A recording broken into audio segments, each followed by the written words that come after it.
Welcome, everybody, to Bitcoin Amsterdam 2025.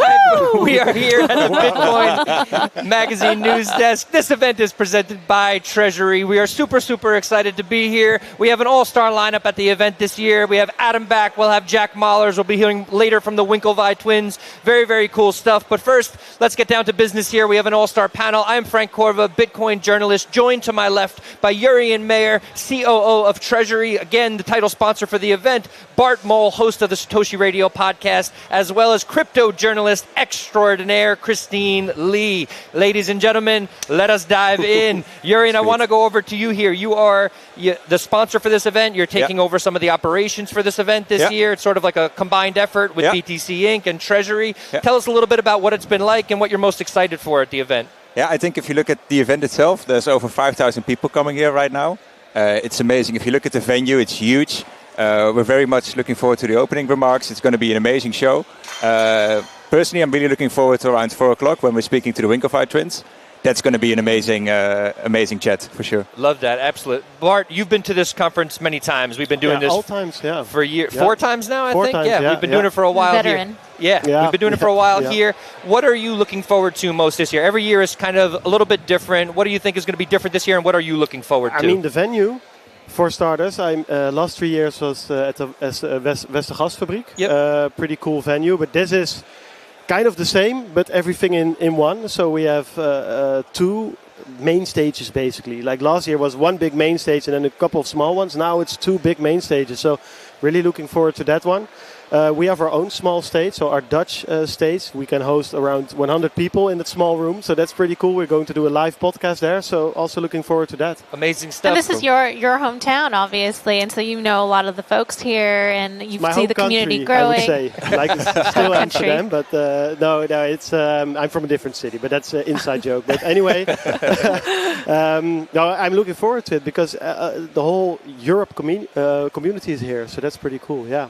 Very, very cool stuff. Christine, I want to go over to you. So oftentimes you're covering the broader crypto space. We're here at a Bitcoin conference. And so yesterday you're walking around, taking it all in. Your first impressions, what are you thinking about the conference thus far? This is not a shitcoin conference, folks. This is Bitcoin. We're going orange coin go up. All right? So that's what we're talking about here. Orange coin go up. Vibes are high. Bitcoin's price is also high. We're at about 103,000 right now. Jurrien, I want to go over to you. Many different treasury companies popping up this year. Maybe it was the year of the Bitcoin treasury company, if you will.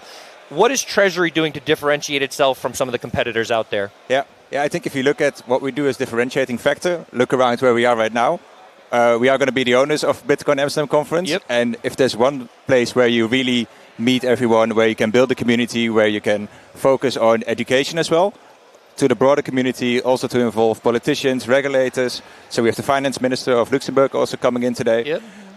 All those items basically make us like a really differentiating factor to other treasury companies.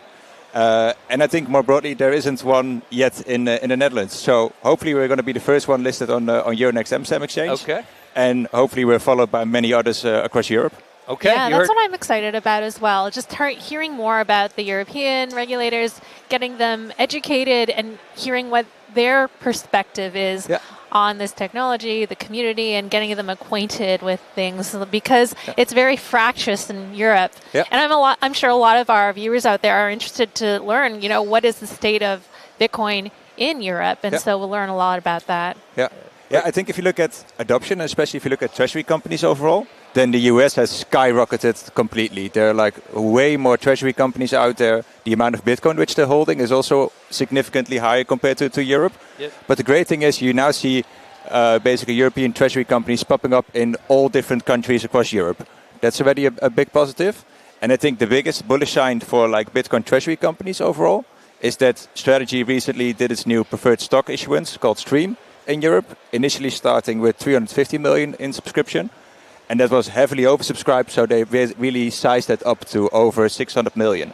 So that's really a clear indicator that institutional investors are really ready for Bitcoin treasury companies in Europe. And it's interesting you say that in the United States, especially, it has skyrocketed because for a while, Europe really had the lead, in Crypto Valley and Switzerland. They were taking the lead. It was the first in Liechtenstein to create a regulated framework for through the Blockchain Act for Bitcoin, cryptocurrencies, and whatnot. But now it seems that the United States has taken over. So it's really the government and the administration, the Trump administration. It really matters who is guiding, leading the front there. Yeah, definitely. And that's maybe a bit of a downside compared to Europe. Like if you look at the US, they really made a big push towards digital assets or crypto in general. Really a progressive stance overall. And the speed at which they implemented that new regulation, that's really impressive. So they really overtook other jurisdictions which were really pushing ahead. If you look at, for example, some countries in APEC which were doing a big push there. Now the US really overtook everyone and they're making a big push. Stablecoin adoption, that's going to be a big thing, of course. If you look at treasury companies, they're popping up everywhere. So really bullish about all that. And I would say that could be a good thing and a bad thing at the same time. There's a double-edged sword there. Because the good thing, yes, we want clear regulatory frameworks. But on the flip side, we don't want political instability. So, every 4 years, we don't want to have another administration to deal with that will say, you know what, we don't like this technology. We're just going to start selling the prosecuting all the developers, et cetera, and having to deal with all the aftermath of that. And at least in Europe, from what I understand, it is very stable. So with a lot of the countries here, once they create a regulatory framework, they stick to it. They don't backtrack. So there is clarity there. Kind of depends what you're developing, though, also in Europe.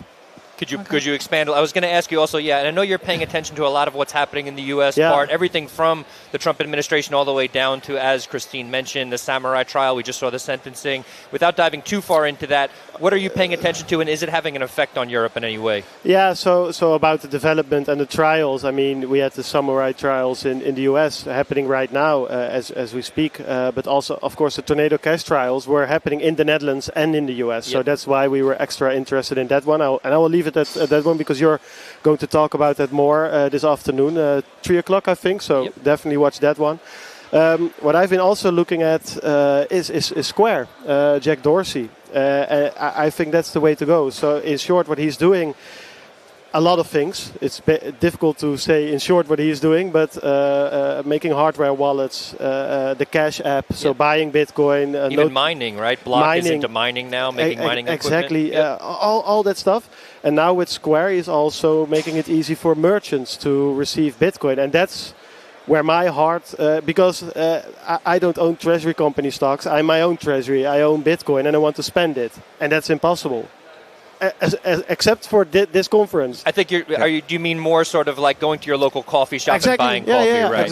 Exactly. Because when I'm all in on Bitcoin, I want to spend my Bitcoin because I don't have fiat to spend. It's as simple as that. So otherwise I have to go back to fiat and then no, I don't want that. So I don't want a credit card or a crypto credit card. And what Square is doing, I think, is a really good step in it. It's, of course, custodial, and that's fine. But I can pay with my own non-custodial wallet, and the merchant can receive dollars or can receive Bitcoin or can receive 50-50, whatever.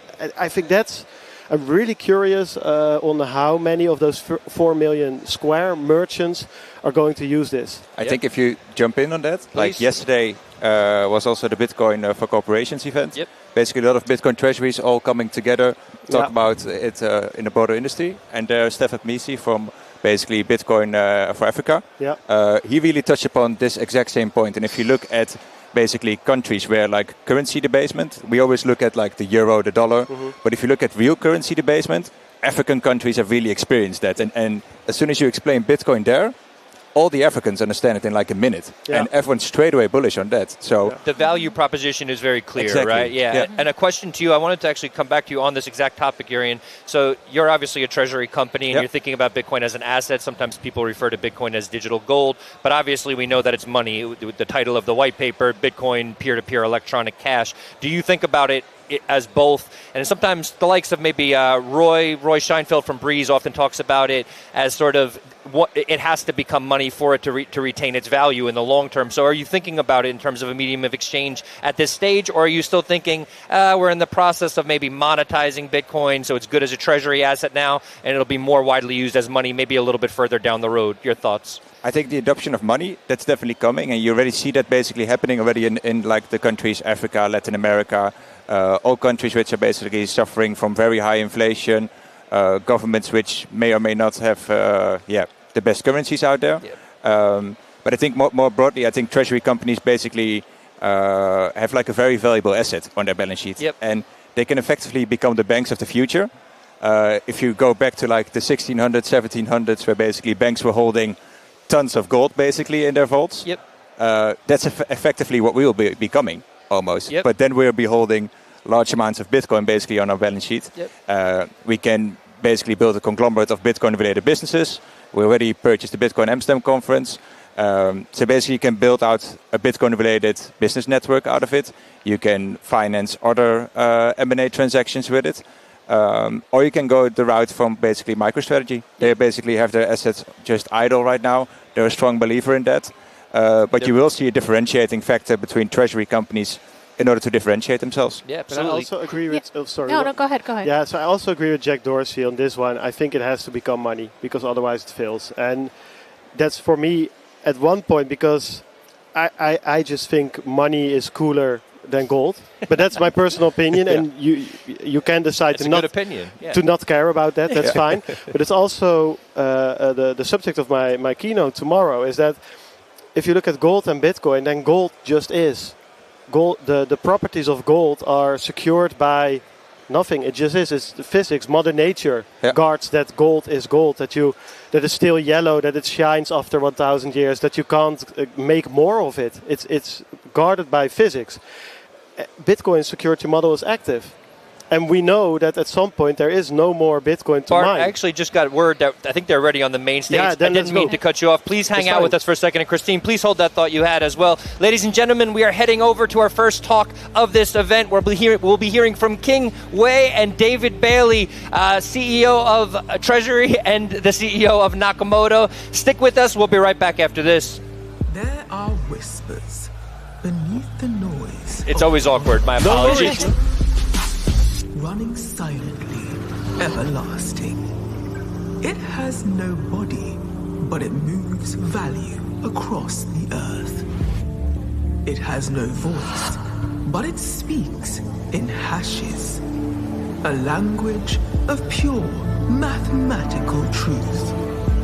But pure information is weightless, a promise untethered from the world we can touch. A world we can trust.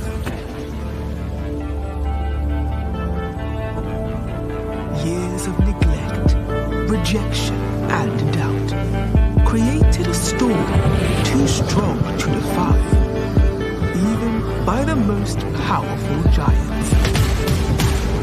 My view is surging because there is a massive amount of manipulation. I think it's about Bitcoin is a pure, Ponzi.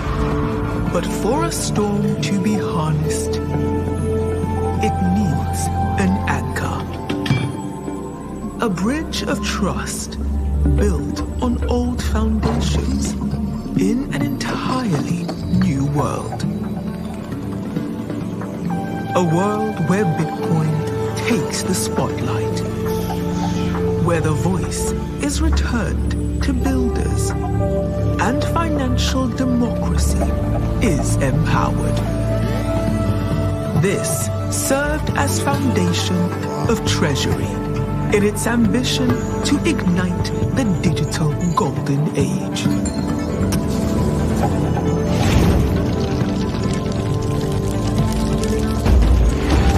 The market calls for an anchor, for a time and place to feel its unity, the physical manifestation of its ambition. The whispers become summons, a single point where the weightless finds its form. Here, the protocol finds its voice. Treasury finds its proof. Here, we are the code made manifest. Welcome to all who have gathered here, who have led the world to its digital golden age, who, against all odds, have never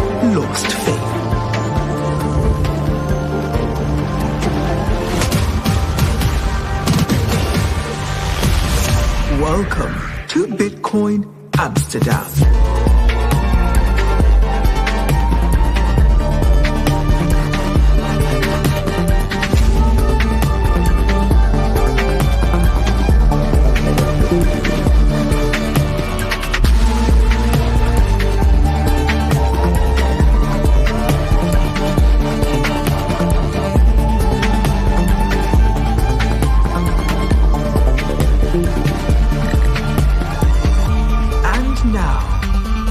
Welcome to the stage, founder and CEO of Treasury, Khing Oei.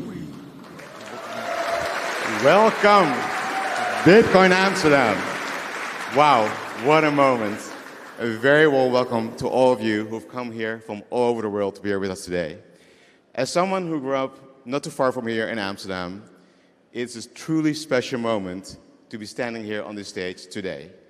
I could not be prouder to see how far Bitcoin in Europe has come, and all of this here at home is a true testimony to that.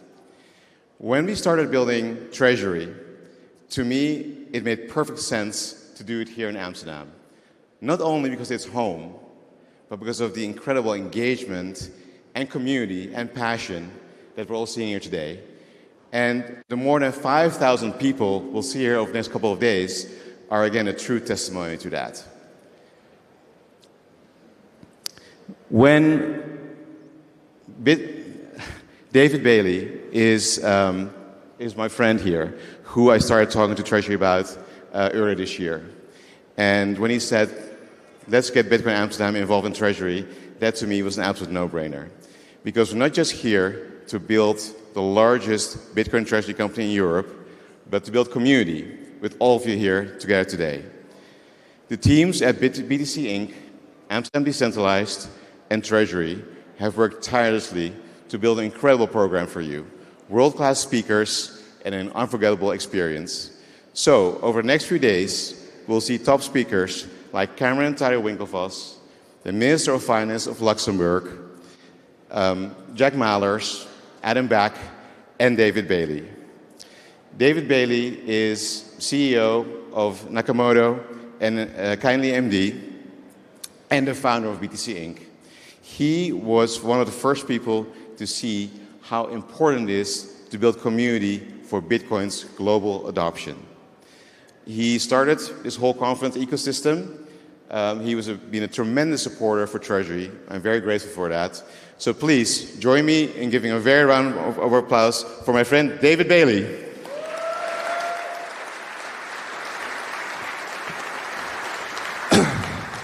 Good morning. Good morning. You know, I have to say, every time I come to this conference, I'm reminded how cool the Dutch are. Hosting events inside of power plants or sugar factories. It's very cool. First off, it's funny. Last time we were here was November of last year. How much has changed in a year? What a year. I think this maybe is the craziest year I can remember in Bitcoin since I've been involved in it. And, I think this event especially has a special place in my heart because this was the first international Bitcoin conference that we had ever hosted as a company. This is the 4th ever Bitcoin Amsterdam. How many people here have been to more than one of these events? How many have been to all of them? Let's go. Cool. Well, it's been awesome to see this event grow, to build this event with the Bitcoin community. And for those of you that know BTC Inc., our mission at BTC Inc. is to accelerate hyper-Bitcoinization. And so, what does that really mean?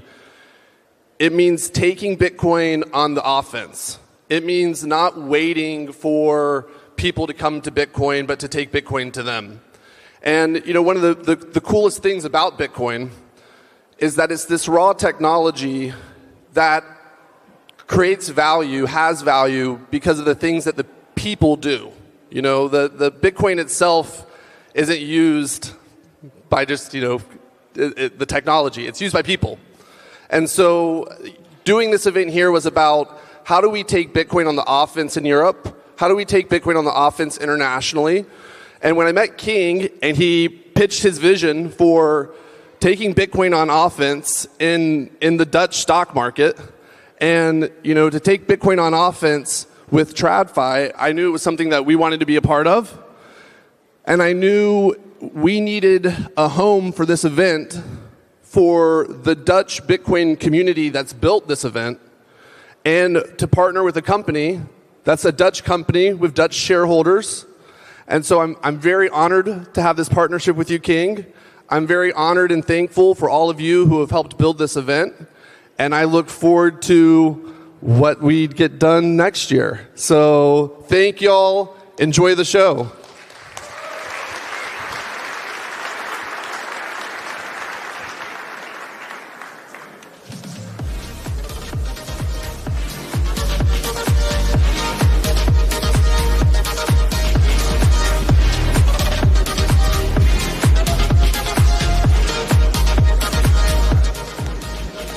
Amsterdam 2025, powered or presented by Treasury. I'm Frank Corva, Bitcoin journalist, joined to my left by Nick Hoffman, head of news at Bitcoin Magazine, Bart Mole, host of the Satoshi Radio podcast, and Christine Lee, crypto journalist extraordinaire. Nick, I want to go over to you first here. Nick, you're constantly staying on top of the news, making sure that we're getting it both through the Bitcoin Magazine Twitter handle, through the Bitcoin Magazine website. What are you looking for here? What do you imagine is going to be a newsworthy event here at Bitcoin Amsterdam 2025? I'm looking forward to just watching all the amazing speakers we have today.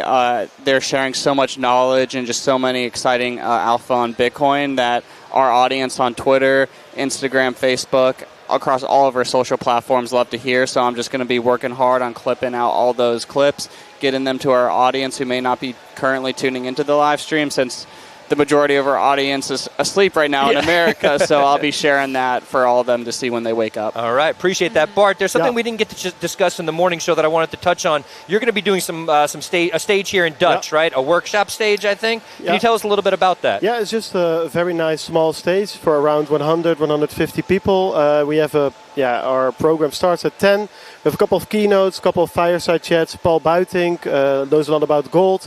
We have Bas, he's on the board of Chainalysis. We're talking about Bitcoin and privacy there. And we're doing our live podcast there. So and a Q&A and a quiz, so we have everything. It's in Dutch though, but I think there are enough Dutchies here to fill the room. Excellent, excellent. We're heading back to the main stage in about 45 seconds, but Christine, I didn't get to ask you in the morning show here, what are you most looking forward to here? What speaker are you most looking forward to hearing from?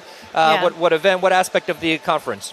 Well, I have, as you mentioned, explored a lot of the broader crypto industry and et cetera.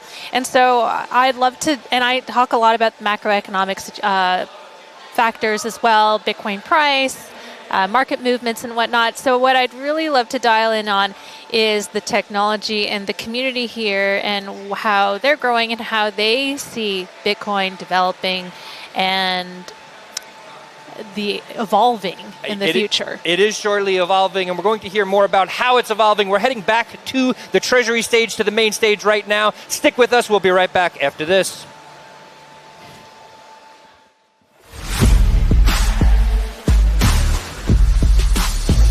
Let's get some energy in this room. How's it going? There we go. I mean, if David Bailey had the energy to get up here and face you all this morning, then we know we're going to have a good day. It's really fantastic to be here. For those of you that don't know me, my name is Gareth Jenkinson. I'm the head of multimedia at Cointelegraph. I've been writing about Bitcoin since 2017, so fair to say I've seen some ups and downs like the rest of you have. It's been 5 years since Michael Saylor announced that Strategy would convert its fiat treasury holdings into Bitcoin. And fast forward to today, Strategy holds 641,692 Bitcoin. It's a staggering amount, and it puts them firmly atop the list of publicly traded Bitcoin treasury companies. Publicly traded Bitcoin treasury companies now hold more than 1 million Bitcoin, and that's crazy to think, knowing that we only have 21 million Bitcoin that will ever be in existence. But today, we're chatting to some big names on the European landscape, because what happens in Europe is definitely not the same as what happens in the United States. So I've got a fantastic panel here to speak to us today, and I think we're going to start with Khing, but just by introductions, we've got Khing from Treasury, Alex Lazette from Capital B, and then Sander Anderson from H100 Group. Gentlemen, it's great to be here on stage. Khing, it's been a crazy few days. Congrats on Bitcoin Amsterdam. Yeah, thanks very much, Gary. I think great to be with you here, and fantastic to see everyone here come together. And got a couple of very exciting days ahead of us. Let's start off with where you're at. I'm sure a lot of people in the crowd, a lot of people in the Netherlands are wanting to know where Treasury is at, when you guys are going to be listing. I know you probably can't give a definitive answer right now, but let's start there. Yeah, sure. We've announced a fundraise of about $150 million and now hold over 1,100 Bitcoin. We were funded by Winklevoss twins, David Bay Nakamoto, and a number of global investors. We're preparing a listing in Amsterdam through reverse listing. That's in process. And we're super excited to keep building the ecosystem with the conference and other things. Alex, it's been a year since Capital B started its Bitcoin Treasury company. Take us back a year ago, how hard it was to start this, and a year later, how much has happened, and reflecting on the success that you've had. Yes, so Capital B is Europe's first and largest Bitcoin treasury company. We have started back in November 2024. Back in the day, we were, now I'm being called a veteran, but back in the day it was a strategy in the US that had started the movement in 2020, then Metaplanet in Japan in early 2024, and Capital B, November 2024, launched the first in Europe. And what's been happening is quite impressive. It's plus 3,000% growth and the most liquid stock on the Euronext Growth Paris market, and the most volumes overall, with a lot of interest from different institutions and investors. And frankly, that's been followed by a massive wave of other Bitcoin treasury companies, and now we have a strong European leaders in the space, and frankly, that's proving that there is a major opportunity. At the same time, it's been also challenging for the overall industry because there has been so much new companies and stable demand, and so the price has been going down a bit. I think you need to take a step back and look at the overall context. It's monetary devaluation all over the world, and what we are doing is protecting the investors from that monetary devaluation and providing for an additional opportunity to maximize the potential returns of Bitcoin. Sander, H100 Group is the first Swedish Bitcoin treasury company. Can you talk to us a bit about the genesis and the journey so far? Yeah, so we did a reverse takeover in April this year, and we actually started quite small. We bought 4.39 Bitcoin as the first purchase. And back then, that actually put on top 100 Bitcoin treasury companies in the world. And since then, we have raised 120 million. And we have seen that the Nordic markets has some unique opportunities. And we see that international investors are seeing the opportunity in the Nordics. And also now we see more and more adoption locally, especially on the credit side when Michael Saylor entered the credit market in Europe. I want to talk a little bit about how to start a treasury company, because there's lots of different flavors. You know, someone like David Bailey has been on, I guess, the really difficult front of a pipe deal that has very depressed prices right now. That is just one way of listing or starting a Bitcoin treasury company. Obviously, Treasury is doing a reverse listing. H100 did a reverse merger, and I think Blockchain Group at the time was already listed, right? So there were different ways of expediting the process. What's the best way to do it? What's the easiest way to do it? I don't think there is an easy way to do it, but Khing, maybe we can start because you've got a very good background in this. Yeah, it's very interesting. It really depends on the market you're in, as in jurisdiction, on the opportunities there, but also the market environment. And certainly for us in the US obviously led this whole wave with first MicroStrategy and then a number of others. You saw that it took over time more time to list through, for instance, a reverse listing. So that's now become a less attractive method in the US. Certainly in Europe, it's still an effective method. And I think overall, the other thing is the markets are clearly always in flux. And there's always the question whether you raise your money privately through so-called PIPE, private investment in public equity, or publicly in other ways. And the best way there is an at-the-market program, selling shares in the market. So it really depends on all those things. I would say at the moment where we are, I still do think that the pipes are an interesting way. We raised our money through a private round, and then from there on able to grow, and then grow into the public markets. Sander, maybe you can jump in here and just give your general thoughts on how you approached it versus a pipe offering or something like that. I would say like the most important thing, especially as an early stage Bitcoin treasury companies, is the investors you have with you and what time horizon and what type of volatility they are prepared for. We were very lucky to be backed by Adam Back very early, and he's been crucial for us to structure the raises and the capital in a way where we attract long-term holders. So I would say like the investor base is the most important thing you do to get a good speed out of the gate. Alex, can you talk a little bit about your process and how you eventually decided to go for a Bitcoin treasury company, considering what the company was doing before? Yeah, I think a Bitcoin treasury company really has 3 different stages. The first one, when you start, you build a very strong capitalization table, as Sander mentioned. You have very long-term oriented investors, like we have as well, Adam Back, Fulgor Ventures, UTXO Management, Tobam, the first asset manager in Europe to implement a Bitcoin fund and a Bitcoin treasury company fund. And when you have raised that amount of capital, about 1,000 to 2,000 Bitcoin, then you go out to the institutions, the early stage BTC native or curious institutions. And we've had the likes of Generali and the likes of comparable to Generali, but in other regions. And we have added more recently with a raise of 58 million euros back in September. 30 plus additional institutions. Now we are at 40 different institutions in our capitalization table and 90 plus different countries over retail and institutional investors. And so that provides you with a view of what can be the growth in the first phase, the second phase of early institutionalization. And the third phase is really when you reach a critical size above 5,000 to 10,000 Bitcoin and probably even beyond, is when you are in the capacity to actually issue publicly listed securities that provide a form of credit exposure to investors. So to put it simple, not everyone in this room want necessarily to have the full volatility of the Bitcoin treasury company. Probably some of you want only Bitcoin, some of you want Bitcoin with a potential outperformance of Bitcoin, and some of you also may want maybe 10% yield on a stable way. And probably different type of investors will have different allocations.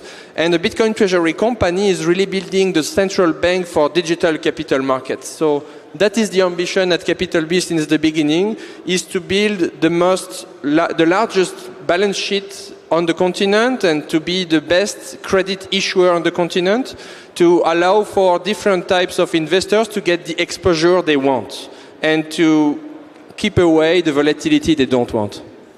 You made mention of your balance sheet, right? If I look at the key metrics here, Capital B has 2,818 Bitcoin, Treasury has 1,111 Bitcoin, H100 Group now has 1,046 Bitcoin. But Sander, you mentioned that you started small, right?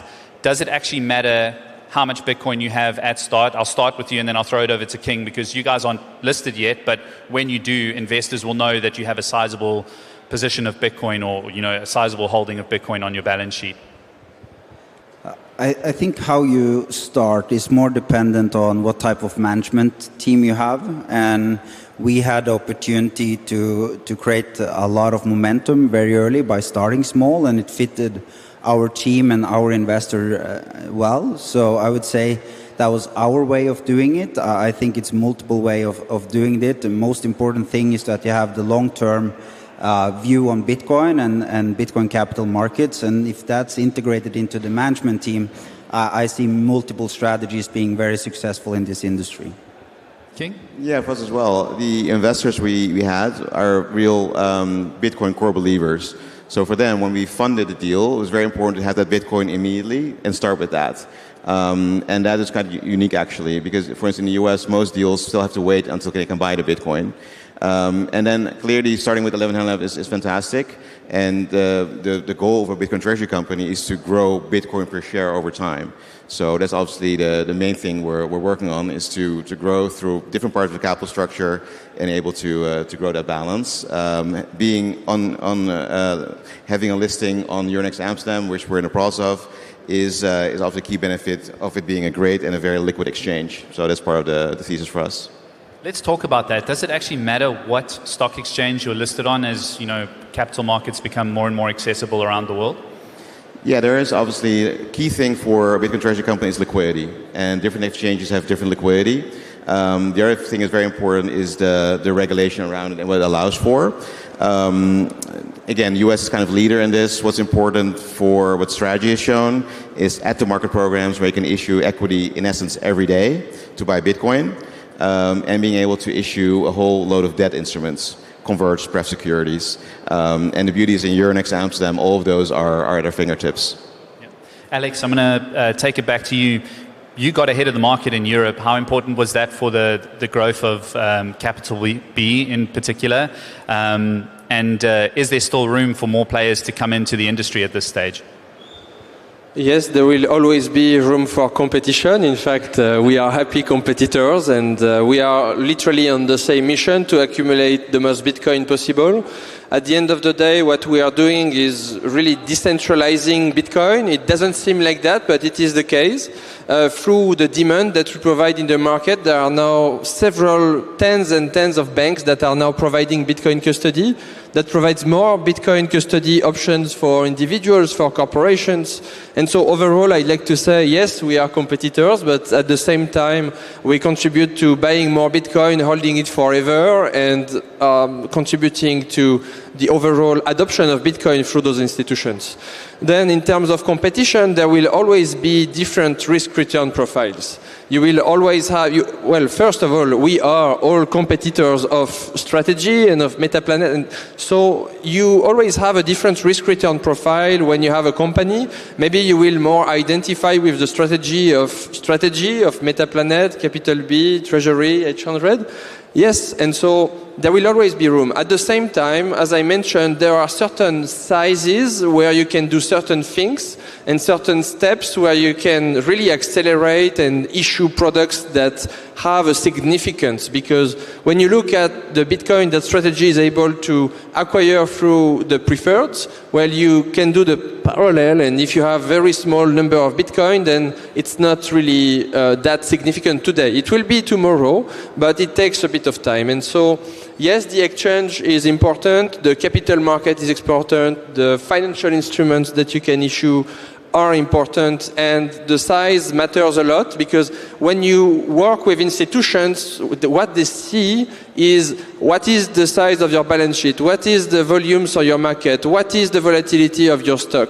And so that's been quite fortunate over in France at Capital B, is the capacity to have the most liquid, investable Bitcoin treasury company over the continent today, and I'm sure that you will have as well over time. And that's definitely something that matters for investors, and that's something that maximizes the capacity to raise more capital and to increase more Bitcoin per share.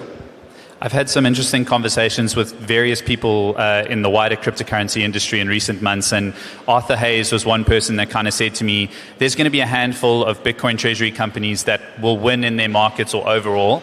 And he pointed at, obviously, strategy. Michael Saylor had such an advantage, and he's released so many different products now that are tied to Bitcoin. Metaplanet was a really fascinating example, just given the way that Japan taxed Bitcoin and how kind of difficult it was to buy and trade or hold Bitcoin in Japan. And they just figured out this beautiful way to take advantage of the tax advantages of investing in Japanese stock markets. And I think that's why Metaplanet is so successful. What is the opportunity in Europe? And why are you guys so bullish on your companies? Khing, I think we'll start there. Yeah, sure. I mean, we're with 450 million Europeans, and the one big benefit of a Bitcoin Treasury company is very easy access. And both goes for individual investors, who just want to buy it in a trading app, or for institutional investors. And both are massive opportunities. For individuals, again, it's also people are new to Bitcoin. It's very easy. You're buying amplified Bitcoin. And for institutions that have many times have restrictions in what they can buy, which venues you can use, it's very. So both are very, very large. I agree with over time, like any industry, size kind of tends to matter. So there will be overall probably a couple of key players in each region. And about competition, I like to think we're all competing with traditional finance more than with each other. That's the most important thing. Sander, do you want to jump in on that one a little bit, just on the opportunity that you see, just considering it's only been 6 months or so since you guys launched? I think each market opens up for different types of opportunities. And speaking for the Nordics, we have less bureaucracy. We have a lot of trust in the society. So executing strategies and products is relatively faster in the Nordics. And that, of course, opens up one type of opportunity. But on the other side, I think what we need to spend more time on is the Bitcoin capital markets. What will happen on top of Bitcoin? How can we make the Bitcoin capital markets more efficient? We will see more tokenization projects. Maybe this is the way where Bitcoin treasury companies can collaborate to create one deep global market built on top of Bitcoin. I see that as a mission and something Bitcoin treasury companies should focus on. And then over time, maybe where you're listed will be less important. But to take the Nordics again as an example, 40% of Swedish listed bonds is non-credited, credit rated, which means that the Nordics are very used to investing into products that doesn't necessarily need to be prepared a year ahead. So I would say like each individual market opens up for different opportunities, and therefore it's also very important for the investor to look into the local capital markets to when they do a decision on which Bitcoin treasury company they should invest in. I just want to gauge the room very quickly to see people's appetites. Does anyone here, I'm not going to say do you own any Bitcoin treasury stocks because I don't want to dox anyone or do that, but are you interested in owning a Bitcoin treasury stock? I'm going to put up my hand because I'll say yes. Okay, there's quite a few people. Are you interested in owning Bitcoin in a self-custodial way? Okay, a lot more people. That's teeing me up for the next question. Why would I invest in a Bitcoin treasury company stock versus self-custodying Bitcoin? And I think when you look at it from an institutional perspective, it makes sense for institutions. But for people in the room that could perhaps buy strategy stock on eToro, why should they do it? What are the key metrics? How do they decide what company to put their money into? Khing? Yeah, I think if you buy a Bitcoin treasury stock, if that company does a good job, if the management team executes well, then that stock should actually outperform Bitcoin. Because it does two things. On the one hand, it uses some leverage on the balance sheet in a smart way. And secondly, it can do something with the Bitcoin at some point. And if you look at strategy itself, I think the numbers from the last report were over the last 5 years, Bitcoin is up 30% per annum, and strategy is up 50% per annum. So that in itself, I think, could be a reason. The other one is obviously easy access, and perhaps it's just it's a form allocation, right? If you're a core Bitcoin holder, then to get a bit of, I guess, amplified Bitcoin exposure, you buy into a Bitcoin treasury company. Alex? I would say if most of you are already owning Bitcoin today, it's probably because you like shorting the euro, probably because you believe that the euro is going to zero. Well, the Bitcoin treasury company is a double short. You have the opportunity, to short the euro a first time with Bitcoin, and every time that we raise capital with a form of financial leverage that an individual cannot access, you double short the euro. And when you buy Bitcoin the first time and then you have to wait, well, the Bitcoin treasury company is literally buying Bitcoin for you every day. So when you see at the beginning there is a slight premium that you pay against the Bitcoin, that is the price that you pay for a dedicated team that will work for you every day for their entire life to buy you more Bitcoin for you and your family. So that is really the difference of Bitcoin versus a Bitcoin treasury company. It is not this one or the other. It's this one and the other to maximize the number of Bitcoin over time at the end. So a Bitcoin treasury company, you can also see it as a form of infiltration of global capital markets, and in a way that you will have all the banks that will surrender to you in the future because they will have no choice but to accept your Bitcoin. Because you will be sitting on a pile of capital that is literally the best money on earth and the best collateral on earth, and probably because of all the financialization that is happening, you will have the capacity to not sell your Bitcoin anytime soon because the financial system can provide you with some loans against it to buy your house, and that the stocks you don't have to sell as well because it's capital. One day I had a sovereign wealth fund that asked me the question, and what is the exit strategy? When do I get out? What is the right answer? The answer is never get out. When do you get out of Bitcoin? You don't get out of Bitcoin. Because you don't sell your Bitcoin, because for what will you say it? What a Bitcoin treasury company is literally Bitcoin plus future Bitcoin. It's compound Bitcoin. So a Bitcoin treasury company is really the capacity to expand your ability to buy Bitcoin in the future without having to work for it. So that's a future extension of your past proof of work. I love that. I love that a lot. Sander, I'm going to ask you to... Yeah, there we go. Let's give him a round of applause. There you go. That's your first orange pill for the morning. Sander, when it comes to the KPIs that Bitcoin treasury companies should be focusing on, a lot of people talk about MNAV. Maybe you can just give us a quick TLDR and what pretty much everyone is focusing on across the board. I don't think the KPIs has changed or should change. I think we are, what you do when you invest in a Bitcoin treasury company, you invest in a management team that work for you to accumulate as much Bitcoin as possible. And I think Bitcoin per share is still a very good metric. Of course, you will have how much do you get diluted on the other side. But at the end of the day, you will see Bitcoin per share as the main KPI also going forward.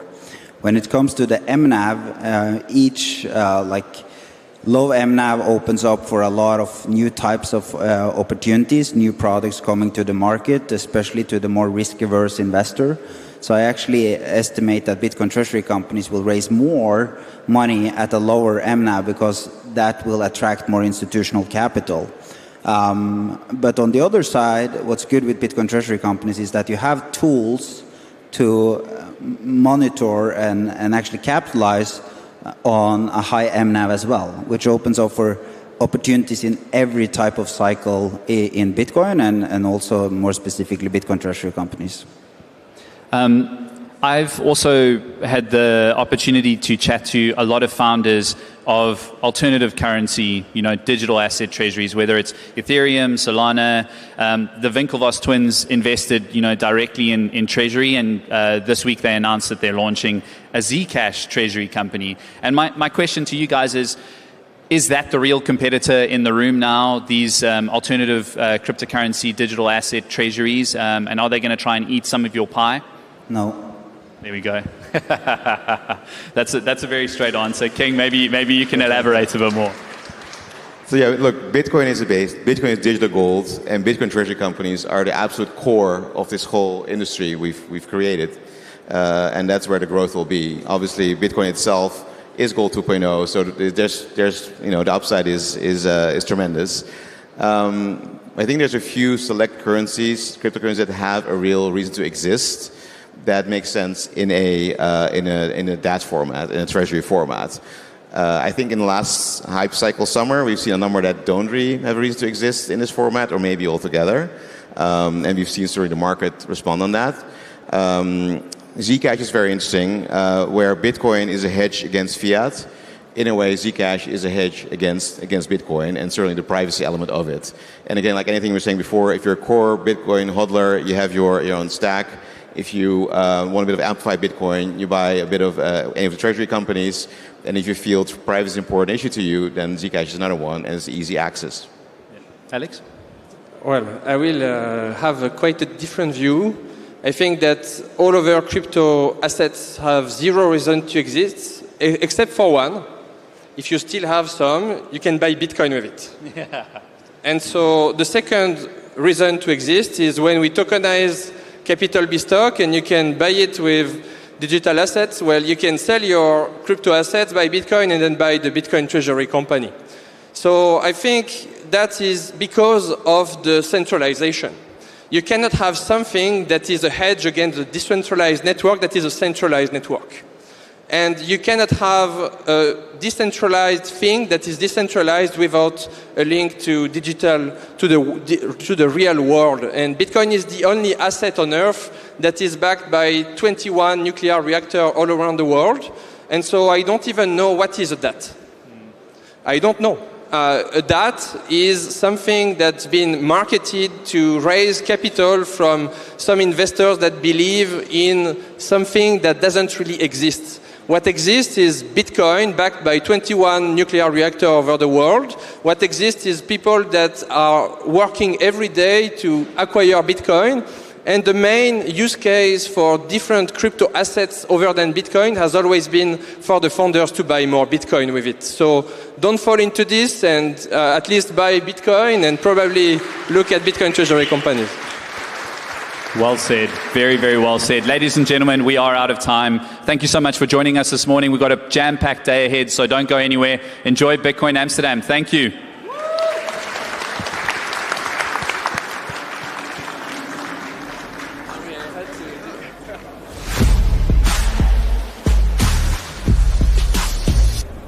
Welcome back to the Bitcoin Magazine News Desk here at Bitcoin Amsterdam 2025, presented by Treasury. I'm joined to my left by Nick Hoffman, head of news at Bitcoin Magazine, Joel Lenz, head of comms at Relay, as well as crypto journalist extraordinaire Christine Lee. And I am Frank Corva, Bitcoin journalist.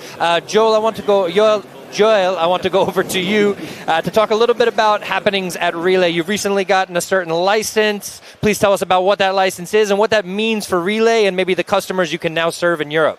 Sure. So for all the American listeners, we got the European MiCA license, which is basically you get a license in one of the countries, you register, if you're approved, you can branch out to all the countries. I'm curious, which country did you decide to get licensed We went in? for France, so we went the hard way. Okay, that is the hard way. Yeah. That's it.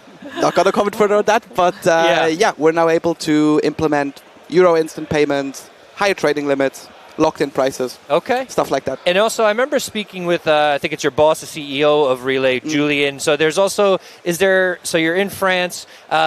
When you get this license, though, automatically now you can serve every member of the EU. Can you serve beyond that, or is it just more EU that you're focused on? It's currently EU, and we're looking at maybe the UK and then the Middle East. Okay. So, and why did you decide to go the hard way? Don't ask me. If it were down to me, I would have gone the easy way. Somewhere in Malta. Let's say, what are the benefits of having gone the hard way? How about that? I mean, it's like basically the whole regulation was based on the French framework, so that's where they went. It's the strictest one. If we go this way, we're safe for eternity, essentially. Okay. Do French people like Bitcoin as much as the Dutch people here at Bitcoin Amsterdam 2025? I think the Dutch people are more on point with Bitcoin. What makes you feel that way? Yeah. The color. The color, right? Yeah. We got orange is kind of the color of the Netherlands. That's a good point. Yeah. I'm getting this sense of commerce was here. This is where the Dutch East Indies happened. That's right. The sex workers want to be regulated here. So there's keep it spicy more here capitalism, commerce here, and self-sovereignty. Some people do refer to Amsterdam. It's kind of like the center of the origins of capitalism, right? So the first publicly traded company was the Dutch East India Company, as Christine just mentioned. And we're here talking about the future of money. You really can't beat that. On that note, I think we're actually going to go back to the main stage. We'll be hearing from a gentleman that's talking about a circular economy on an island off the coast of France. And I'll leave it at that. So we're headed back to the main stage. Stick with us. We'll be right back after this.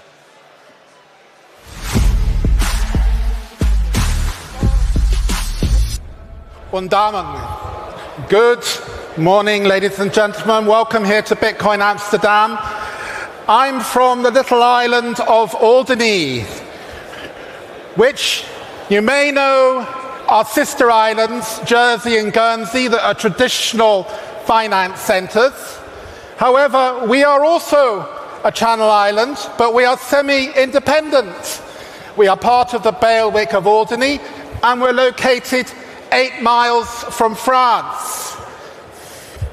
Why do we think Alderney could be attractive for potential Bitcoin entrepreneurs?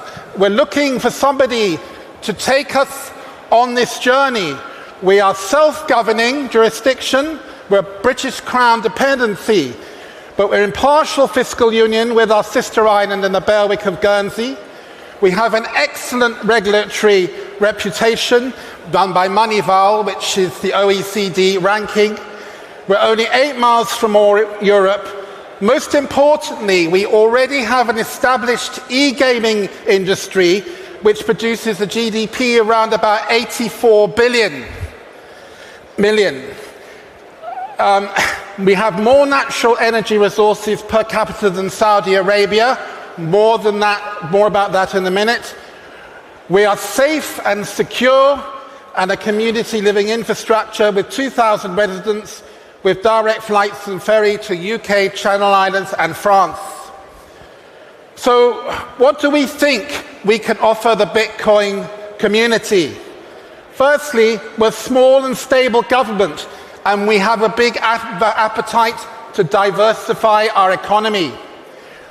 We have an excellent opportunity to establish a Bitcoin hub of technical expertise. And we have an open canvas for you to match the business lifestyle requirements that we know that you're looking for and have been unable to find without having to travel probably thousands of miles to more remote offshore centres. We also are regulated by the Guernsey Financial Services Commission, and they're open to engage with us and with you about making the regulatory framework more usable for Bitcoin. We have no financial entry requirements for residency or house purchase. So you can come, you can buy a house, you do not have to pay vast fortunes in early buying expensive houses. We're English language based, and we have a unique privileged lifestyle. So we're also very attractive from a tax point of view. No corporation tax, no capital gains tax, no VAT, no inheritance tax, and personal income tax of only 20%. I'm sure you all like that. We also have practically a zero crime rate. As you can see, this made the headlines in our local newspaper when someone stole a flower pot. And so you have no personal security risk, which is a huge expense now in Europe, but people often ignore. And we have, therefore, with that, you have low insurance costs. However, we also have a very interesting aspect. Our island is located in one of the strongest tidal flows in the world. And we are looking to, at some stage, with our exceptional tidal flow, as well as alternative, to link Bitcoin mining with renewable energy. And if you look here, our island has had a little bit of a history of war. And in fact, these Victorian forts are already waiting for somebody to come and maybe set up some kind of Bitcoin community entrepreneur, and also potentially to store Bitcoin mining systems. So we have also obviously a town, and we have residential opportunities, and we're looking to create a community hub which would be perfect for the Bitcoin community.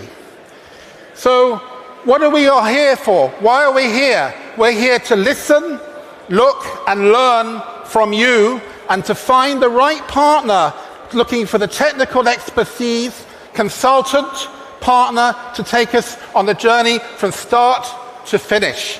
So there's an opportunity for somebody here to come and talk to us in the Whale Lounge to let us know whether you're interested in being a partner with us on this journey.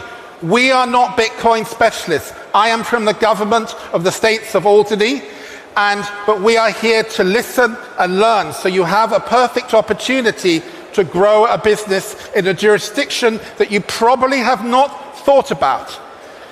So we want to mirror all the success in e-gaming, where we have our own e-gaming commission, and we have professional staff who handle that. And ditto, we've done the same with our renewables as well. So what we're looking to is to extend that to Bitcoin. And we can also offer a test bed for decentralized offshore privacy, preserving Bitcoin technologies. So these are the scope that we're looking for: attracting new Bitcoin businesses to our island, attracting Bitcoin entrepreneurs to the island to catalyze further entrepreneurships, establishment of Bitcoin research, engineering campus, some kind of business park, a potential neobank, public and government Bitcoin education to teach our community all about what you're really about, to dispel some of the skepticisms and rumors, and also a leadership and talent pipeline modeled on the already very successful gambling commission that we have. We also want somebody to help us contribute to a community-driven charter of digital rights, which is more attractive for the Bitcoin community. And we'll be working with our Guernsey Financial Services Commission to ensure the best in class for regulatory oversight. And we will only be working with Bitcoin, no other asset. So what are the potential negatives? Well, as everyone knows, local skepticism is always an issue with Bitcoin, misinformation about Bitcoin, and the availability of finding the necessary expertise, and also the normal physical limitations that come with being on an island. So what we're looking for whoever wants to come on this journey, we're looking for a production of some kind of strategic document, a facilitating value-added meeting between us, the states members, and Bitcoin community leaders. We're also looking for someone who can implement a plan and provide local education in Bitcoin and capacity building, and also to execute that plan with mutual agreement from ourselves as the states of Alderney. So if you want to find out more, you can find us on, if you look, the Guernsey Financial Services Commission has a page now digital. You can look us up in Moneyval. You'll find that we got an excellent report for regulatory. And you can visit the Alderney website, which is visitalderney.com. And we have a States of Alderney Bitcoin page, we're just constructing it. But again, we are not putting anything out because we want to hear what that person's view in how best we can promote the island to suit your community. So basically, we're here to meet you. We've just opened up a digital hub, which is called Open Alderney, www.openalderney.com, and that would be the first point for the beginning of an acorn to build the Bitcoin business. We're an exciting little island. I do believe that we are probably one of the only centres in Europe that's offering this kind of thing. And I think we have a very exciting future together of the two communities. So if you'd like to come and meet us, we'll be around in the Whale Lounge. We'll be here to talk. And my colleague Jeannie Cameron is with us. And we would really welcome your views. As I said, we're here to look, listen, and learn. Thank you very much.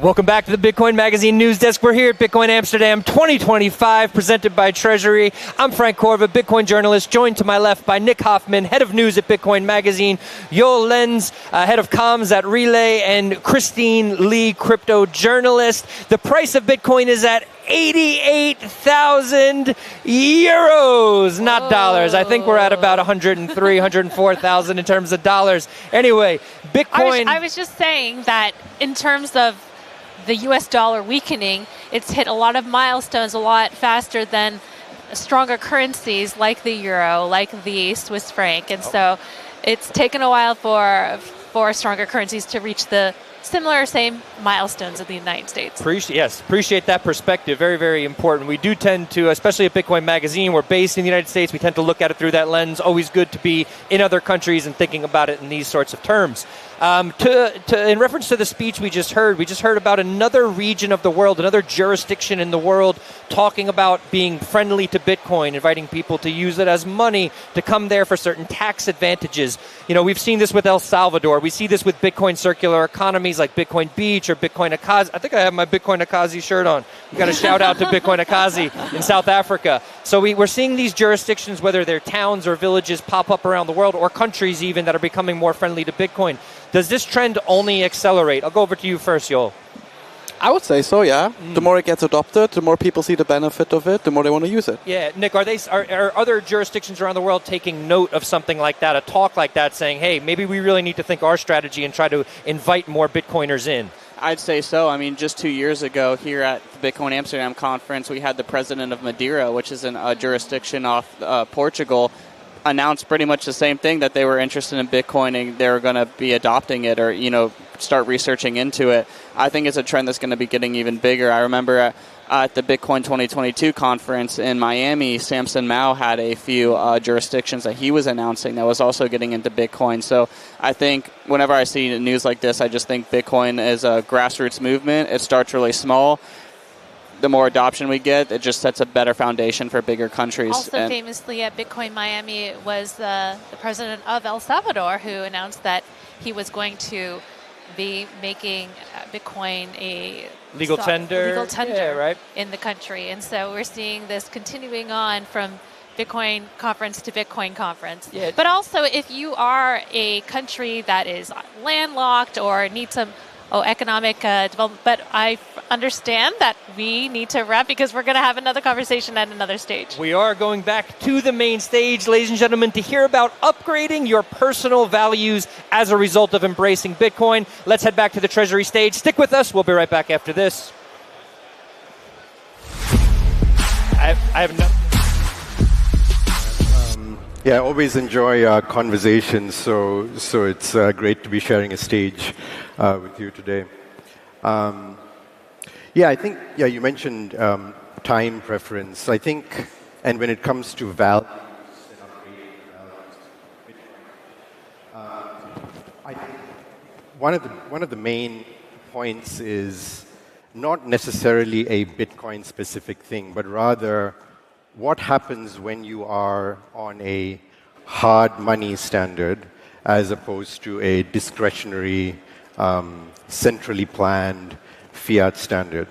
And what are the repercussions of being on one or the other? And so, I mean, centrally planned fiat is basically at the core of consumerism. And so when you are on that kind of a standard, you see the fruits of that all around you. For example, in architecture, you have planned obsolescence, where buildings are built not to withstand centuries, but rather just a few years until they are redundant. You see its implications in the quality of our food, and just the destruction of the environment from overconsumption. So I think the first thing is with respect to time preference. So when you are on a hard money standard, then you're incentivized to save for the future, not overconsume, not lever up in order to consume today, because the value of your money is going to fall in the future, but rather you're incentivized to delay gratification, because if you delayed the gratification, it's going to be better gratification in the future because your money is worth more and you can buy more with that money. So I think, to your point, that's probably the first and probably the most important value that comes out of being on a hard money standard. Yeah. What I also really enjoy is that it invites you to build, right? Like what you're saying is that when your reward is denominated in fiat money, you're not really incentivized to save that, right? Like in order to create something in the future, something big or something adventurous, like building something or maybe starting a family or moving somewhere or buying a home, right? Whatever your long-term goal is. If you already know that the capital that you're saving for that is going to lose value over time, you're also not really incentivized or motivated to do that. And also, I think you cannot really create time and space to actually try something and fail, right? But if you are on a hard money standard and you know that your capital is growing in purchasing power over time, you can actually take the time and space and the risk to try something big, and then it's actually okay if you fail. And so in a weird way, I also feel that a hard money standard would actually kind of introduce what in my mind would be capitalism, as in like people can actually try different things and are also actually allowed at failing at their attempts, and that would be all okay, and it would actually help them to find their purpose in life, or like what they are actually good at with regard to delivering value. Yeah, I agree with that. Maybe the next thing we talked about was authenticity and how Bitcoin brings that out in people. And when I wrote Principles of Bitcoin, one of the things I spent a lot of time thinking about, because I'm from the traditional financial world, I spent 11 years at Goldman Sachs. That's very much my space. I'm a lawyer, Wall Street lawyer, and all of that. And then I came into Bitcoin. So one thing I spent a lot of time thinking about was, why is Bitcoin so hard for people to understand? And I think one of the main reasons for that is just people are quite arrogant. People are quite lazy also to put in the work and try to understand something as complex as Bitcoin, but they're also very arrogant.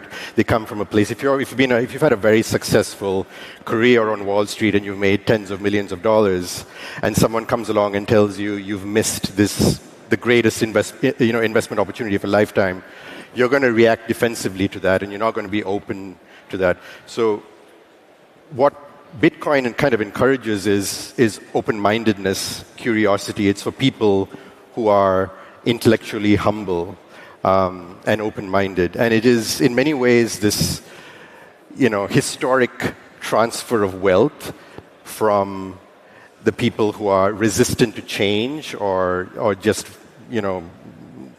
very intellectually arrogant, to the curious and the open-minded and those who are open to new technologies and new ideas, and also open to the idea that maybe you missed something and maybe you're wrong about something. And so from that, I think, comes authenticity, which is something you see, I think, in this space quite a lot. Yeah, I find it so interesting that change is never ending, right? Like there is always change, and people are very apprehensive towards change. They kind of like dismiss it, but sometimes I hear that, or when I'm in my Twitter X discussions with some critics, they say like Bitcoin is a cult, right? These people all have this same idea towards the future. They're crazy because they see this reality not as I see it. And my standard reply now is, if Bitcoin was a cult, it would be the only cult in the world that would invite its members to not trust other people and think for themselves, right? Like use your own mind. That's the whole point. And I think this is also why adoption is sometimes slower than what we want, because, when you have figured it out and are like, okay, I want to store my time and energy in money that cannot be debased, why aren't other people choosing for that? But I agree with you. It's change is just hard, and you have to, kind of like I always say, like take a little red pill before you take the orange pill. Like you have to come to terms with the fact that, you don't really understand how money works, that you never really thought about that, even when you are a certain type of professional or you have a successful career. At one point, I just realized, I'm a subject in this system rather than an actor, although I was doing all these different types of things. And that really stuck with me. Like I felt like an idiot for not realizing that. And I think you need certain triggers along the way that kind of like, open your mind to that. And eventually, one of the principles of Bitcoin, I think, is also that, don't trust, verify. Like you can listen to other people, you can listen to podcasts, right? But the message is always study Bitcoin and not buy Bitcoin, right? Like you have to figure it out for yourself. Yeah, absolutely. And coming back to your first point, I think it's also about when you talk about time preference and so on. It's you learn what is of real value in life, because again, if you're not on that hamster wheel trying to spend in order to keep the wheel spinning at all costs, and you spend money, bridges to nowhere kind of thing, you introduce in your life what people call the Bitcoin hurdle rate, right? So you don't invest in things that produce a lower return than Bitcoin is returning, and that just broadly, creates better value in society and conscious consumption along the way. And you and I talked about Bitcoin's impact on violence as well, and wars, by virtue of the dematerialization of wealth. What are your thoughts on that? I mean, that's... Yeah, I think that is an idea that is still quite out there, right? I like the old, the comparisons that Saifedean Ammous does in his books about like two standing armies that have a limited amount of men, a limited amount of supplies, a limited amount of funds, right? And at one point when one side seems to be winning, the other side would, come to them and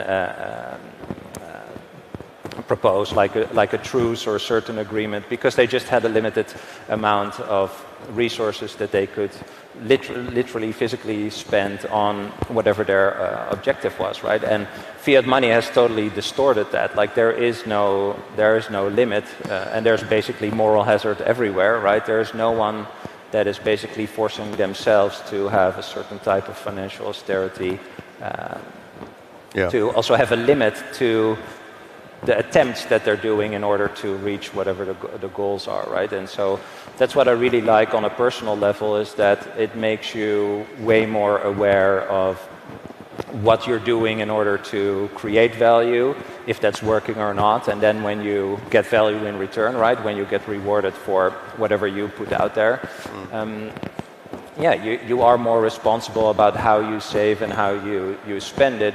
And I think value is a really interesting word in that sense. Like spending money is also an expression of value, right? Like you show or say what you deem valuable. And I think if people have that Bitcoin appreciation as a hurdle rate for themselves, right, they're just going to be way more conscious about what they're spending the wealth on that they've acquired. And I know you're big on the consumerism thing, like that.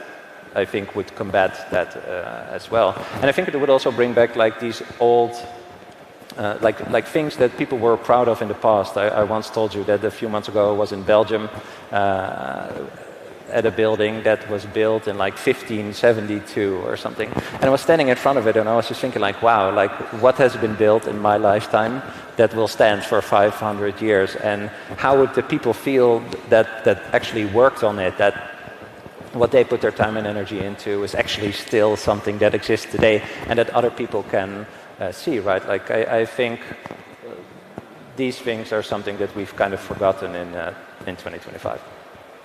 Yeah. So I think, I mean, on the, if you think about through history, virtually all human conflict, all wars have been fought to acquire or defend physical property. Right, the course of history and civilization has been shaped by wars that have been just either defending land, gold, other physical wealth, or trying to acquire it. So what are the implications when wealth is completely dematerialized? And all you rely on is cryptography. You don't need warships and fighter jets and nuclear weapons. You just rely on SHA-256 or whatever quantum-resistant cryptography to secure millions, billions, trillions of dollars, someday. So the return on your, I think Trace Mayer said this. I remember hearing him talk about it in 2015 or so. The return on your investment in violence is rapidly diminishing because you're not going to get very much. There's nothing to acquire. There's nothing physical to acquire anymore. If it is all just dematerialized, and you can walk across borders with nothing but the shirt on your back and carry millions of dollars with you, right? And that's incredibly revolutionary. And so then what does that do to society if you're not investing in violence and armies and so on? The only way to acquire wealth is actually by offering you value and getting Bitcoin in return. And that's pretty revolutionary. And in terms of upgrading your values, I mean, that's the kind of right at the heart of it. Yeah. I see we have a minute left, but we have one more thing to share. Is we often talked about like how Bitcoin is a mirror, and I think we both have two different ways of talking about that. I'll share my point of view. I see Bitcoin really as like a parallel system for money, and all the characteristics of Bitcoin are the total opposite of the characteristics of fiat money. And Bitcoin forces you to be transparent, it forces you to deliver value, it forces you to think on a long time frame, and also to think for yourself and be a critical thinker. And I think if we as Bitcoiners keep on doing this and keep on showing it, people will eventually come to Bitcoin because they know that we've upgraded our lives through Bitcoin. Yeah, I think it's a mirror in that it shows you, how open-minded you are and how intellectually honest you are, and if everyone buys Bitcoin at the price they deserve, as they say. So it's, I think it does kind of show you who you are, and it makes you, it keeps you honest. Yeah. Awesome. Thanks, man. Cheers. Thanks. Thank you. Thanks.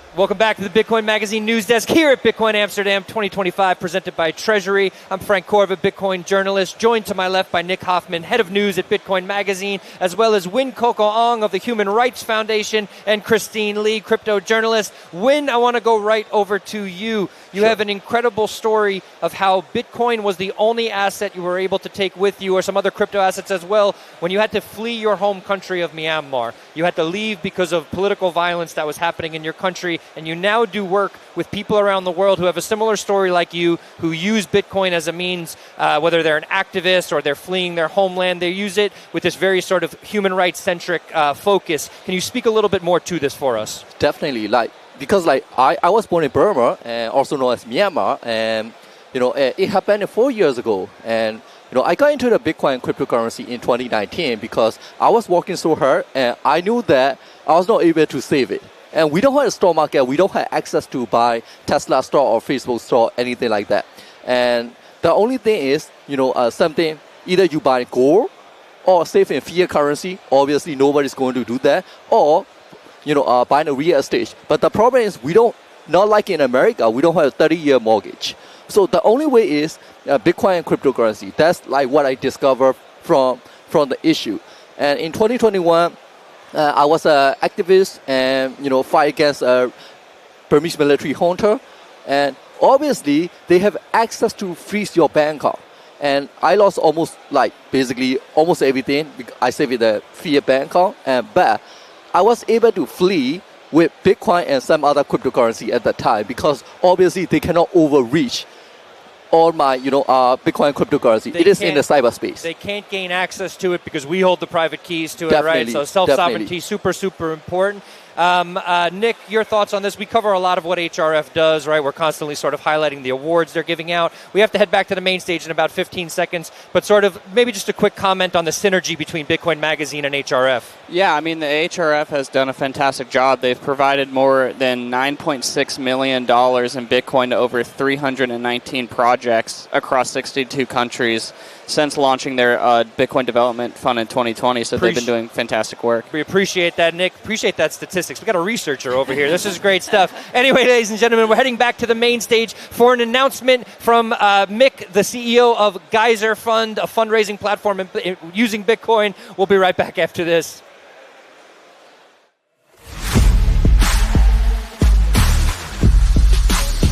Through you.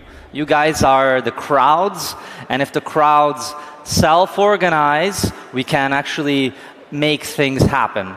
So the goal of the presentation is really to show you the power of crowdfunding, the history of it, and the innovation that is happening around it, thanks to different layers of Bitcoin. So let's get started.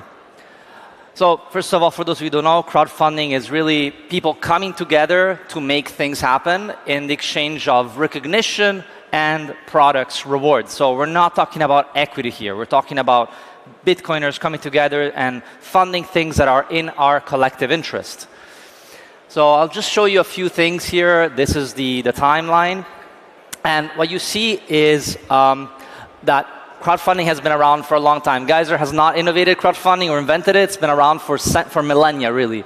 From the Romans to the Greeks, we used to build temples, just people funding things without asking for permission from the government, just building things, right? No, the government is not the only one building roads. We build a lot of public works just through our own collective engagements. It actually, in the Greek term of the word, it used to be the act of benefactors donating their city of the construction temples, public works, and festivities. It's really all sorts of things were built through this powerful thing called crowdfunding. So we have Alexander Pope, who also did crowdfunding. Earlier you go in history and more, actually, it's like big donors making important financial sort of contributions to these things. Alexander Pope was able to crowdfund the translation of Homer's Iliad into English from Latin, one of the first times this happened. And it was, as a reward, he put the names of all the benefactors on one of the first pages of the book, right? And so this was made possible, this cultural evolution was made possible through the crowds, but at the time actually it was mostly more noblemen, richer people that contributed. You then have Pulitzer, and this is interesting because this really talks about the crowd. This is where the entire American population came together to fund the base of the Statue of Liberty. So you had 120,000 contributors donating what at the time was $3.3 million towards the base of the Statue of Liberty, which was a donation from France to the United States. No base, no statue, right? So thanks to the people, something this important was made possible. And they gave access to a small replica of the statue, and also, importantly, recognized the funders in the front page of the New York World newspaper at the time. So again, recognition is incredibly powerful, and again, showcases the power of our collective coming together to fund important things that matter. And then came the internet, and the internet changed everything across all sorts of different industries. In 2004, 2006, you have the emergence of social media, and then off the back of that, you had the crowdfunding platform Indiegogo, Kickstarter, and GoFundMe emerge as platforms that enable the crowds online this time to fund important things that matter. The problem was that while social media is global and anyone can access it, the payment systems are still, even today, outdated, right? So PayPal, Stripe, they all access only 30 to 50 countries. And so that really puts the power of the crowds, to the bottom. And then came Bitcoin, right? Bitcoin fixes this. And you've actually had an evolution of crowdfunding even in the Bitcoin space. You had Lighthouse that emerged and then also Tallycoin off the back of the Bitcoin main layer. And then came Lightning in 2018, but really developed around 2021. And that's where Geyser was born, because we saw the power of Lightning as a really powerful tool to really becoming the main payment layer of the internet. And so Geyser is Lightning native, built on Bitcoin, of course. And then more recently, we have the emergence of Rootstock and smart contracts and their bridges as well, more recently, that makes all sorts of new interesting things possible. So let's talk about that. Geyser was all about donations, products, and now we built out the all or nothing crowdfunding model, which is what Kickstarter was doing. And what it does is that you send funds toward an initiative, and the funds get locked until the goal is reached. If the goal is reached, it goes to the main ideator, the creator of the project. If the goal is not reached, the funds go back to the funders.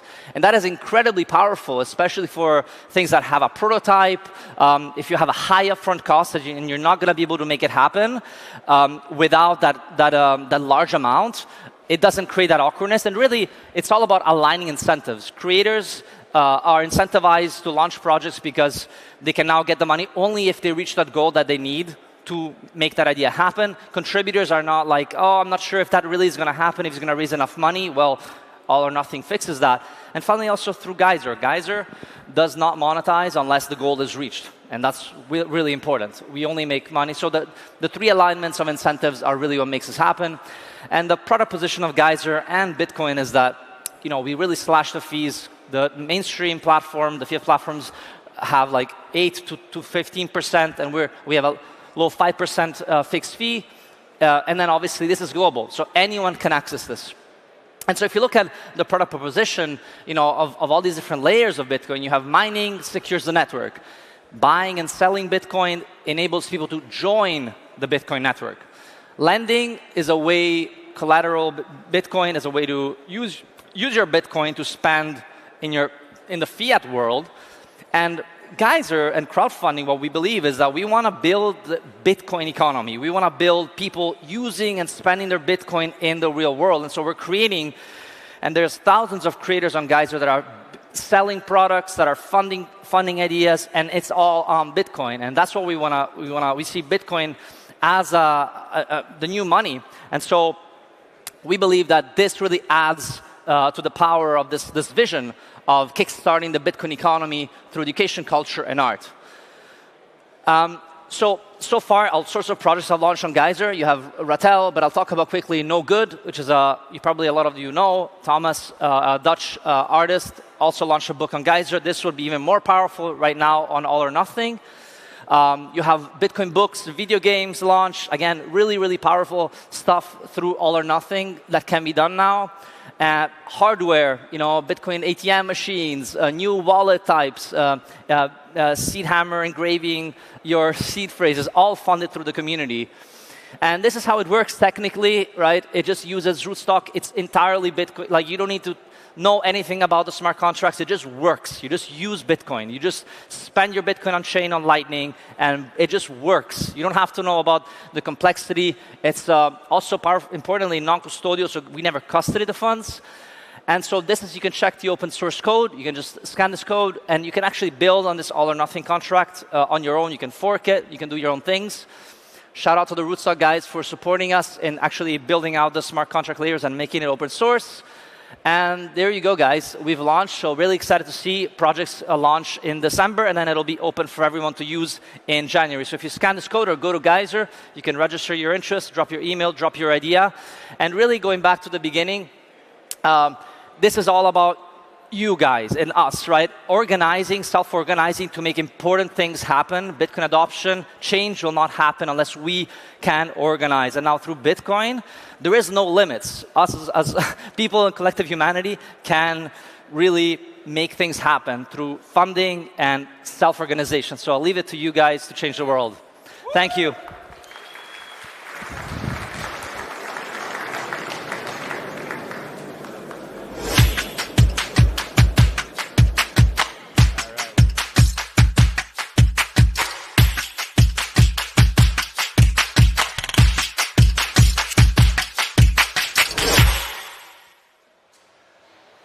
Welcome back to the Bitcoin Magazine News Desk. We're here at Bitcoin Amsterdam 2025, presented by Treasury. I'm Frank Corva, Bitcoin journalist, joined to my left by Nick Hoffman, head of news at Bitcoin Magazine. To his left, the one and only Susie Violet Ward, CEO of Bitcoin Policy UK, as well as host of the Roxham TV show My Two Sats. She also does a lot of other things. We'll get into that in just a second, though. And Christine Lee, crypto journalist. Susie, I'm going right over to you.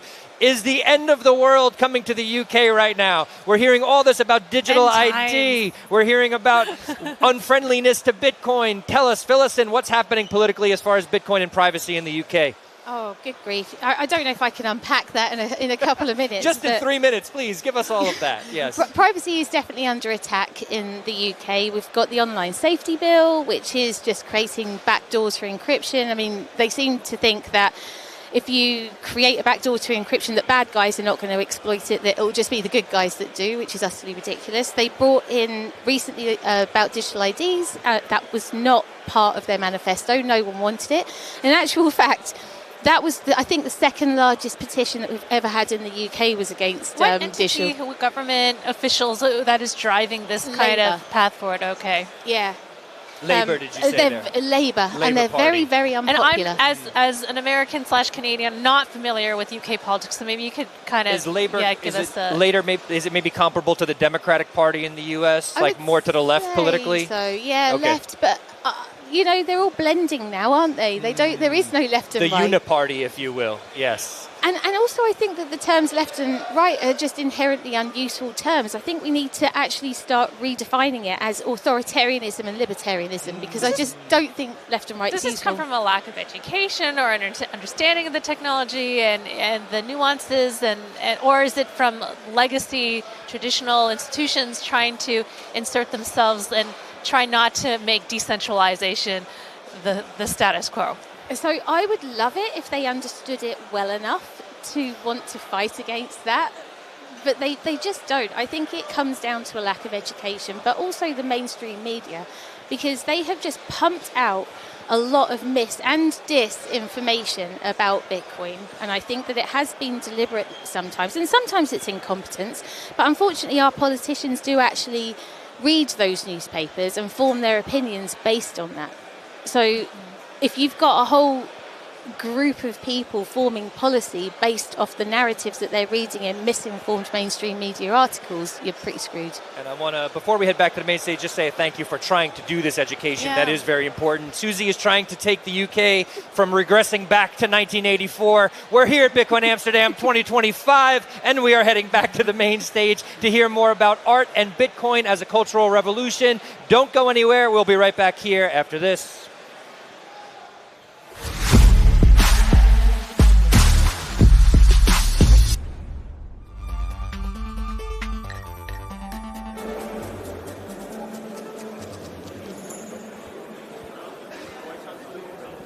So, good morning everyone, and welcome to our panel, Painting the Orange Pill, Art and Bitcoin as Cultural Revolution. My name is Stephen Reis. I'm an art historian and cultural researcher, and I come from an academic background. I've taught at a university, worked at research projects, and curated multiple exhibitions, and over the past few years I've also begun advising corporate collections and private collectors on building and managing collections, and now in the last few months or years also with a focus on Bitcoin and Bitcoin art and the cultural movements around it. So my own research is mainly about Bitcoin and is evolving as beyond a financial and a technical system, so to say, how it's becoming a medium of meaning and a new kind of cultural infrastructure. And with me today are two people who approach that from a different but also from a complementary angle. So first one is Brandon Bailey, who works in corporate development at Nakamoto.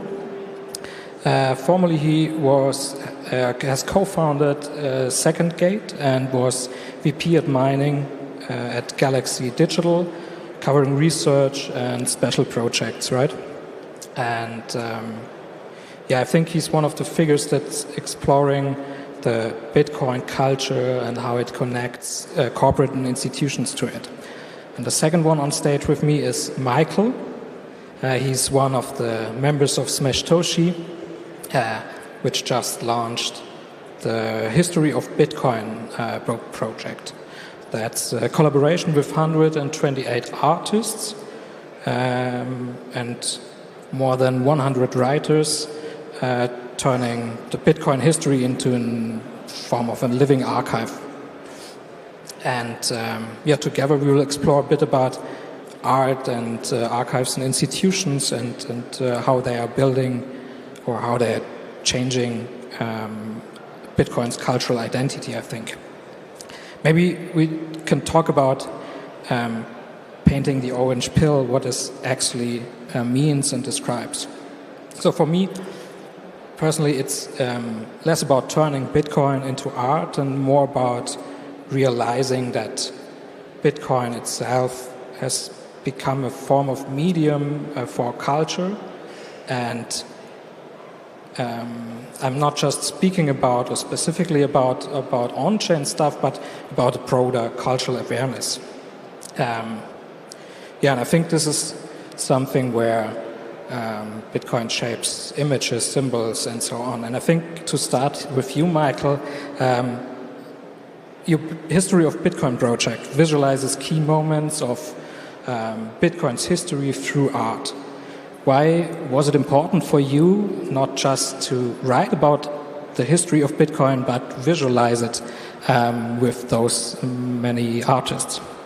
Yes, thank you very much. So I think, art has a way of teaching people when words often don't. I think, Bitcoin in particular can be quite intimidating for a new crowd.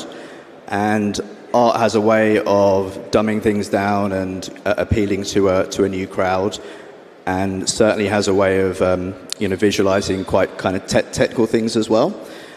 So obviously, I feel like art is a great gateway into Bitcoin, because when you can see an artwork, have a feeling with it, that might be and the emotions you feel, then that might be kind of the next step in you taking your journey and kind of going down the rabbit hole of finding out what Bitcoin's about. And what do you think, what role do artists and cultural researchers bring in shaping how Bitcoin will be remembered in, let's say, 20 years or so? Yeah, well, when you think about it, most people were illiterate for human history. So that's the way that people used to learn, through visuals. And then often the history can be written by certain individuals, and in Bitcoin we might have financial journalists writing the history. And I think it's therefore very important that artists can kind of come along and show their interpretation of Bitcoin, and really kind of the feeling, the emotion, the soul around it that maybe a financial journalist might not be able to articulate. Okay. And Brandon, we actually first met in Amsterdam 2 years ago, and I remember back then you're working on some thoughtful analysis about ordinals and inscriptions, and your research looked at the whole topic not just from a technical perspective or financial perspective, but also from a cultural perspective. And I really liked that a lot because it reminded me of how the traditional art world studies itself with annual reports like the Art Basel and UBS report that analyzes or identifies the collectors and also the pricing and also the trends that's happening right now. Today you're at Nakamoto, and you're working exactly where Bitcoin and corporates and institutions interact. From that perspective, what do you think companies or collectors, or why do you think companies and collectors are starting to interact with Bitcoin, not just in a financial way, but also from the cultural and artistic angle? Yeah, I think it's a great question. I think what is really sort of piquing the interest of institutions and individual collectors is sort of this opportunity to express themselves. So I think art is a great way to kind of tell a story or express sort of a sense of identity. I think that while we're all Bitcoiners in this room, I think that Bitcoiners as a whole are a very diverse group of people. We've all come to Bitcoin for various reasons. Some of us have approached Bitcoin through a more technical lens, others from a more idealistic lens or for various reasons. And so I think art allows us to be able to express, why we're so passionate about Bitcoin, what it means to us, the type of Bitcoiner we are. If you're a Bitcoin miner or if you are a developer, there's ways that you can represent that through collectibles or through various types of art. Perfect. And in our preparation call, you've said that art makes Bitcoin approachable for new audiences. What kind of people do you think could be interested in Bitcoin through art and who might not otherwise could be interested in Bitcoin itself?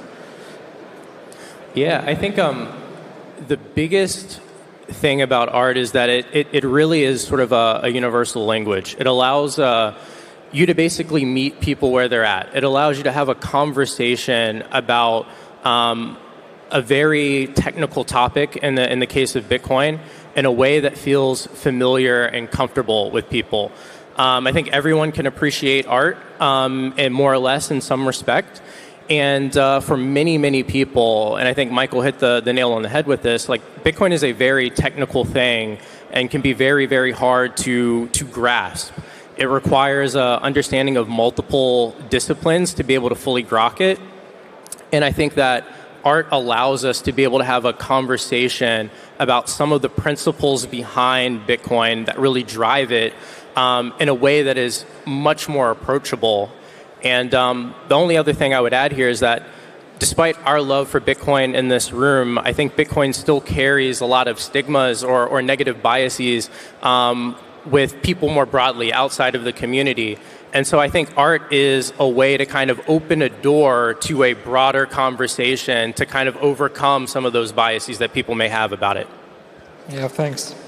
And do you think could Bitcoin culture and Bitcoin art eventually become something that treasury companies, for example, or other Bitcoin companies, that they express their mission like the banks did in the mid-20th century, like Goldman Sachs or Deutsche Bank and so on, and also high-profile private collectors did then. So to shape art and the culture around it, and also the medium they're expressing. Yeah, I would say from an institutional perspective, I think that there's incredibly strong alignment with respect to, with respect to how, for example, a Bitcoin treasury company views its mission, which is to basically just further the adoption of Bitcoin, particularly on corporate balance sheets.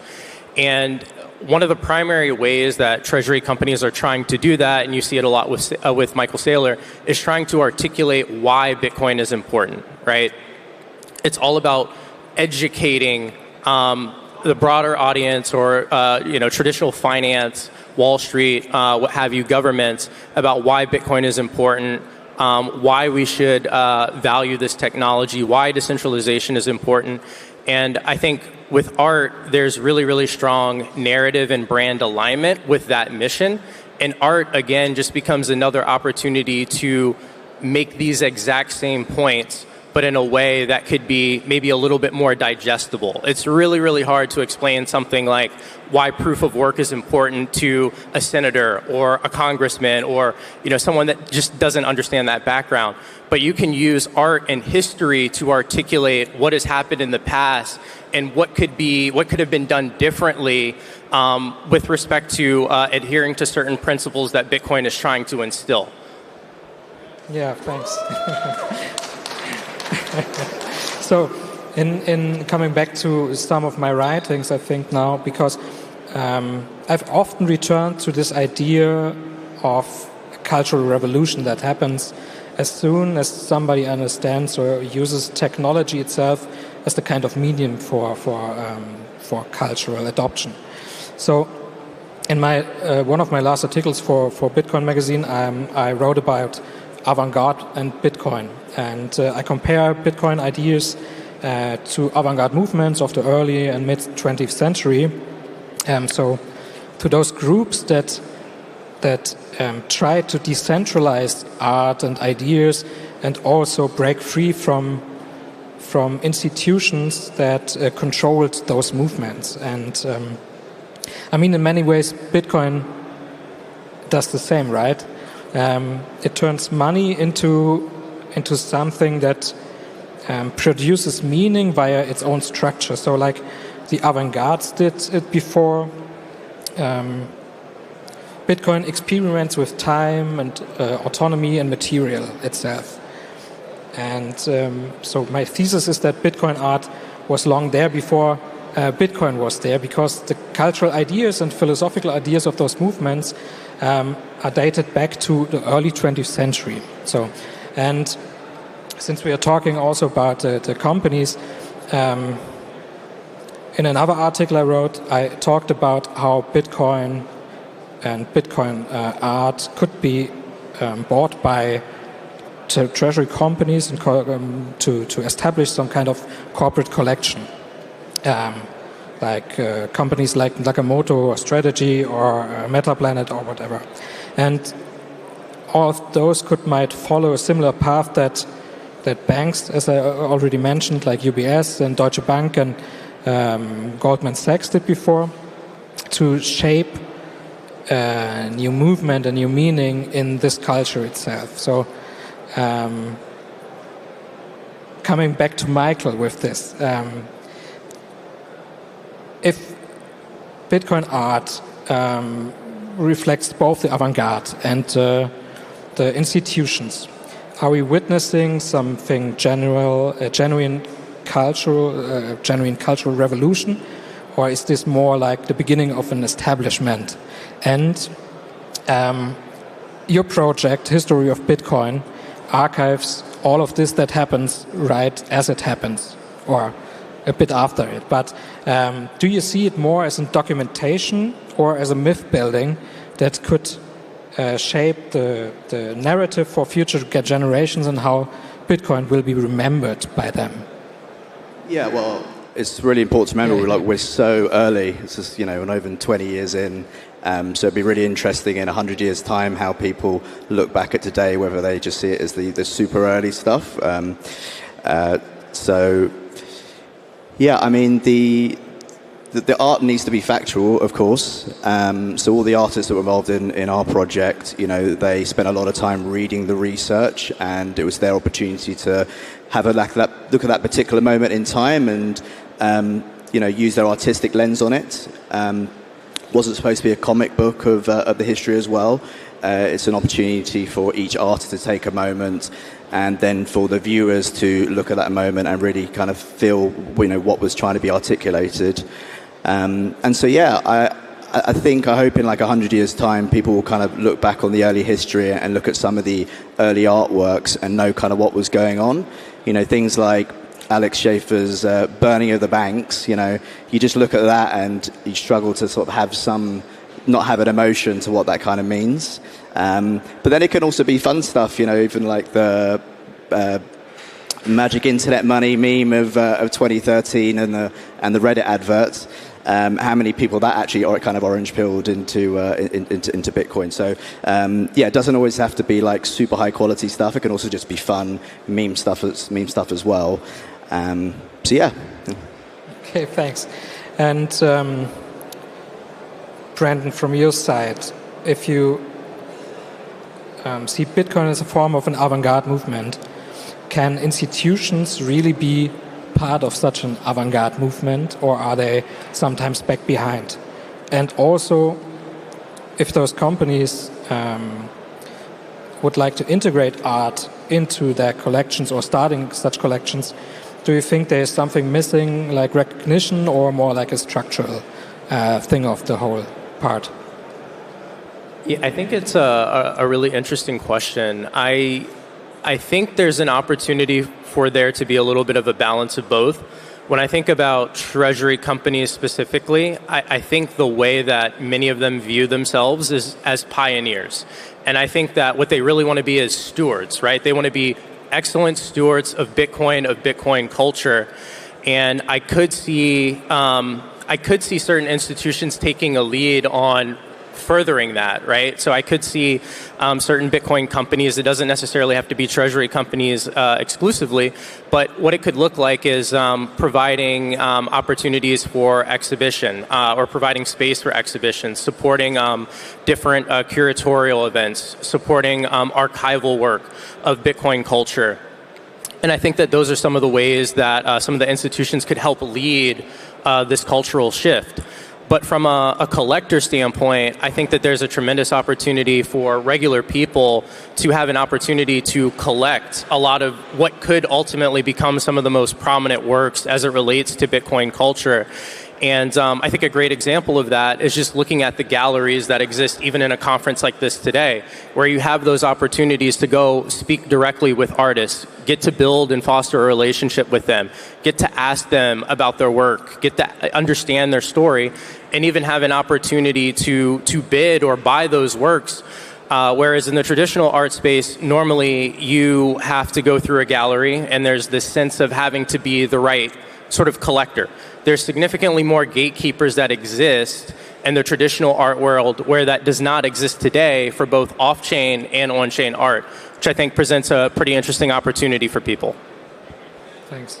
Michael, do you have something in mind for this, like what's missing, recognition or more something structural? I think for the institutions to buy, they're going to need to see some big auction sales and know that what they're buying is going to go up in value. You know, maybe that's the kind of sad thing about the institutions buying artwork. Individuals buy it because they like something and want to put it on their walls, whereas the institutions are buying it as an investment. So you're starting to see some Bitcoin art in the auction houses. You have Robert Alice is going to be at Sotheby's, I think next week, alongside Warhols and Damien Hirst. I think the estimate on that piece is like $800,000. So I think it's actually a really good moment in the history of Bitcoin art. And so yeah, when they start to see sales like that and start to see it going up in value, they'll kind of see it as a new asset class. Okay, thanks. And maybe to wrap this up, because time is running, I think we talk often about developers, miners, economists, and the financial infrastructure, but I think what we're sometimes missing is that every technological revolution also needs people that are who can read those cultural signals, because culture needs interpretation. And so painting the orange pill is maybe really about shaping that shared money so that the present and future generations understand why Bitcoin is important for us and also for our society. Yeah, thanks.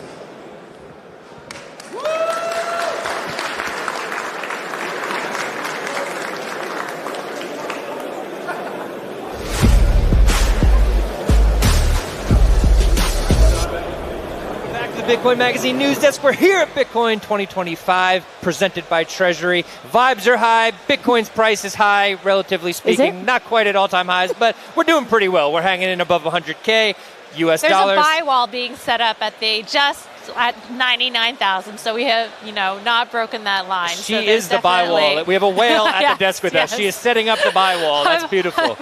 We appreciate that. The ship. Yes. She does this for fun. This is not work for her. She's just a Bitcoin whale. To my left, we have Nick Hoffman, head of news at Bitcoin Magazine, Susie Violet Ward, CEO of Bitcoin Policy UK, and host of the My Two Stats show on Roxham, and Christine Lee, Bitcoin whale. So we're back here. We were just talking about Susie, off camera, we were talking about other payment processors. So a little bit about Bitcoin as money, how that compares to other payment processors that, let's just say, you're not as fond of. So maybe in so many words, if you'd like to tell us a little bit more about what you were sharing off camera, that'd be fantastic. In a diplomatic way, okay. Yes. Yeah, so it's very important that Bitcoin becomes a medium of exchange. I think that the store of value treasury companies, I know obviously like where we are and stuff, that treasury companies are becoming a big thing, but really Bitcoin's value lies in the self-custody, being able to look after it yourself and being able to use it as a medium of exchange. And so I've been going to quite a few...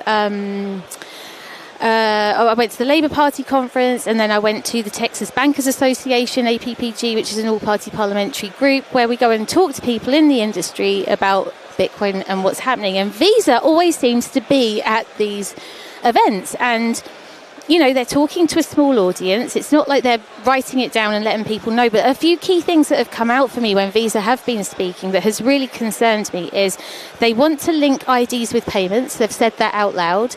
And when I went to the Texas Banking Association at Chatham House the other day, they talked about the fact that they're working on programmable money and smart contracts.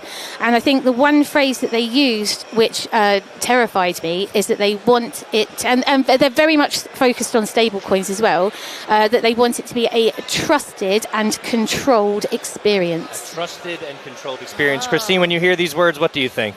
Well, this is what I was asking about, what was going on in the UK, because I've been hearing a lot about digital identity and, you know, what's happening with the education with government officials. Are they getting educated? Do they understand that the advantages and the benefits of decentralization?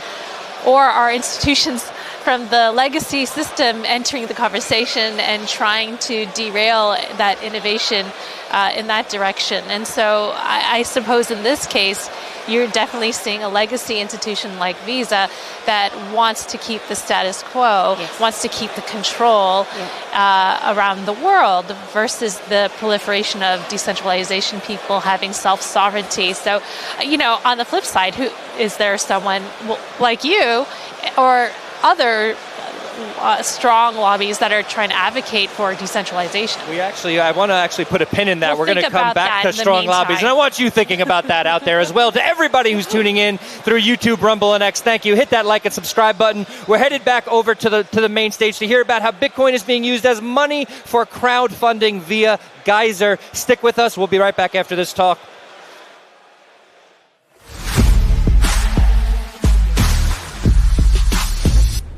On that previous panel a little bit and talk about the symbolism and design language of Bitcoin.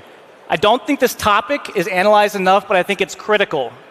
Too often we're caught up in the charts, the debates, and the technical details. We forget that design is the interface between Bitcoin and culture, whether it's the branding, the products we build, or even the events that we attend. Design is how Bitcoin meets culture. So I've spent over a decade working on full-time on Bitcoin design, and in that time, I've built some of the most recognizable brands in the space, designed the world's largest Bitcoin conference, had a front row seat as Bitcoin went from a fringe experiment to a global cultural revolution. And like all great revolutions, I've seen Bitcoin develop its own set of symbols, its own cultural identity, and even its own shared mythology. Today, the Bitcoin brand is everywhere. Millions have embraced it. Billions have at least heard of it, but it wasn't always that way. To understand how we got here, we got to look back to where it all began. With the cypherpunks. And I have a huge amount of respect for the cypherpunks. They defended cryptography, privacy, and freedom to write code long before it was popular. But when it came to branding, UI, and design, let's just say they weren't exactly fans. In the cypherpunk world, text was their interface, code was their culture, and mathematics was the message. The goal was logic, not aesthetics. To them, symbols and brands were tools wielded by corporations, states, and institutions to sway and influence the general public, exactly what they were fighting against. They viewed brands and logos as ways to mask the truth, right? A beautiful interface was considered suspect, an unnecessary layer between the user and reality. Logos were rejected in favor of ASCII-like text displays and terminals, and manifestos were delivered in raw HTML. They believed the truth shouldn't need packaging. But in doing so, they underestimated something critical, the cultural layer of technology adoption. Because here is the key part. No matter how hard you try, you can't suppress our instinct to create meaning. You can't stop the mind from forming symbols. And even if you reduce everything to pure code, humans will still find a way to fill that empty space with a story. And there are many symbols in Bitcoin today that carry the DNA of those earlier days. For example, you have Satoshi Nakamoto, right? The hooded anonymous creator. This is our creation myth. It represents privacy, rebellion, hacker culture, and the idea that a single individual can change the world devoid of ego. Every movement has an origin story, and this is ours. We also have the Guy Fawkes mask, right? Originally, this symbol was used as a warning against rebellion, a reminder of a failed uprising. But over time, it was reclaimed, reinterpreted, and reborn. These days, it represents speaking truth to power, decentralized resistance, and the individual against the institution. This is a perfect example of how symbols change over time. And finally, we have the code itself, right? In the absence of logos and branding, the raw code became the identity. The hex dumps, command line outputs, the Genesis block itself. These forms became visual symbols in their own right, so much so that we now see it on an American Express card today. But as you can see, these early symbols were dark, cryptic, technical, almost ominous in their flavor. The visual language said, we operate in the shadows, and if you don't know how to use a terminal, forget about it. They're inherently limiting, powerful for insiders, but inaccessible for everyone else. We needed something brighter. We needed something more hopeful, right? We needed the Bitcoin symbol. And this is the logo I was greeted at when I first started working in Bitcoin full-time. As many of you know, this is actually the third iteration of the Bitcoin logo, evolving from Satoshi's original design. And it was posted on the Bitcoin Talk forums by a user named BitBoy. And it was clear this guy must have been an engineer, because if you break it down, there's tons of intentional structure and symbolism within it. The two vertical lines are, of course, adapted from other currency symbols, but the motif actually traces back to the Spanish peso, where the two bars are speculated to represent the Pillars of Hercules, or Atlas, holding up the world. Bitcoin inherits that lineage, a currency for the future. The logo's rotated at precisely 13.88 degrees, leaning forward, and the scaling ratio of the circle is based off of 42, which, as we all know, is the answer to life, the universe, and everything. A little cosmic humor baked directly into the brand. You can tell an engineer made this, but here's the thing. It still holds up, it's solid, and it's iconic. And then there's the orange, right? The orange was brilliant. Orange is the color of energy. Orange is the color of fire. And orange is the color of the Dutch, right? It's loud, there you go. It's loud, optimistic, and it says, we are not hiding anymore. We are here. But here's where it gets interesting, right? In 2010, BitBoy openly admitted that he drew inspiration from Visa and MasterCard, the very institutions that Bitcoin was trying to disrupt. He said, the irony is, as much as I hate MasterCard and Visa, it's all about perception when it comes to consumer confidence and behavior. And that's the key insight here, right? It's all about perception, not just the code, not just the technology, but how people feel when they encounter it. Around this time, Bitcoin started making news headlines, but the imagery was all over the place. Cache coins, price charts, generic stock imagery that you still see today. There was no coherent visual identity. And while this was a feature in the code, to the general public, a lack of a shared design language was confusing. So this is me in 2014, an intern at my first design job, and this was the landscape I was stepping into, surrounded by engineers, crypto anarchists, and it was here that we designed the first Bitcoin payment URLs, long before the average user even knew what to do with a QR code, and the first multi-sig wallets, all open source. But I had this question that kept me up at night as I entered into this industry, which was, how does a decentralized group agree on a symbol at all, right? And the truth is, there is no official Bitcoin logo, right? The orange Bitcoin symbol that we all know and love is MIT licensed and open to anybody. Anyone can create their own variation on it, and many have tried.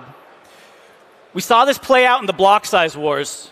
Competing forks had to brand themselves to differentiate. And at some level, this was a battle over the Bitcoin brand itself. It was not just a technical debate. It was a struggle over identity and a battle on who gets to be Bitcoin. And in the end, the orange Bitcoin brand did not win because it was the best design. It won because it was the oldest and most widely distributed and most repeated. Rather than a mimetic evolution, like we see with memes, where we go from variation to competition and selection, Bitcoin logo followed more of a thermodynamic model, right? Initial energy, replication, and a reversibility. And so the orange B became the banner that we still fly to this day. But this was just the beginning of something much larger. Once we had a banner to rally around, something deeper formed, a tribe, a movement, a revolution. We watched an entire culture emerge in real time over the years. And while Bitcoin is a global community, and while our politics, backgrounds, and financial situations may all be different, we are gathered under one shared symbol and one shared belief. From there, symbols expanded into the cultural pillars that every enduring movement has. Symbols, language, values, right? We didn't just create a new form of money, we created a new culture. But human beings have always done this, right? This is no surprise. Since ancient times, we've used symbols to compress complex ideas into forms we can share. Symbols are how we define who belongs, communicates what we believe, and visualize meaning together. And like all early cultures, we turn to animals to express this story first. We have the bull, right? Symbol is all the civilization itself, representing strength and conviction and an unstoppable force. We also have the rabbit, right? This is my personal favorite, representing curiosity, hidden knowledge, and unseen realities. Going down the rabbit hole, it speaks to the intellectual journey that we've all been on and functions as an initiation ritual. We also have the frog, of course. The frog is a creature that lives between worlds, both outsider and insider. It represents the underground culture, the humor, the irreverence, and the internet native identity of Bitcoin. And last but not least, we have the honey badger, right? Honey badger doesn't care. It's immune to threat, intimidation, and attack. It keeps going. It represents the anti-fragile nature of Bitcoin. I don't know of any other movement that's adapted the honey badger, but we love it. And so quite naturally, we just saw how we developed a modern mythology, like organically. Some of these symbols are unique to Bitcoin, and some are borrowed and reinterpreted from other cultures, which is exactly how myth has always evolved. No matter how strange or playful these symbols may seem on the outside, it's hard to deny that they carry real meaning. They've taken on lives of their own. And so once we have a set of symbols, the next layer always emerges, right? Language, short phrases, inside jokes, ritual sayings. These become the glue that hold the identity together. And you already know these, right? Some of them are up here on the screen. HODL, not your keys, not your coins, don't trust, verify, always has been. But these are more than memes. These are compressed wisdom. And many of them have a visual representation to go along with them. But they weren't accidental either, right? These serve a critical psychological function. I believe Bitcoin has a collective unconscious. And while one person might have come up with each individual meme, we have a hive mind of sorts that propagates and adapts them. A shared identity that celebrates together, suffers together, learns together, and pushes forward together. They aren't marketing slogans, they're survival codes for the digital frontier, and they helped us endure volatility, resist censorship, and shrug off ridicule over the years. But most importantly, these symbols and mantras preserved our history and reinforced the mythology as we grew. And we have learned a lot of lessons along the way, lessons that need to be remembered as we enter the next epoch. So what holds us together? Financial incentives are at the core of how Bitcoin works, of course, but there's something deeper happening here. Identity, meaning, belonging. Kind of sounds like a religion, right? Well, I think it may look like that from the outside, but I think there's a clear distinction here. We're not trying to answer the meaning of life with Bitcoin. We're trying to answer something more concrete. How do you build a strong society on stable monetary foundation? But despite this, the similarities are striking, right? We have the moon, transcendence and hope. We have Satoshi, the absent deity, right? The founding prophet. We have the Genesis block, the creation myth.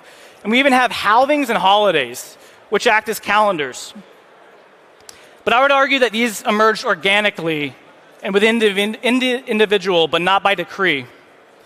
Because Bitcoin doesn't just shape culture, it shapes the individual. It spreads peer-to-peer through memes, nodes, and shared experience. It's the recoding of the self. It rewires your head, right? Your reason, your verification, your long-term thinking. It rewires your heart, right? Hope, sovereignty, belief in human freedom, prosperity. And it rewires your hands, right? How to build things, how to take action, how to hold custody, just making things, right? And anyone who's gone through a full cycle knows that this is trial by fire. So the question becomes, what story are we telling now? What challenges lie ahead? How do we carry these symbols forward as we build the future? And from my point of view, I think Bitcoin's at a crossroads right now. In the US, many believe Bitcoin has already won, that it has gone mainstream. But this moment is different from the early days of Bitcoin. We are no longer wondering, will Bitcoin survive? We are wondering, what will Bitcoin become? And history shows what happens when revolutions go mainstream. When Christianity became legalized under Constantine, the rebel faith became the imperial faith. When punk rock was signed to major labels, anti-establishment music became a commercial product. When the early internet met venture capital, the frontier became an industry. But in every case, success forces a movement to confront itself. And so Bitcoin, as we know, acts like a mirror. The identity of the outsider no longer fits, but the identity of the establishment feels like betrayal. This is the tension. This is the moment we are in. And so we have three routes, I think, we can go from here, right? The purist insurrection, reassert founding principles, and protect the cultural core at all costs. We could go institutional translation, right? Transform Bitcoin's principles into something palatable for corporations and states. But we risk dilution or even capture. Or mythic reinvention. Stop defining Bitcoin by what we're resisting and start defining it by what we will build. Balaji describes the rise of network states, right? Communities like ours coordinating digitally, gathering capital and conviction until we begin to shape the physical world around us. And I believe that the next 10 years in Bitcoin will be defined by this. When we say fix the money, fix the world, we should stand by that. But it won't happen automatically. It requires builders, capital, and creators. So here's my ask of you, especially to all the designers, the artists, and creators in this room. When we design the next institutions, the next products, even cities, right?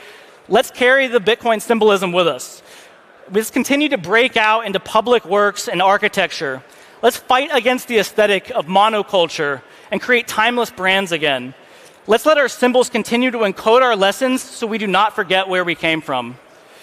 And at the Bitcoin conference, all of these ideas were top of mind when we developed this year's theme, Foundation 2.0.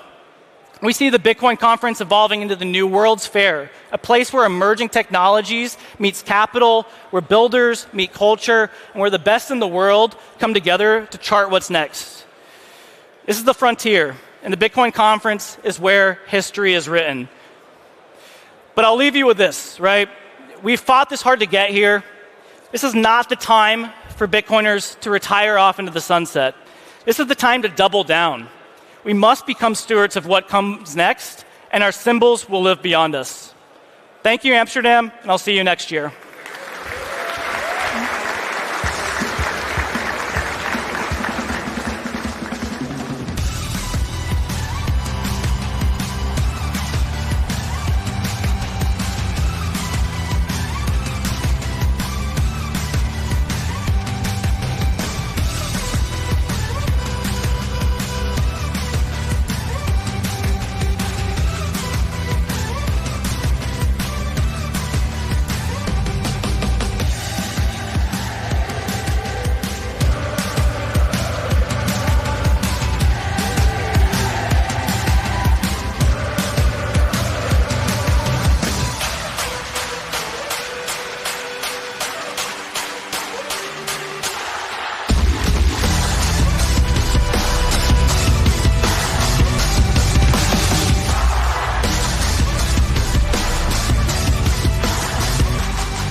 Welcome back to the Bitcoin Magazine News Desk. We're here at Bitcoin Amsterdam 2025, presented by Treasury. I'm Frank Korva, Bitcoin journalist, joined to my left by the extraordinary Roy Scheinfeld, CEO and founder of Breeze, as well as Susie Violet Ward, CEO of Bitcoin Policy UK and host of the My Two Sats show on Roxham, and crypto journalist Christine Lee, ladies and gentlemen.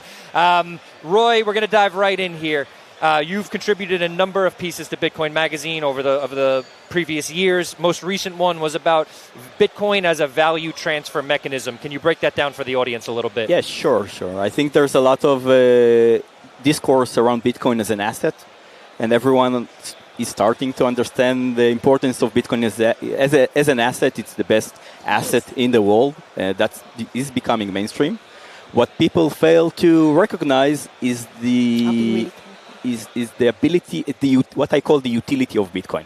So Bitcoin has a much greater in terms of potential to influence humanity, basically. So I see Bitcoin as a way to transfer value.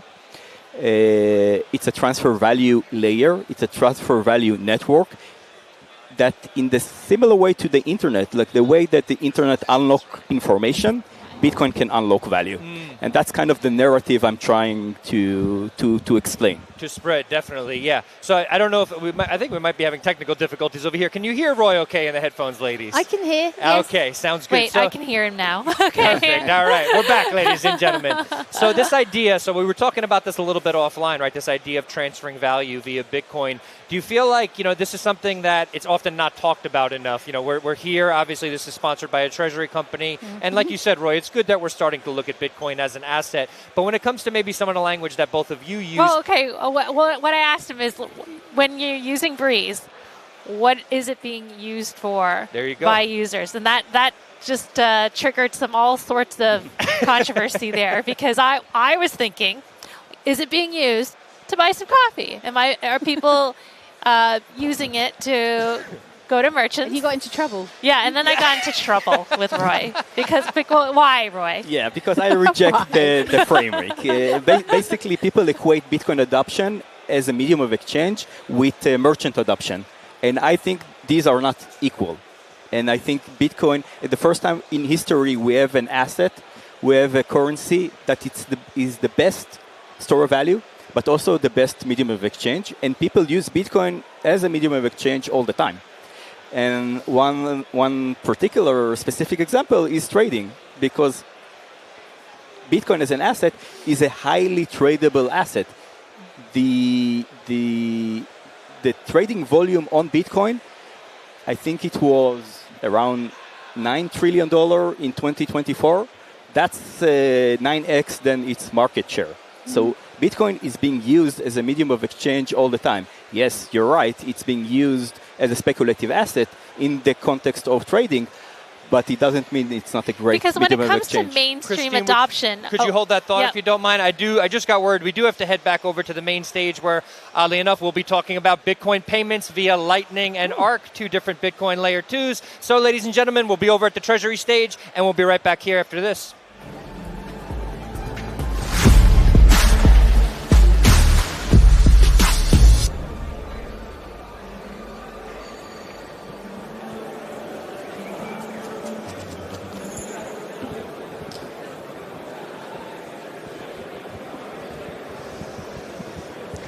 Hello, everyone. How are you doing? Woo! My name is Veronica. I'm happy to guide the conversation today. I work with Arc Labs. And before we get started, just a brief overview. Is there anyone who is using Bitcoin as this store of value thing? Anyone hodling here? What about using Bitcoin for payments? Okay, that's getting less. And who has heard of Arc? Oh, that's quite a lot. So I'm super glad to be here today with some of those that are actually at the very forefront of developing this technology, Arc and Lightning. So please welcome on stage Bastien Teinturier, Eric de Smet and René Picard. Can you please give a brief introduction of who you are and what you do? Yeah, hello everyone. I'm René Picard and I'm working as an open source developer and researcher in the Lightning space. So I'm researching how to make payments more reliable and work on liquidity management. And I was very excited when the ARC paper first came out because I thought it's a really neat infrastructure to help with payment reliability and liquidity management. Hi, my name is Eric de Smet. I'm the CTO of Second. At Second, we're building an implementation of ARC, which is focused at sending and receiving Bitcoin, and basically building the best experience to send and receive Bitcoin. Good morning, my name is Bastien Teinturier and I'm CTO at A5, one of the 3 companies that actually created the Lightning Network, and I've been working on developing the Lightning Network since then. Thank you. So today we want to focus on like 3 things. On one hand, what are the actual limitations of Lightning? And then we'll look at 2 potential use cases of ARC. It's quite a new technology. One of those is using ARC rather as a payment solution, where you'd have potentially different ARC instances, and Lightning would be the connective tissue. And then we have a second USP, where we have ARC rather as an infrastructural piece where you can build virtual channel and channel factories on top and then plug this kind of into Lightning to support it. Bastien, you're like working on Lightning or developing Lightning technology and engineering the protocol since, I don't know, probably nearly a decade. Or can you give us an overview of where we are at now, what is possible, especially with Phoenix, the wallet your company develops, and also maybe give us an overview of which limitations do we have with Lightning that are just built into the protocol? What is stuff that we won't just not get around? Yeah, so first of all, zooming out, we've actually come a very long way since the early beginnings of Lightning, because in the early days it was really, really hard to use because this was quite complex technology that we've been able to simplify over the years and mostly simplify the UX as well by adding more protocols.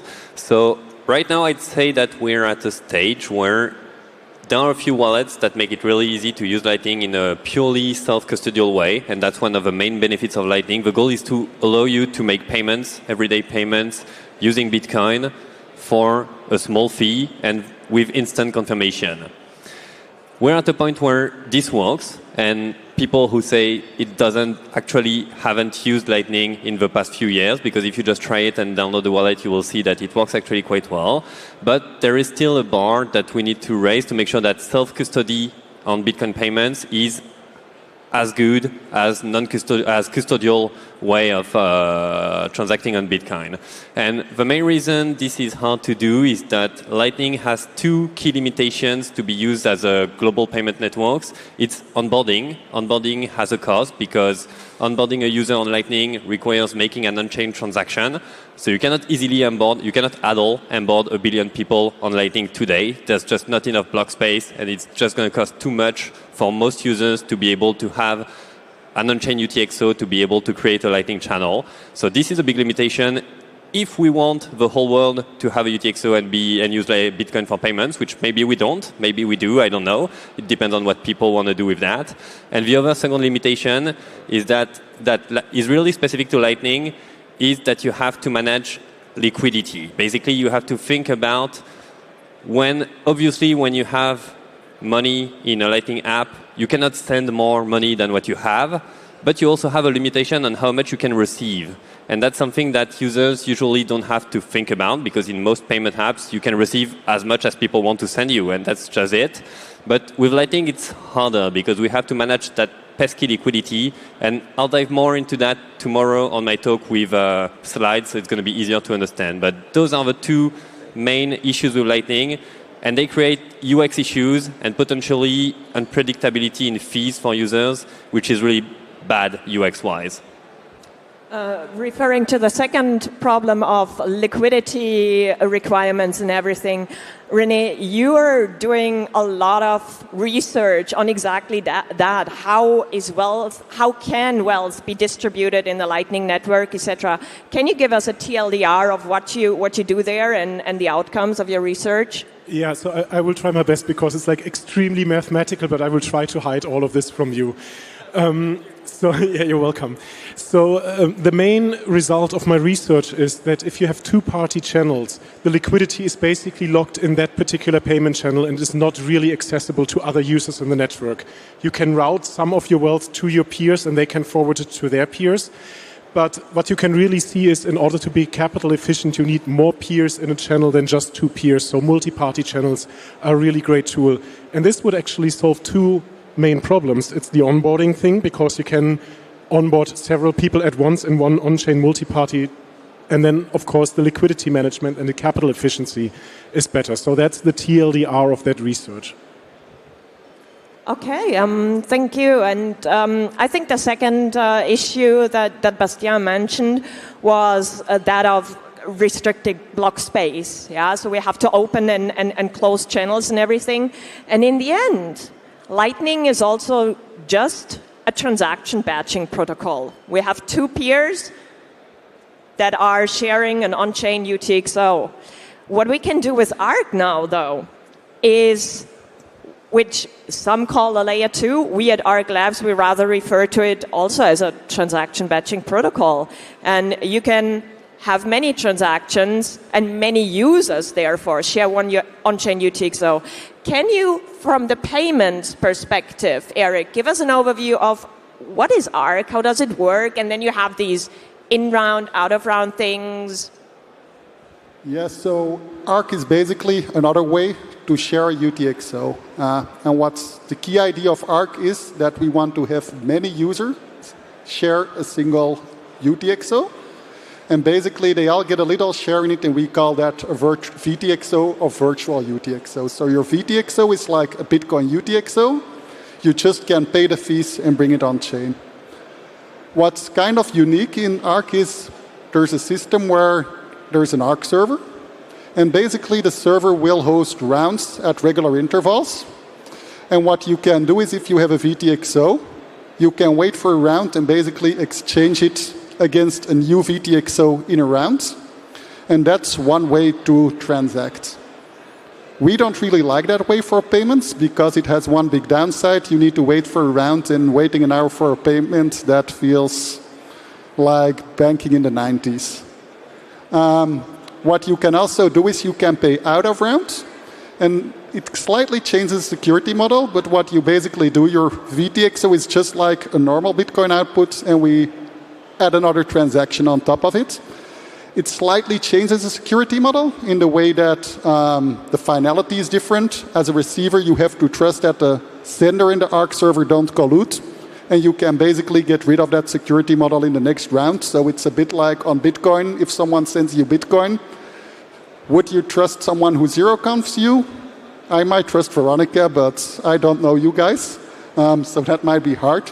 And with ARC, it's the same. So initially, your security model might be a bit weaker, but after a round, you can get to a very strong security model again.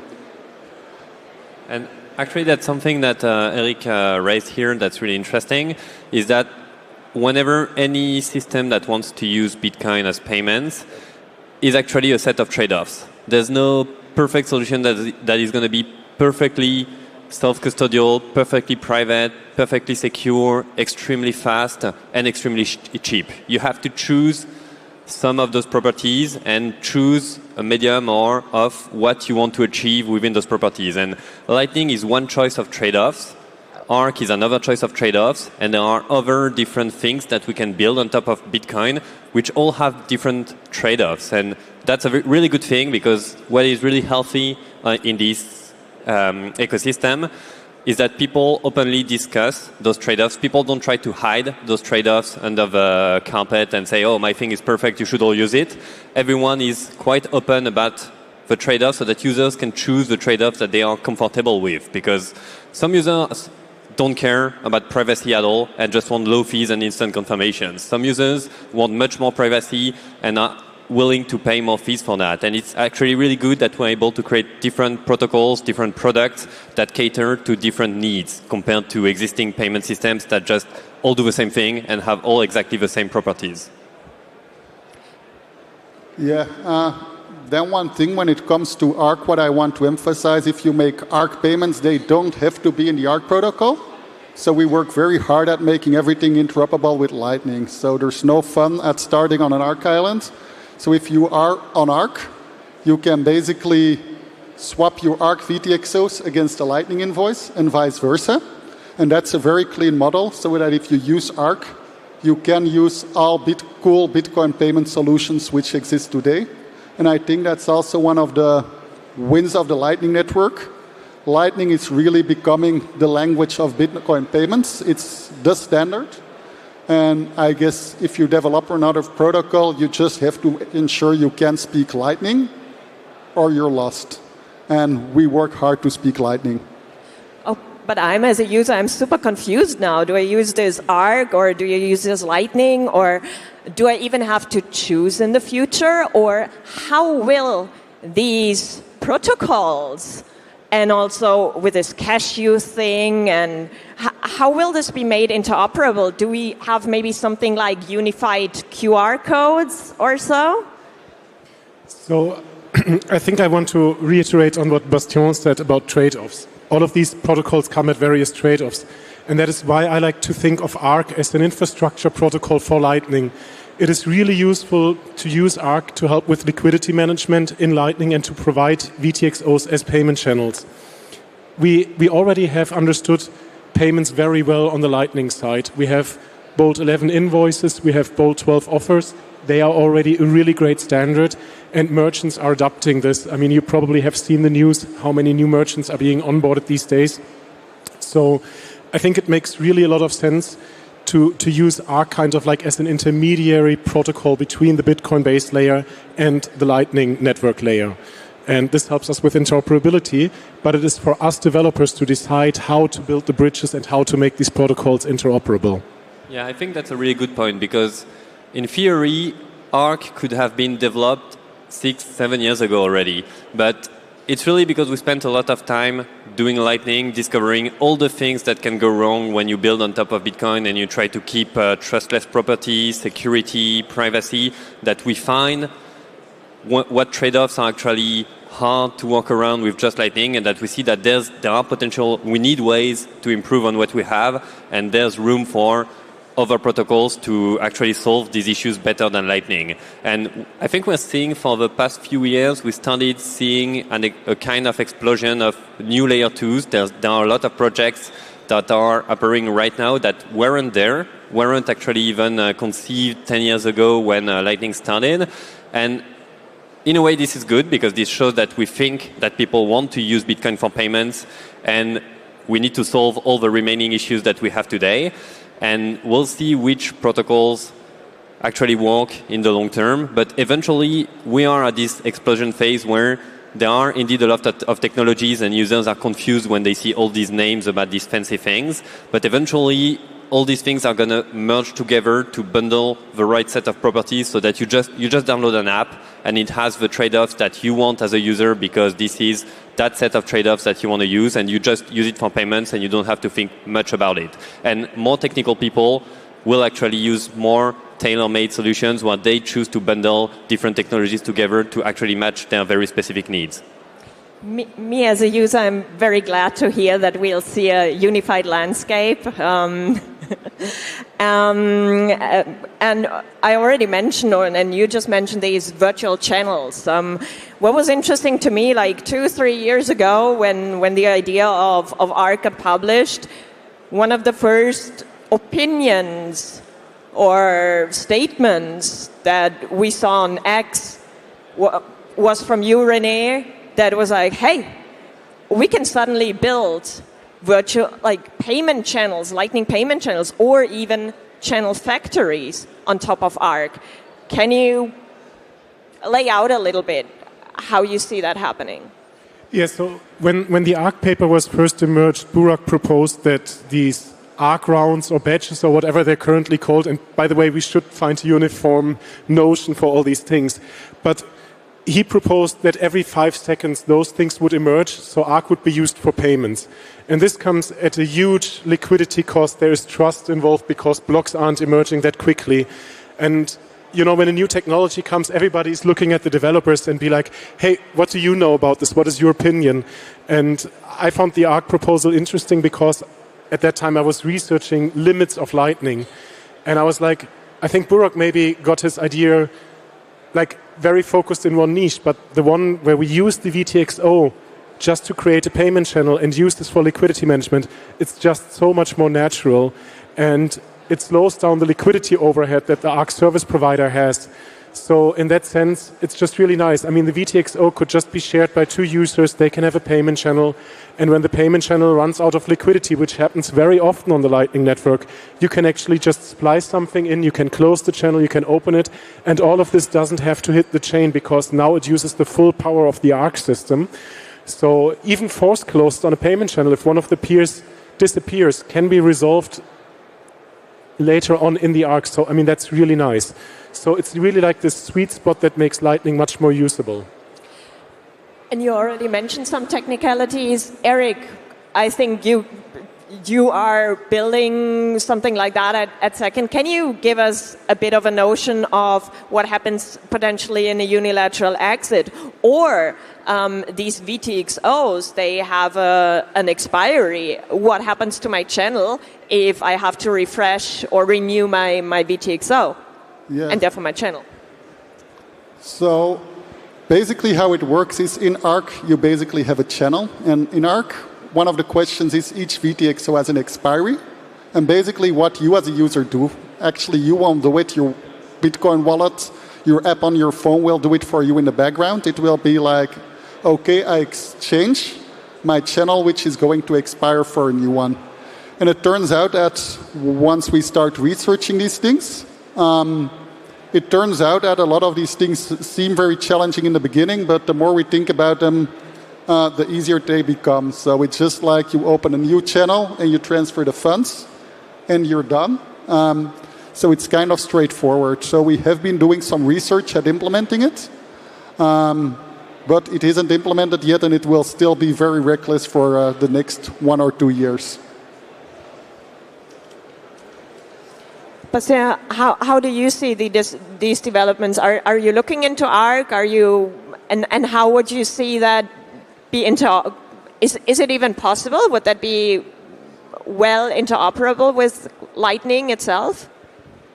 It actually took me a while to understand ARC well enough to really understand the trade-offs, and the documentation that was built by Eric's team was really great for that and really helped me. And one thing that's really interesting with ARC is how many people in the audience know what covenants are? Can you raise your hand if you know what covenants are for Bitcoin? Okay, so this is a very technical topic, but this is potentially a change that would be made to Bitcoin to allow more complex things to happen in layer 2s like Lightning and ARC. And kind of the issue I had with that is that Lightning doesn't benefit that much. This is a huge change for Bitcoin. This is something that people have been talking about for years, and there's been a lot of tension in the community about how should we do covenants, should we do them at all? And this is really a heated debate in the community. I hope that some form of it will eventually happen, but it wasn't helping Lightning that much. But it is actually really helping ARC improve its UX and improve its usability. So that's why I'm really excited, because ARC is going to benefit a lot from covenants on Bitcoin, and then that allows Lightning to benefit from ARC to scale onboarding. Basically, onboarding users will be much easier and much cheaper, and we can potentially onboard hundreds of millions of users, which we cannot do with just Lightning. And it will also help with liquidity management by shifting some of the burden that is right now on every user. It's gonna help shift it only to the service providers, whose job it is to actually manage that liquidity to make money and ensure that they have an economically viable product. So I think this is interesting because there is really a nice healthy way of combining those two technologies together, especially in a future where Bitcoin activates covenants. I fully support your statement about covenants and how useful they would be in order to create all these second layer protocols. Just want to add like a tiny bit about the usefulness for Lightning. So for example, Christian Decker has been very vocal about proposing L2 as a different mechanism to create payment channels. And I think those would also benefit from covenants. And we would get a similar power out of them like Arc, because we could also build multi-party channels. I think the interactivity requirements would be a little bit differently, and this is where Arc also is like very shiny, because in Arc you don't have to like interact new state changes with everybody all the time. You have the service provider in the middle who is helping us with that.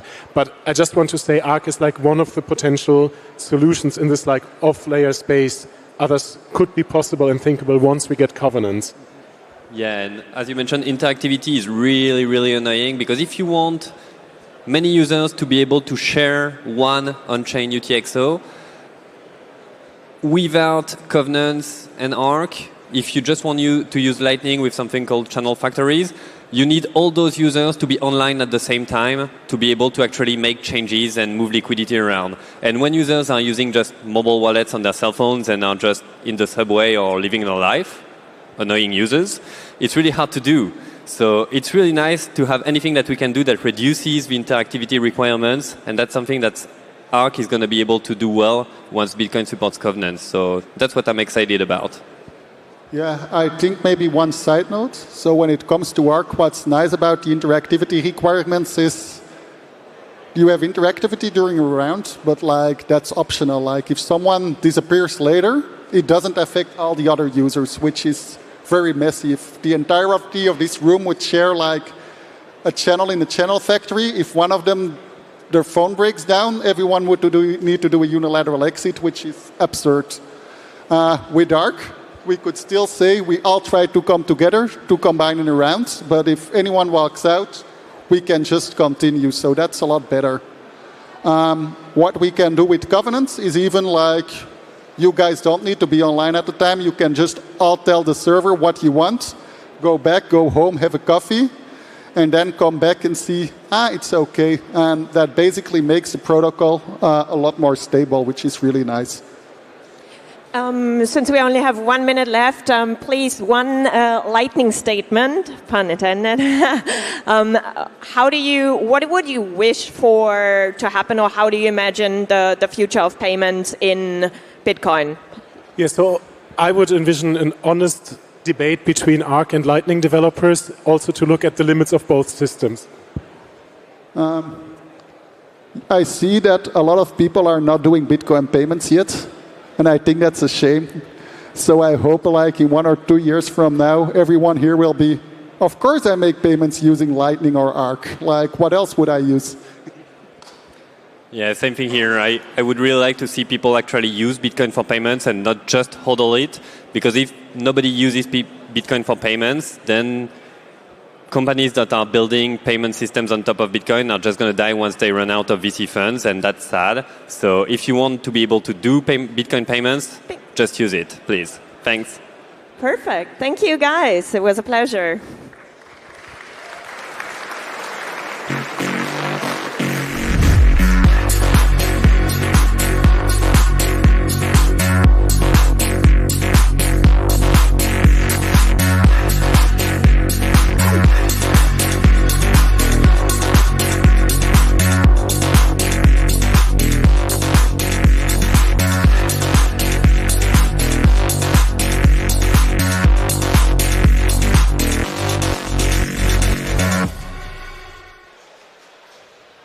Welcome back to the Bitcoin Magazine News Desk. We're here at Bitcoin Amsterdam 2025, where vibes are high. I am Frank Korva, Bitcoin journalist, joined by none other than Roy Steinfeld, CEO of Breeze, Susie Violet Ward, CEO of Bitcoin Policy Institute and host of the My Two Sats show on Roxham TV, and Christine Lee, crypto journalist extraordinaire. Roy, we were just speaking offline, and this is a perfect segue from this conversation we were just listening to about about Lightning as the common language of Bitcoin. Could you maybe unpack that a little bit for the audience? Sure. But as a segue from the previous panel, if I may, touch on the topic of Bitcoin payments.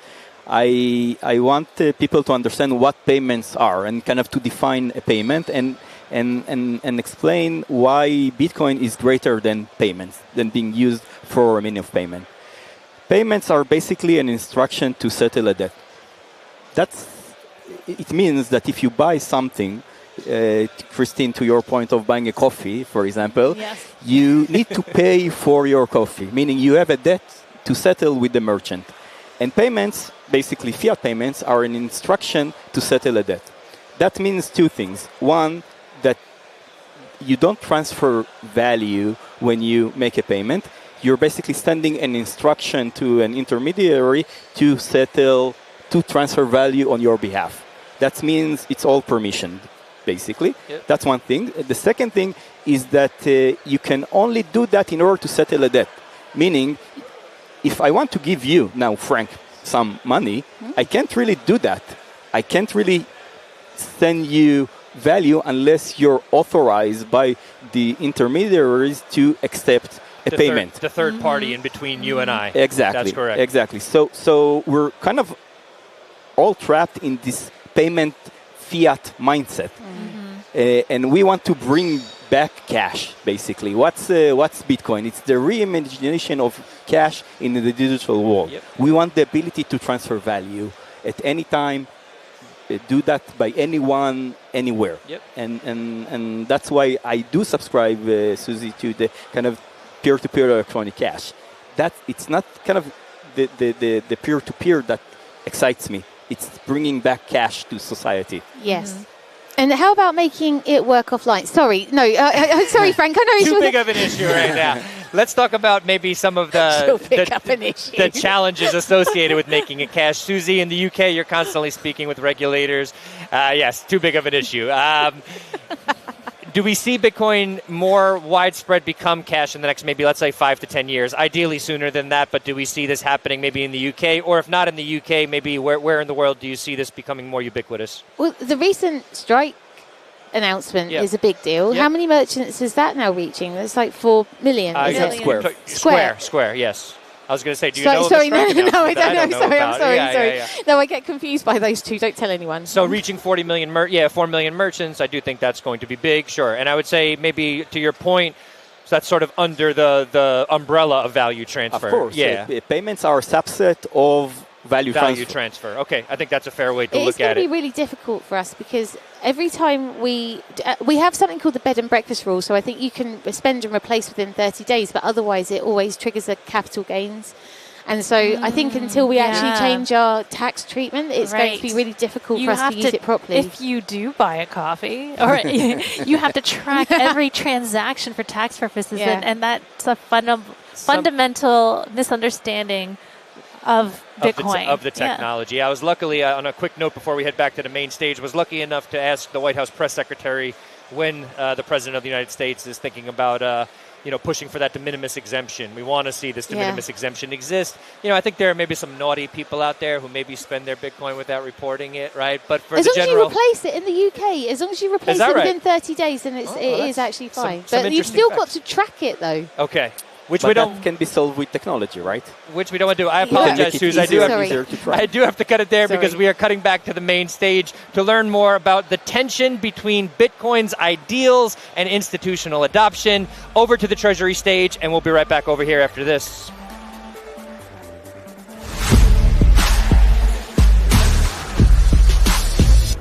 We're going to talk about a contentious subject. It's going to have try to make the best of it and have a neutral positions here and not be too,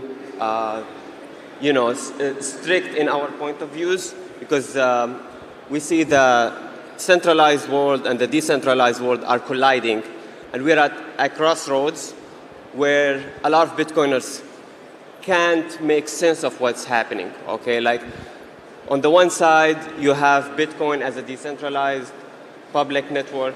Anybody can join, but at the same time, the entire point of it is that we try to avoid centralized parties. Sorry. So this is better, right? Thank you.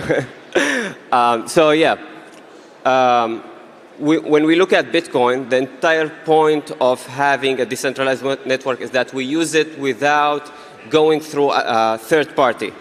But now we see all the third parties of the centralized world coming in, and the culture here doesn't really know what to do, how to make sense of it, okay? So joining with me is Tom and Vijay. We're going to try to have a rational conversation about this. I'm going to start with Vijay. So obviously, custodians and institutions, they provide a very user experience, good user experience for the masses who don't really know how to interact with Bitcoin, the machine, in the correct way, in the technical way, in a way that makes them self-sovereign. So institutions help and custodians provide like this very intuitive experience. Sign up to your email, password, log in, that's it. But what are we doing here? Like, this was not what Bitcoin was about, right? Like, it was about owning your keys, being self-sovereign, not relying on third parties. So how do you make sense of that? Yeah, I agree with you. Bitcoin was created to disrupt monetary policy and central banking. It was intended to be unconfiscatable gold. You look at, Satoshi's writings, and you just look at the Bitcoin protocol. There's various clues about Order 6102. He was trying to create unconfiscatable gold, and so all those properties, which are censorship resistance, permissionlessness, unconfiscatability, these are core and fundamental to Bitcoin. It's the reason it exists.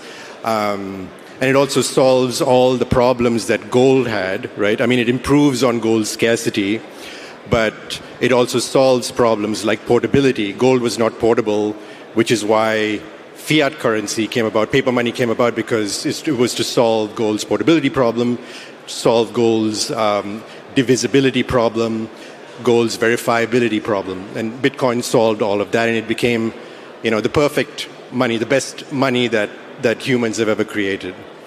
Now, if you put it in a corporation and hold shares in it, or you put it in a third-party, sort of a custody service provider, you have lost all of those properties, right?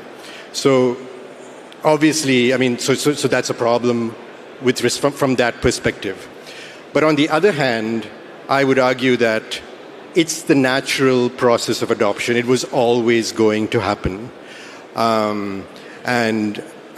Corporations adopting Bitcoin is not something new. People talk about it now like it's just, unexpected or something. Hal Finney talked about it in 2011 when he talked about Bitcoin banks. No, I was actually preparing a quote from Hal Finney, just so I can, challenge the people who say, Bitcoin was not meant to be used by banks, and it was not meant to be scaled that way. So Hal Finney is the second user of Bitcoin after Satoshi Nakamoto.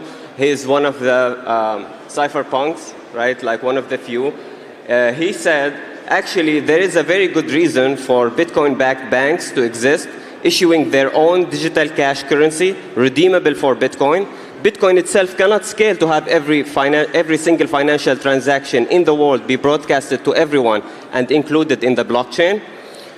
George Selgin has worked out the theory of competitive free banking in details, and he argues that such a system would be stable, inflationary resistant, and self-regulating. I believe this will be the ultimate fate of Bitcoin, to be the high-powered money that serves as a reserve currency for banks that issue their own digital cash, and most Bitcoin transactions will occur between banks to settle net transfer. So this is the way that Hal Finney envisioned how Bitcoin will scale in the future. He expected that transactions will not be all broadcasted and included in the blockchain, but rather settled between banks, okay? And so to come to you, Tom, we knew about this since 2009. There's nothing new. Banks and institutions, they're going to come. They're going to offer their services. And it's actually good because it's competition. Don't we want competition between all of these service providers? Yeah, well, as they say, Bitcoin is for enemies. So this is, I think, when you talk about nuance, I agree. But I'm not really agreeing with the competition part, because what you see is that it also forms centralization. And for me, this is the biggest risk. So I follow market economics, Austrian economics, and for me, competition is the part that's most important, and property rights. And we lose the property rights when you use a custodian. So for me, we need to be very careful of what the building blocks are that we're building this system on. I always use history to explain it, because when we used gold, everybody had their own keys. When we had real gold, golden coins, everybody had their own coins. It was decentralized, and there were property rights. But when we came into banking and governments, we started having paper gold, because they said, "Oh, we'll hold your gold for you because it's easier." Of course, there was a reason for it.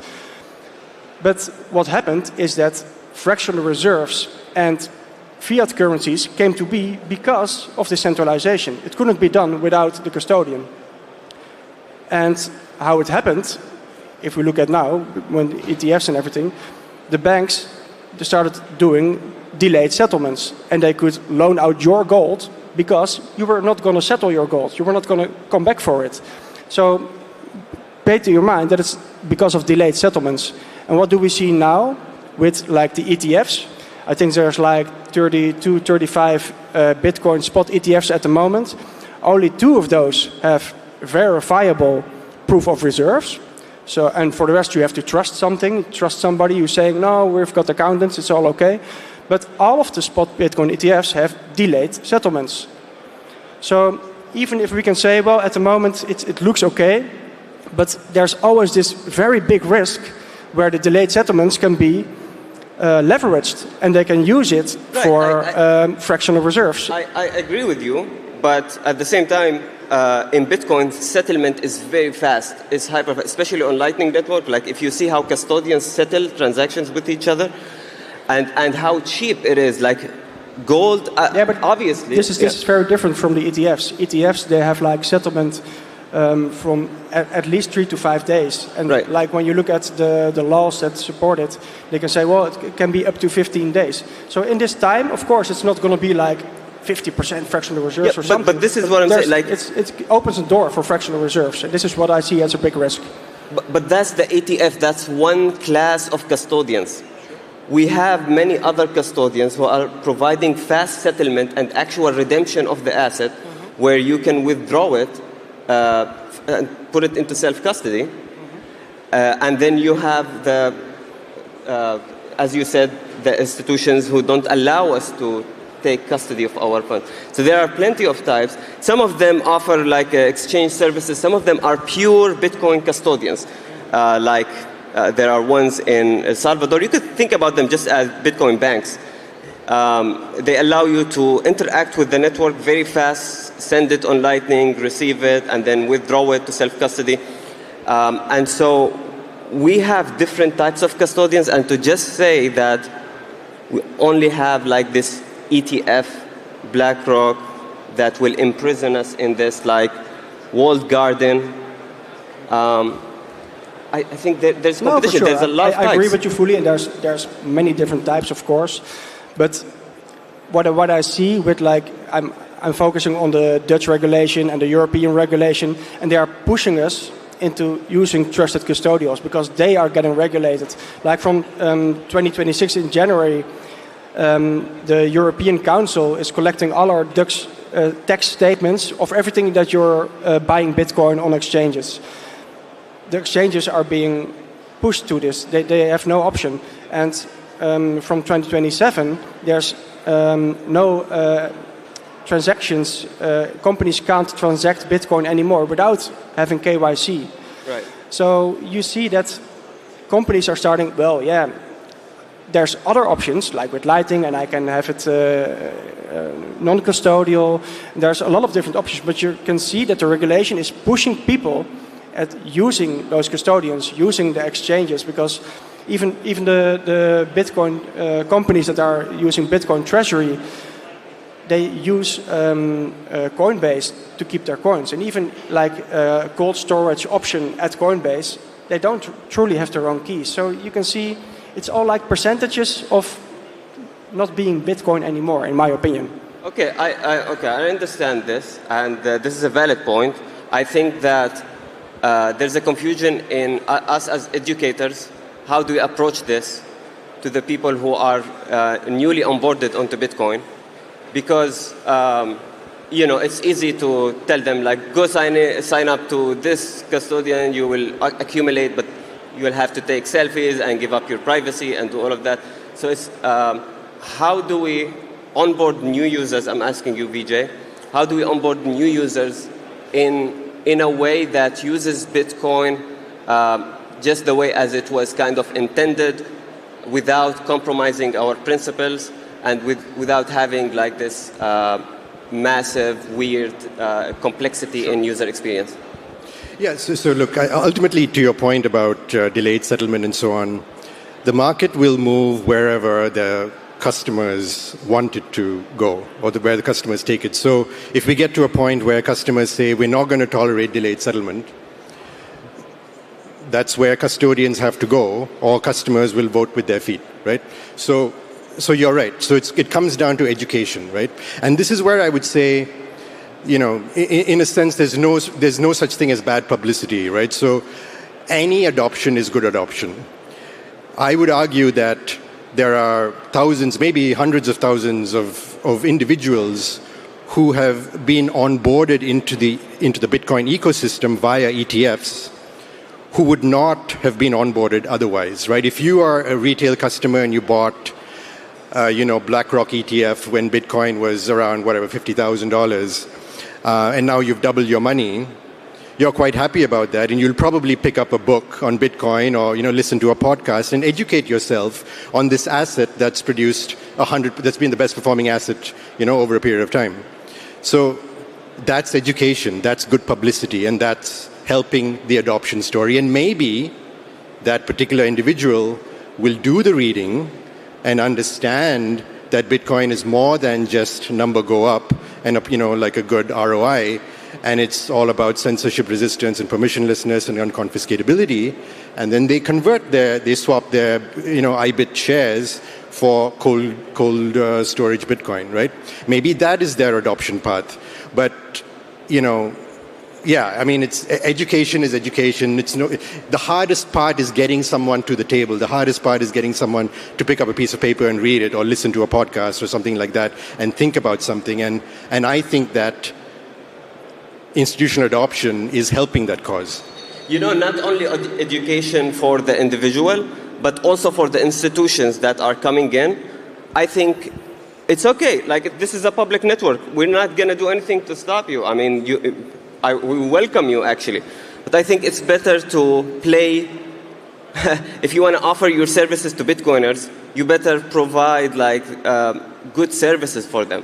And if I just see some kind of custodian who's trying to be my friend suddenly, and forget all the past, all the collapses, all the financial collapses that happened, and now they're asking us use our service now that will trap you inside these walls and you can't get out. So this is what I mean about ETFs. Yes, is that you can have a very good user experience and maybe have skin in the game, so you can start reading more about the asset that you're holding. At the same time, whatever amount of money that you accumulate on the ETF, it cannot get you to self-custody, Whereas if you use a centralized exchange, yes, it's centralized, and yes, it can rug pull you, confiscate your money, do all of that, but at least at some threshold, you're able to take self-custody, and you're at that point, I think you will be well-versed in Bitcoin technology, because you'll have skin in the game and you will be reading about self-custody and managing keys. You'll have the technical knowledge to actually click withdraw into your own wallet so you can have your own keys. So Tom, I want to see how we can reach kind of consensus in our culture on how to approach this topic, because if we have this divide between the hardcore libertarians and the people who are more pragmatic, who say like, okay, we need to this is a natural way of adoption. So how do we square these point of views? Yeah, well, of course, I'm going to stay the hardcore libertarian at the end, which is also needed, because then maybe we can end somewhere in the middle. I would agree, of course, that when companies are getting exposure to Bitcoin and put Bitcoin on their balance sheet, then it's an easier step for them as well to start accepting Bitcoin, because maybe they have it on an exchange first, then they learn about, maybe I should put it in self-custody, it's better. And then when they have it in self-custody and have everything under control, they can think, then I can start accepting Bitcoin because I already know how to store it. It's some steps, so I would agree.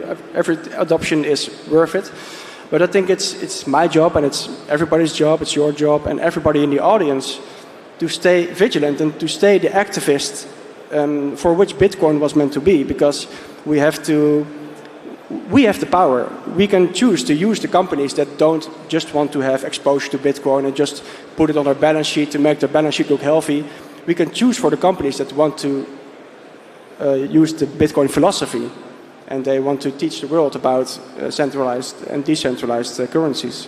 So for me, I'm not going to meet everybody in the middle. It's my job to stay on the side and just speak to you're not going to compromise at all. Okay. No, I'm going to meet you guys in the middle. I'm going to play devil's advocate. But I think it's very important that there are people who are going to stay vigilant and say, this is not the end goal of Bitcoin. Well, for me, I actually like that a lot of businesses, a lot of companies are holding Bitcoin. I think that we haven't seen companies trading Bitcoin internationally and using Bitcoin as an international settlement layer for the entire global system. So if we have companies who are holding Bitcoin slowly, increasing the liquidity of Bitcoin, everyone is doing that, then at some point they will trade with each other, okay? So I want to support Bitcoin businesses. And I don't want to invest in businesses that are stacking fiat, that are just not in the game entirely. So even though I'm investing in this stock that is paper Bitcoin, that doesn't allow me to hold actual Bitcoin. Let's first agree that we're going to have Bitcoin in cold storage. If you don't have Bitcoin in cold storage, okay, do not ever talk about treasuries or anything. First of all, understand that holding Bitcoin, the actual asset, in Lightning wallets, in hot wallets, that's the superior thing. That's the superior asset. But then, people have maybe 5%, 10% that they invest in their own business, in their own lives, in other people's businesses. Okay, so why not have that money invested in Bitcoin businesses? These are support mom and pop shop. These are local businesses. Okay, so why the hostility against them? Okay, I don't know. Do you agree?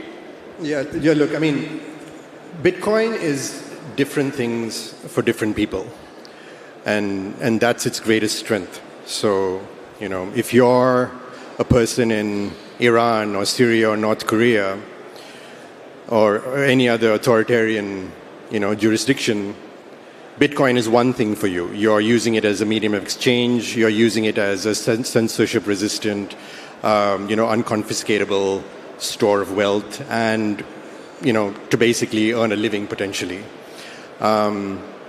If you're in a Western world where you have a bank account, you're not unbanked, you're not under any immediate threat from your government of confiscation of your wealth, you're going to view it differently, right?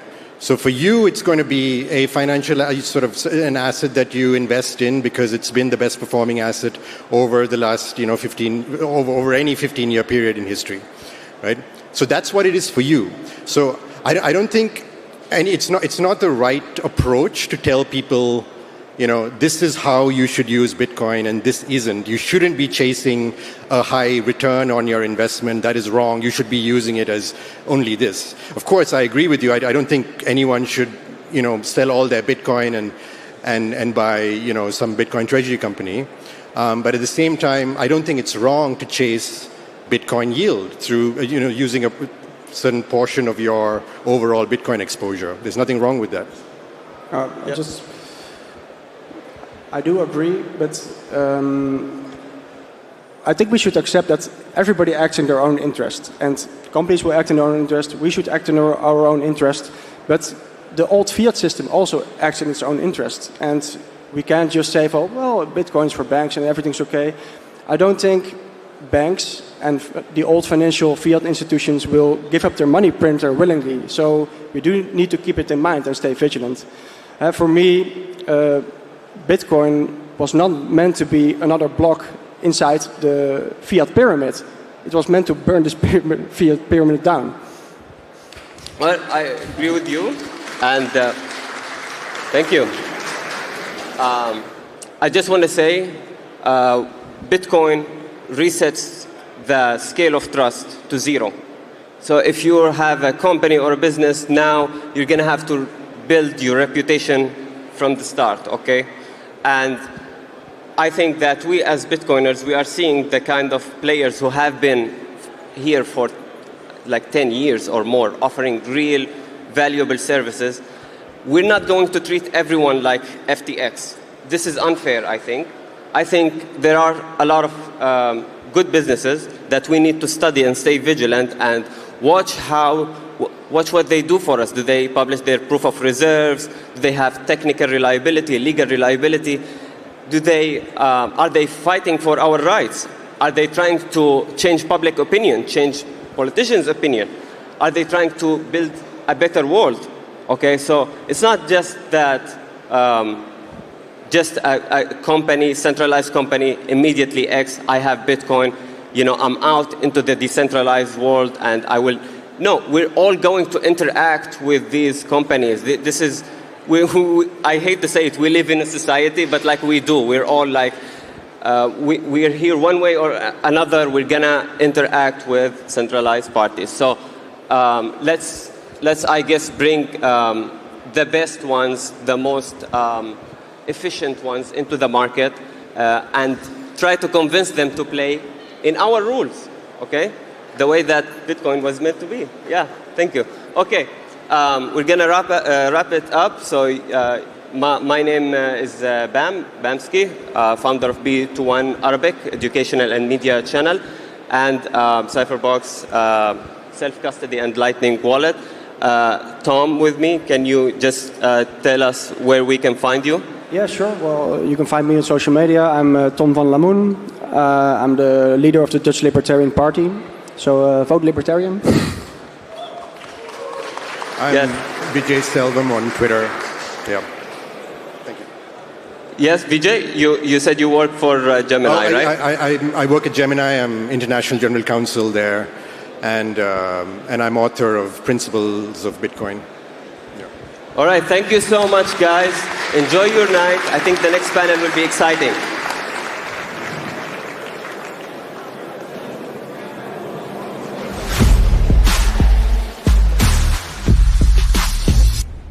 Welcome back to the Bitcoin Magazine News Desk. We're here at Bitcoin Amsterdam 2025, presented by Treasury. I'm Frank Corva, Bitcoin journalist, joined to my left by Roy Scheinfeld, CEO of Breeze, Susie Violet Ward, CEO of Bitcoin Policy UK, as well as host of the My Two Sats show on Roxham TV, as well as Bram Kanstein, the host of the Bitcoin for Millennials podcast. Bram, I'm going over to you first. I want to talk a little bit about reaching people with a Bitcoin message, reaching the millennial generation. What has it been like getting your podcast off the ground? It's now the only thing you do. It's your primary focus. Yeah. What has that process been like? What is it that resonates with people? What has worked for you as a podcaster? Well, I think in general it's still a grind, right? When I learned about Bitcoin, I think a lot of people were actually talking about Bitcoin itself, and I think over time I just realized we need to talk about the problem more, right? So Bitcoin is obviously a solution, we think, for storing value over time and space as compared to fiat money, where you cannot really do that. And I think not a lot of people actually talk about how hard it is to kind of like see through that veil or that scam or bamboozlement, however you want to define that, right? And especially in the Western world, or I grew up in this country. Yeah, money just works, right? So when I was younger, I got some bills and I got some coins, and I went to the store and I gave them to the store owner, and they gave me bread or lollipop or whatever. And that was basically my introduction to money. Like, right. Okay, this is money. And it only, it took me until I was like 30, 31 years old, working at a bank, having a mortgage, then having a colleague tell me, did you know the money in the bank is not yours? And blowing my mind in an hour-long conversation to really help me realize that, the money is broken. And so talking about that more, I think, is what we all should do. And I think over time, I've kind of tried to, find a balance between talking about that problem and then, of course, talking about why Bitcoin is the solution. Bitcoin. Susie, I'm assuming when you go to a politician or maybe someone in a regulatory body and say, hey, did you know the money is broken and banks are no good? They don't necessarily take kindly to that. So how do you get through to the political class when you speak with them? Well, this is the thing. They don't want to hear how they have been a part of the problem. No one wants to hear that. So if you sit down and say, right, everything's broken because you've broken it, they're just not going to listen. So I think that solutions is the way that you approach it. So we have so many solutions that Bitcoin can offer: balancing grids, demand response. Bitcoin mining you're speaking about. Bitcoin mining, exactly. So actually going to them with solutions of how it can fix their problems is the way that you actually get through. And we went and had a meeting with somebody, I can't say their name, and their perception of Bitcoin was very much, it's a Ponzi scheme, it's for criminals, it's bad for the environment. We sat down with them and we discussed, we went through all of those issues, and by the end of it, they were blown away with what Bitcoin could do. But we can't sit down with every single person one-on-one and explain it to them like that. So this is the problem. Yeah, I think it's a little bit of, it's what we're trying to do here, right? We're trying to broadcast to a larger audience to let them know. That's why we have you at the desk with us, Susie. It's spreading the good word, if you will. We're heading back to the main stage, ladies and gentlemen. We'll be talking about the institutional use case for Bitcoin. Over to the Treasury stage, and we'll be back after this.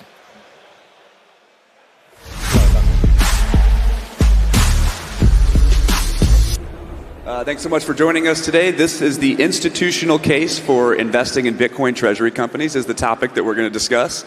My name is Brian Dixon. I'll be moderating today. I am the CEO of Off the Chain Capital.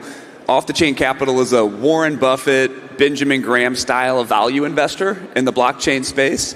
And as of today, we have about half the portfolio in Bitcoin treasury investments with the goal to outperform Bitcoin as our strategy. So I'm excited to be up here with Robert, Michael, and Pascal to discuss the opportunity here and more about investing. First, I want to go through and please just if you do an introduction for each of yourself. Let's start with you. Yeah, hello everyone. I'm Rob Harrison. I'm a managing director at Yorkville Advisors. Yorkville is a hedge fund based in the New York City metro area, and we've been a large investor in the Bitcoin treasury space this year.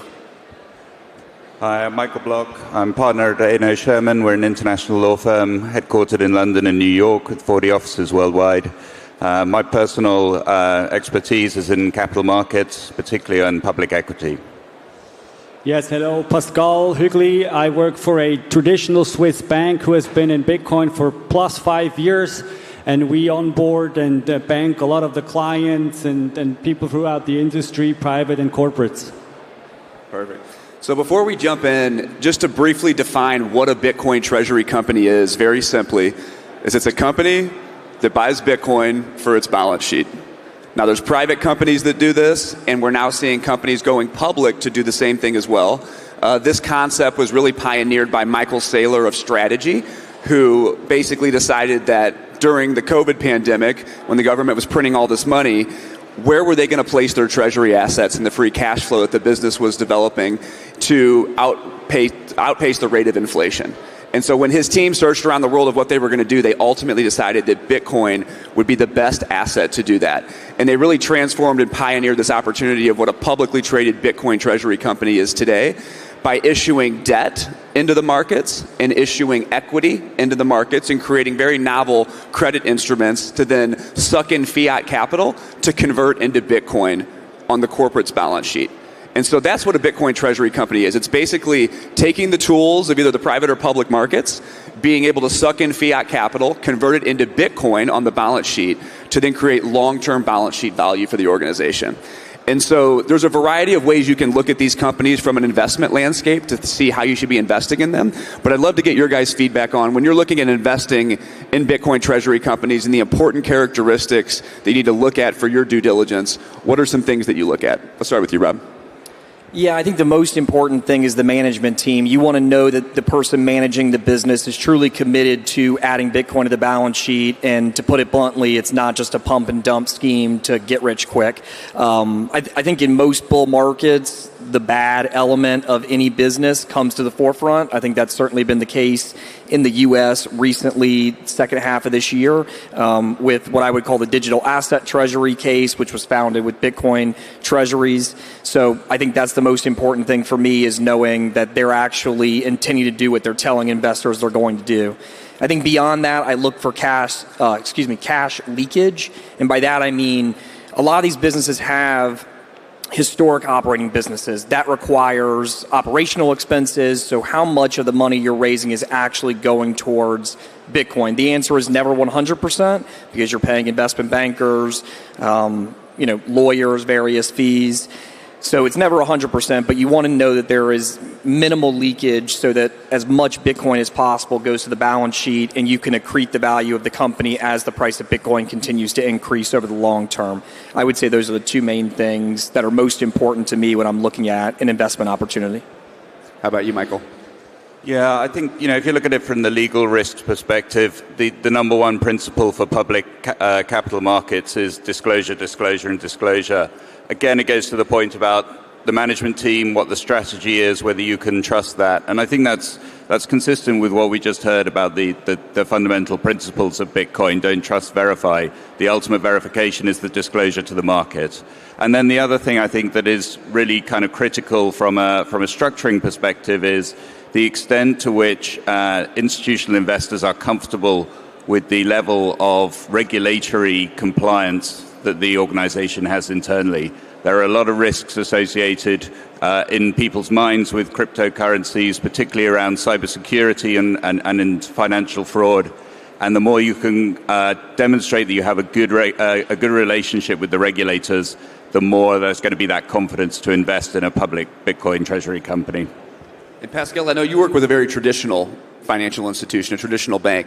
Maybe give us your insight into how a very traditional organization like that would look at Bitcoin treasury companies. Yes, exactly. So at our bank, obviously, we've been following the space for sure. We haven't done any investments just because we are very traditional, as you said, and it's always like security over returns. That's sort of our motto that we have at the bank. But then again, I mean, if we look at treasury companies, I think we have to look at them quite closely, because they could potentially turn into our competitors further down the line. Everyone has been speaking about, like, are these the future banks? So that's why we are looking at them. And I mean, in the end, just people from the investment team I work in, we've checked these things out. And one thing that stuck to us out is really that they are ultimately a leveraged play on Bitcoin, these treasury companies. And so you actually want them to have leverage in some short form or another. So you want to look at this, how do they create the leverage, where does it come from? And mostly then it's then also through different products that they're issuing, these preferreds, convertible notes that they're putting out there. And so you want to look at this as well. Is it sustainable, what you're doing there, Are they maybe even raising something like my colleague called it a strategic fiat reserve? Well, we all have a Bitcoin strategic reserve, but if you are on the Bitcoin standard, like these companies, you want to maybe have this strategic fiat reserve. And so ultimately it comes really down to how are they leveraged, but then not to the extent that it's sort of threatening their business model. And that's what we're trying to track closely, which is also quite hard at this point in time, because a lot of things are still missing out there. But that's probably how we would approach it from our bank. And one thing I'll layer on in addition to all of your comments is something that we look for in terms of investing in these types of businesses. One is very important is custody. You want to make sure the custody provider that's holding the Bitcoin for something that could grow substantial over time is a very secure, well-known, prominent, with the right cybersecurity in terms of the custody. You want to make sure that the leading team, I believe, has to have a really good built-in marketing machine, because how are the public markets going to be aware of what the value is and their unique value proposition to the market without raising that awareness?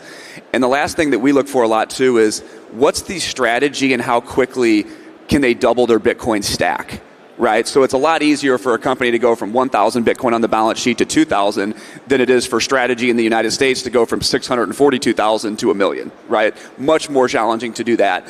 And so what we're seeing in some of the emerging markets is the businesses that lead and execute effectively on it and have the ability to double that stack quicker of Bitcoin, the markets may pay a premium for that, which could actually expand the premium, or the MNAV as it's known, on top of the Bitcoin balance.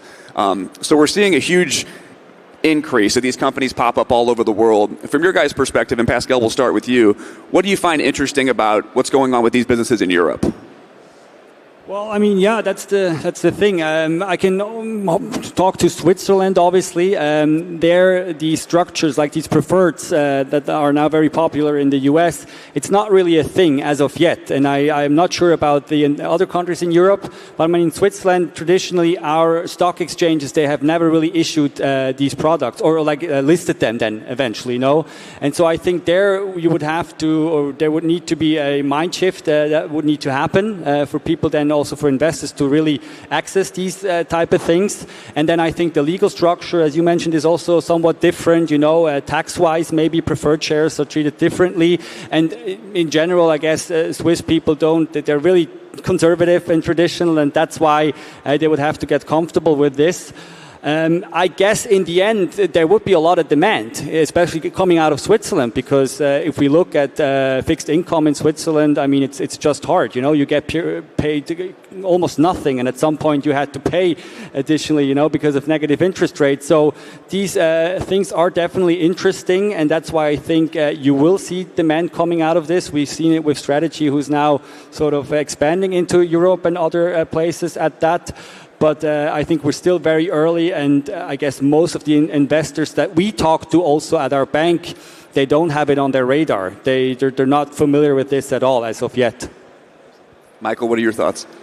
Yeah, I mean, we're obviously talking about institutional money here, and I think when you look at Bitcoin, the challenge for institutional money is whether they can actually access it from an investment perspective. You know, they may have problems with the banking side of things in terms of investing directly in Bitcoin. They may have tax wrappers that they need to use.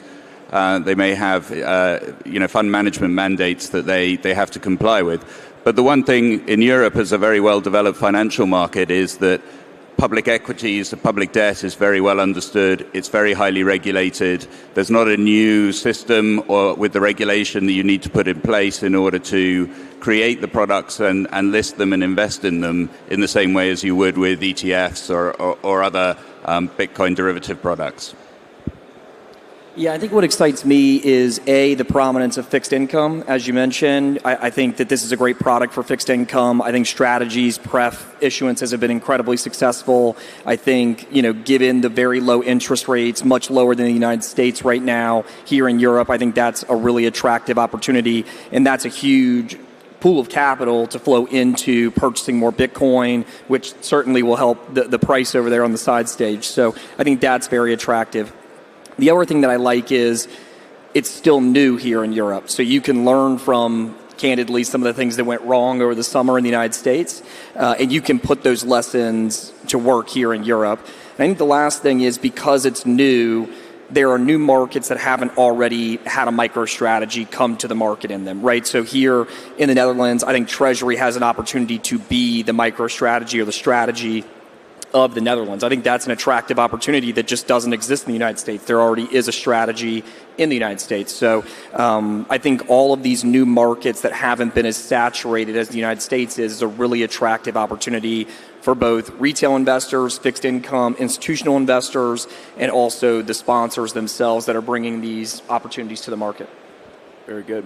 So one of the interesting things about Bitcoin treasury companies specific to the public markets is that these assets can trade at their Bitcoin balance. They can trade at a premium to their Bitcoin balance, which is referred to as the MNAV, or they can trade at a discount to their Bitcoin balance. And that really has to do with what's going on in the market dynamics, what are the short interest on companies when you start to get more of the advanced derivatives trading that's going on. Generally what we've seen historically is that with Bitcoin treasury companies on the downside, they can go down to 10 to 20% below the Bitcoin balance, but the upside potential has been significant. We've seen some companies trade at 1, 2, 3, 4, 500% over their Bitcoin balance, depending on the market conditions. I'd love to learn from you guys, from your perspective, what creates that mechanics of the discounts versus the premiums, and walk us through, like, let's start with you, Rob, walk us through how that actually works. Yeah, so famously, strategy trades at a very large premium to its Bitcoin balance. And if you ask people, so like, what is strategy? And you talk to somebody that's on Wall Street, they would say you give them $1 and they get the credit for having $3 or $4 on the balance sheet when they turned into Bitcoin. That is an anomaly, really. If you look at the number of Bitcoin treasuries that were raised in the United States this year, my guess, for ones that have had the float come in, and by that I mean they usually raise a large amount of equity capital. That capital, as Michael knows, has to be registered for resale in the United States. So that float, that selling pressure doesn't exist until the registration statement is effective and that resale becomes possible, right? So you look at these companies, they announce they're going to raise $500 million, whatever it is, to buy Bitcoin. The stock rips. But the stock rips because there's no float. There might be 2 or 3 million shares available, and there's 10 million shares of buying pressure, and supply-demand economics say the price goes up because there's more people that want the stock than is available. Then when the hundreds of millions of shares that are come into the float from the raise come in, the price goes down to whatever price those investors bought it at. That's just logical supply-demand economics. So when you ask me what drives premiums, typically it is retail investor excitement following the announcement of the Treasury strategy, but prior to the float coming in. So it's an artificially constrained float with demand that people think, the Treasury strategy started immediately. So a lot of these companies might go out and buy 10 Bitcoin, 20 Bitcoin, but they're raising $500 million to go out and buy, hundreds of thousands of Bitcoin over several years. And, people think, all right, they announced this, they have the $500 million today, they're buying Bitcoin today. Sometimes that's true, sometimes it's not, it just depends. But I think that's the key dynamic when you see these really dramatic stock spikes. It's really because there's an artificially constrained float, and then when that float comes in, with the sole exception of strategy, to the raise, every single one has come down as that selling pressure comes into the market. So that's the biggest key, and I hope people leave with that today, because as you go home and you invest in your own portfolio, just keep that in mind. You can get caught on the wrong side of that trade. Michael, is there any mechanics that you really look at in regards to that? Yeah, the thing I would say is this isn't something that is unique to Bitcoin treasury companies. It's true of investment funds, particularly in sectors like infrastructure. It's true of REITs. So, some of the solutions and strategies that those entities are using is going to be an important part of how you deal with that. I think one of the really positive things for Europe, and I include UK in that as well, is that there's been a lot of focus on getting retail into equity and other types of capital market products.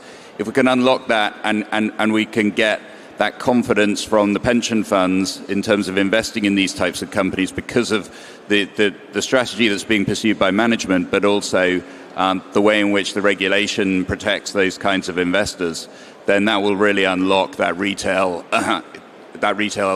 investment element.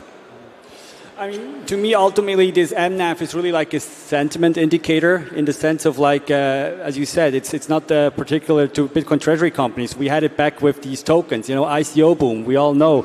And there we had these ridiculous prices for these tokens, also because of the dynamics that you described. The more interesting question for me long-term is is there a possibility for companies to sustain an MNAV above 1 in the long term? Is it justified, And the way I rationalize this is that I say, okay, yes, these companies, they are sort of Bitcoin, I'd like to call them, or a friend of mine also calls them Bitcoin arbitrage companies. It's not like they're arbitraging, and what are they doing? They're trying to get as many Bitcoin as fast as possible, also go as hard as possible or go home. This is sort of how you can describe it. And then if they can sustain this, and that's what you mentioned with the data replace metrics that you can look at, if we can really keep it up, then maybe such a MNAV above 1 is justified. I suspect that you're going against gravity here, and that this is really pulling you down, and we will see. I think the jury is still out, but I guess from our perspective, to finish this up, once these companies really go below 1 NAV, then I guess it could potentially be an interesting investment opportunity, because it can outburst to the upside as it can to the downside. And that's certainly where we as institutional investors would then look even closer to these plays. Just if I can build on that for 1 second, I 100% agree. I think MNAVs will consolidate down to one. There's no reason with the number of Bitcoin treasury companies that exist in the market today, particularly in the United States, any premium should be associated to MNAV. It just isn't logical. I agree with that. So historically with the Bitcoin cycles, we know that they go through these very structured 4-year cycles based on the Bitcoin halving. And when you look at performance specific to Bitcoin, the best time to be exposed to the space is throughout the 12 to 18 months following the Bitcoin cycle. And if you're starting to build a position before, about 6 months before the cycle. So that's purely from just a standpoint of that's where there's the best performance, what we've seen throughout inception. Now, I guess the question is, will we continue these 4-year cycles? And if so, how do Bitcoin treasury companies operate throughout the periods of these 4-year cycles? We'll start with you, Rob. Whether or not there's going to continue to be 4-year cycles, I'm probably not the most qualified panelist today to give an opinion on that. But I will tell you that I believe the volatility of Bitcoin is coming down. And I believe the price spectrum of Bitcoin will continue to consolidate. I think even in the most recent pullback, to see Bitcoin really hold that floor at $100,000, I think is a great sign. If you're a Bitcoin enthusiast, I think if you're just a market participant, it's a great sign, because as Bitcoin becomes more diversified in ownership, and the large whales, if you will, that sometimes dump Bitcoin into the market, and that can negatively impact the price. You don't see things like that happen in the precious metals market, gold, silver. That just doesn't happen anymore because ownership is so diversified. As Bitcoin adoption continues to, disperse into the market and ownership becomes more diversified, I think that the drawdowns will become more consolidated. The volatility will come down. I think that's great for Bitcoin. I think it's great for the market. Whether it happens in 4-year cycles or not, I can't say, but you'll continue to have bear and bull cycles as you will with any asset. But I think it's great that you're seeing that volatility come down, and I think that will continue. Michael? The legal answer is probably risk disclosure, making sure that people understand what is likely to happen to these kinds of, the share price, but also the derivative products that are being potentially issued off the back of this. So I think that would be the main point. I'm not qualified to give investment advice, so this definitely isn't investment advice, but clearly when Bitcoin is cheaper, that's an opportunity for Bitcoin treasury companies to scale up. And we may see that scaling up in terms of then going out, raising capital in order to buy Bitcoin. We may see consolidation through M&A. Yes, in regards to the cycle, we all don't know whether it's over or not. I guess everything moves in cycle. That's how the world just works. Maybe it's sometimes a little extended or shortened. I would assume that Bitcoin will still sort of behave like this, but as you mentioned, the volatility is coming down just because of the institutionalization. Right now I'm very much amazed, Bitcoin is still above 100K, and despite the very much OG selling that we've been seeing lately, and coming from a bank again, I can really speak to this. We do sell a lot of Bitcoin for our clients, so sorry, but we see it happening. And so in the end, how should treasury companies manage or navigate an upcoming bear market, if we want to call it like this? Eventually the strategic fiat reserve that I mentioned is certainly something which is interesting, and I guess something that we're seeing as well. And I guess when the bear market accelerates, we will see it even more intensely, is like Bitcoin treasury companies that are also in talks to us or with us about putting their Bitcoin to work to potentially produce a yield on top of Bitcoin, to then again have some more dry powder or just a buffer to potentially fund their dividends and stuff like this. And so we are in talks with these type of companies, and I think this will only accelerate in that sense. Very good. So as we close out, the last question I want to discuss is, where do you guys think we're headed? So we kind of see what's occurred so far. A lot has changed in this particular segment of the market over the last 6 months with all these companies coming online. I think we have a lot more companies that are going to come online around the world. But what do you think is the next step for Bitcoin treasury companies? Let's go Michael, Pascal, and Rob this time. So I mentioned M&A. I think that is likely to happen in the next couple of years, maybe even next year. We'll see some of the smaller Bitcoin treasury companies being consolidated. I think it's a good way to acquire the underlying asset, but it's also a great way for a management team to show how active they're being in the market.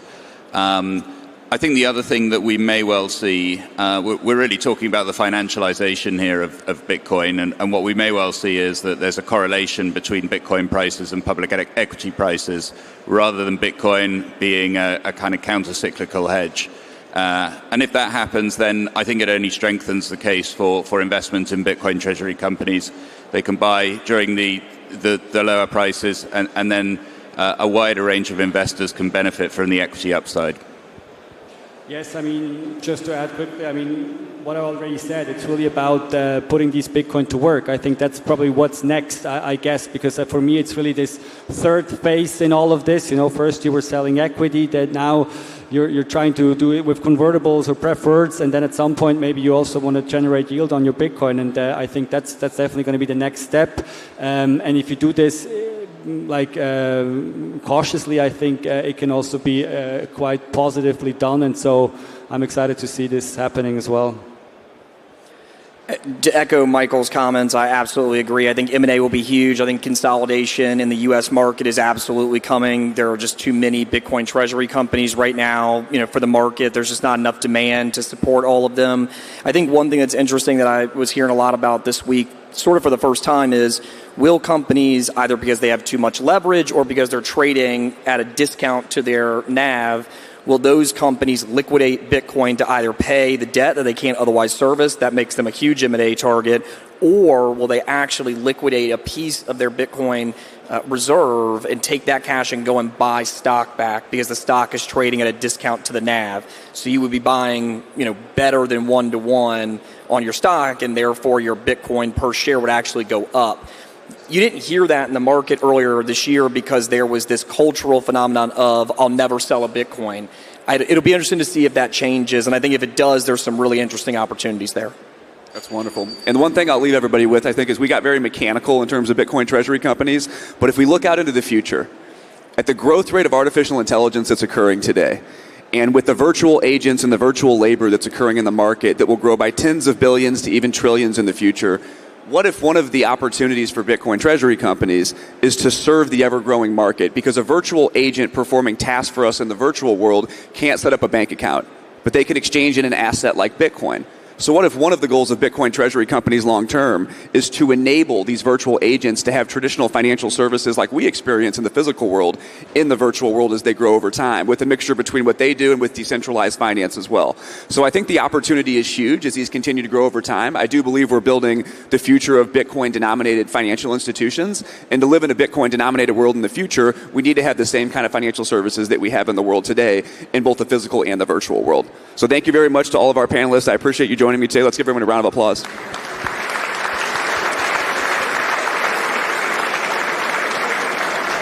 Something bold is coming. Introducing the Bitcoin Whiskey Collection, made in collaboration with Bitcoin Magazine. A collection of 2 premium whiskeys made for those who never sell short. The luxurious Bitcoin Reserve with a custom minted Bitcoin coin.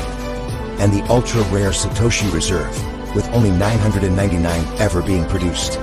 Get yours before they're gone. Now accepting Bitcoin payments at goldbarwhiskey.com.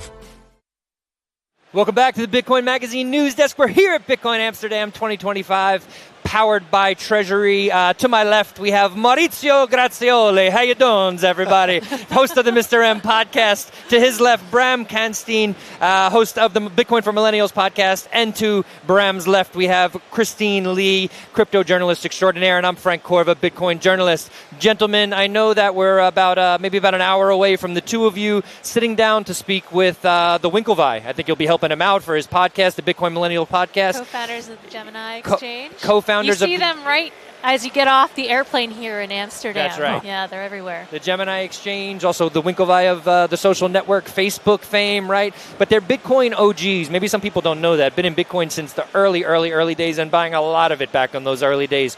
But anyway, what are we thinking about talking with the Winklevoss about? And also the Winklevoss will be speaking here on the main stage too. Mm-hmm. What do you think we're going to hear from the Winklevoss today? Well, what I really like is that, they, like you said, they had the Facebook settlement. I think that was like $70-80 million or something. And around that time, a bit later, in like 2013, they bought 11 million in Bitcoin. I don't know exactly what the price was, but I think it was like $120-ish. And at one point, they actually owned 1% of the supply. And what I really like about that boldness is basically they were so like in the news. There was like this whole thing, and then that kind of like died down, and then they went all in on Bitcoin when everyone basically was laughing and was thinking like, hey, what is this thing, right? What a stupid thing to blow your money on. Yep. And so I want to ask them about them, like where did that conviction came from? Because I've been in Bitcoin since 2013. I bought at 300. I sold everything at 4,000 because I didn't get it. But they actually held true, right? And I think, it would be interesting to kind of like talk about what was their big picture then and where are we at now. I got interested in Bitcoin because at the time I was working for a traditional news organization, and they were the ones who were really pushing for a Bitcoin ETF all the way back in 2013. Right. Yeah, that's right. And so when they started doing it, it kind of gave me a little legitimization because I thought, oh, they really want to institutionalize Bitcoin, bring it to banks, brokers, etc. Yep.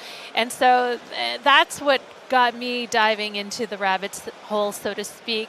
But they never got their own ETF off the ground, but they are in the behind the scenes. But what are they doing in Europe? I don't know. Is there a sense of what's happening in their expansion plans here? Yeah, also I wanted to say about the ETF because it must be interesting from their perspective to see what they think about it, because they have tried indeed years ago and they've got declined. So it'll be interesting to see on that angle as well. From my side, I would say it's going to be super interesting to be on the other side of the camera for once and just relax and enjoying the interview, because usually I'm the one interviewing. Doing the interviewing, yeah. Some thoughts on that, actually. You've done many episodes of the Mr. M podcast right now. We were talking about this a little bit before. We all have these sort of amazing jobs of interviewing interesting people all the time, doing really cool research. Some big takeaways from maybe your top interviews of this year. Well, definitely one with you. Uh-oh. Guys, you go Look and at this watch guy. it. What's this guy doing? What are you doing over here? Yeah, what I got some. But anyway, some other guests that you've had on, some big messages. We actually had one not long ago, meet Bram and Robin, so 3 podcasters together, because we never had that kind of moment where we can tell about our lives and our stories, because we are always interviewing other people. It was actually interesting to speak to Bram and Robin and see their perspective, because I follow them aggressively, but I only see what they ask to other guests. So having them on the show and discussing how they feel about the market, what they've learned, experiences, it's actually really interesting. So I would say that. On that note, we are heading back over to the Treasury stage where we are going to hear more about how Bitcoin is hope for Africa. And we'll be right back here at the live desk after this.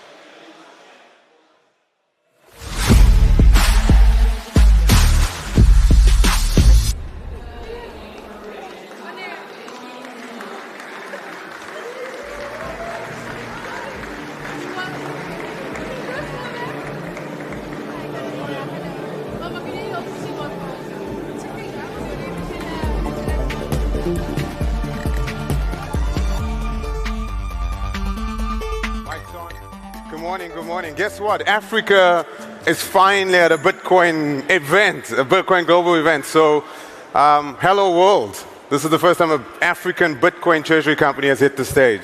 So we're very happy to be here. And I was listening to all the presentations before. I was involved in some of the things yesterday. And what I'm going to present to you today is how we see Bitcoin. And what are the things that we say about Bitcoin is Bitcoin was made for us. You guys talk about it from a speculative perspective. You talk about it going coin go up, coin go down. For us, Bitcoin is hope. Bitcoin means life or death. Where we come from, when things don't work, people die. When payments don't work, people die. So Bitcoin for us is something that's come along that's finally solved the age-old problem that we've had in Africa.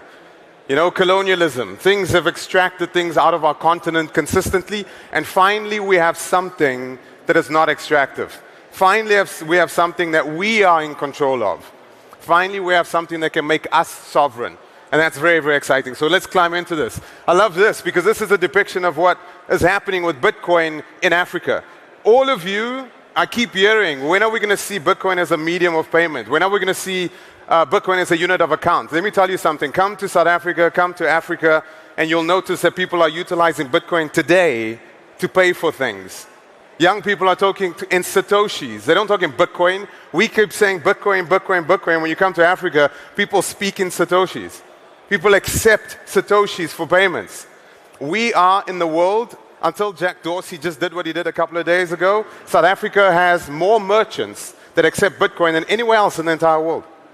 We have more people utilizing Bitcoin as a medium of exchange on the African continent versus anywhere else in the entire world. Why is this?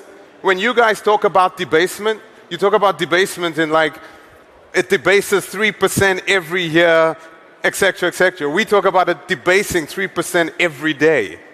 That's the world that we live in, right? So if you will live in a world like that, and a thing like Bitcoin comes along, it's a lifesaver, it's a life raft. You grab onto it.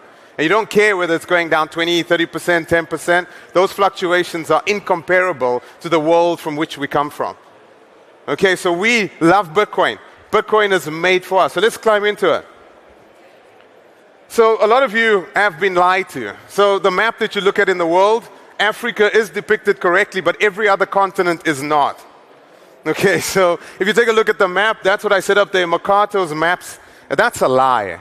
Okay, you could take the United States, you can take India, you can take China, you can take Europe, you can take Greece, you can take Eastern Europe, and you can still have space if you shove them all into Africa. That's how big Africa is, right? We've got 1.5 billion people. We're the fastest growing human population on planet Earth, on aggregate. More than 60% of our population is under the age of 20. We're the youngest in the entire world. Why do you think people adopt Bitcoin so rapidly? Here's the stats. We cover more than 20% of the Earth's surface, right? 54 countries. I put there at the bottom, we won the Sevens rugby, and we've won more rugby World Cups than any other country in the entire world. Okay, just as an FYI. And I just said, I'm sorry, France, for what happened the other day. Again, we hold, key thing, David Sachs, Elon Musk, they're from South Africa. So sorry, not sorry. Yeah. So Africa is underestimated. And I think what's very exciting for us, Africa Bitcoin Corporation is not a South African play, it's Africa. So it's a Pan-African play. We're listing on the Johannesburg Stock Exchange, and we're addressing the Bitcoin opportunity Pan-African. Okay, we do listing in every other African country when we're creating rails and railway stations to have all that fixed income across all those 54 countries exposed to Bitcoin, which is very, very exciting for us. Because in Africa, a person that walks around in a township has the same issue as a small and medium enterprise as a fixed income market capital allocator in Africa. So we're very excited about the opportunity. We think this opportunity is greater than anywhere else on the planet today. And I'll explain a little bit more about that in a second. Here you see the adoption. The adoption rates are extraordinary. Money Badger announced the other day 650,000 merchants lit up to accept Bitcoin. You can buy Bitcoin, you can buy fuel, you can buy soda pop, you can buy chappies, which is bubble gum, you can buy floss, you can buy shampoo in a deep township with Bitcoin across Africa. It's quite extraordinary. I love those kids up there, by the way, they're being taught Bitcoin, and on the coloring books, one says we are all Satoshi except for Craig Wright. I love that top left one. Right, we're seeing that. So you see emancipation, you see young people, right? In Kenya, the uprising in Kenya, and Tunisia, and Tanzania the other day. You're seeing kids rising up, and you can see their ages are early 20s, and they're Bitcoiners. And they're overthrowing governments. M-Pesa, right? Bitcoin, M-Pesa, that interlock has happened now in East Africa. Machankura, I don't know how many of you have seen this, but Machankura is an application that allows you to buy and send across SMS or MMS. So we don't need the internet. So when people say the governments will take over the internet, it's okay, we'll do Bitcoin via SMS. Smartphones, little feature phones, not expensive phones. It's quite extraordinary when you go to Africa and you find an old lady and she's selling nails and corrugated iron and shampoo and soap, and the only thing that she'll accept is sats. She doesn't want your US dollars. She doesn't want your euros. She wants sats. Why? Because it's money that's hard. And when you give people hard money, then people become resilient. Then people build confidence. Then people have hope. The reason we are immigrating from Africa, going across the Mediterranean to get to your European countries is not because we don't have talent, it's because we don't have hope, because the money is broken. That's what's happening. But thank God for Bitcoin, right? Let's keep going. This is a European tourist that went to one of the Kenyan villages, an English guy. He landed there and he wanted to pay in pounds, he wanted to pay in dollars, and they said, no, we don't accept that money here, we only accept Satoshis. He didn't know what Bitcoin was. He got orange-pilled, and at the end, when they got done with him, he was dancing with everyone and he was given a Bitcoin book. I think it was the Bitcoin Standard. So a guy from London goes to Kenya's rural villages and leaves with the Bitcoin Standard as a book. That's what's happening. Our people have woken up, and that's an extraordinary thing. And what we're seeing is a couple of things. So forgetfulness to culture.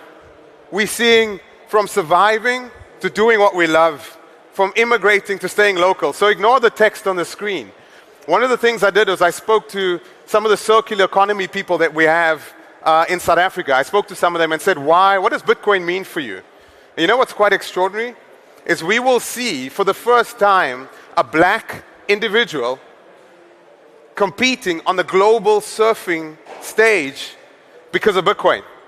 The kid was paid in sats, he gets paid in sats, and he can finally compete with the Australian kid that has Aussie dollars, or the USA kid that has United States dollars. He could never compete having South African rand. And for the last 4 or 5 years, he's been stacking sats, and there's 3 of them, and they're coming along. And I think in the next 12 to 14 to 16 months, you will see the first black professional surfer. And when you look at his surfboard, you'll see a big B on there. And when you speak to him, he'll tell you it's the reason he could become a professional surfer is because of Bitcoin. Bitcoin and the growth of Bitcoin allows him to pay for his tickets at all the events globally when he competes. He could never have done that with any other fiat currency. He can finally do it with Bitcoin. We have circular economies in South Africa where people only accept Bitcoin, 300,000-400,000 people. And you know what the net effect of that is? You know what happens when people only accept Bitcoin? The first thing we notice, the amount of trash that emerges out of that township drops dramatically. The amount of dirt that comes out of the township drops dramatically. And the reason for it, no waste. You know why? People don't use their money to buy Temu and Shein shit, or crap. What they buy is they buy things of quality because their money is hard. When you have hard money, you only depart with hard money for qualitative services. So what happens is we see the merchants, the service providers in those townships, the quality of the service that they have to provide has to dramatically increase in quality. Because the people that have to depart with sats are only going to do that when that thing is of a certain quality. What we also see happening, gangsterism and crime collapses in those communities. And the big thing is, those communities have hope. It's quite extraordinary to see some of those people being put on Bitcoin stages, on the smaller Bitcoin events in South Africa, and they get up on stage, they've never gone to school, and they're willing to do a keynote. Because they've got confidence. They've got hope, because they've got hard money. And that's what's happening in Africa today. We're seeing the emergence of circular economies. You know what's extraordinary? Those black communities adopting Bitcoin are infiltrating the so-called upper-class Caucasian communities. And so in the garden route in South Africa between Cape Town and kind of Mossel Bay, what you see happening is this emergence of Bitcoin communities that are not just townships, it's formal economies that are switching over to Bitcoin, markets that only accept Bitcoin. And it's being infiltrated because people are starting to understand. So it's kind of a bottoms-up thing for us. It's not a tops-down thing that's happening in Africa, which is quite extraordinary. And the big thing that we're noticing, people don't leave their communities. Young people don't leave their communities when they're on the Bitcoin standard. Why? Because they got hard money. And you know what they tend to focus on? The founder of Machankura, the SMS Bitcoin guy, number one observation from him, his app's being used by over 80,000 people in Africa to send and pay with Bitcoin over SMS. Number one observation from him, the young people don't leave their townships. They don't leave their communities. They start focusing on culture. They start focusing on history because they've got time. They're not panicking anymore. They're pausing and thinking about their context, thinking about who they are, what their identities are. These are the attributes of hard money. And it's playing out in Africa today, which is quite profound. So, 3 things are happening in Africa.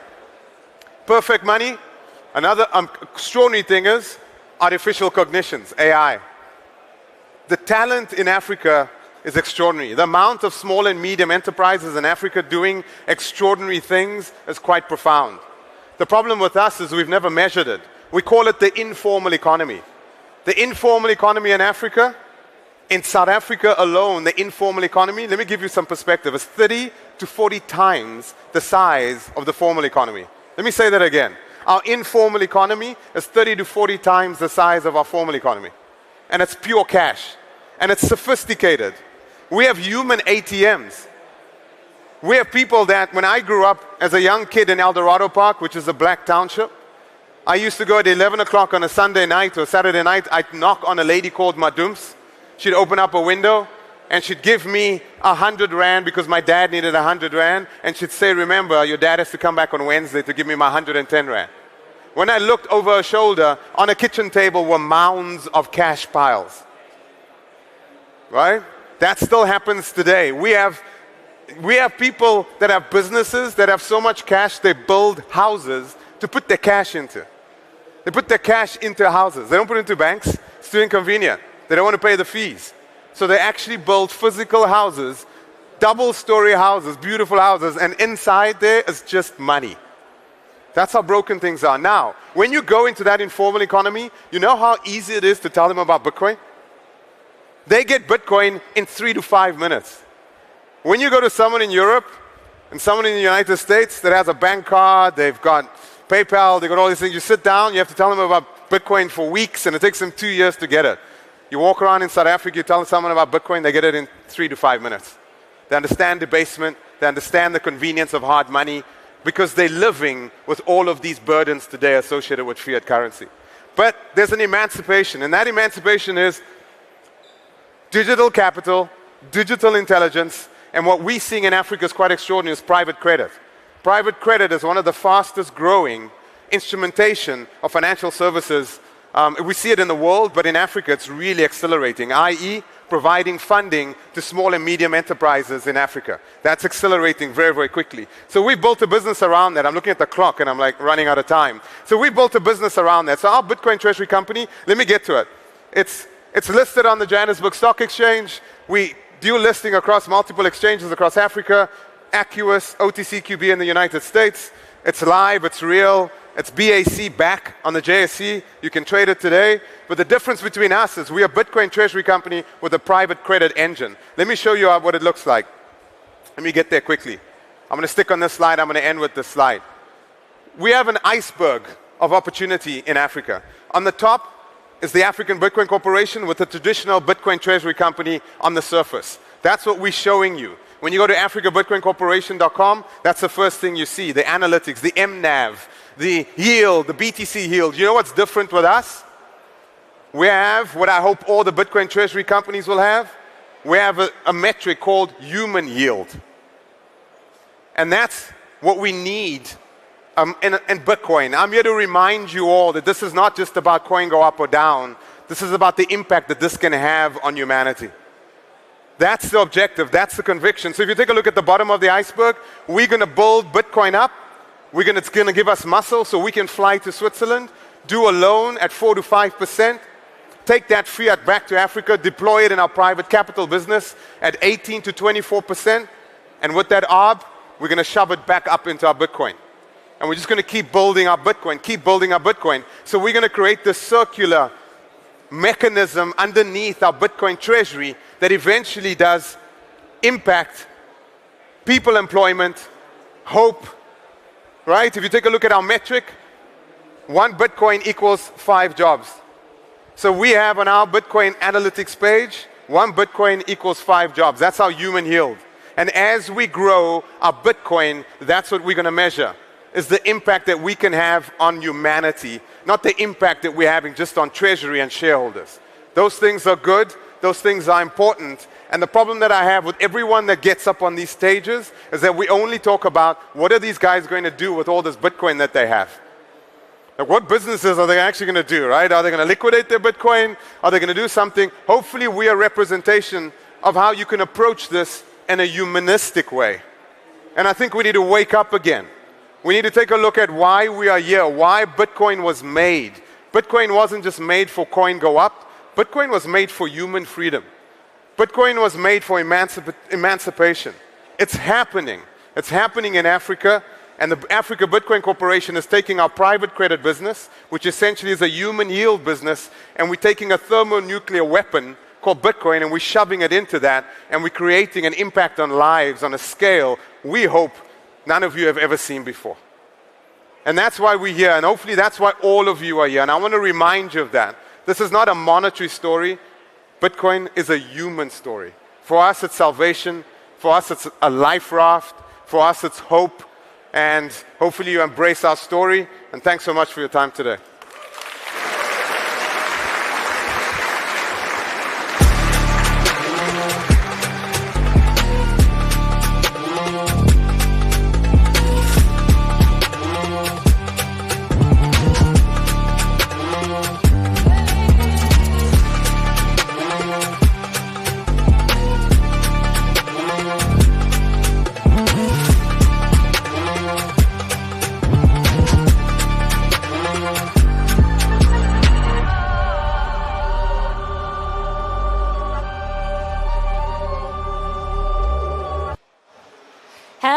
Welcome back to Bitcoin Amsterdam 2025, presented by Treasury. That was a riveting conversation about Bitcoin in Africa. Now, we're going to switch gears and we're going to talk with our latest guest. We've got Frank Corva, our Bitcoin journalist resident, as well as Pascal Hughley. He's a crypto investment manager from Archip by Marquis Baumann, which is a prominent crypto a bank in Switzerland, with a crypto arm that you're heading. Okay, so we just heard a bit about Africa. Let's turn to Switzerland right now. I'm really fascinated by how are crypto companies navigating the landscape in a very traditional banking system like Switzerland, and what kind of crypto companies you're looking at, or Bitcoin companies, and what's the risk tolerance there? Yes, thanks for having me. Well, I mean, Switzerland has always been probably from the ethos quite open to Bitcoin, because politically we are sort of decentralized, we're well known all across the earth for being small, but then small is beautiful in that sense, and that's why I think it always resonated with us people. And so early on, a lot of crypto startups and Bitcoin people have come to Switzerland, which opened up these opportunities. And now we have official crypto banks, or like us, we are a traditional bank that sort of went the other way and are now increasingly in Bitcoin, and that's a revenue driver. And we, for example, one stat which is interesting, we were able to lower our average age of our clients by 12 years, and for us as a private bank, this is quite significant. And so I guess we have a lot of people from the Bitcoin space itself, but then also the traditional people are opening up. We call it pitching to the boomers, and they're seeing this ever since 2024. I guess they're more open because of the ETF, because of the institutionalization, and so we see a lot is happening, and that's why we're so excited. Is your side more of wealth asset management? Yes, exactly. It's an asset management bank in the end. It's a classical private bank where you have your own client advisor. You can talk to him, and then you can ask questions about Bitcoin. Usually it's more people. So it's very traditional still, but at the same time we try to incorporate all these new services that are coming along with Bitcoin, borrowing against Bitcoin, or just potentially exploring ways in creating yield on Bitcoin, because that's what people increasingly demand. And so we just try to merge these two worlds. A quick follow-up, if you don't mind. So people sometimes refer to Bitcoin as sort of like a Swiss bank in your head, right? If you know these 12 words, like a Swiss bank in cyberspace. Swiss banks kind of have a monopoly on Swiss banks. So do Swiss banks want this bit? Do they sort of see that narrative? Is that attractive? Does it in a way feel like they might be replaced as a result of something like Bitcoin? Are they worried about that? Well, I guess some of them maybe are. If you look to the biggest bank, this UBS, which is also well known across the world, they're still very hesitant, and they sometimes even say, well, client advisors are not allowed to talk about it. Then you have the more nimble ones, like we are, and the smaller ones, and then maybe also bigger private banks, which are we are family owned. That's why we're also driven by an ethos and a strategy which comes from the family, which might have understood what's happening here. And so that's why we can really push forward. And I guess in the end, yeah, we're seeing this across the entire financial system. And then particularly in Switzerland, it's always been a center of finance, but traditional fiat like margins and everything is collapsing. And so here comes this new world, a new wave. And I guess that's why we're seeing opportunity here. So it's probably, both and sides. Are your clients mainly based in Switzerland or all over the world? And we've got about 30 seconds left. Yeah, no, they're not all over the world, but mostly out of Switzerland and then Germany, other places in Europe. I mean, pretty open to all different types of clients. All right, cool. We're going to wrap it there. Our next talk will be on the state of corporate adoption. On the stage, let's have a listen.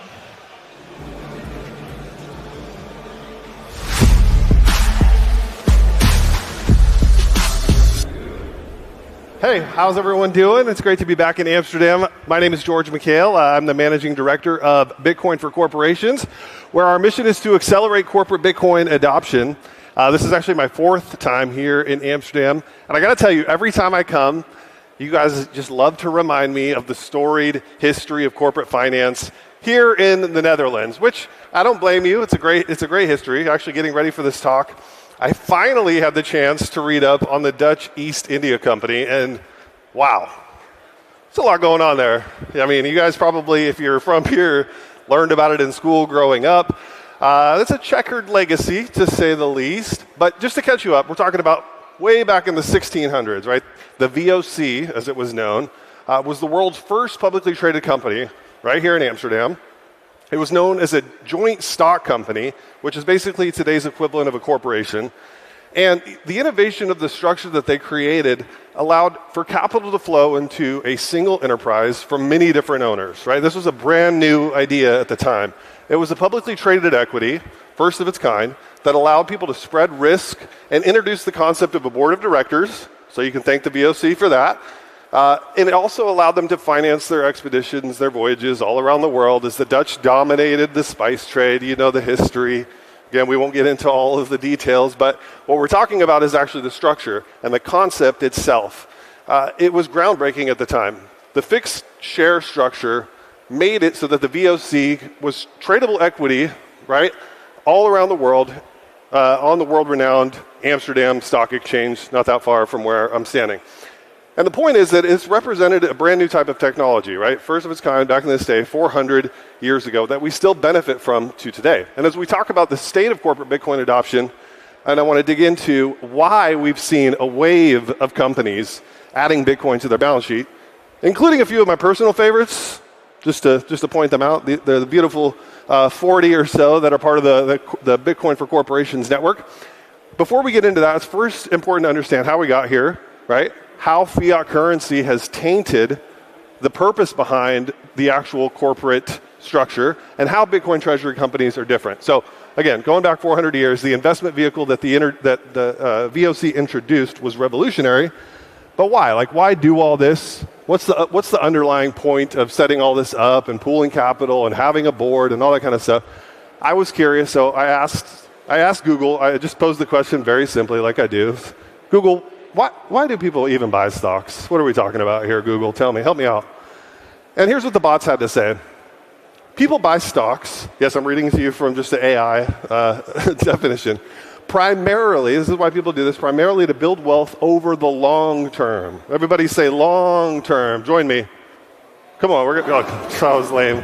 We're going to do that again. Everybody say long term. That's what we are talking about today. Here's the thing. We don't think about the long term anymore. I don't know if you noticed this. When I was little, we always talked about like saving and putting money in a savings account. We don't do that anymore. We don't do that anymore because our money is broken, obviously, which we're going to get into. But build wealth over the long term through capital appreciation and dividends, also outpacing inflation. I have a feeling that's a new part of the definition. Diversifying income and ownership influence in companies. Thank you, Google. Make sure you're polite to your bots so that they remember you when they come into power. Okay, it's safe to say that enabling investors to build wealth over time was a key consideration of the joint stock company. In fact, the VOC returned dividends back to their shareholders in spices, in the spices that they procured at their voyages, which I think is crazy. We don't do that anymore, right? Like, that would be weird if a box of cinnamon or whatever showed up every quarter. We return currency that instead is eroding.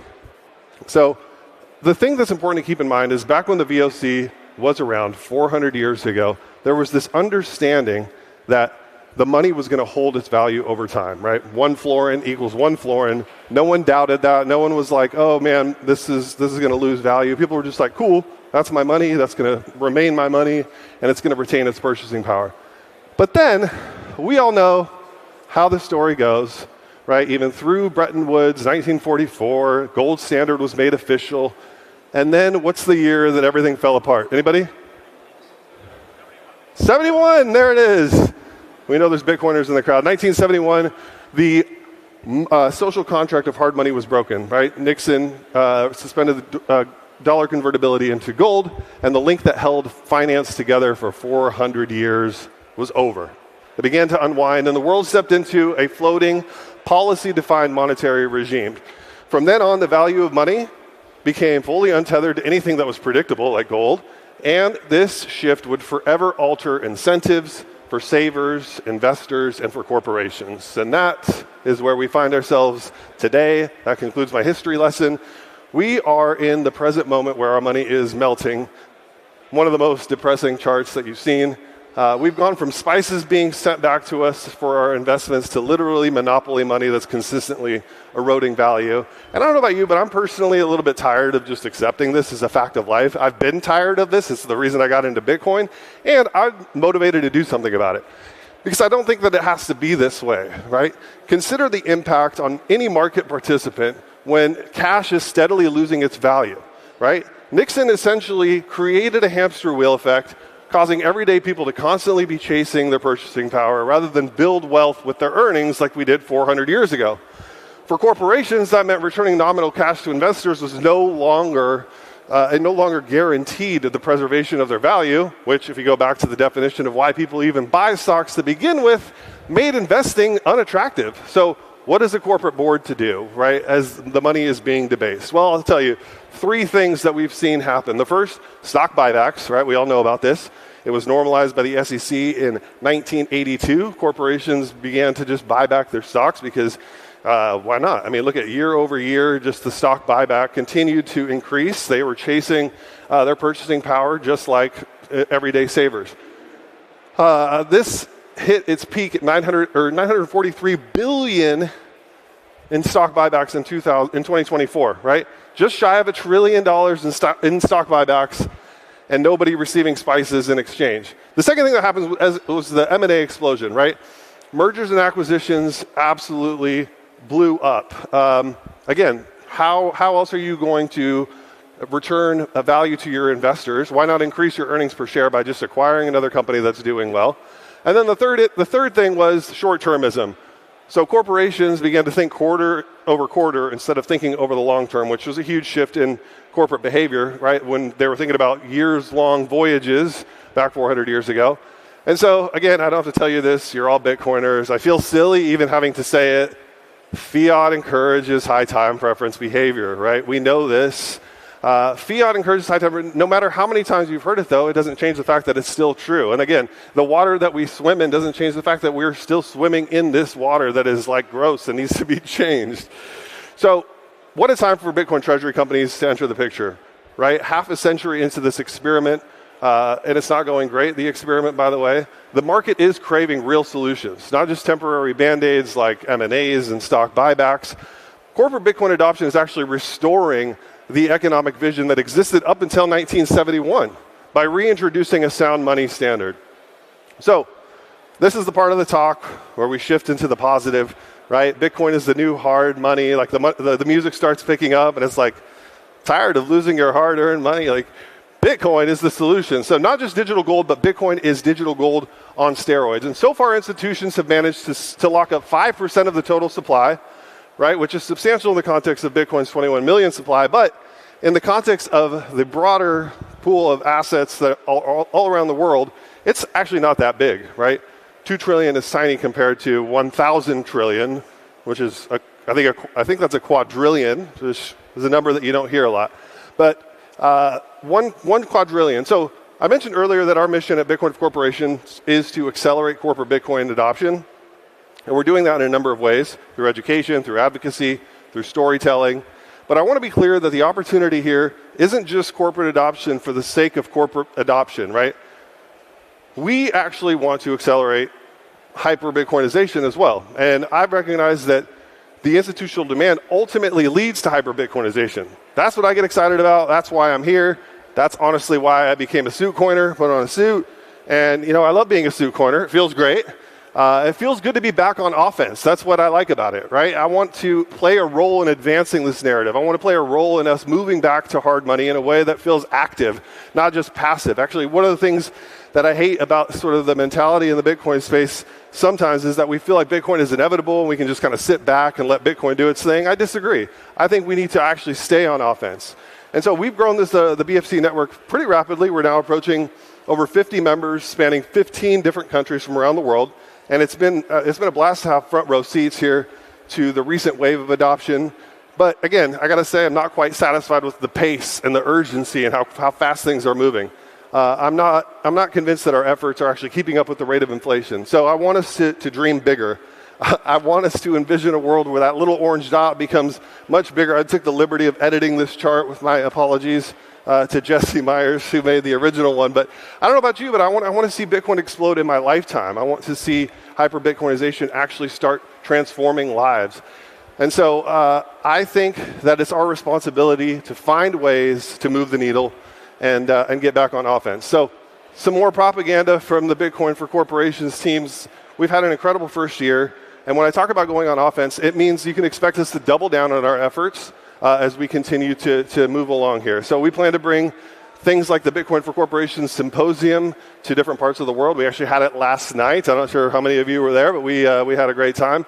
And so next year you can expect to see us in DC, where we are having U.S. midterm elections. So one of the ways we plan on being on offense is to continue to advocate from a policy standpoint and influence the decisions in DC that impact our community. Another way, just really practical, as I begin to wrap up here, I want to share 2 tools that you can use today that the BFC team has been cooking up. The first is the Bitcoin Treasury Simulator. This is really cool. You can enter any ticker symbol. If you go to bitcoinforcorporations.com, you can choose an allocation and a time period, and then it'll spit out how much money any individual company has left on the table by sleeping on Bitcoin. And then it'll generate a nice little graphic that you can share on social media. So this is a small little thing that you can do to get back on offense and show that this is actually a real thing. Corporations can't ignore us anymore. That's the thing. We have strength in numbers. We have the narrative behind us. We have companies that are obviously executing in a way that is harder and harder to ignore. We have the facts on our side, and I think it's time for us to make this a matter of fiduciary obligation for these boards, for these CFOs that are sitting on their hands while the greatest asset in their lifetime is absolutely exploding. So we have the facts on our side. Don't forget that. Stay on offense. And if you want to go even harder, we have another tool for you, the Bitcoin Treasury Shareholder Activism Kit. It's now live, right? Now, this one is designed for current shareholders of public equities. And right now, it's focused on the specific SEC filings that allow us to actually take action and get a proposal on the company's next board meeting for an actual vote. Now, if you go back to the AI definition of why people buy stocks, one thing that we didn't really touch on was this last piece. It says having a degree of ownership and influence in companies. And this is what this next tool actually lets you do, right? So by having influence in a company, by being an actual shareholder, you have to meet certain threshold requirements. But assuming that you do, this will actually spit out an entire activism kit that you can copy and paste, that you can send in to the SEC, and you're leveraging SEC Rule 14A8. All right, so if you really want to nerd out, this is for you. But imagine what happens if every Bitcoiner who was a shareholder in Apple did this and sent a letter in and got a proposal, and we started just moving the needle. And look, Michael Saylor did a presentation recently to the board of Microsoft, and I think it was like 0.2 or 1% maybe of the shareholders were like, yeah, that's a good idea. So we got a lot of work to do. If Michael Saylor is pitching Microsoft and it's not doing anything, but we got to do something. We can't just kind of sit on our hands and expect this thing to happen without our participation. Again, if we want to see hyper-Bitcoinization move faster, we got to play a role. I want to close with one final stat and come full circle to the title of my talk, which is the state of corporate Bitcoin adoption.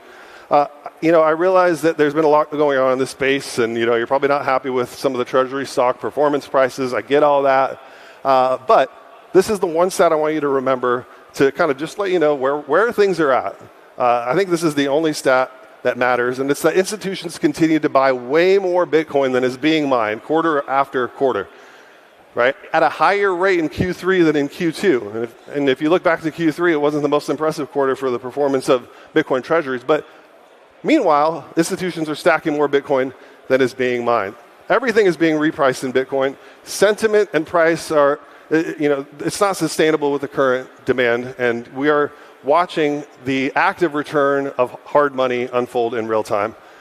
So thank you all for being here again, taking the time to listen. Myself, the entire Bitcoin for Corporations team are here. We will be at the BTC Inc. booth. We'd love to meet you. We'd love to say hi, talk about how we can get you involved. I hope you enjoy Amsterdam, and I hope to see you at some of the after parties later tonight. Have a good one.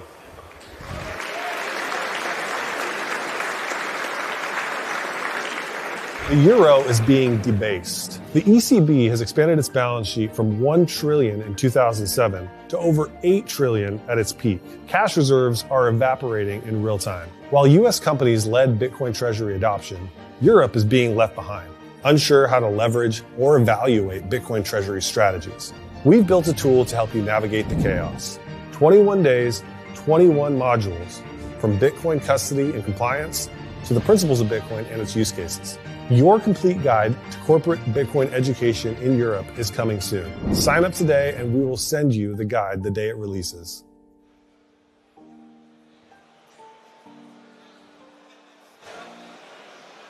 Welcome back to the Bitcoin Magazine News Desk here in Amsterdam 2025, presented by Treasury. On the desk, we've got Pascal Hughley of Merky Baumann. We've got Christina. She's the head of PR at BTC Inc. And, of course, Frank Corva, the Italian stallion. Otherwise, a Bitcoin journalist known to those plebs. All right. So, since, Christina, you are aware of what's going on the ground, you have some recent news that was announced on the conference floor. Tell us all about it. Let's go. Yeah, well, I thank you very much for having me here. And I had an opportunity to introduce the first master in Bitcoin for global audience with Hesperus University. So we are starting in spring 2026, and it's going to be a first serious, independent, and global degree fully dedicated to Bitcoin. So we're happy to be here, and we encourage everyone to go explore the website and engage. Could I ask a quick question? So when you say master's, you're talking about an internationally recognized graduate degree in Bitcoin? Exactly. Okay, so this is something that you could say, I have a master. Technically, I have a master's in Bitcoin. You put this on your resume, and yes, that's what it is. Okay. Yes, very and it's not just about resume and building your academic, but it's also opening the space for academic discussion, for serious academic discussion, and also creating a community of people and the future thinkers and builders in Bitcoin. Love that. We've been talking about how important education is, that people understand the technology of Bitcoin, decentralization, its benefits. And you say that there are already some students signing up. Yes, there are first students signing up since today, and I'm really happy to see it. I also hope we are going to introduce this idea to many great educators and professionals in the space, and that will help us to build this vibrant educational experience. Can I ask a follow-up? I actually want to pose this question over here. So if you saw someone saying, I have a master's in Bitcoin, is this something that would be attractive to you as somebody who's running a division of a bank where you're obviously doing Bitcoin investments? Is this something you would potentially look for in someone you'd want to employ? Yes, I would assume so, yeah, because I lecture myself as well on the side, but it's a small business school, and there, exactly, I have the problem that sometimes if you want to peer review studies and then where it's coming from people who are sort of self-educated themselves, it's just not as reliable, and especially to people like institutions like banks and others. I mean, also when you probably hire somebody, it's interesting to actually show, okay, this guy has done a master's, has done his work. Yeah. So, yeah. Amazing. All right, folks, you heard it first here. You got to get a Bitcoin degree. All right. So next up on the stages, we got Treasury companies as the banks of the future. Khing Oei of Treasury is on stage now. Let's have a listen.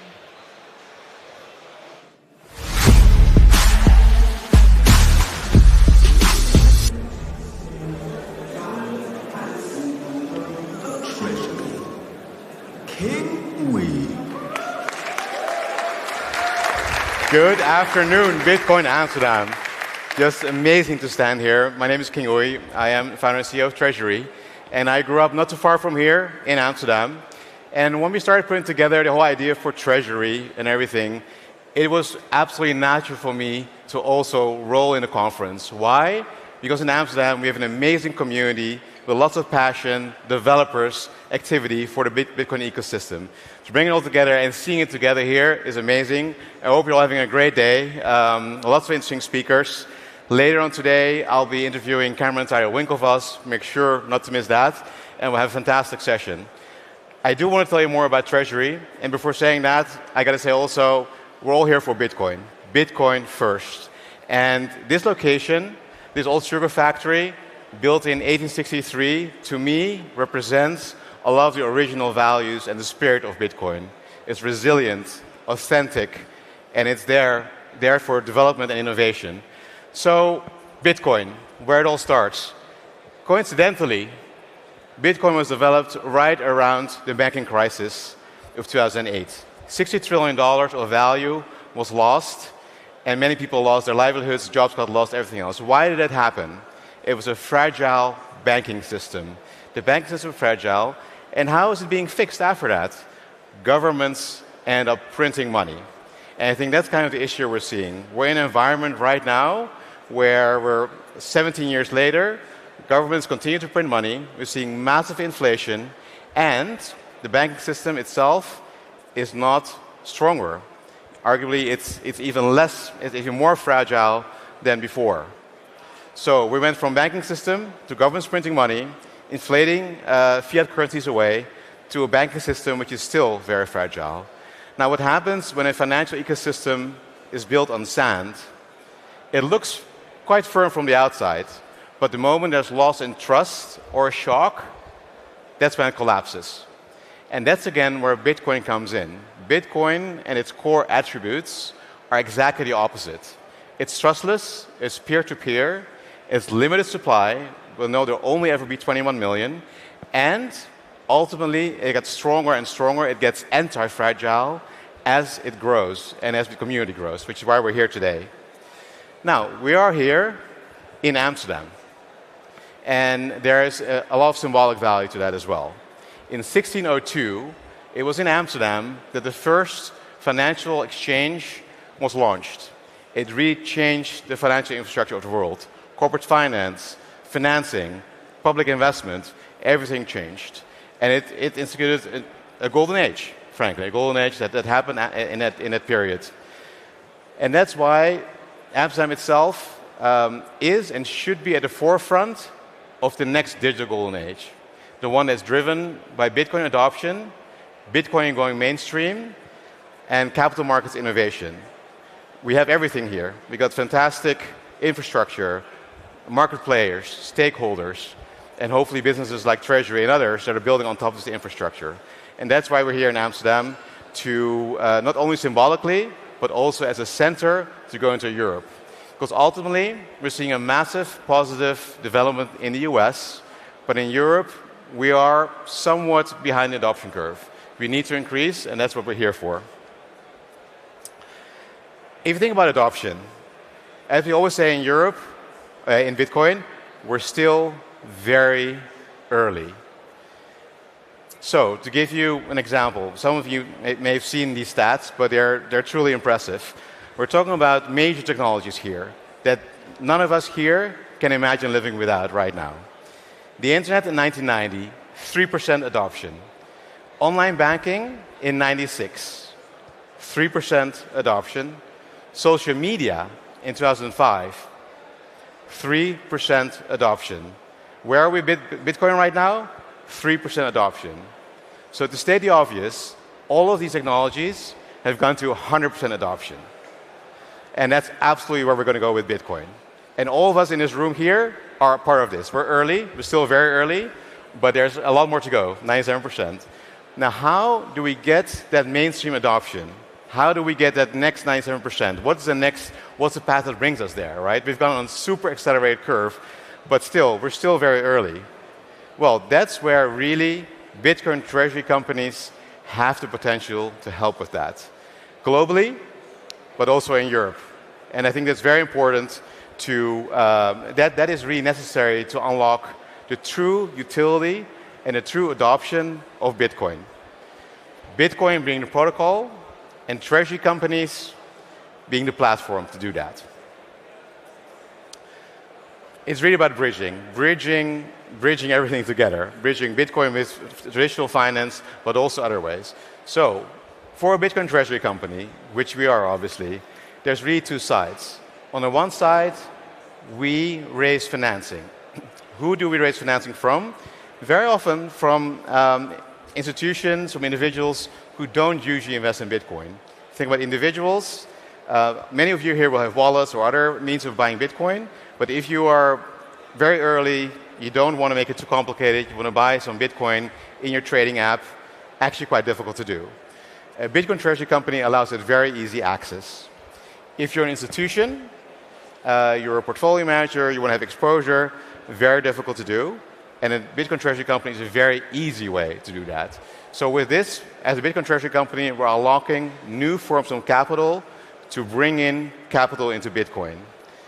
There's also existing Bitcoin holders that may want to invest in Bitcoin treasury companies because it allows them to actually amplify their Bitcoin holdings. So this is very important. There's a whole range of new instruments, a lot of financial innovation going on that actually are used to raise this capital. We're talking about equity raises through so-called at-the-market issuances. We're talking about digital credit, a very large market.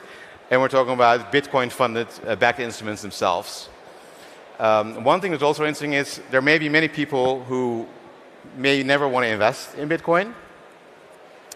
But as these Bitcoin treasury companies grow, they get into different indices. And guess where pension funds invest their capital?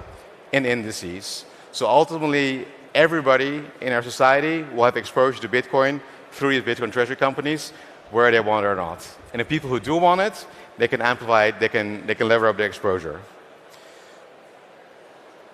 So what do we do with those Bitcoin? Well, the most important thing that a Bitcoin treasury company does with Bitcoin is don't lose it. Keep it extremely safe with many, many security protocols and keep it there forever. The second thing is always hold it, never sell it, just like the true Bitcoin Ethan goes with. And the third thing is something that's very much in development. There's different ways to apply your Bitcoin and generate some sort of income on it. I mentioned lending here. Obviously, the whole banking system in the world is a lending ecosystem. And there's ways being developed right now where, in a very safe and secure way, a Bitcoin treasury company can apply its Bitcoin to generate income and yield. So this elevates Bitcoin from a passive store of value, which is great. It's digital gold, but it's passive, to something that actually sort of passes into the economy and helps the economic ecosystem, which I think, unfortunately, we can all use right now. We need an active engine of innovation and economic participation for Bitcoin. So what we're really doing is building the financial markets for the future based on Bitcoin. And the way we think about it is in layers.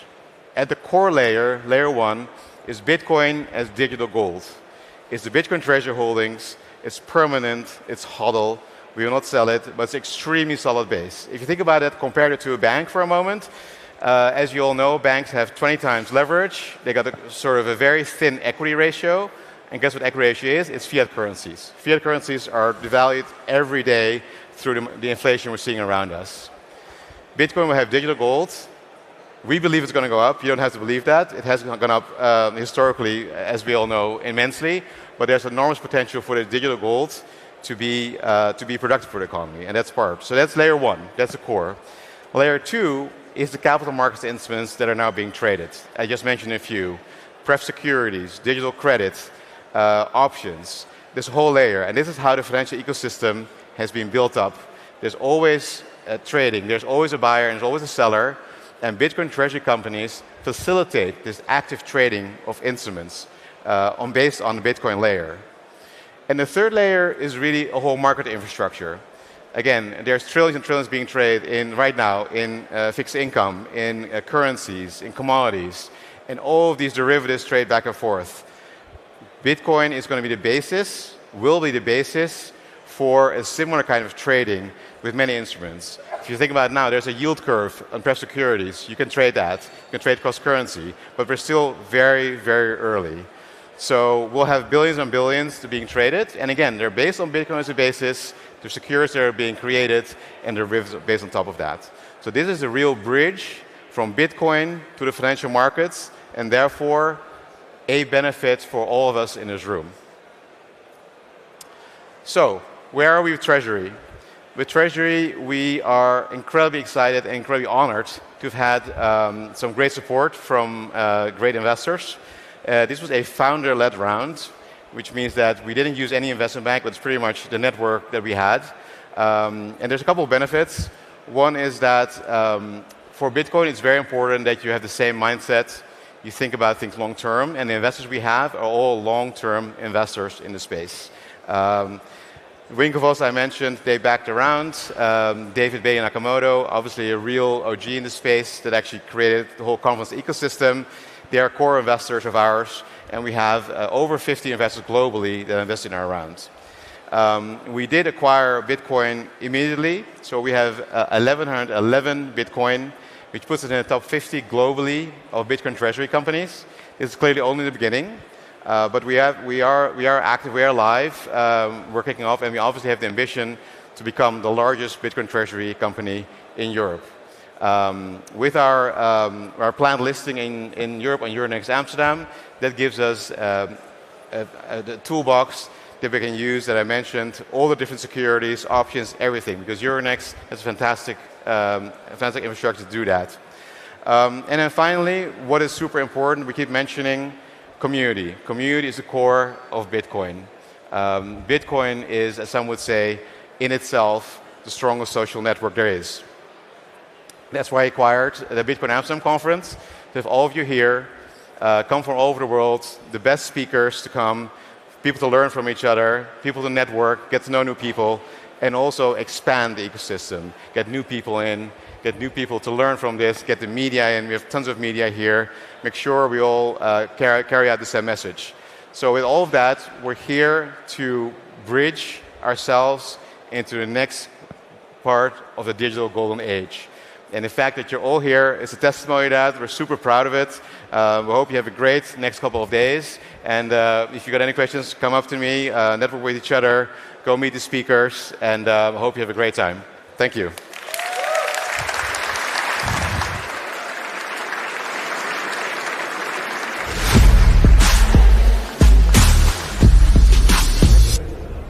We are back live at the Bitcoin Magazine news desk here in Amsterdam 2025.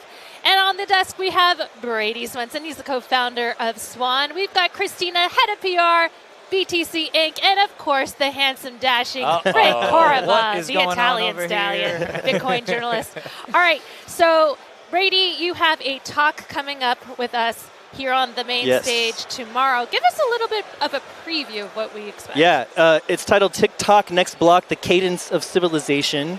The meme TikTok Next Block actually came from a tweet that I made in 2019 about the 600,000th block for Bitcoin. So I dropped it at the end of a tweet to kind of sign it off, and it's become adopted as a meme in the Bitcoin community since then. So I thought maybe I'd dive deeper into the meme, go below the surface, and I've got some new material, guys, to drop on Bitcoin. So this is some good stuff. I'm really excited about it. It is about Bitcoin and time. It is about the history of timekeeping in human civilization and its impact on how we live our lives, basically, and this new clock that we have now called the Bitcoin time chain. Okay, I was thinking of Kesha. TikTok on the block. Okay, the party don't stop. It definitely works. All it definitely works. Yeah. And you're also co-founder with Corey Clipson, who we all know and love. or depending on... No or beef it's here very at the news desk. We keep the polarizing. beef to a minimum. Yes. But you guys actually met each other at a Bitcoin conference. We did Bitcoin 2019 in San Francisco. I also met Jan Pritzker there, who's the third co-founder of Swan. And we were working on a company called Give Bitcoin, or they were actually at the time. This idea was simple: give Bitcoin to friends or family. We hold it for a year while we deliver some education so that they know what they're holding and hopefully make them more likely to hold Bitcoin instead of panic sell, right? And that evolved into Swan, which was really simple product at first. It was just Bitcoin-only DCA, daily, weekly, or monthly. Bitcoiners were using Give Bitcoin's recurring gift feature to buy Bitcoin for themselves. So they really wanted a Bitcoin-only DCA. And so River and Swan gave that to the community in early 2020, and that's how Swan got started. And where do you see it evolving from here on out? Swan has become a full-service Bitcoin financial services company. We help people build generational wealth with Bitcoin, so we form long-term relationships with our clients. And we have IRA, we have Vault, which is our multi-signature self-custody solution. It's a 2 of 3 vaults. We have several more products in the works. One which is in preview with our Swan private clients right now, and I'm really excited to get it out more broadly in the next few months. Can I ask a follow-up? I want to ask a question to Chris over here. When you hear something like this, all the talking about these different dimensions of a Bitcoin company like this, do you imagine a class for this master's program that you're going to be working on, a class where you'd learn about how to set up a Bitcoin company, where you'd learn about the sort of products that you'd offer, maybe how those products differ from a bank, what custody for those products looks like, et cetera? Is that something that goes through your mind when you hear that? Yeah, actually, I get a lot of questions about is this degree for advanced students or total beginners? And I think it's for everybody. And exactly why is that? Because we're planning to have more like a philosophical parts and the topics, and then some that might be more kind of hands-on, practical solutions and self-custody, mining, self-mining, running a node is part of that. Okay. So definitely. Hands-on plus philosophical. Very cool. Yeah. Okay, fantastic. All right, so we're looking forward to your talk tomorrow, Brady. I'm excited to give it. Folks, be sure to hang on and make sure you listen to that. Could we remind the audience, because it'll be streamed live, what time is your talk It's one at more time? 10:45 a.m. Amsterdam time. So if you're in New York or something, that's 4:45 it'll be like middle a.m. of the night, so you'll have to catch the recording. All right, fair enough. And along those lines, our next talk on the main stage is on Bitcoin as a generational wealth building strategy. So a lot of what the folks at Swan are dealing up with. our alley. That's So right. let's have a listen.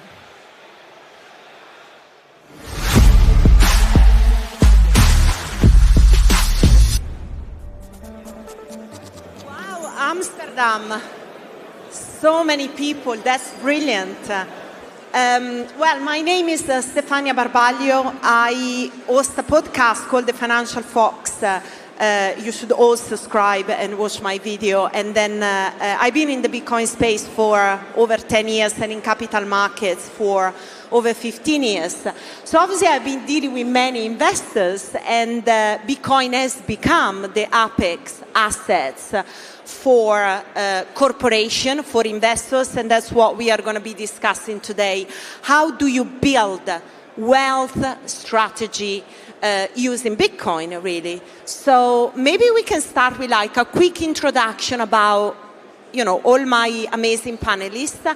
And when did you get in Bitcoin, and why Bitcoin as an asset to build your career with, to develop, what you're doing, your business?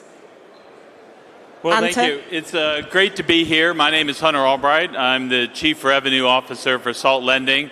I got into Bitcoin in 2017 after having spent several decades in traditional finance, and excited by the opportunities that Bitcoin really gives all of us. I look at Bitcoin as an asset class that is really helping democratize wealth building, and excited to be on the panel today. Yeah, I'm Chris. I'm from Germany. I run Cedar, where we do self-custody, StatsKeeper, where we do Bitcoin inheritance, and with Bitsurance, we founded the very first insurance for Bitcoin and self-custody. My name is Jim Kreider. I'm from the U.S. I own a financial planning company helping people with wealth management, all things money, from managing investments, Bitcoin, custody, tax planning, estate planning, essentially help people articulate what's important in life and then align their assets with what they say is valuable to them. Great. I'm going to go back to my question because you really didn't answer. So why Bitcoin? What is the main risk to financial freedom and what Bitcoin represents as a solution? Yeah, from my perspective, I think it comes down to three things. First is really sort of monetary protection in terms of the scarcity aspect and the utility that it is to protect against debasement and inflation and all of those sort of monetary aspects that are attracted to. Second is the utility. It's an asset class that has utility beyond just ownership. And then the third one for me is really sort of the sovereignty around it, that it's portable, it's censorship resistant, and the divisibility, especially from a generational wealth perspective, I think is a really attractive asset for a longer time horizon. Yeah, I mean, how do you build wealth without Bitcoin is the question for me. Bitcoin, as opposed to like gold, is scarce, but it's difficult to self-verify, difficult to portable. Fiat it's portable, but like all the other properties are not that great to store wealth in. You will constantly be debased.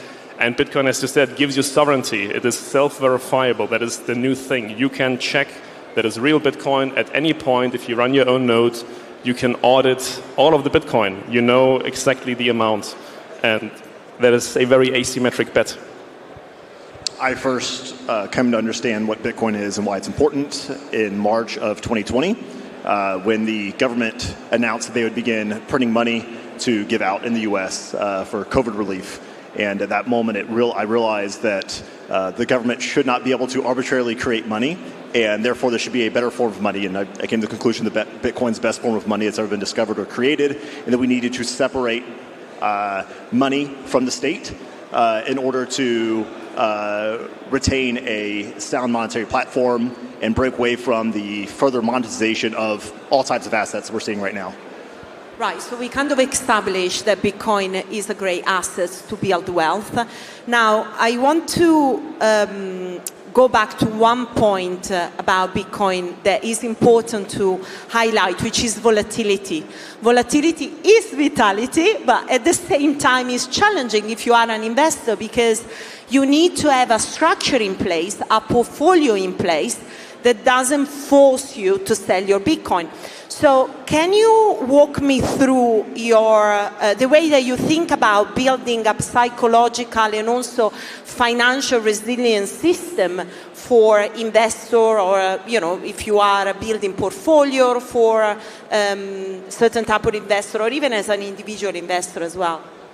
Yeah, I think it's a great topic and one that is probably one of the biggest barriers to getting more people to think about Bitcoin as a wealth building asset.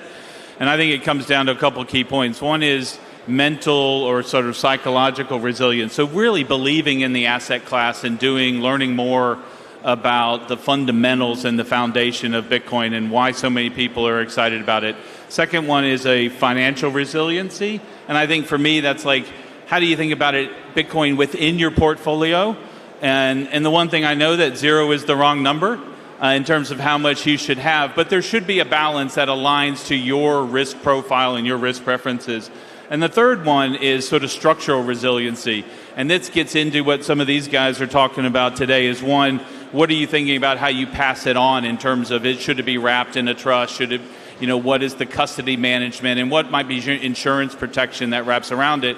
And I think the resiliency is, for me, is a combination of learning about all those three different elements and how you as an individual or family office or even a corporation want to think about it over the long term. Yes, you said volatility is vitality, to quote Michael Saylor. Something that's dead does not have volatility. Volatility is the market discovering truth in real time, and it's going down further, you see Bitcoin as an asset develops. So yeah, psychologically, if you understand that, there's no problem. From a structural perspective, have self-custody systems that also account for your own mortality. I always say there's two things in life that are true. There's never going to be more than 21 million Bitcoin, and your last shirt will not have a wallet, so have a plan talk to your family, figure out a way to have the inheritance solved of Bitcoin. And I think these are the next steps. Bitcoin is currently adopted by mostly younger people, but eventually we all will have to give the Bitcoin to the next of kin. And those are conversations to be had.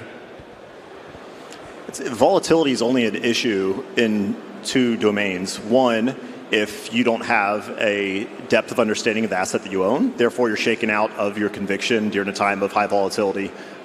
Two, if you have not addressed your risk capacity. I think too many people lean into risk tolerance, which is your ability to stomach volatility in your portfolio. That's not that important. That's based on emotions, and it's goofy to allow your emotions to dictate your portfolio. So rather than leaning on risk tolerance, you need to lean into risk capacity. How much volatility can your life, your portfolio sustain? And that's why I've taken a lot of flack of this over the years to make sure that you do retain some sort of liquid cash portfolio. And I'll say that because I'm not a Bitcoin maxi. I say that because I want to make sure that you are protecting your Bitcoin during drawdowns. So you want to make sure that you have insurance. Bitcoin is insurance against fiat, but then fiat can be insurance against temporary drawdowns of Bitcoin's price. So making sure you understand each role that each asset should play in your total financial life. How do you think about leveraging your Bitcoin portfolio to create cash and revenue or liquidity that you can use, for example, to pay something? Everybody needs them at some point, to buy a house or have some big expenses. And then what do? If you don't have enough cash, enough stable coin, then you might, you maybe have thought about leveraging your Bitcoin and then having something that comes in that you could perhaps use for those kind of expenses. Yeah, I think the point Jim was bringing up earlier about understanding how much short-term cash you have or you need allow you to time horizon to have a balanced perspective around the volatility of Bitcoin is important. At Salt Lending, we help people with liquidity, right? When you think about liquidity around Bitcoin, you've got two options. You can sell it, which none of us really want to be doing, and you don't want to sell your Bitcoin, and you don't want to be forced into it. And then the other option is to borrow against it. And what we see is how people are using Bitcoin and using leverage against it. One is for tactical liquidity, like what short-term needs. I might have an expense, might want to take a dream vacation. We've had a customer adopt a child using the liquidity that they were able to get about their Bitcoin. The second type is really around structural liquidity. Think about this around income replacement. You might be having income supplement so you don't have to work full-time, or it might be full-on retirement, and thinking about how you do that. And then the last one is strategic liquidity, where you're going to reinvest. And that's important because I think there's a big shift now of people trying to go from what I view as labor-based income to asset-based income. And to really create generational wealth, you've got to create asset-based income, both for you and future generations to live off of. And leverage is a part of that, and encourage people to start small, understand what margin calls are, understand the protections that providers help you with in terms of protecting the downside, but become more comfortable with it before you have higher loan-to-value ratios or leverage more of your portfolio for liquidity purposes. It's such a great point about the asset, having us thinking about strategy where you actually have got assets for a long-term wealth creation. Yeah, I agree. A little controversial statement. I always say the last resort is collateralization of your Bitcoin if it's for a consumption purpose. Like, I would use it sparingly. I would use like a lending platform if I have like a productive use, if I think my company can outperform Bitcoin. I would not like go on a lavish vacation and take a loan out for Bitcoin on that. I think it's an important point to do your diligence on who you're borrowing from and why. Salt Lending's been around since 2016. I think we've learned a lot of hard knocks in terms of the ups and downs. And fundamentally, we've worked on doing a couple things. One, first of all, we don't rehypothecate. Your collateral goes against your loan, full stop. Secondly, we do everything we can to make sure your Bitcoin stays your Bitcoin. Salt learned, through the volatility of the early cycles, and introduce a product that we refer to as stabilization, and that allows people to convert your Bitcoin into stablecoin at 90.91% LTV to provide you some downside protection. And then even earlier on this year, we've introduced a product called Salt Shield, where you enroll into a fee-based program and liquidations and margin calls are eliminated altogether. And so trying to innovate, in addition with thinking about insurance and other things we want to make available to customers, about how can you look at Bitcoin as a generational asset and not have to worry about the downside and find that added protection. And everybody we have our different preferences on custody and our different preferences on sort of downside protection, all of which are extremely important when you think about a long-term strategy for your assets.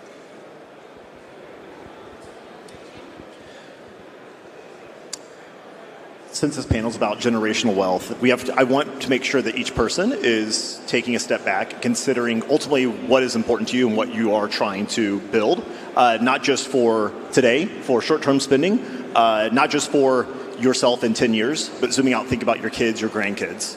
And I would assume if you're here, having Bitcoin play a role in building that life, that family, that state is going to be important to you. So considering how do I make sure that I retain this asset for myself and into perpetuity for my family, be it through taking loans against your Bitcoin. If it is selling it, make sure you're doing it in a way that makes sense from a tax standpoint, making sure it's guarded correctly within estate planning.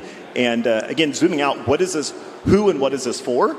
And making sure you're taking a long-term stance on that. So again, when you're looking at lending products, all right, I'm going to use this Bitcoin for this. Maybe it's to go on a vacation with your family. I would hate for anyone here to store Bitcoin and never go on a trip with your family. That'd be a terrible idea. I think if you're on your deathbed, you're not going to say, wow, I have so much Bitcoin for my grandkids that I never got to spend time with. That'd be really foolish. Please take a step back and say, what's important to me? I want to make sure I'm making memories of my family and building a family unit that we're investing in each other. And Bitcoin is a tool to help you be able to invest in your family. So make sure, again, that you articulate not just the tool that you're using, but ultimately what you're building towards, and how can we use this tool in the most efficient and effective way for that thing that you say you value.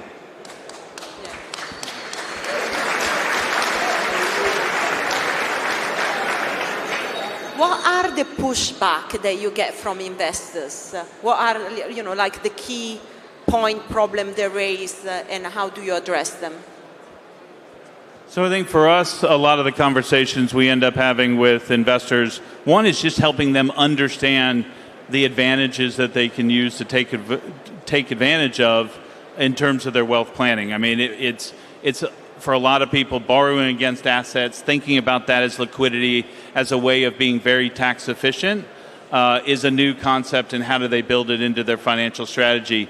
The second one is really around custody. How are we protecting their asset? It's not our asset. We do take custody of it to be able to lend against it, but custody and downside protection are two key points that we repeatedly talk to people about and get people comfortable with the different options that are available so that you feel secure in trusting your assets. And I think to the point that was made earlier, encourage anyone to do your own due diligence on any third-party sort of custodian partner that you're working with to ensure that their policies are up to your standards of how you want them to manage your collateral.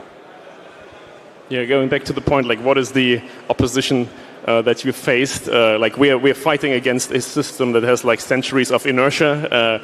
When I launched like Bitsurance, finding a first insurer to take on the risk to underwriting Bitcoin, I talked to virtually every single insurance company in Europe, and most of them laughed in my face and closed doors. And some kept re-inviting me, and I soon learned, hey, you just want free education for your staff, but you're not really interested in insuring Bitcoin.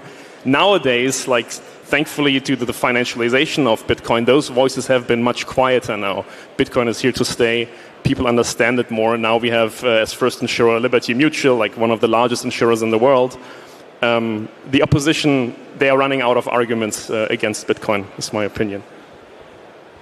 The primary objection I think I get is, isn't Bitcoin too volatile? Maybe it's too new of an asset, or in summary, it's too risky. But we have to allow people to zoom out and understand that there's risk in anything you do. And most people have not stopped to understand that there's risk in owning, in my case, the US dollar. and that risk is opportunity cost, is the debasement over time, and helping them understand that. And then taking it further than that is, okay, you think that the US dollar is money and Bitcoin is this nascent technology, but we have to define what is money itself. And once we walk them through defining what money is and the characteristics that makes good money, they come to the conclusion on their own that Bitcoin is a superior form of money. And then it's no longer, should I own this thing? It seems too risky, but rather, how much do I own? How do I buy it? And how do I store it properly? Yeah, and I think the fact that Bitcoin gives us optionality, that's really one of the beauty of the assets. Now, obviously, investor can get exposure to Bitcoin in different way or forms. So we talk about buying Bitcoin as raw assets. You can buy ETFs. You could buy a Bitcoin Treasury company. How do you think about these options, and especially when it comes down to building a portfolio? Tell me how you consider them and how different are they? Well, first of all, I think for all of us that are interested in Bitcoin as a sort of ecosystem, the greater optionality about how to get exposure is great. But it's important that everybody learn the differences. Owning your own Bitcoin, having sort of that self-sovereignty, and having raw Bitcoin in your portfolio gives you a lot of control in terms of what you do with it. I think ETFs are great to draw people in, but be aware of, you don't own it, you own exposure, and there's increasing fees over time as that goes up. And so that's just something to be aware of. And it's also, it often will lack, you get tied into a market with ETFs. So it has some portability implications and flexibility. And from a Bitcoin Treasury company, the key point I would make is I do think there's a difference between investing in Treasury companies that are owning Bitcoin as their primary strategy. Be leery of potential dilution and other things when they raise funds to buy more Bitcoin. But also look at companies that are acquiring Bitcoin by being a profitable operating company, and that they're buying Bitcoin with their profits and with their revenue, and that would give you a different exposure to Bitcoin in all three different categories. 100%. That's all about sustainability. I think one of the topics of this conference is really how do you build a sustainable Bitcoin treasury strategy. Another topic, but definitely very important. Thank you for bringing it up. Chris? I agree with all points. Like, you need to have exposure. Like, any portfolio that ignores Bitcoin is like not competing. An ETF gives you exposure. Bitcoin in self-custody gives you the sovereignty, and as you said, like the treasury companies, they can give you leverage, but they introduce so much fragility. You have to really be smart about it, and like there will be like some liquidation or like something will happen. And in the end, as this is a panel on generational wealth, I think, as you said, raw Bitcoin and self-custody, auditability will win out over time and all these things. So like, have a little bit of both maybe, but I would always prefer self-custody Bitcoin over the rest. Yeah, if the foundational value of Bitcoin or any derivative of Bitcoin, be it a proxy company or anything like that, is the Bitcoin itself, I think it'd be strange to not actually just go to the base asset itself and have that be the foundation of your financial portfolio. Of course, there can be places to bring in these proxies in some capacity, but again, you want to build on the foundation of Bitcoin itself. Understanding that, I love, Chris, your verbiage there, that the ETFs can bring exposure, but Bitcoin brings sovereignty is what you said. So allowing that to be the foundation of the portfolio, and then if you decide, okay, I want some derivative exposure for XYZ reason, again, understanding why you believe that will outperform Bitcoin and the benefits that it might have. It used to be, oh, well, I can take margin against Bitcoin. Now we have products and services that allow you to take loans against it. At least in the States, there are preferential tax treatments for owning Bitcoin versus ETFs. There's not a wash sale rule that applies against stocks or ETFs. So understanding the trade-offs of each of these. With that said, if your parents or your grandma wanted to get exposure to Bitcoin, but she said, there's no way I'm going to go and buy Bitcoin on exchange and put it in a cold storage wallet, I'd rather your grandma go and buy an ETF and have some exposure than say, well, grandma, you're not a purist, therefore you shouldn't own this thing at all. That would be silly. So understanding, meeting people where they're at and allowing them to get comfortable over time with adopting this asset. Yeah, 100%. So last question. If we think Bitcoin we used to say we should get 1 or 2% allocation in your portfolio, then it went up to 5%. And now if we think about the different assets to build generational wealth, then you have got real estate, you have got gold, you have got stocks, you have got Bitcoin. In your views, how much Bitcoin you should have in your wealth generational strategy? 0 is the wrong number. I'll start with that. The key point, one thing for everybody to think about is when you think about building assets, which I think is the real key sort of focal point in terms of building generational wealth, right? Real estate ties you to a country, stocks tie you to a market, Bitcoin doesn't tie you to anything. So there is a lot of hedging that you can do in terms of how you think about the allocation across the different assets that you have in your portfolio and how to manage your wealth towards your goals. I mean, and again, there's short-term and long-term aspects. We have customers that do borrow heavily against their Bitcoin to buy more Bitcoin, but it's only on a small percentage of their total holdings and even a smaller percentage of their total sort of wealth portfolio. And so encourage you to talk to a financial advisor, professional, to think about what your strategy could be, because really, we all now have access to the strategies and tactics that the ultra-wealthy have been using for centuries. And that is a game changer. Being able to have the utility and the tools to do what we're talking about have never existed before Bitcoin at the scale, globally, and the ease of entry that it does now. And so just thinking about those options are really important. Yeah, the 0 is the wrong answer. Somewhere between 1 and 100%, there is the answer. Today we have these great assets. Like as opposed to gold, you can buy Bitcoin at a spot price for €5 or $5. You get the spot price. With gold, you would have to buy like a couple grams to even reach like that trade. You can Euro cost average for your kids. You can see, okay, currently the block reward is 3.125 Bitcoin, and the entire world is competing like billions of machines and exahash, like is competing for one block reward. Maybe in 20, 30 years when I want to go to retire and the block reward is like 0.01 Bitcoin, but I can buy for €1,000 now or €10,000 now, that might be enough to retire. Like I think Bitcoin will be around in that future, and that is maybe, like a ballpark where you can achieve. But your own stacking goals, they might be different, and Bitcoin is here to improve your life, not you to like raise a number, an imaginary number. Like, think of that first. We're running short on time, so I'll say this in 2 parts. One, I've never had someone not say to me, I wish I would have bought more Bitcoin. Everyone always says that. I wish I would have bought more. So, maybe anchor into that. And then 2, again, going back to what I said initially, make sure you have Bitcoin in context of your total portfolio where you're not risking it by being maybe over-levered. That's coming from someone who has all my liquid net worth in Bitcoin. I own my company in Bitcoin. So take that with a grain of salt. But again, make sure you're protecting, again, yourself, your family, and your generational wealth with how you store your financial picture. Thank you. Thank you, everyone. Thank you.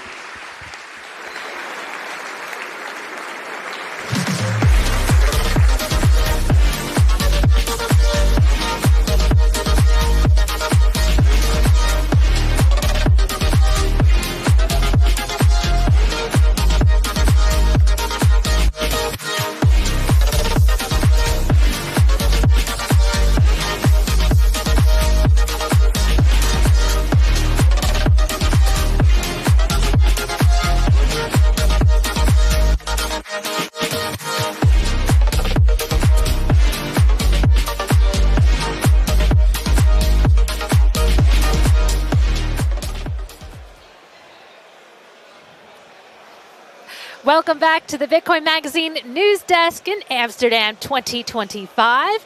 On the desk, we have Brady, and we have Joel Lenz from Relay. Brady is from Swan.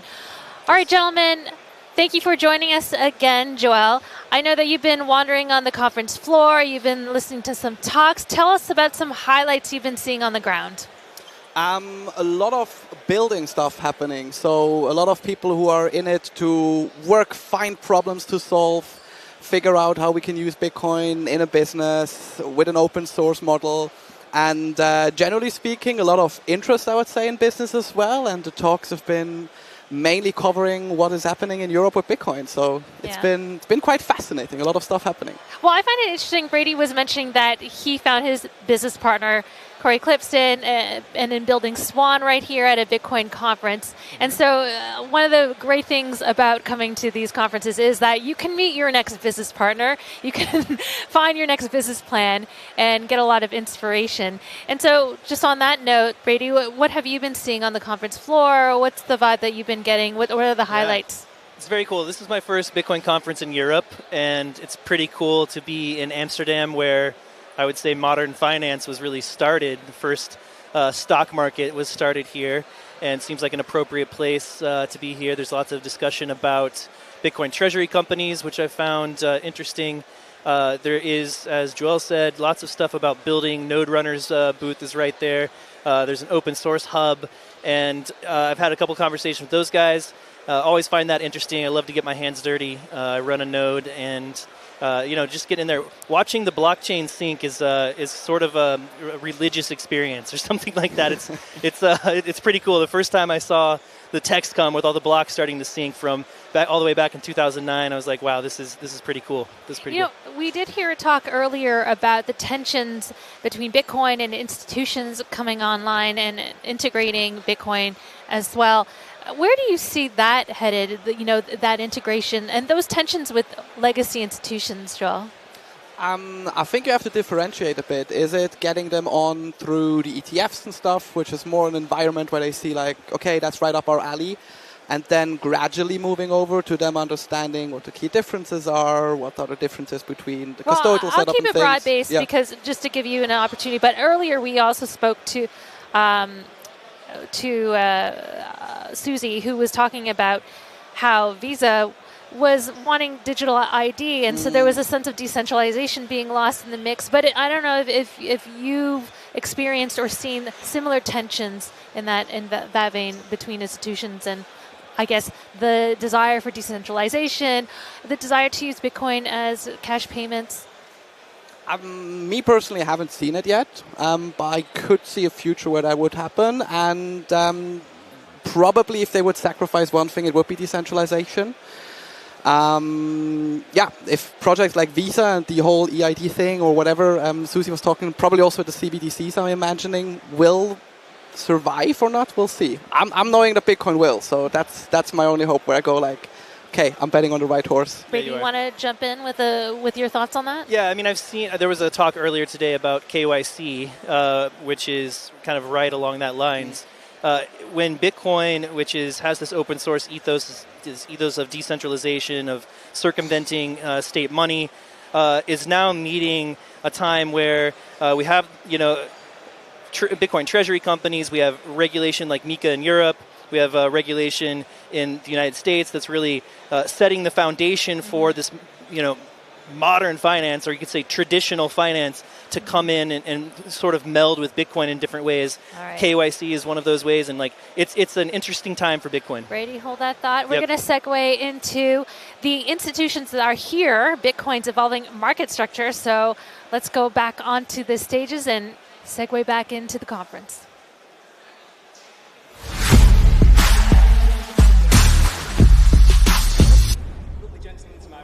Are some of the best minds in the space. So first and foremost, we have a professional dubious speculator and someone who's been increasing their dominance within the world of Bitcoin data, Benjamin Cowan of Into the Cryptoverse.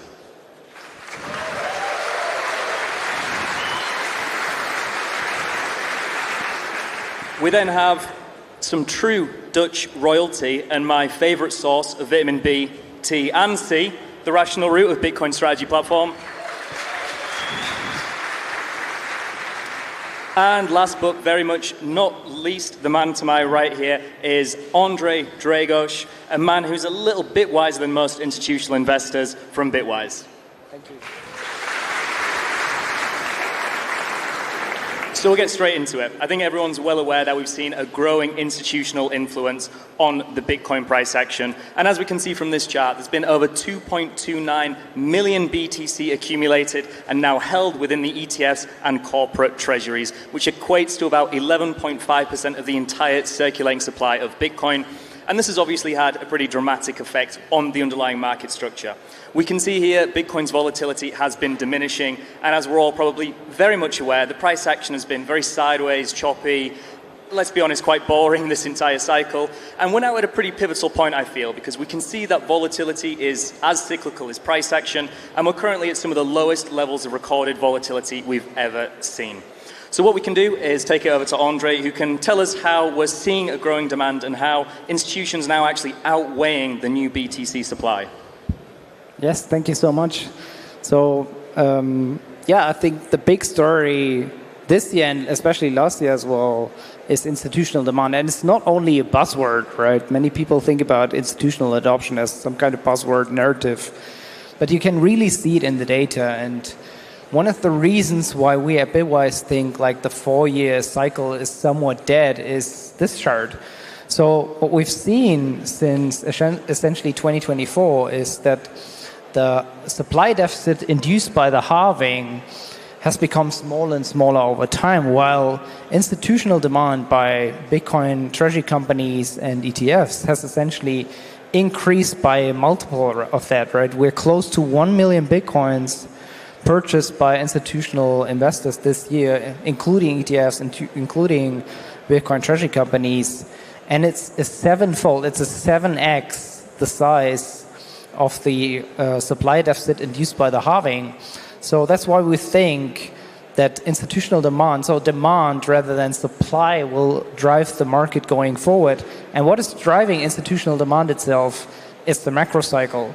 And so we don't think the macro cycle will end, we will peak in 2025. To the contrary, like liquidity growth actually points to an extension of the macro cycle and thus like the institutional demand cycle well into 2026. I think you bring up a good point there, and it's the potential of a lengthening cycle. Now, everyone's used to Bitcoin's traditional 4-year cycle, and this one has been a little bit different. Now we're in a lengthening cycle, and I think Root has some great insights on this, being a cycle analyst expert, if I do say so myself.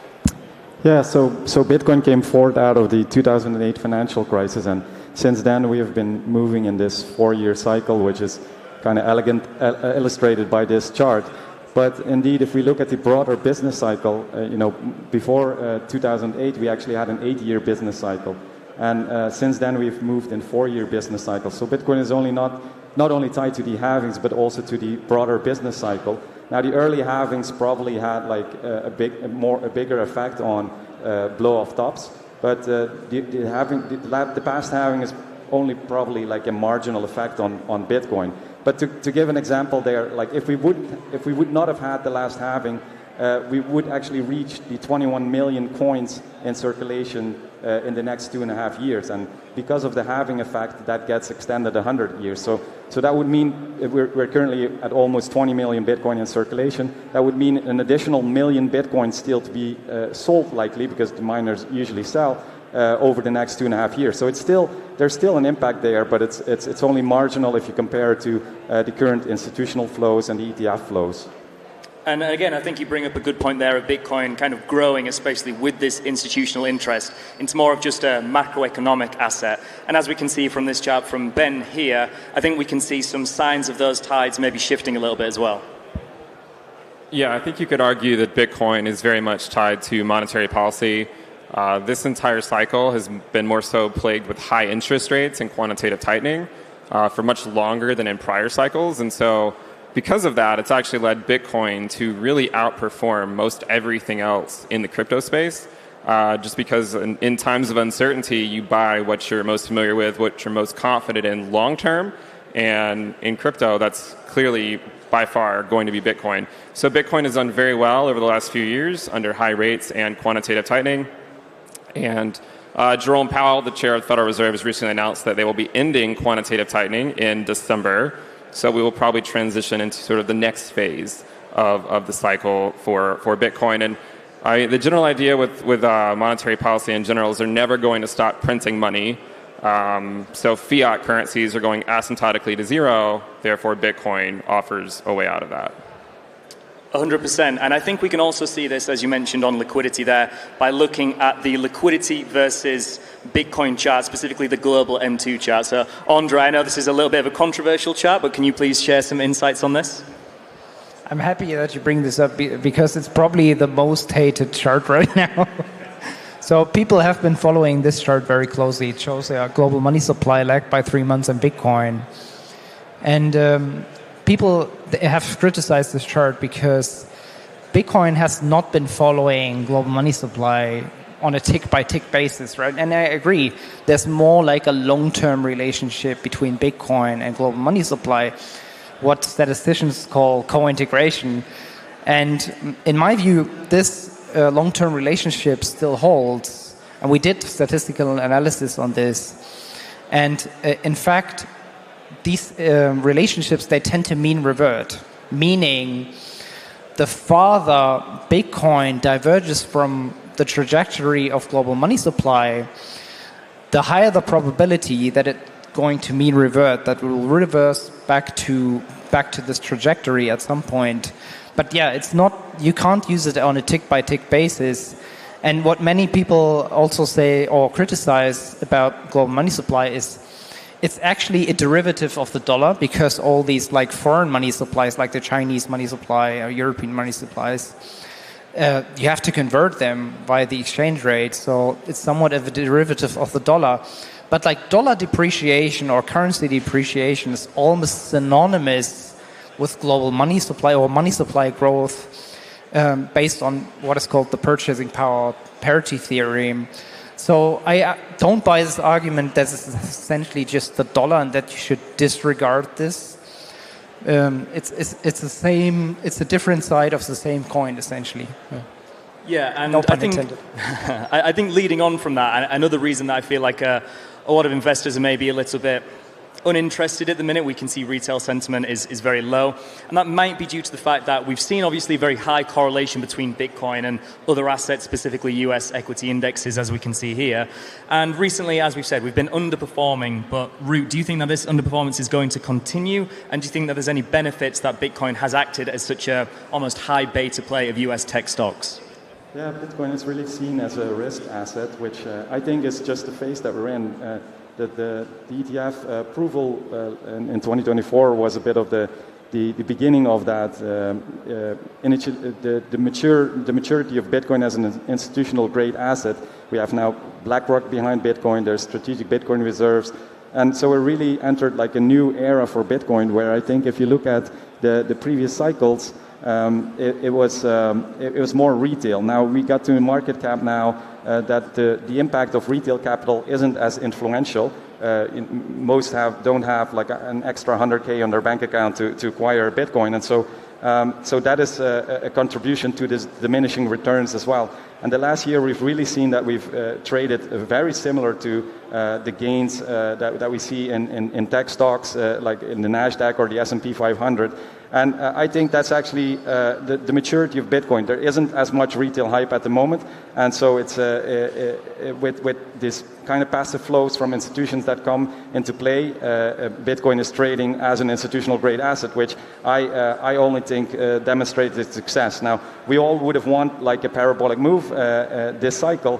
And that hasn't happened. As I said, like retail capital doesn't have as much impact, and institutions are only getting into the market in a more gradual manner. And so I think it's very likely that Bitcoin will continue lengthening this cycle as it is tied to the business cycle. And to get back to the liquidity chart that Andre that from Bitwise just in the previous slide, there is now this divergence with liquidity and Bitcoin.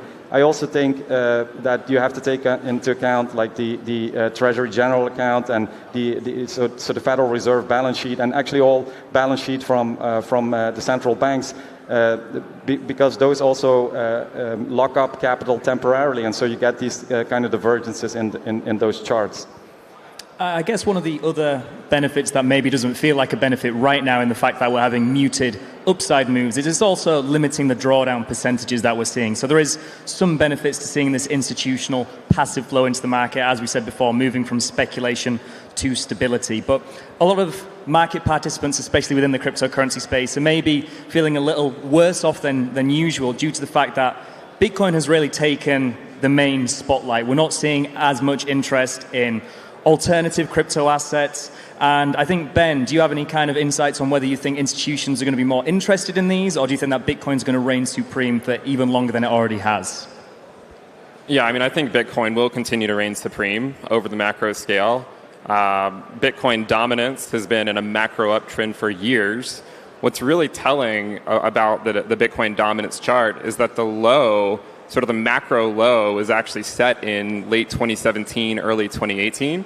And you could argue that despite all the money printing we had in 2020 and 2021, despite interest rates effectively at zero, and also despite the fact that the stablecoin market cap took up a much larger market cap in 2023, 2024 than it ever did back then, it's telling that Bitcoin dominance actually put in a higher low in 2022, despite all those theoretical headwinds to it.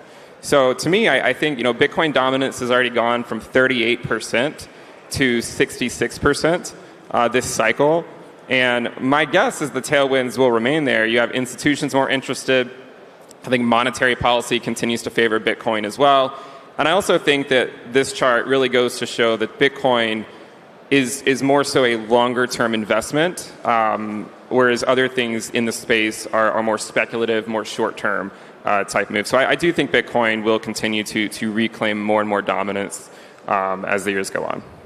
And to add to that, as well as the fact that we've seen obviously a huge institutional influence on Bitcoin, and this market structure is obviously evolving because of that, we're also at an interesting point where the behavior of existing participants, is starting to evolve alongside that. So, Root, can you talk us through how the supply and demand economics of Bitcoin is changing, not just from the new institutional participants, but those long-term holders that were already within Bitcoin?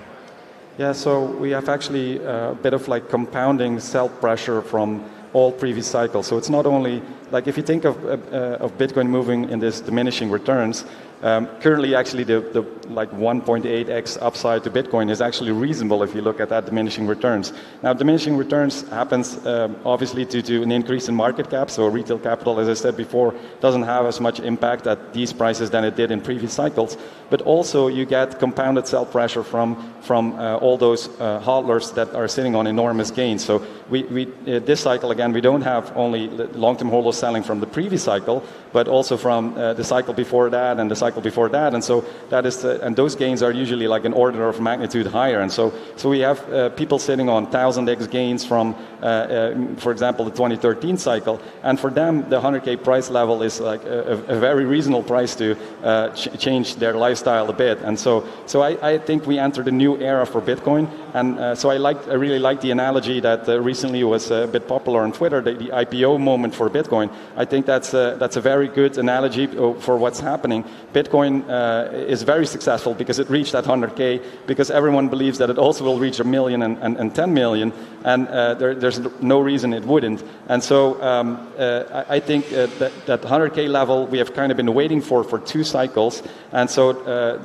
especially for people sitting, the holders sitting on those enormous gains like 1000x and 100x are scaling out a bit at these price levels. And so what is interesting is that 100K price level has been a very psychological level for all the holders, and they're not selling because they lost conviction. It's just because their bet was right. Bitcoin is winning because we actually have measurable institutional adoption. I pulled out actually the 13F filing data from this morning, which the deadline is in 2 days, so I don't have a full chart on that, but you could actually see that for Q3, again, we see an increase in institutional adoption.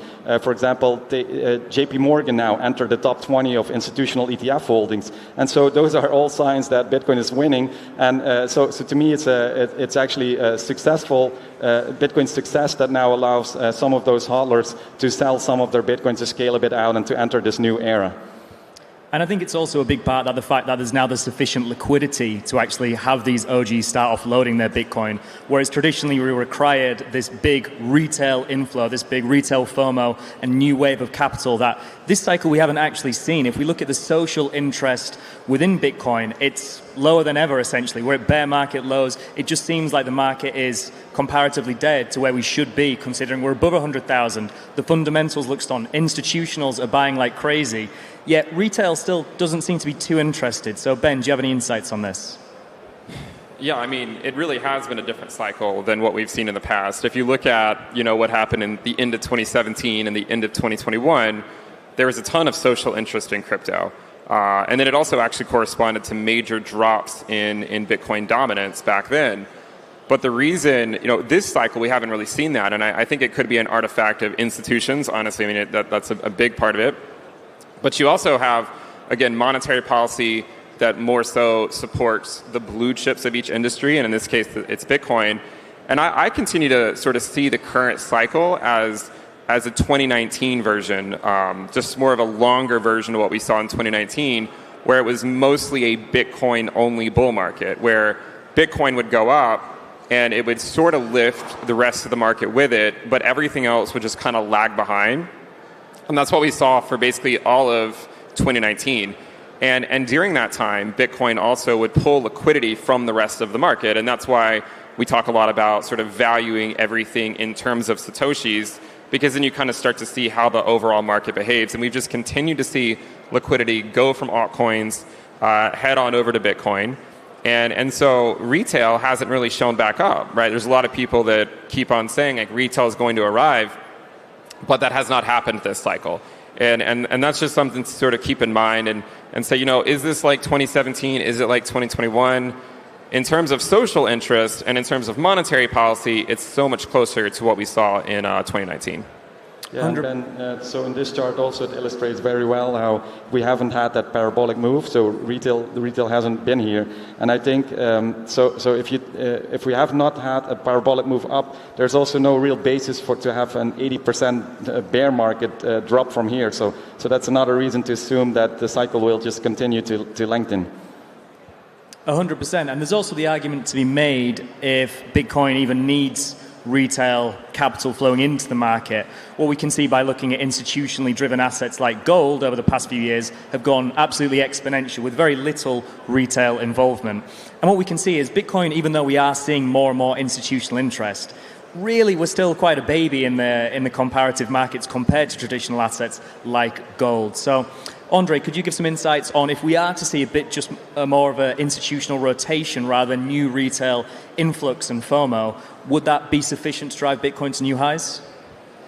Yeah, absolutely. I think you hit the nail on the head. I mean, obviously, this bar chart is just a hypothetical example. It just goes to show that you only need a tiny amount of capital rotating from gold to Bitcoin. And the reason is that gold is so much bigger, right? We're talking about an asset that is probably 10, 15 times bigger than Bitcoin, right? Gold's probably between 25 and 30 trillion US dollars, while Bitcoin's around 2 trillion.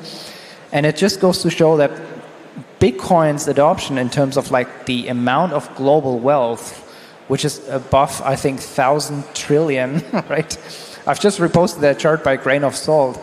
Bitcoin's market cap relative to like global wealth is just 0.2%. It's a drop in the ocean. So from an institutional adoption point of view, I think we're still early. And I mean, over the long term, it's quite likely that money will flow to Bitcoin from especially gold and other stores of value, because Bitcoin is a technologically superior store of value. It has better transferability, better divisibility, and so on, right? It's definitely technologically superior. It has better, like, it's absolutely limited, and so on.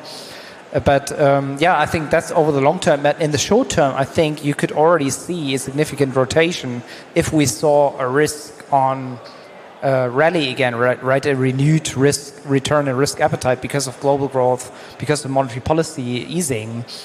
And the way I think about Bitcoin versus gold, about that relative performance, is essentially risk on or risk off, right? So usually in a kind of global growth environment where global growth is accelerating, you tend to see an outperformance of Bitcoin versus gold. In an environment where global growth is slowing, you tend to see the opposite. And I do think we'll see that renewed acceleration again. We're already seeing it at some leading indicators. Yeah, and one thing I would like to add is, in spite of all of these changes, the evolving market conditions and structure that we're seeing, is Bitcoin already in this cycle has had 5 separate instances where we've had close to a parabolic piece of price action where we've moved over 65% in under 100 days. So even though things are changing, Bitcoin still has the ability to do the extraordinary and is still such a small asset. We can have these parabolic moves, these exponential periods of price action, and we could see, just looking at the comparative size of the market, realistically the capital rotation required to do that is much lower than what many people may be anticipating. So just to close out, I'm going to ask you what you guys think this cycle is going to look like going forward. Do you think we've already topped? Do you think we're going to have a big blow-off parabolic move to end the year, or are lengthening cycles the new base case? So, Andre? So, based on this institutional adoption story and the macro cycle, monetary policy easing, I think the cycle will extend well into 2026. I don't think we've seen the cycle top yet. We haven't seen the blow-off top, right? Most valuation indicators actually imply that Bitcoin's below fair value, so it's even undervalued. So I think we'll definitely see a cycle that extends well into 2026. And in terms of price targets, I think the fair value for Bitcoin right now, based on several valuation indicators, probably right now as we speak, around 150 to 200K already. Amazing. And Root, what are your thoughts? Yeah, so everything is about probabilities, of course, but I do think that there's the indicators favor a lengthening cycle, and so I think we will probably not have like a huge influx of retail. I think we're past kind of that phase. I think we'll just continue to have a gradual institution adoption, and there will probably be some sell pressure from that hodler cohort. So I think we'll move up in a more gradual manner, consolidate as we have been doing.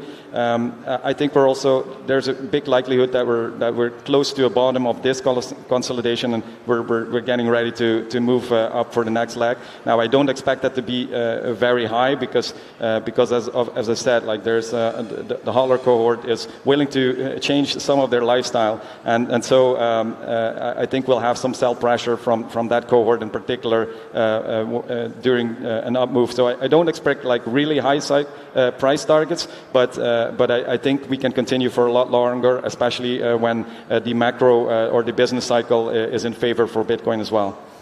Great. And Ben, final thoughts? I guess I'll take the other side. I'm more of like a if it's not broke, don't fix it type of person, and I've been in crypto a long time, and I still do believe in the 4-year cycle. So my guess is that the cycle top for this cycle is probably before the end of the year. But as the rational Root said earlier, when you don't have euphoria, when you don't have euphoric parabolic rallies, if you don't have a crazy end to the year, and it's more so just lackluster, it also means you have diminishing losses as well. So I sort of see some macro headwinds for the first half of 2026, maybe a lack of desire to cut interest rates too much more. But by the end of 2026, I think we'll start picking back up again, and we'll just keep going on, and it'll set us up for the next bull market.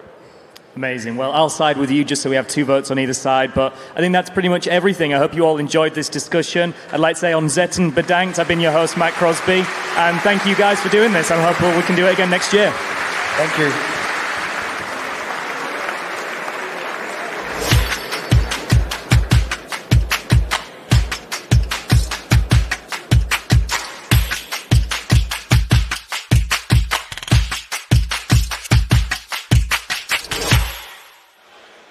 Hello, hello. Welcome back to the Bitcoin Magazine News Desk in Amsterdam 2025, presented by Treasury. And I'm joined by Brady Swenson, the co-founder of Swan, as well as Henry Elder. He is the CEO of Satsuma, which is a Bitcoin Treasury company on the London Stock Exchange. Welcome, gentlemen.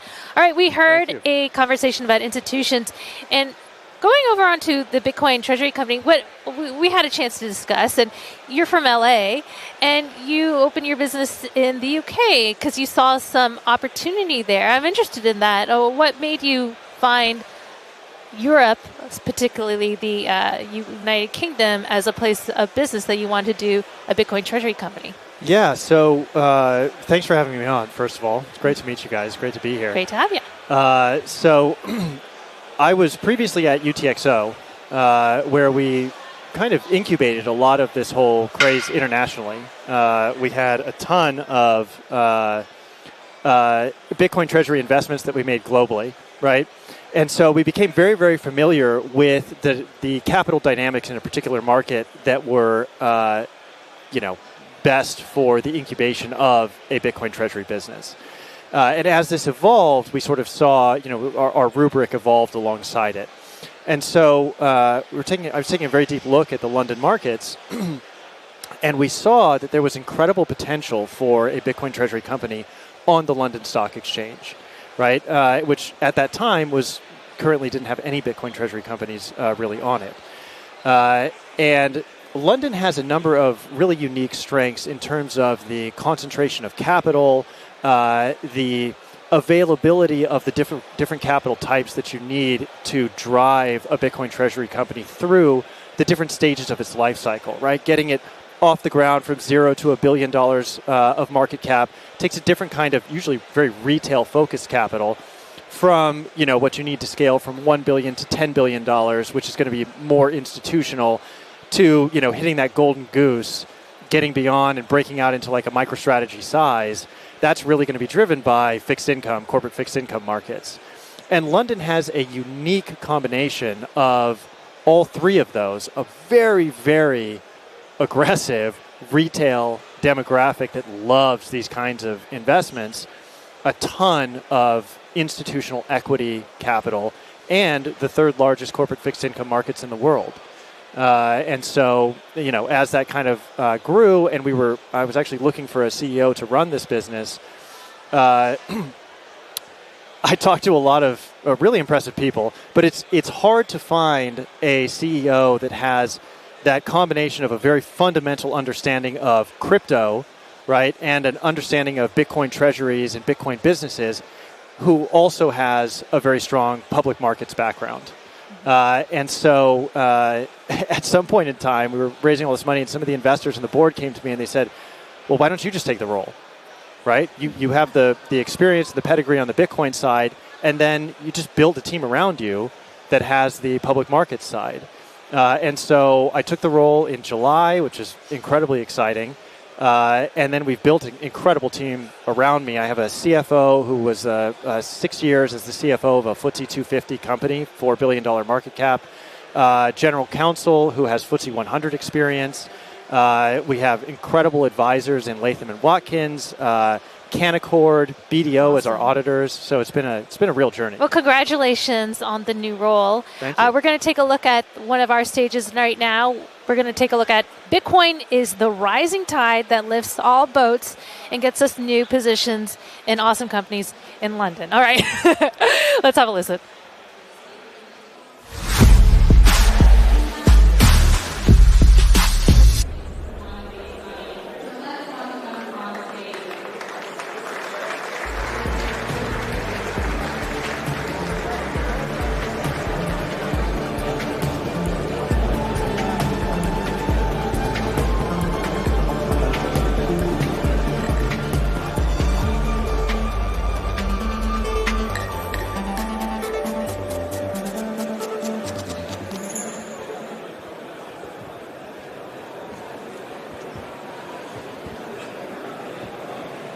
Gentlemen, this will be exciting. Thank you all for being here.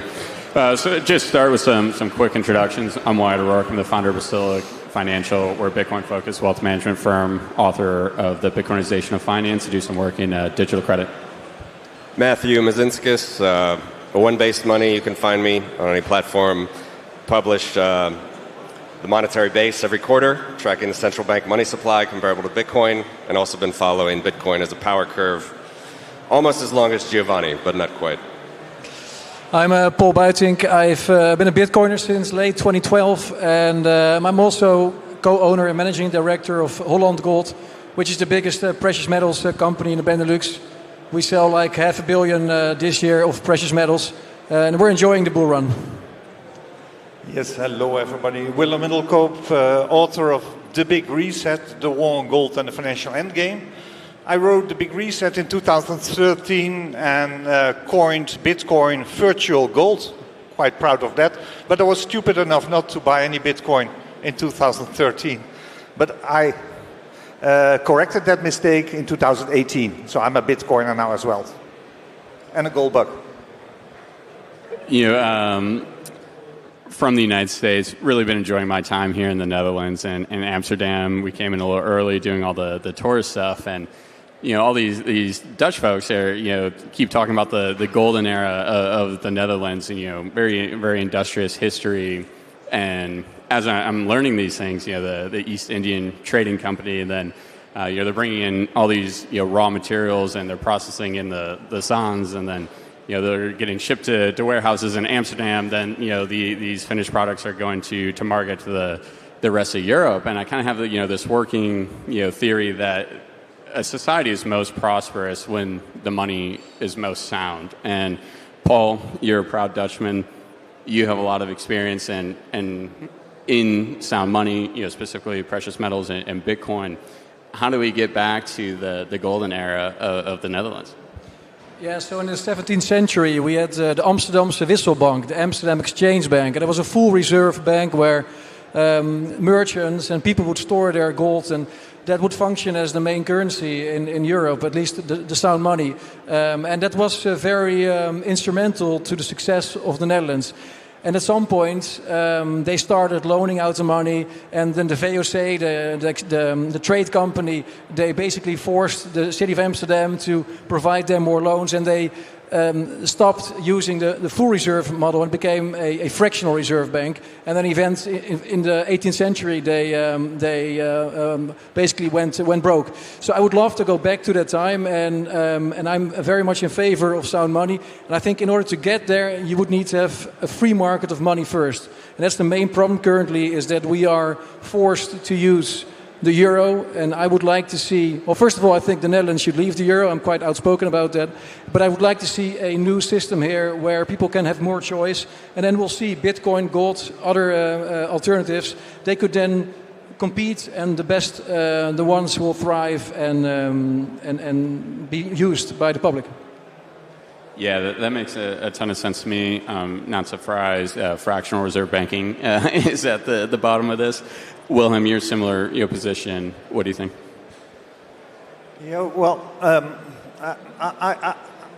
I'm an old boomer. I'm 63 now. I've been studying the history and the monetary cycle since the late 90s. I became convinced in the late 90s that this is a house of cards, of fiat money, and dedicated most of my professional life since then to precious metals.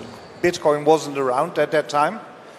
For the last 25 years, people in our industry, the gold bugs, have been warning about the financial endgame, warning about a coming crisis, which actually arrived in 2007, 2008.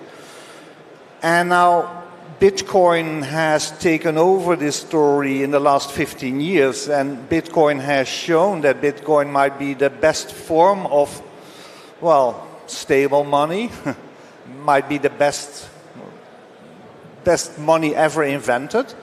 But what's happening now in 25, and I think this is very important to understand, we see a huge shift in the core of the financial system, let's say on Wall Street.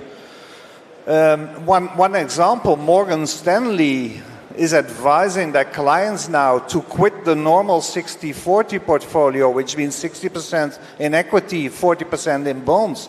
And they officially advise people now to go to 60-20-20. The last 20 is physical gold. They haven't added Bitcoin yet, but you can expect the US government, the Trump administration, to introduce Bitcoin to the, well, US official financial reserves maybe. So this year is a watershed moment. 25 is a watershed moment. We are experiencing the end game of the financial system centered around the dollar, as has been built since Bretton Woods.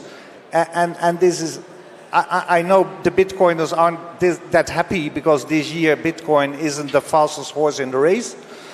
But I wouldn't be surprised when Bitcoin will start a new rally quite soon, because we have this flow out of paper assets to hard assets, alternative assets. Sorry for the long answer.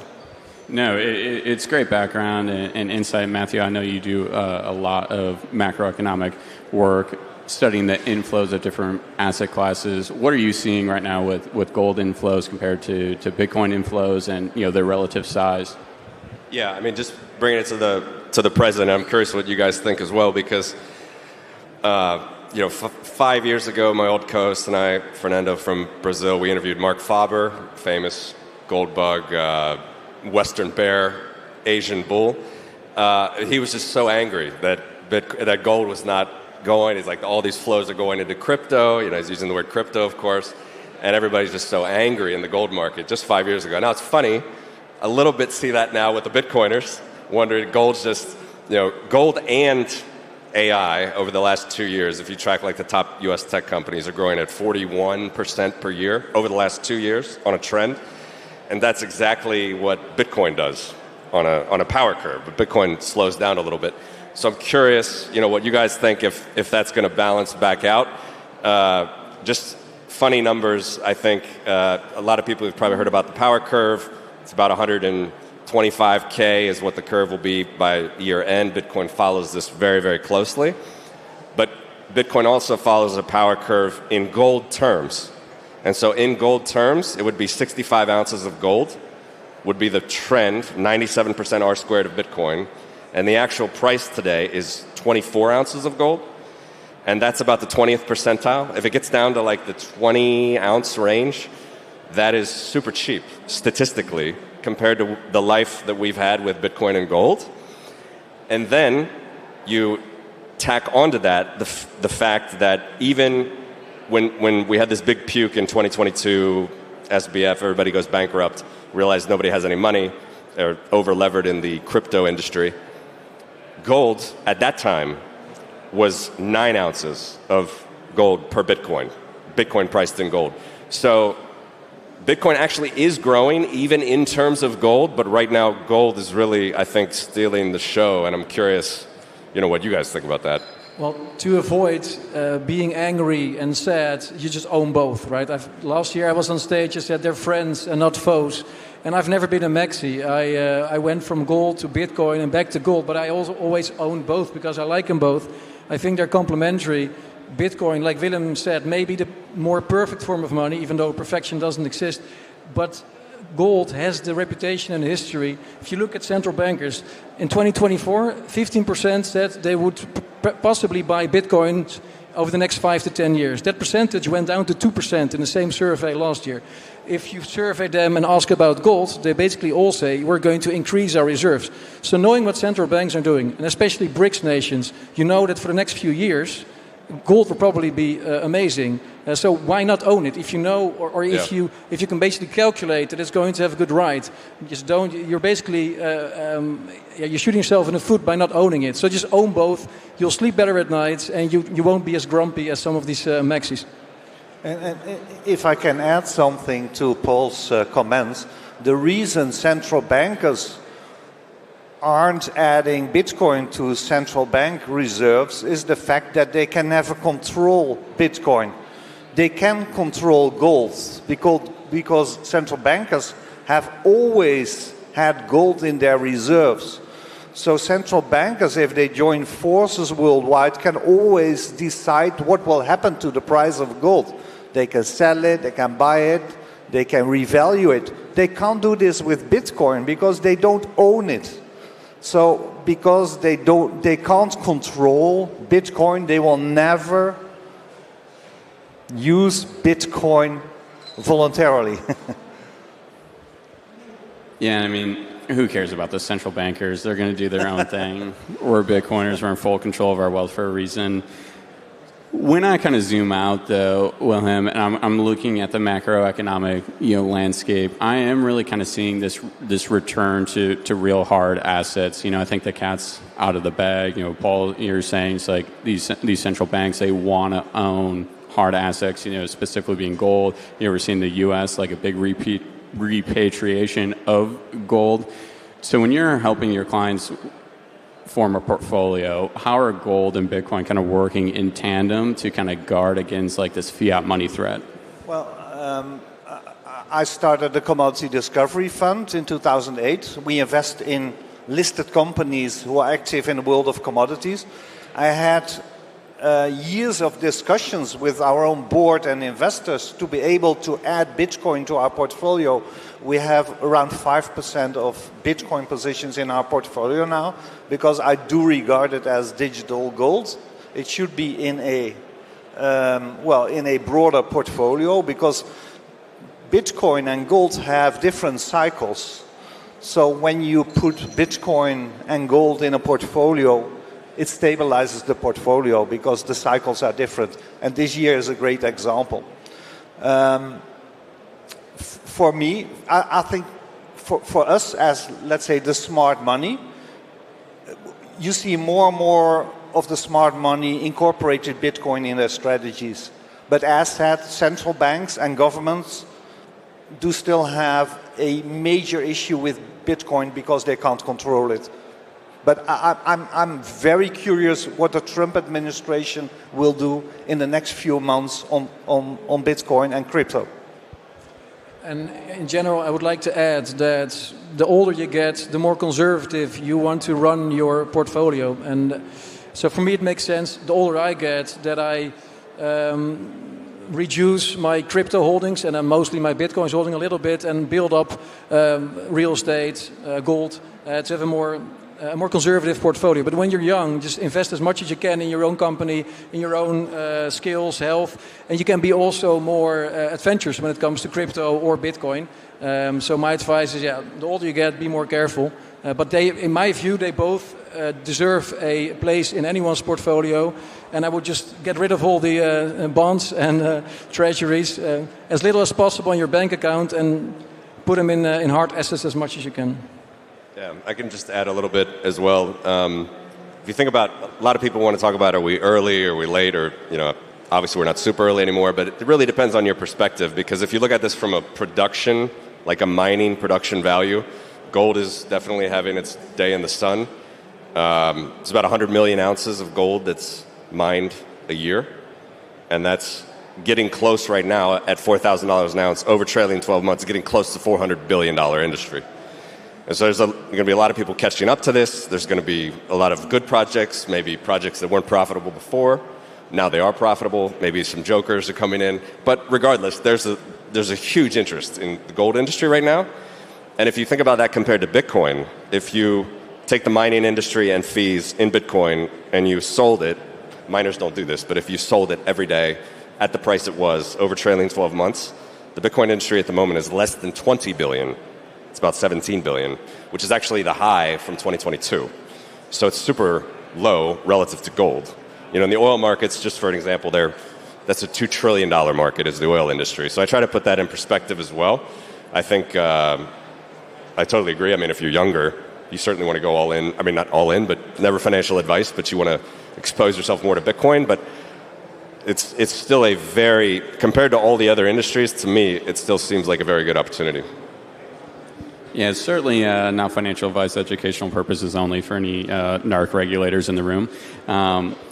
That's something we're really focused on with our clients too, Paul. It's like we want to focus our portfolio on real-world hard assets. And one of my favorite sayings in finance is concentration is how you get wealthy, diversification is how you maintain your wealth.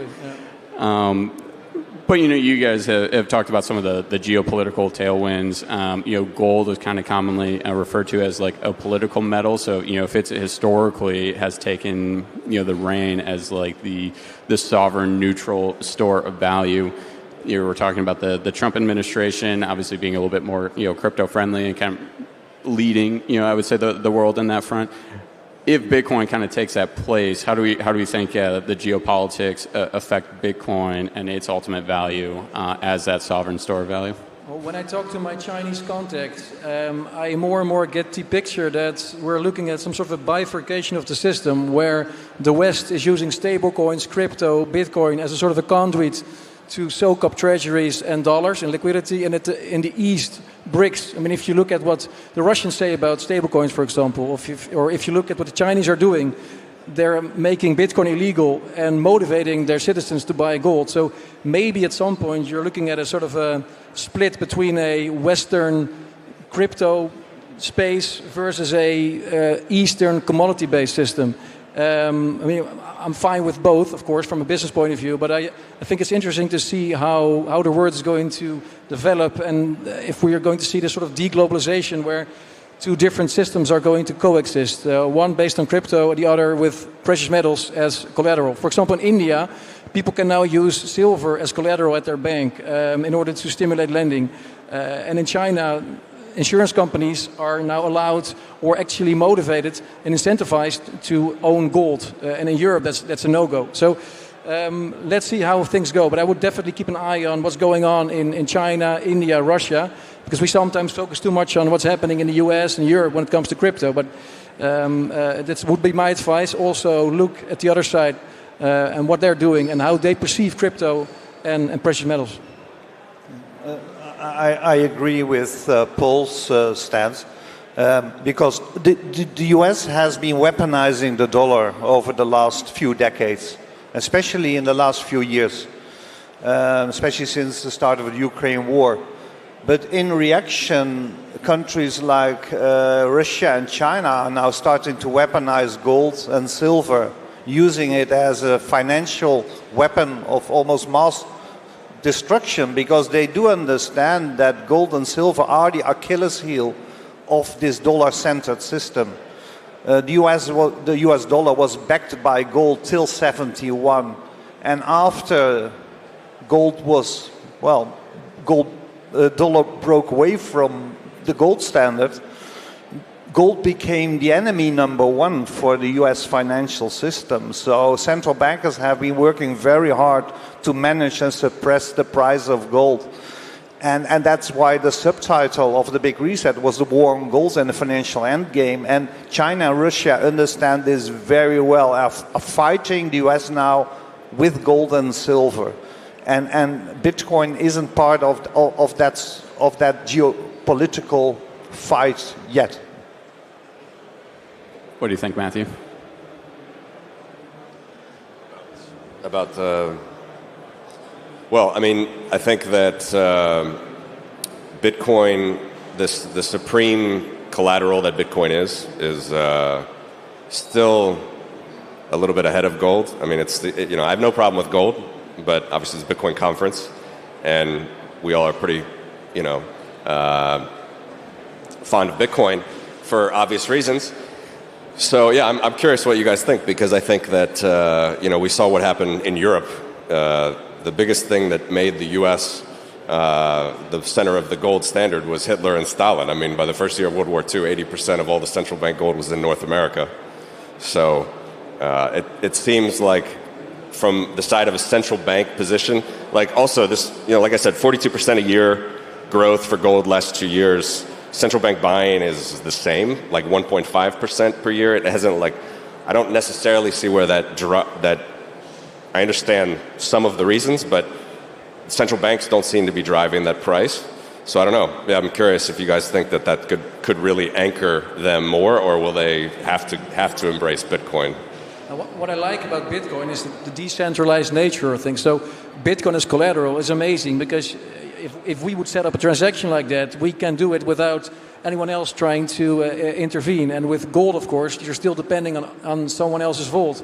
Like India, for example, is getting most of their gold back on their own soil. And I get it, because then they can protect the gold. But if you then want to use it as collateral, it becomes more difficult. So, for example, China is using the Shanghai Gold Exchange as a new backbone for a gold-backed financial system. But then you have to rely on China. For example, Cambodia is now storing gold also using the Shanghai Gold Exchange. But then Cambodia is depending on China. And like Venezuela, for example, they tried to retrieve their gold from London, and then London said no. So that's definitely a disadvantage of gold that Bitcoin solves. So I agree with you that from a theoretical point of view, Bitcoin is maybe a better type of collateral. Right? But at the same time, we have to deal with realities. And in reality, I see gold being used as a backbone for bricks and silver as well. But I'm a big fan of Bitcoin, so I'd love to see the other scenario play out as well. I mean, in that sense, I'm agnostic. And so again, I have to repeat myself, just bet on several horses and you won't be grumpy. And I can do this conference again and again and again. So let's just see what's going to happen. But I think you're right that Bitcoin has this advantage of being decentralized and therefore less prone to confiscation, intervention, whatever. But, we have this huge fight between China, Russia, and the West now, but we shouldn't forget that it doesn't matter if you are in the White House in Washington or you're Putin and living in Russia, or Xi trying to manage China. They all have in common that they want to stay in control. And the guys who have the power want to stay in control. They make the laws, and they can decide whether you are allowed to invest in Bitcoin or in gold. And they all have this common theme that they want to stay in control. And what scares them most is that they lose control and people start to riot in the street and will start a revolution, because look what happened in 1917 in Russia. So governments worldwide will do everything to keep the system stable. And I'm always a bit worried what the Bitcoiners are wishing for. Sometimes I get the feeling that some of the Bitcoiners want it all to collapse and then Bitcoin can take over. But be careful what you wish for. And the guys with the power, the guys who own the guns, won't let you succeed. Yeah, I'm of the belief that Bitcoin's super feature is allowing its users to natively take custody of a digital bearer asset, and that's very important for not only, I think, the future of humanity, but the future of Bitcoin and Bitcoin adoption, because it really does give, I think, power to the users, and we're seeing that decision-making kind of restored to the base level and the individual holders, as opposed to these centralized power structures. I do think, to all you guys' points, that these central authorities are threatened by sound money. So in our final minutes here, how do we feel that sound money can raise all boats? Is that tide that lifts all boats? And we'll end on a high note here. Well, I think in the end, in order to have sound money, you really have to first convince everyone that it's in their best interest to adopt a hard standard. And unfortunately, with politicians, of course, being the worst offenders, people still think that that money should be used in order to stimulate wealth and as long as, so it starts with education, and of course an event like this helps, but I would love to see in schools across the world that there would be more focus on Austrian school economics and the benefits of sound money, because if we don't teach people the benefits of it, I think we will be stuck with elastic money, fiat money for many decades to come. Yeah, no, I agree. I mean, not to get too political, I live in Latvia. I have my European hat on now at the European Bitcoin conference. And, we are very close to Russia. They have this war. And I think Russia is still suffering from 100 years of communism, which they started. They still haven't got over that. China is definitely a great country to trade with, but the U.S. is approaching them now with much more caution. So I think that if you look at gold versus Bitcoin, obviously it's a great safe answer to say go for both. I think that we should absolutely do that. There's a lot of funds now where they're 100% gold, 100% Bitcoin. But I do think that at the end of the day, if there's a way where you can protect your money on a multi-jurisdictional level, you can do multi-sig across state borders. I talk about that even, not even that much of a public figure, but multi-sig is one of the best Bitcoin inventions. There's so many things down the rabbit hole with Bitcoin that you can do that I think at an individual level, it really empowers all of us. And plus, it's a really great return at the moment. So, without being too verbose, I guess that's enough. Well, for private investors, it's quite clear that adding Bitcoin is very beneficial. But for me, the main theme and the main question is what governments will start to do now. Because if the Trump administration is serious on its Genius Act and is serious about introducing and backing all these stable coins, and look how they treat Tether now, and then you could have a huge shift from a sovereign like the US starting to roll out its crypto strategy, adding Bitcoin to their financial reserves. And once the US will start doing that, other countries will follow. And then the fiat system can become quite unstable, because then the flight from paper assets to hard assets has been upgraded to the sovereign level, and that's actually very scary. So I think the next 12 to 24 months will be the most exciting, but also the most dangerous one since 2008, since the Lehman crisis, because we're on the verge of a new financial crisis around sovereign bonds, around treasuries, because Japan has a huge problem on the fiscal side. UK has a huge problem. The EU has a huge problem, and US as well. And this will be the fight of our lives. What will happen in the next few years? Educate yourself, because there are lots of moving parts, and it can become very serious very, very soon. Thank you, gentlemen.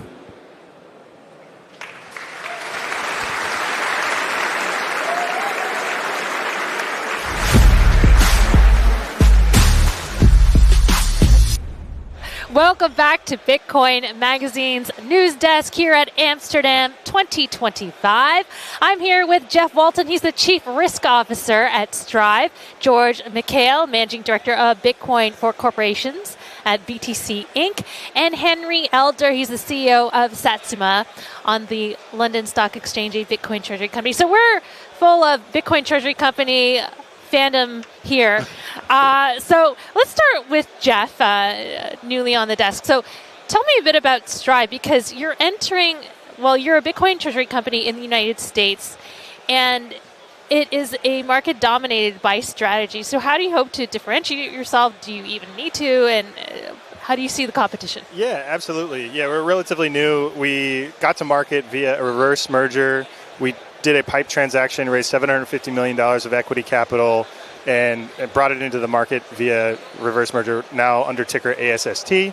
And I'll note that Vivek Ramaswamy, a prolific investor, yes, is a co-founder of Strive. Co-founder of Strive, our largest shareholder, founded in 2022. We are an asset management firm, now adopting a Bitcoin Treasury strategy. And we see a lot of opportunity in this space to issue digital credit. And that's what strategy has really pioneered here, is taking a big pile of Bitcoin and offering fixed income instruments backed and collateralized by a huge stack of Bitcoin. And really, we don't necessarily see ourselves as competitors to strategy. We see ourselves as complementary, more of like, strategy's Batman and we're Robin. You know, if you need people to go have conversations with regulators and rating agencies, it's much more helpful having multiple companies pushing the same agenda, pushing digital credit. And ultimately, our products that we offer the market have significantly different risk-return metrics. Our equity is amplified Bitcoin, and our digital credit is, digital Bitcoin-backed credit. So that's how we seek to differentiate, is that our products are just fundamentally different.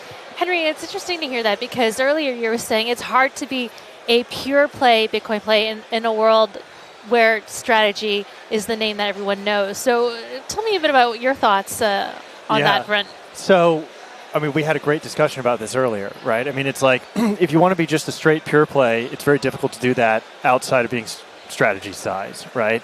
And we've seen the capital markets be closed to a lot of Bitcoin Treasury companies. And what's funny is, when I'm thinking of the companies that are really innovating and growing into, following that very innovative path towards the size where they can sustainably do this, Strive is number one. Number one. I actually reached out to Matt a few months ago, right, when you guys had just taken on Semler, and the market didn't really understand what you guys did there. Mm-hmm. And, you could see it in the stock price, and I was like, dude, they don't get it, right? They don't get it yet. Yeah. But I think Strive is one of the models for our generation of Bitcoin companies that, many of us are trying to follow internationally in how we grow into that more sustainable size. And George, tell me a bit about how BTC Inc., which is a parent company of Bitcoin Magazine, how does it have the network, and how does it facilitate these companies in their Bitcoin Treasury ventures? Yeah, so we launched Bitcoin for Corporations a little over a year ago in partnership with Strategy. And the idea, kind of similar to what Jeff is saying, is that they want to see more companies follow in their footsteps, more companies adopt the playbook that they've kind of been championing. And so the way the Bitcoin Corporations works is that we are on a mission to accelerate corporate Bitcoin adoption by highlighting the companies that are doing this great work, resourcing them, creating environments where they can meet each other, meet the different vendors in the space. We put on a symposium last night of all of our members and others in the space. And so yeah, I mean, the goal really is to just continue to platform these companies and make them known, equip them, resource them, and connect them to each other. Do you see a world in the future where just every company is going to be some sort of Bitcoin treasury company? I mean, absolutely. I think that we are definitely on our way. I think it's going to look a little bit different. Not every company is going to be a pure play Bitcoin treasury company, but every company eventually will hold Bitcoin on its balance sheet in some way, shape, or form. On that note, coming up later today, we've got Khing Oei along with Tyler and Cameron Winklevoss on the main stage. You don't want to miss out on that. Followed by a fireside chat with Gilles Roth, the Luxembourg Minister of Finance. Meanwhile, we're going to take a look at the main stage right now happening, the future of financing in a Bitcoin-dominated world. Let's have a listen.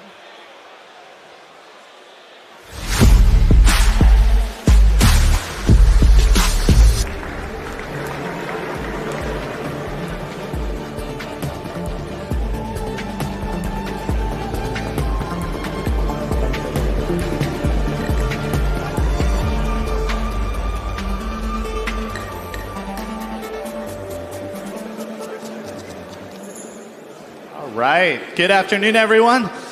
We are going to talk about Bitcoin financing, quite the hot topic these days, especially as we've seen the growth in the mining industry and in hash price, and also especially with Bitcoin treasury companies. So we've got a great panel here. I want to start really with mining. We've got some mining experts up here today. How has the capital markets for miners evolved over the last 12 months, especially as we've seen some consolidation and also pivots to AI within the industry?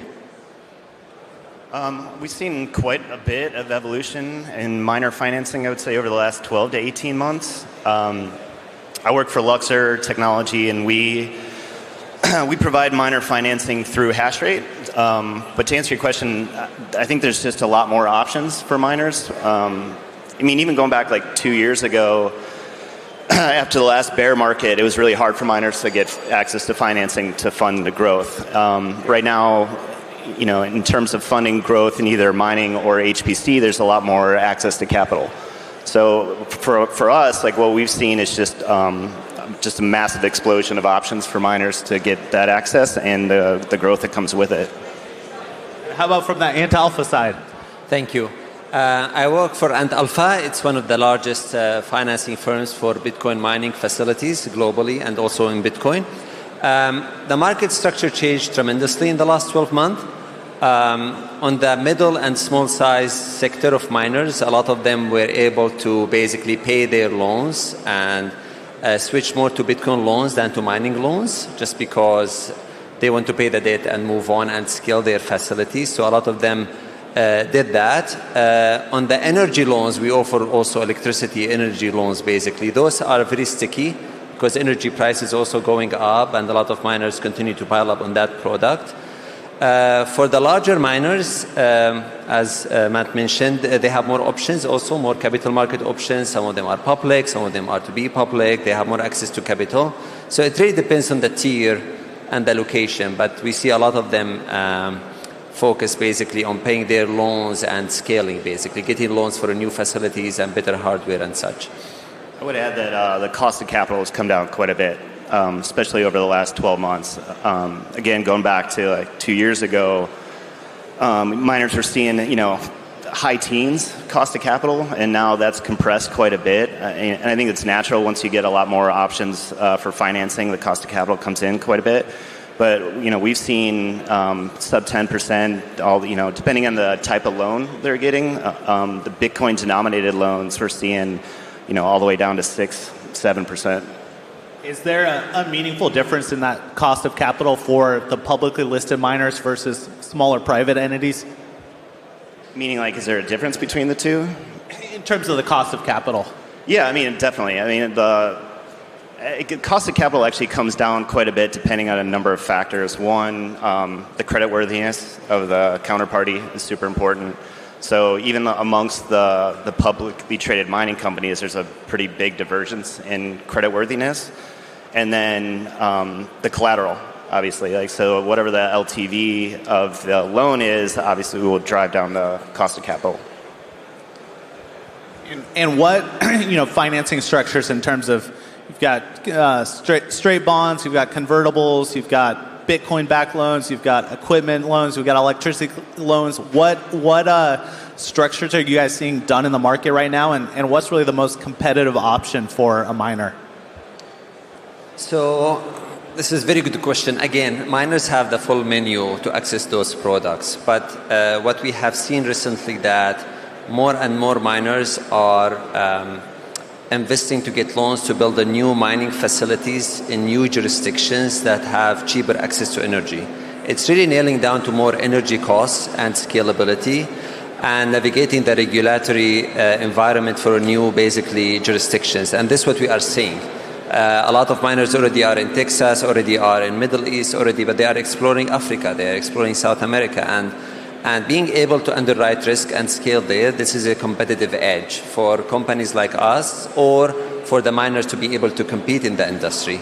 But to answer your question very directly, like Ant Alpha, we offer very standard products. We don't do leverage. We do everything like over-secured and such. So our rates are more sensitive to the SOFR and the Fed fund rate, less sensitive to the credit of the client, just because we have very standard set of products and structures.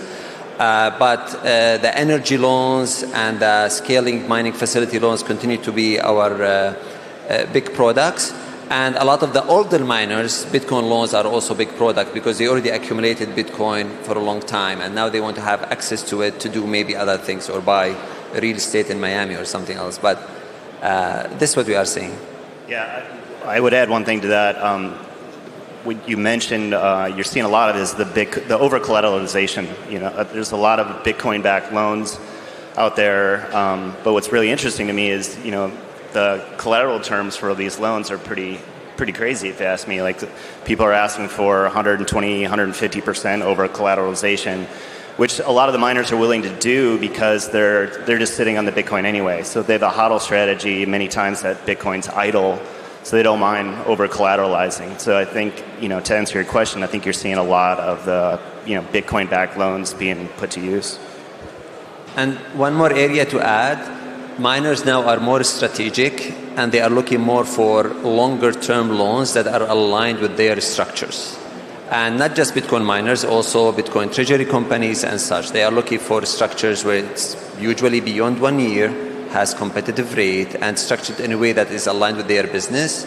And this is a signal of matureness in the space, less of miners just trying to live day by day like 5 years ago and just trying to break even. So we like that. We like the new structures, and we see more public companies and others looking for doing convertible note structures and treasury products with crypto-native companies because they can be more aligned and more positioned to offer better financing terms. In terms of those longer-term products you just mentioned, how mature has that industry gotten? Like, what types of term loans are you seeing in the market? From like sizable numbers, we see one like up to 3 years is very liquid, and actually we offer this kind of range, but we are exploring up to 5 years as well. We're seeing on the shorter side. I think the markets that we operate are more in the 1 to 12 month or even 18 month. And the reason the markets that we operate are basically miners can sell their hash rate forward and get the Bitcoin up front.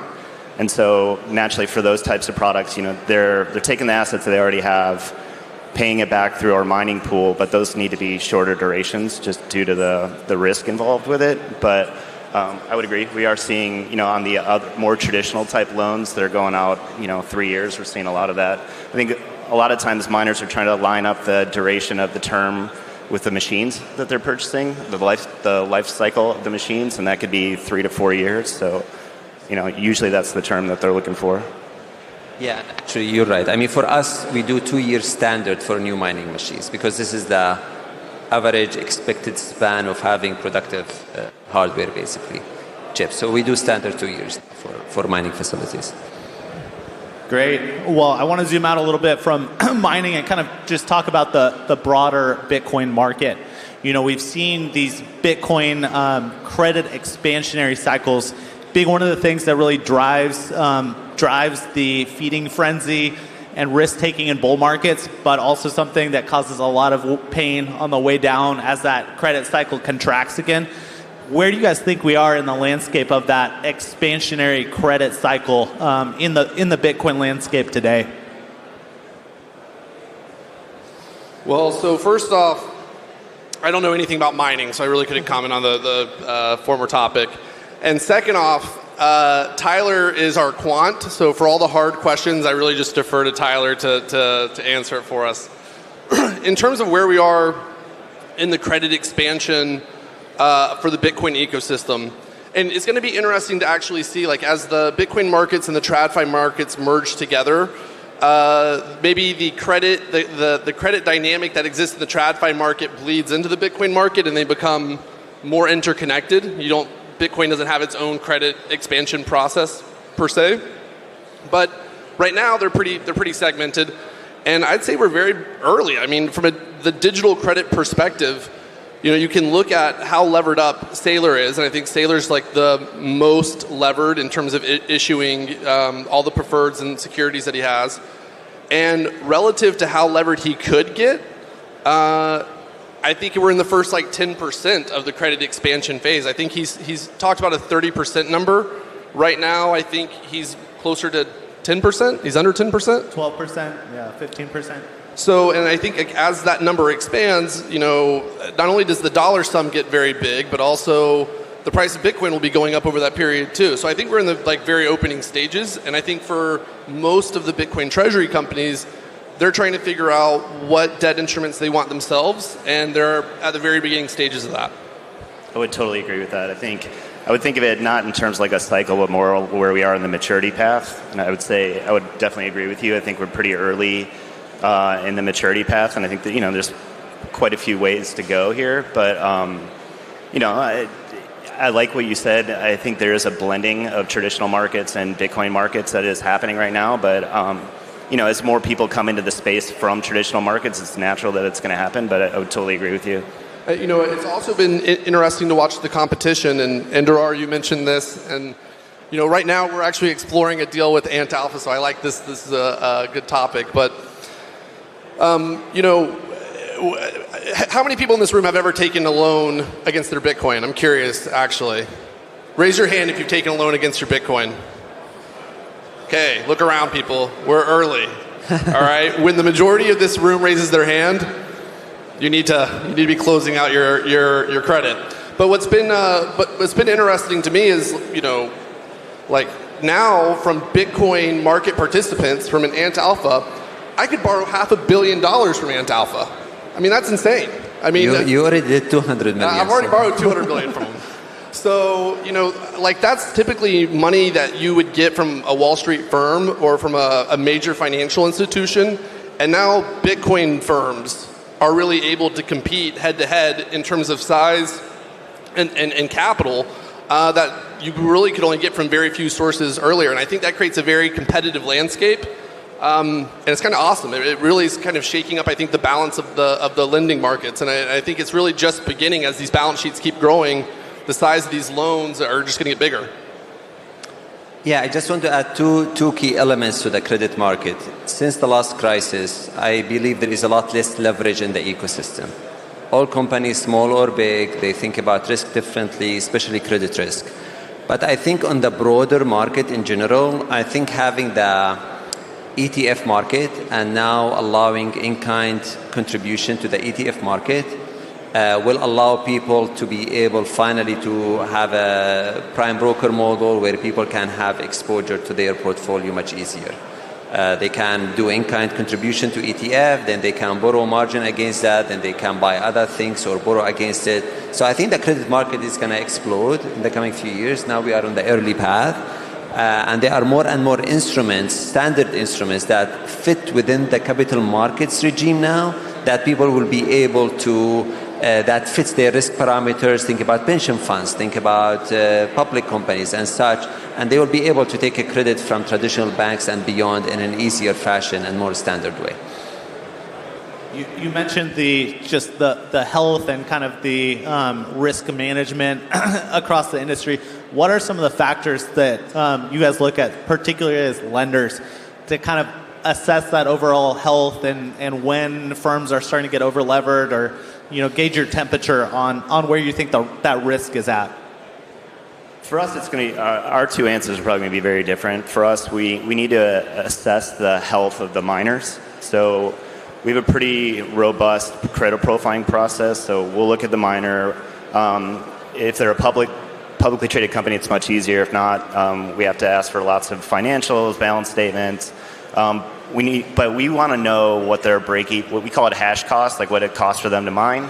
We need to know what their break-even is when determining how much money we can lend to these miners. So we'll look at what their energy costs are, what their operating costs are. Do they have redundancy, like meaning do they mine in different locations across the world? Like those are all very important things to us. And then we look at the performance metrics too. So these miners will be on our mining pool, and we can look and see what their uptime is, how much hash rate they have, does that fluctuate, is it growing?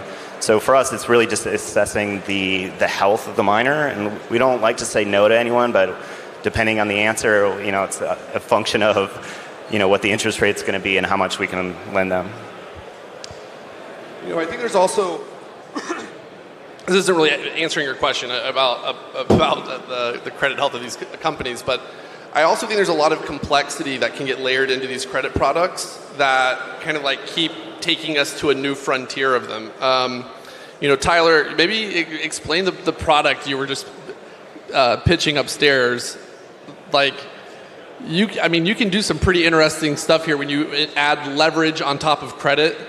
And, the pitch you gave was like, okay, take your Bitcoin, use that, borrow against the Bitcoin, take the cash, buy STRC or buy the European equivalent STRE, borrow that money against your Bitcoin at 7%, or borrow against the shares themselves, STRC, at 4.5%. And you're getting a dividend of 10.5%, and so you lever that baby up, and then all of a sudden now you're yielding 20% plus. There's a lot of interesting stuff here that you can cook with, where if I was able to hold my Bitcoin and get a 20% dividend on my Bitcoin off of a Sailor's Preferred, that's interesting to me, especially when we're at the beginning of the credit expansion phase and not at the end of the credit expansion phase. That idea sounds super scary to me. All you kept saying was, it's all leverage, man. Nothing could go wrong. For us about risk management, I like to call us more like Bitcoin financing firm, less of a lender, just because we really partner with the client. We call them partners. The reason is, we underwrite the whole cycle. We underwrite the new side, the electricity source, the land, the regulation, the machines, the hash power. We underwrite the whole facility. And then we offer the loan on that facility based on those parameters for 2 years, which is the lifespan, expected lifespan of the facility. So we pretty much don't take any risk on that front, just because we see the whole life cycle of it. And then on the Bitcoin loans, we do very standard, like a 60% LTV, all of that. So some people that doesn't fit them, it's okay. We don't do those loans anyway. So there are other people who like to take more risk, more leverage. It's fine. But we cover that market sector who are truly Bitcoin people who want to be in the market medium to long term, not people who are trying to enter and exit certain cycles. And this is the kind of partners we work with. And aside from that, we are comfortable with the swings of Bitcoin. And because we are long Bitcoin, long hash rate, even we never liquidated the client actually. Sometimes clients say, I cannot afford it. We might buy the facility back from them, add it to our portfolio. And this is the differentiator of someone like Wall Street lender who just wants to get their money right now, liquidate right now. That might not suit an industry like miners who go through different cycles and support them. So we take risk management very seriously, but we also act on it. So Yeah, and very similar. Like you have to be very technical in this field. You cannot just look at balance sheets, and that's not sufficient. It's probably easier to go through credit profiling if they're over collateralizing, right? It becomes less of a concern to you. For us, I mean, it's super important because the collateral that we're taking is hash rate. You know, it's not Bitcoin sitting in a tri-party. I mean, sometimes it is, but if we're extending credit to a miner and they're just, you know, collateralizing in a hash rate, like creditworthiness is super important to us. But I think on these loans that you were seeing, you know, from the you guys operate or Coinbase or some of the other ones where they're taking, you know, 150% collateral, you know, you're not as worried about it. Right. Now, for the Bitcoin Treasury company space specifically, like what you mentioned, you know, Saylor targeting kind of 30% leverage on his Bitcoin equity. What are the most, I guess, elegant and the most popular ways for a treasury company to achieve that leverage today? You know, there's a variety of different tools, and I think the market right now is also quickly learning about what's available to them. You know, I'm used to the world of Bitcoin-backed loans where you're an individual user and you don't really have much negotiation power, and you know, I mean, it's a very different world than when you're an issuer and you're dealing in large sums of money. You know, I think what's been a popular structure, one that we've done, is a convert. I think that one of the challenges with the convert is that, you know, typically when you're doing converts, there's someone who's arbing the convert on the other side, and so you can have a really low cost of capital, but you can pay for it in other ways, like you can pay for it with your stock getting shorted, for example. And so not all of these are exact apple-to-apple comparisons.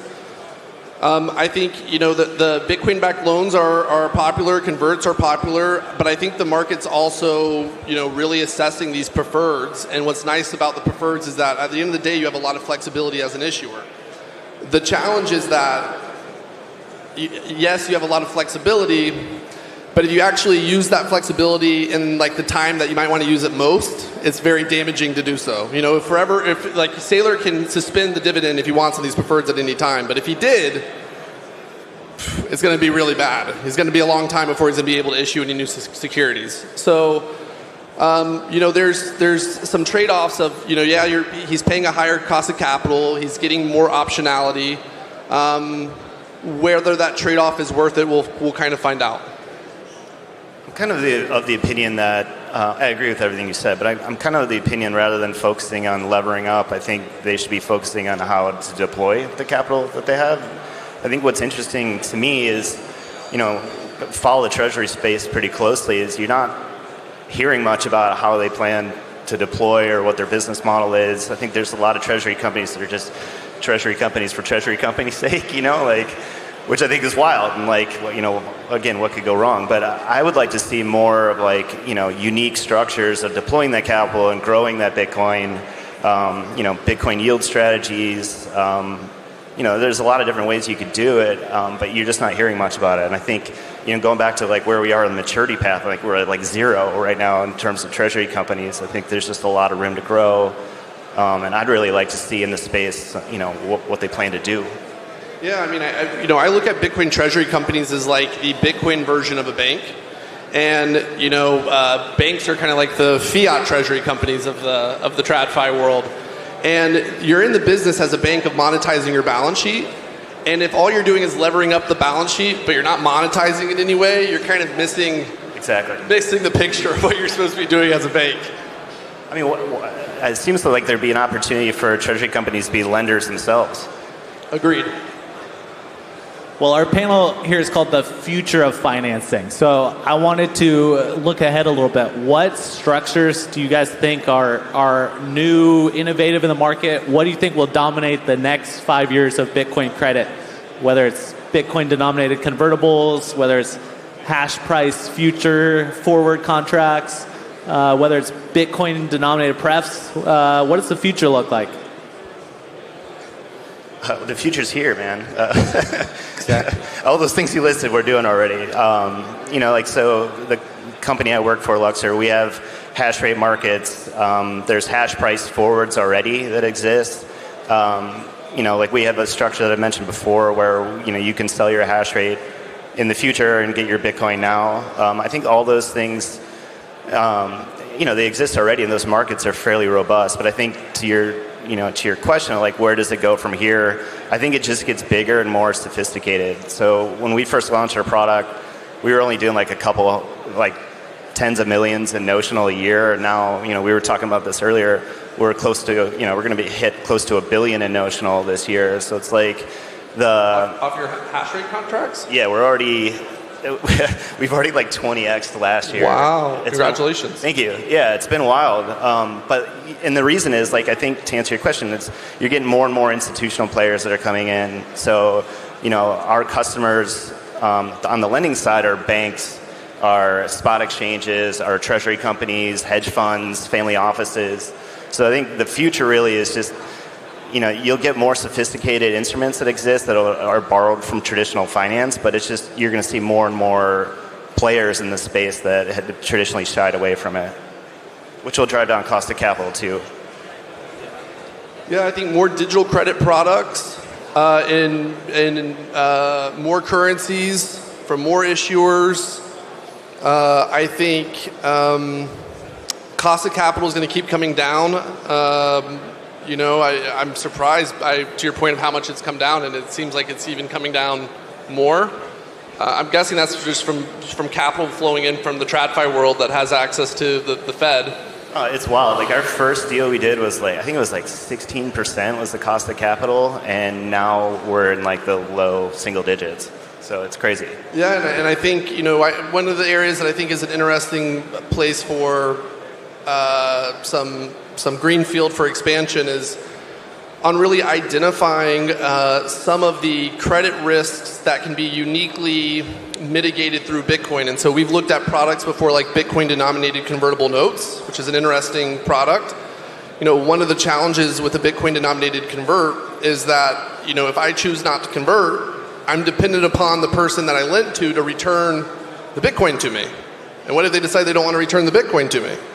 So what if instead I could leverage the actual technology of Bitcoin, and I could do a Bitcoin denominated convert, and I could do it in a multi-sig wallet where, if I haven't converted within some time period, I'm able to actually pull the money back myself.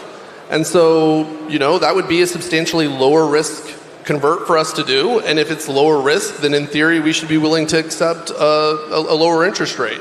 So I think there are some superpowers Bitcoin has, and as those get brought to bear, it'll be interesting to see how they impact the credit products. I think the products we have already, we are the future, is going to continue to exist. Just thinking about the geopolitical risk and inflation globally, we are going to see more and more Bitcoin gold secured products. You are going to see more and more people looking at maybe Bitcoin is not the best for people in India, Middle East. We at Alpha, we are really investing a lot in gold and Bitcoin, but also most importantly, I think we are going to see more and more energy products. People might say, if I invest in energy, it's going to be cheaper correlation to Bitcoin. So we see that's why investing in energy infrastructure is going to be very important product to correlate exposure to Bitcoin and beyond. And if I could just piggyback, one more thing I think we're going to see. We're going to see the Ant Alphas of the world and the Coinbases of the world and the Zappos of the world. Their lending activity is going to ramp up, and we're going to start seeing billion-dollar loans. And I think we're going to see Bitcoin and crypto firms arrive in the global financial system as actual financial institutions. And I think that's going to be pretty exciting to see. And Nakamoto will be the future Federal Reserve. That's right. All right. Thank you, everyone. Thank you very much. Thank you. Thank you. Thank you.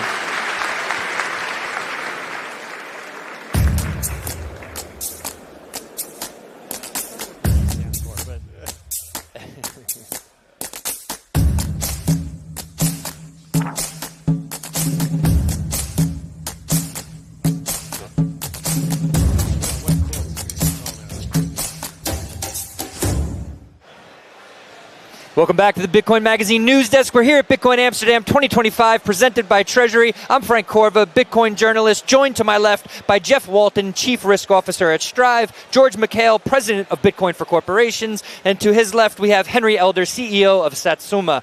Gentlemen, we were just speaking off camera, and we're also watching on the main stage. Lots of talk about Bitcoin Treasury companies. Everybody here involved with Bitcoin Treasury companies. Two things that I think a lot of people ask is how important is the jurisdictional play? So we saw what Metaplanet did in Japan, and obviously that paid dividends, especially early on. And then also sort of different strategies that companies are employing. So maybe I'll start over here with you, Jeff. What is Strive's strategy? How does that differentiate from some of the other treasury companies out there? Yeah, our strategy is to accumulate Bitcoin exposure per share, right? Just like all of these other companies, but we are doing it through the form of digital credit and issuing a perpetual preferred equity. Our perpetual preferred equity just started trading this Monday, SATA, S-A-T-A. Let's go. And let's go. And we also have announced a definitive agreement to acquire Semler Scientific. So, the first Bitcoin Treasury acquisition, and we want to have a very clean story. We want to offer amplified Bitcoin via our equity and offer digital credit via our balance sheet. Okay, understood.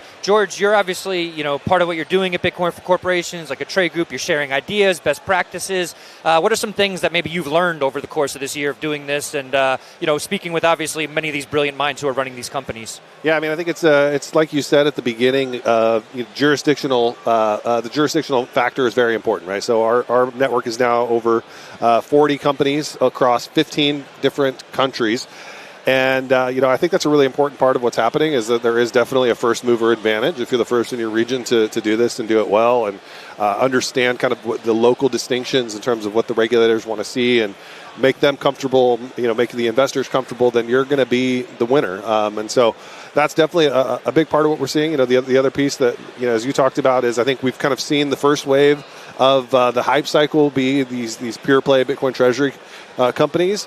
And I think this next wave is going to be more about what is your underlying business? What's your operating business? How are you generating revenue? How are you creating value? And how are you using that excess cash to acquire more Bitcoin? Okay, very cool. Over to you, Henry. Satsuma, you're based in London. You're in the UK. Yep. Satsuma, how is it unique to that jurisdiction? What is it offering investors? Yeah, look, at the risk of sounding like an echo, jurisdiction's kind of everything right now. What particularly attracted me to London was, it's actually very relevant to Strive, right? You guys are the first ones to really follow on the MicroStrategy playbook, issuing SATA, as a stretch derivative. So if you want to grow to become a world-class Bitcoin Treasury company, you need to have the availability of corporate fixed income in a significant size in your home market. And number one is the United States, right? Number two is China, which has been a tough nut to crack. Number three is London. We haven't seen it. There's no treasury companies in China, I'm assuming. There's a couple. There's a couple starting to come up. Is that right? They're small, though. Yeah, they're really small. small. Yeah. Okay. But number three is London. London's got over $1 trillion of corporate fixed income in that market. So if you are looking to grow something that's sustainable and world-class, great place to be. Okay. I think this really comes down to Bitcoin being underwritable. Yep.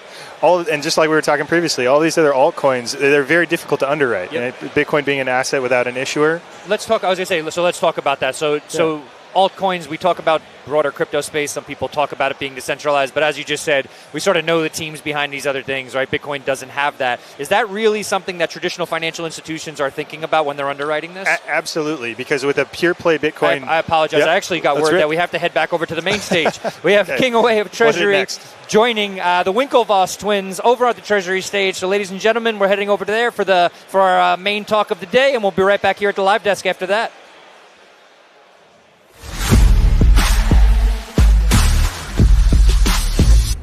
My advisory board. Guys, give a huge round of applause to Cameron Tyler Winklevoss.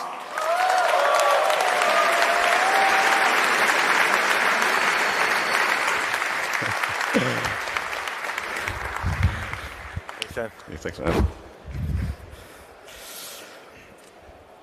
So, guys, amazing to have you here. Thank you again. And first time in Amsterdam, really, and it's almost symbolic to have you here. I think some people would like to know Winklevoss. Actually, Winkel means shop in Dutch. What do you know about your heritage from here? So we've traced it back to Germany, but I think a lot of people think we're actually Dutch. So we get confused as Dutch a lot. So it's cool to be here. and visit the country. The Germans say we're Dutch. The Dutch say we're German. Nobody wants us, but America took us. The Bitcoiners do, though. Bitcoiners do, yes. Bitcoin. There we go. Bitcoin first. But yeah, I think it translates to a lot of these names are very literal. So Winkel is corner store, and I think Voss is fox or businessman. So it's sort of shopkeepers on a corner back in the day. There we go. And now two weeks of Gemini. So you've had an amazing week. Gemini had its first results. You made a big announcement yesterday of another treasury company. You were in the Cantor Conference in Miami. You're here now. Who knows what next? Maybe good to give the audience a bit of an idea how this year has come together. You've been in the space for such a long time, real Bitcoin OGs. Take us where we end up here today. Yeah, so we found Bitcoin in the summer of 2012. We weren't looking for the next investment, but we were on vacation in Ibiza in an island, and some guy said, hey, have you guys thought about Bitcoin? And we're like, no, and we started to learn more about it and got super excited and started buying. And when we first bought our first Bitcoin, it was under $10 a coin. So fast forward to today, we've added a few more zeros onto the price of Bitcoin, but we still think it's very early, and the reason being is that we think Bitcoin is digital gold. So if you take a gold framework for Bitcoin, you take the market cap of gold, divide it by 21 million coins, and you get to about $1 million a coin conservatively. So we think we're 1/10 of the way there. So we're going to put on a few more zeros between now and then. So the thesis is still playing out, and we're only 1/10 of the way there. And we started Gemini in 2014 to basically help people buy and store Bitcoin in a really easy manner and to onboard people into the space. And we launched in 2015, and we've been building since then. We're now live in the Netherlands. So if you sign up with the code AMS15 and trade 100 euros, you'll get 15 euros for free if you want to use Gemini. Amazing. So this year in particular, it's been quite a whirlwind in a good way. So before the election, the previous administration attacked our industry in America for 4 years at least. So it was a crypto winter, but there was also a war on crypto. So everything changed when President Donald Trump was elected in November, just over a year ago. And we had the first ever crypto summit at the White House. And we all remarked, we said a year ago, we were more likely to end up in the jailhouse than the White House. And so it was quite surreal to be in the White House engaging with this administration on crypto. But everything changed. So the war on crypto ended. We were able to take Gemini public in September. That never would have been possible with Gary Gensler and the previous SEC regime. And so it's been an amazing year. The crypto winter, you're not sleeping because you're trying to survive. And then the crypto summer, you're not sleeping because you're thriving.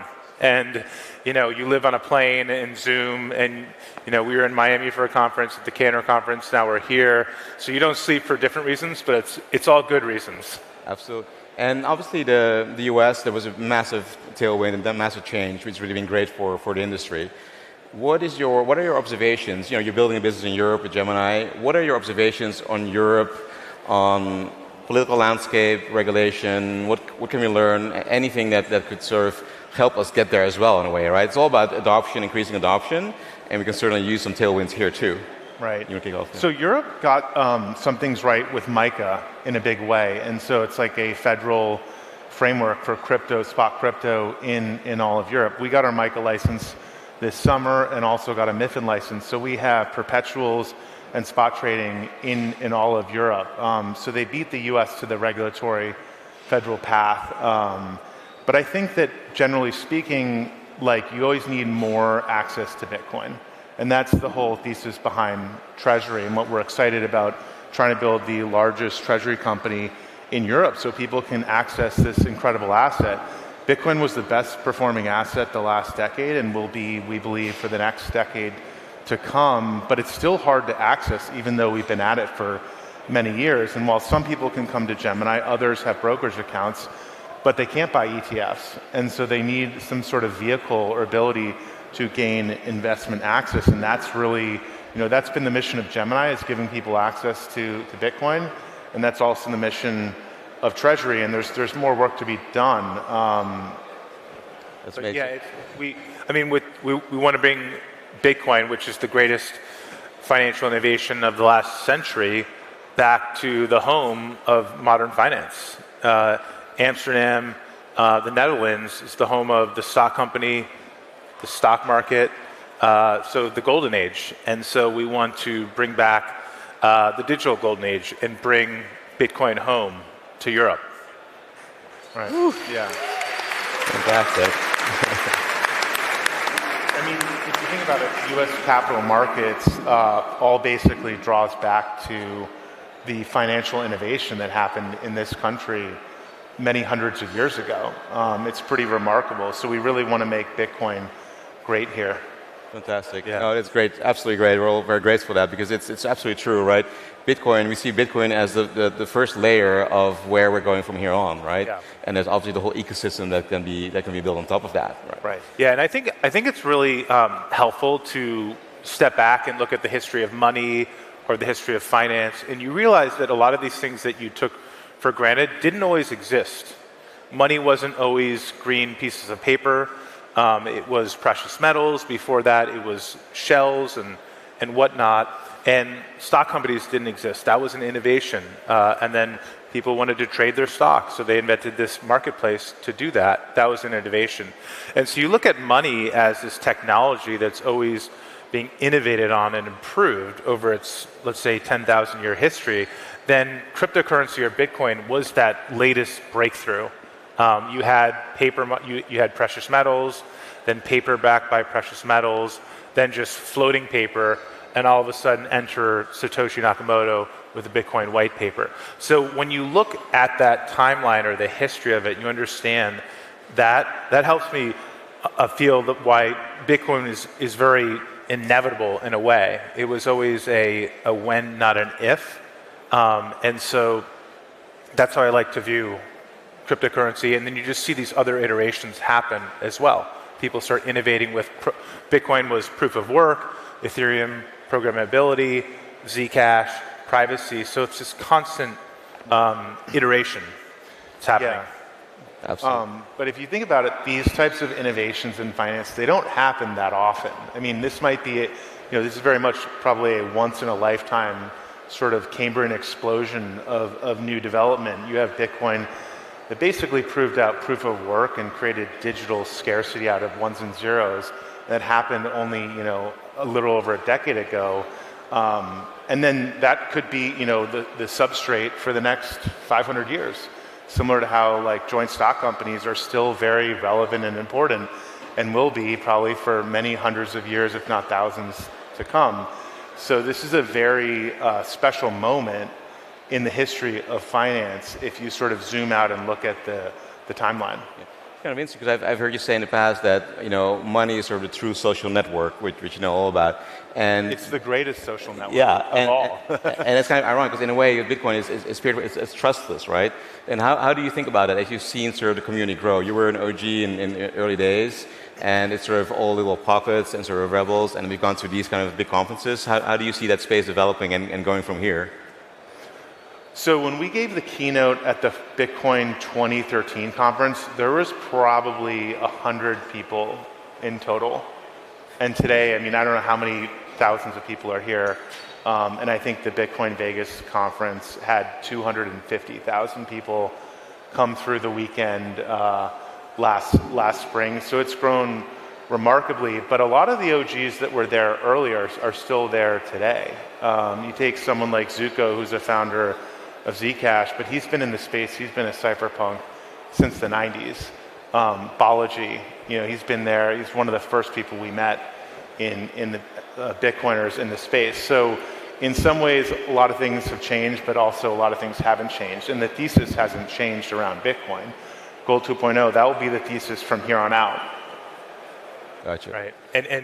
And so Gold 2.0, people love, or what's price predictions. Our framework is the Gold 2.0 framework that if Bitcoin is gold 2.0, then it has to disrupt gold. It has to disrupt the market cap of gold. And when you do that quick math, that indicates a price per Bitcoin of $1 million per Bitcoin in the future at a minimum.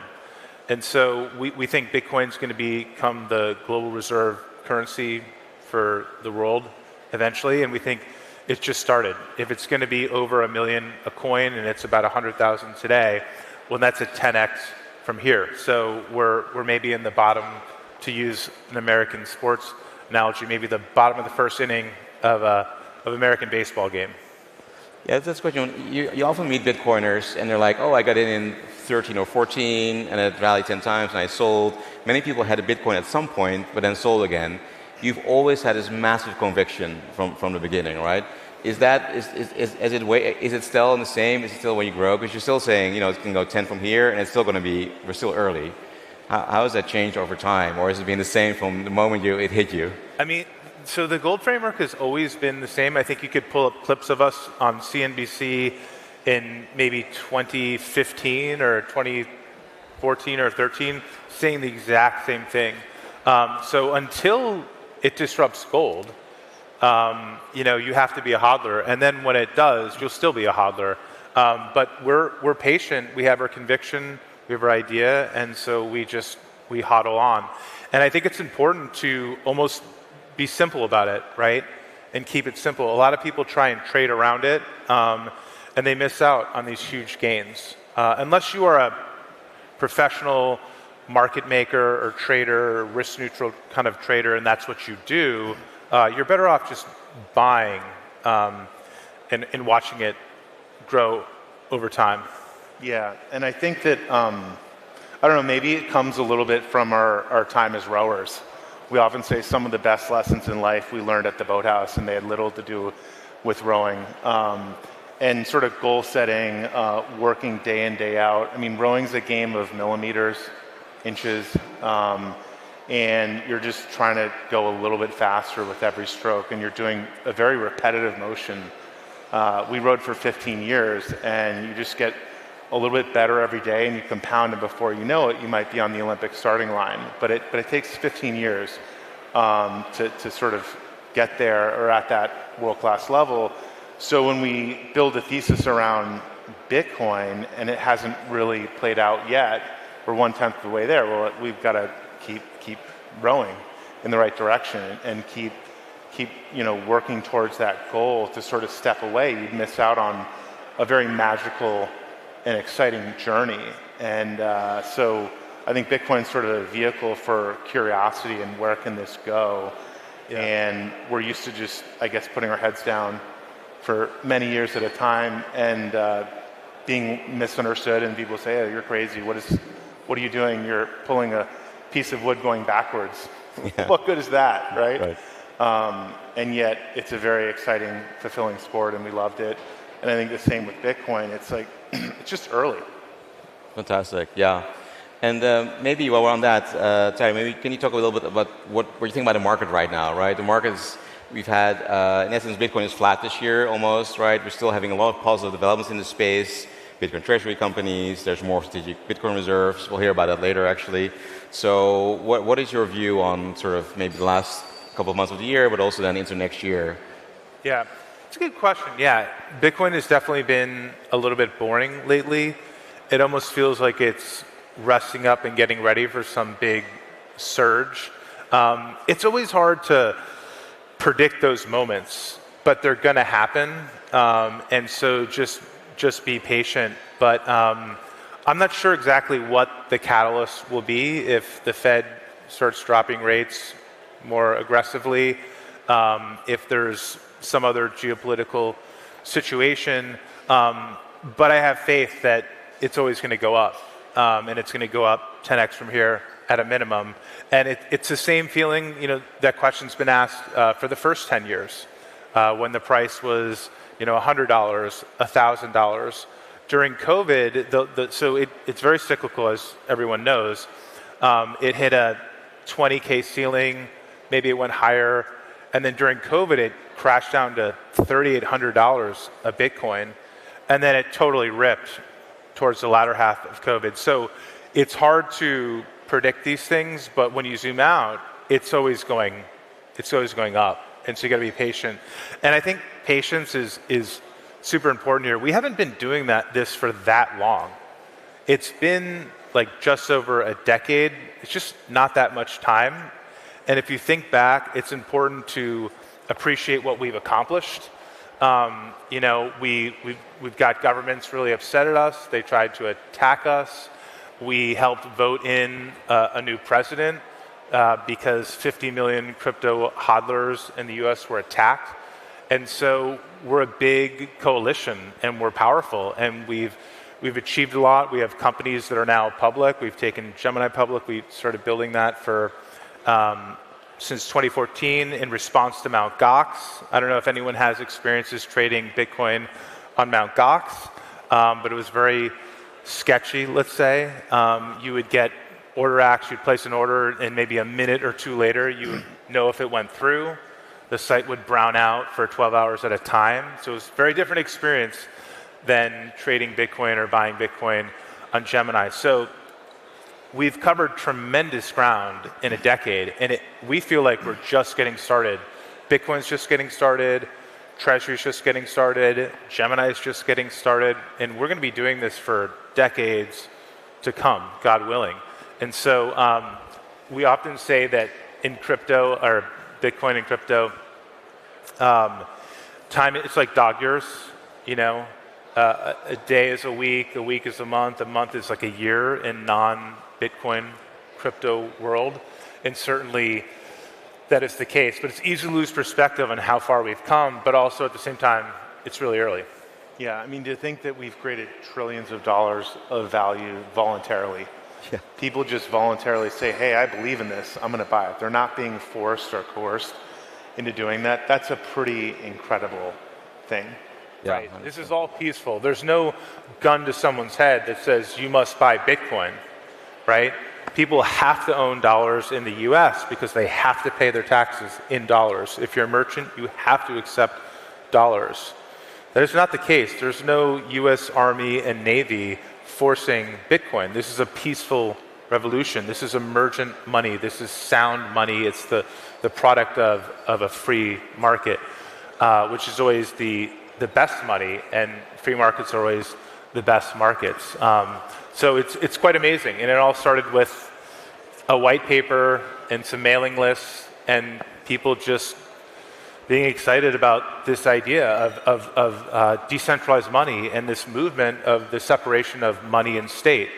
And that, you know, we go back to the separation of church and state, or the printing press, the internet.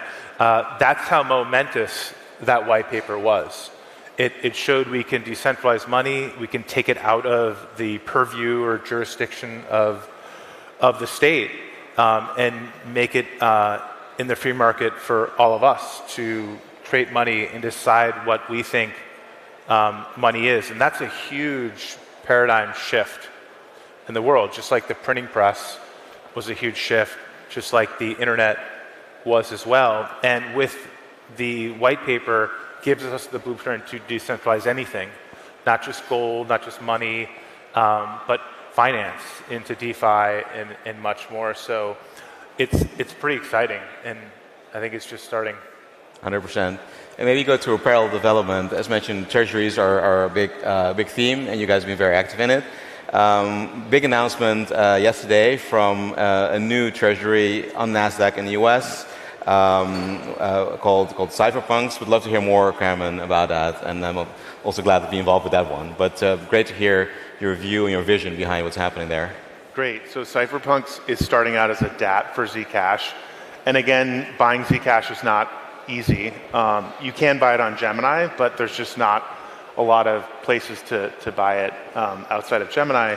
So we're trying to give people access through an equity wrapper. And then over time, investing in privacy technologies and technologies that promote self-sovereignty. That's the mission, really based on the Cypherpunk manifesto that was written in 1993 by Eric Hughes. And I highly recommend everybody read it, because when you read it, you're like, whoa, this feels so relevant today. and yet it was written about 30 years ago. And we feel important that mission and building that and fostering it. And maybe step back for people who don't know Zcash. Maybe just the 10 seconds on So Zcash is a fork of Bitcoin. So it has the same tokenomics. There will only be 21 million Zcash, just like there will only be 21 million Bitcoin. It's totally fixed, but it's privacy through zero knowledge proofs cryptography. So it's basically encrypted Bitcoin. And when we think about Bitcoin storing your value there, it's very transparent, the Bitcoin blockchain. So fine to store your value there, but maybe if you want to transact or spend your value, you may want to do that in Zcash, shielded with privacy. So we think the two coins go hand in hand. They're very similar. Obviously, like I said before, Zcash is a fork of Bitcoin, and we're big believers in both. And Cypherpunk is a DAT we launched dedicated to privacy and self-sovereignty, starting with private money and acquiring Zcash. And it trades, the ticker is CYPH, Saif. And we went live for trading yesterday, and we're up quite a bit. I'm not sure what percentage it was. But it was a good launch. Yeah, a couple 100% up. Yeah. I think we were it was the highest appreciating stock yesterday and the most traded stock yesterday on NASDAQ. So good opening day debut. Fantastic. And if you look on X, there's quite a bit of debate between Bitcoin, called Bitcoin OGs or Maxis, and Zcash. Maybe it'd be great for you guys to shine a bit of light on that, right? Because there's, as we know, Bitcoiners love sort of fighting on different things, something very specific. Can get a bit emotional sometimes. And this is one debate that's kind of raging a little bit right now. You guys obviously have great relationships with Balaji and Naval and Zuko and some of those guys. And very good, be good to sort of get some sort of adult supervision in a debate. Yeah, I mean, all the people that love Zcash also love Bitcoin, and they're OGs in Bitcoin. And there were some of the first people we met in Bitcoin in 2012. I mean, the Bitcoin community in 2012 was 10 people, like a few people here and there. Like in Silicon Valley, it was, you could fill a room of maybe 20 people who believed in it and understood it. That was it. And those same people were excited about Bitcoin, saying the same things we're saying today back then, are also the same people excited about Zcash today. Right. And so the financial crisis of 2008, 2009 catalyzed Bitcoin. It was in the Genesis block, Chancellor on the brink of second bailout. And we think very much AI is going to catalyze Zcash and privacy and the need for privacy and people's awareness that they actually don't have much of it and they need to get it back. But we think they go hand in hand. So Bitcoin you can use to store your value and Zcash to move and transact your value. Think of Zcash as encrypted Bitcoin or digital cash. And you really want to have both. And we like both. It's not one or the other, in our opinion. Yeah, obviously Bitcoin's got a huge first mover advantage. And I don't think they're competing, right? They're very complementary. But it's got a 10-year track record. And it's a huge market cap. Zcash is obviously very nascent, but it's tackling a really important problem of privacy, especially in the age of AI. Yeah, which is actually another good segue into another probably interesting theme, right? We hear a lot about AI is clearly the sort of biggest thing that happened to our society in the last couple of years, and in terms of investment and developments there. In the meantime, crypto's been going for longer, Bitcoin's been going for longer and steadily growing. And sort of a question I get a lot at least is where do you see the two intersect? Where do you see the two compete? Where do you see the two synergize? They're inevitably the biggest trends of this sort of digital century and going forward. Mm-hmm. Yeah. So if Bitcoin created digital scarcity with ones and zeros, AI creates digital abundance. And so in some ways you need crypto just to authenticate. Going forward. But also the Bitcoin blockchain is quite open. And with AI, it sort of supercharges your ability to just see the flow of funds and transactions. So I think it's very important to have shielded money if you want to transact, and financial privacy. Right. I mean, one way I think about it is AI puts intelligence in your pocket. Bitcoin puts digital gold or a bank in your pocket. X made everyone a publisher, so media in your pocket. And so I mean, crypto, we think of it as, you and I buying Bitcoin or crypto, but it's really not money for humans, it's money for AI. You know, AI is not going to show up to a JP Morgan and open a bank account or use a credit card or ACH or wire. It's going to plug into a protocol. And so I like to think of like when Elon Musk gets us to Mars, like what's the money going to be? It's obviously going to be crypto.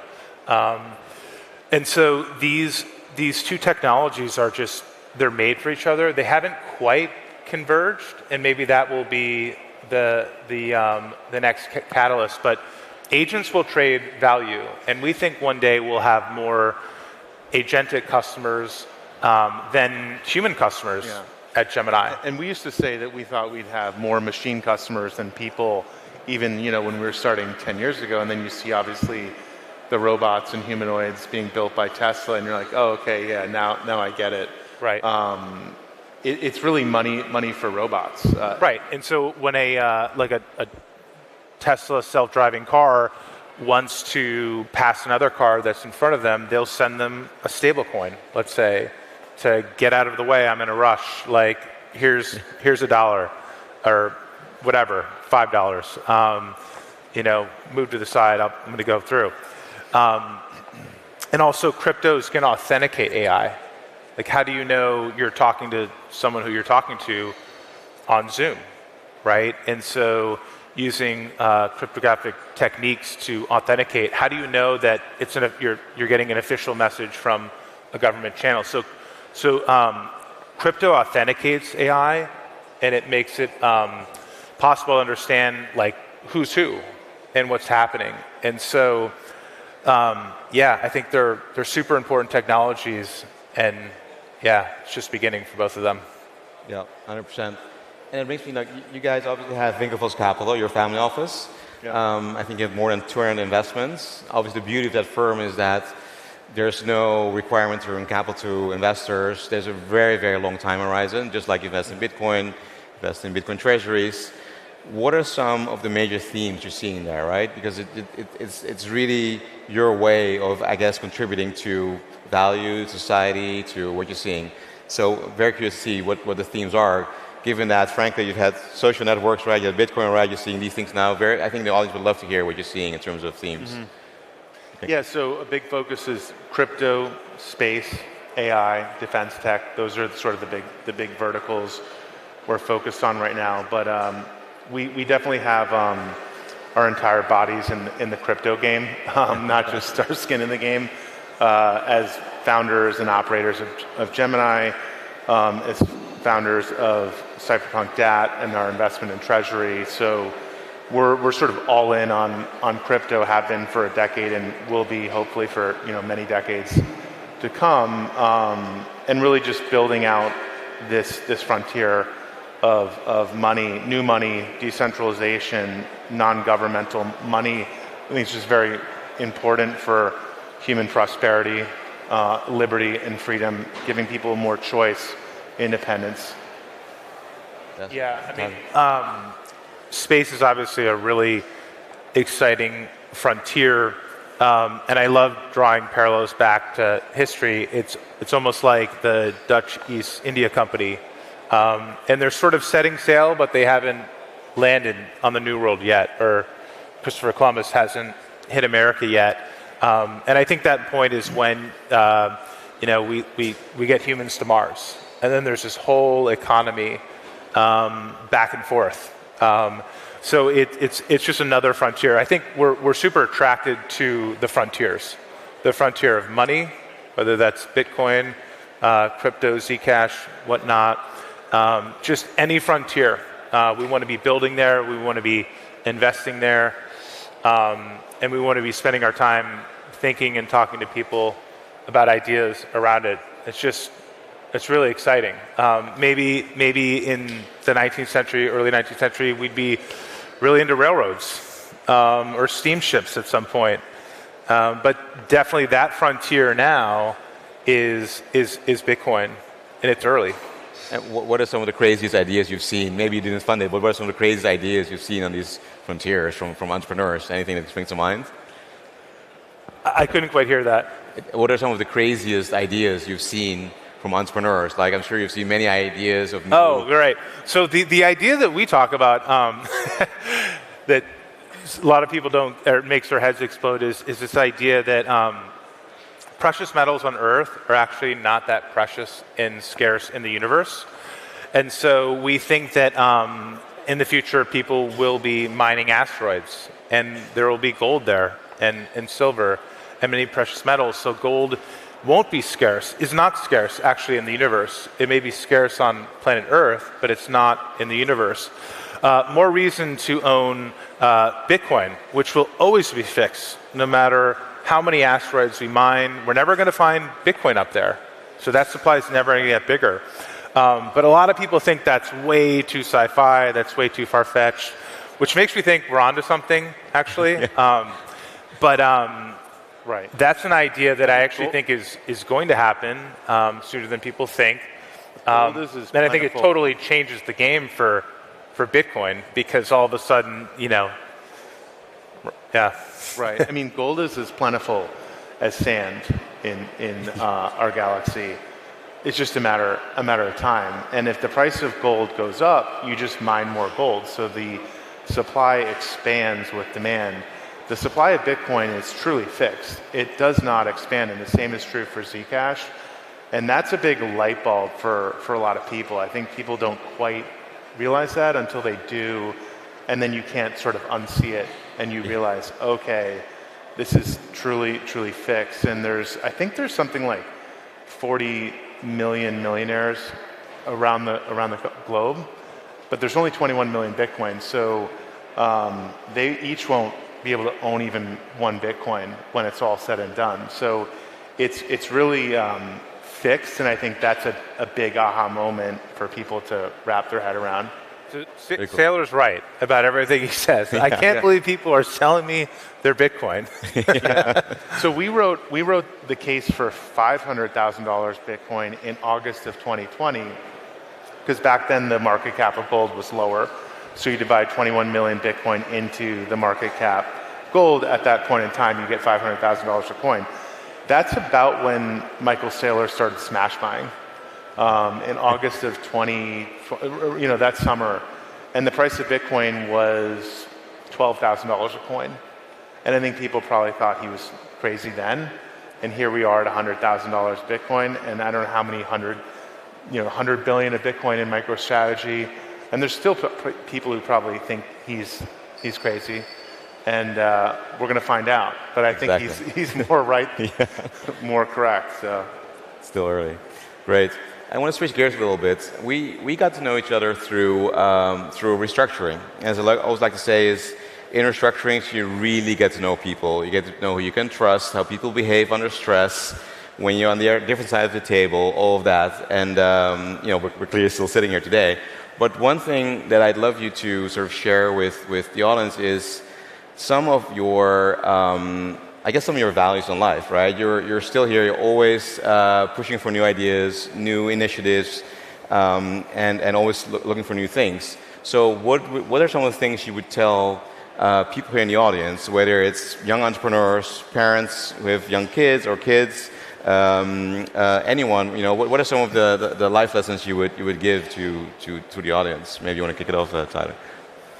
Yeah, so I mean, we just we love building, we love being on the frontier. So a lot of people they're doing stuff to maybe retire or do something else, right? They're like, I want to work, make a certain amount of money to then do something else, but I just want to be here doing what I'm doing. Like, this is the destination, and this is the thing I'm going to keep doing. So if you're like at this conference to not be here eventually, this is probably not your passion or what you should be doing. But,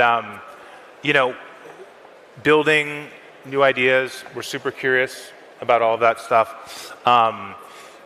Is meaningful to us. It gives us meaning. Working, being productive, building stuff, trying to fix money, trying to invest in folks doing cool stuff. So that just excites us, and that is super meaningful. And you want meaning in life. You want to be working on hard problems and, applying yourself. So that's what we're here to do, I think, is to make a mark. Yeah, I think curiosity is a big, I don't know if it's a value or a trait or how you quantify it, but we're just very curious about things. And I think when we saw Bitcoin, we were just really curious about, what is money and why doesn't it work like your email 24/7, 365?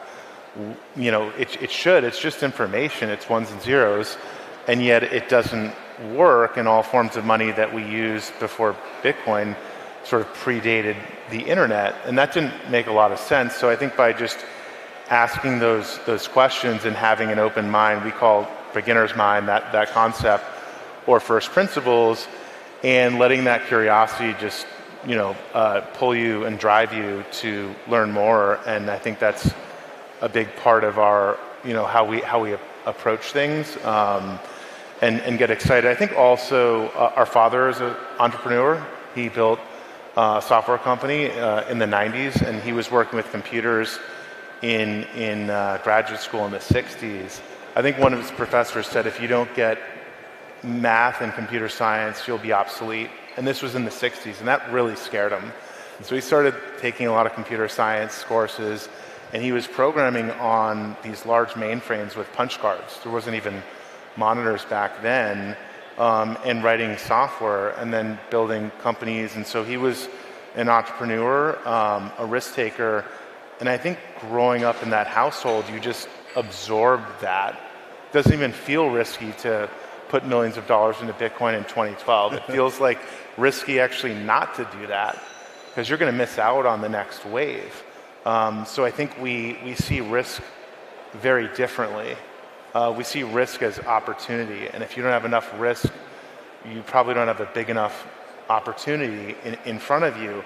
If you're not being misunderstood or people don't think you're crazy, then you're probably not doing something innovative. It's probably pretty boring and straightforward. So I think a lot of that has a lot to do with it. And then, as I mentioned, our days rowing, right? You have to intellectualize and get excited about getting a little bit better at the sport and pushing yourself.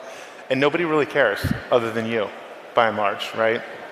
There's no championship ring. I mean, there's the Olympics, of course, but by and large, it's a amateur sport, right? You're not getting paid. You're actually losing money to row, basically, opportunity costs. And yet you get to push yourself and see how far you can push the limits. And you're with great people, training and pushing yourselves together and going to the line with people and battle tested, which reminds me of the restructuring that we did. You get to know someone when you train with them and you row with them.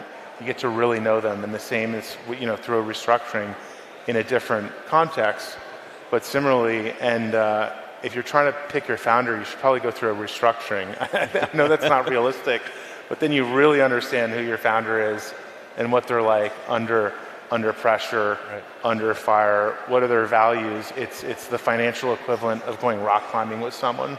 That's like the old adage, right? Who would you go rock climbing with? Okay, if you trust them, then you might want to start a company with them if you have a good idea. And I think that's why I hired Cameron. Yeah, exactly. To start Gemini. But we took the trust variable out, right? Be curious, be a lifelong learner, learn how to take risks, be a high agency person. Realize that you can just go do that thing that you want to do. And so, take action. Be a man of action. And it's okay to be disliked. Be disagreeable. Because everybody who got Bitcoin early was ridiculed and laughed at. So if that's not happening to you, you're probably not on the frontier, and your idea is probably not innovative enough. This is not scaring people. or they're not calling you crazy. And so the ability to be misunderstood, called crazy, piss people off, be disagreeable, piss off governments, politicians, that's like a superhero strength. Because that's how we got here. That's how you build Bitcoin.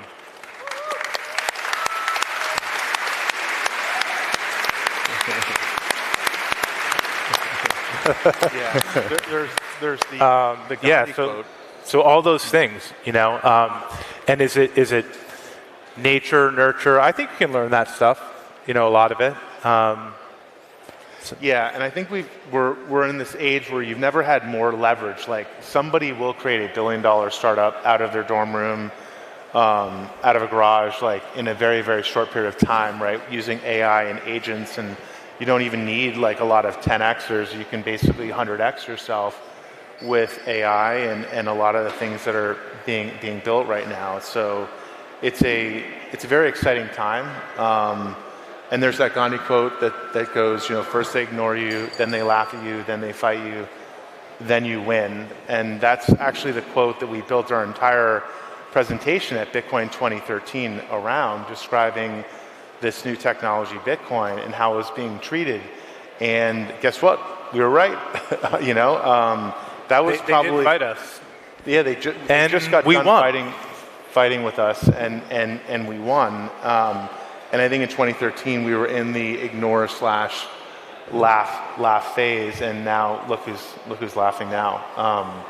So I think all technology does go through that arc and that experience, and I think treasury companies went through that. I think Michael Saylor went through that for years until people started to say, "Oh, wait a second, I get it."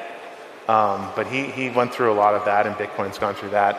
So you need to be, you know, feeling and hearing some of that if you're innovating. So I think, you know, build and take agency and do things, and I think it's never been a greater time for that. 100%. That's great. Thank you, guys. Amazing. It's all about that conviction, and we see it every day with you guys. So Cameron and I really appreciate it. Super amazing that you were here. Thank you. We'll have the crowd. So let's give big hands for Cameron Tyler, guys. Thanks, man.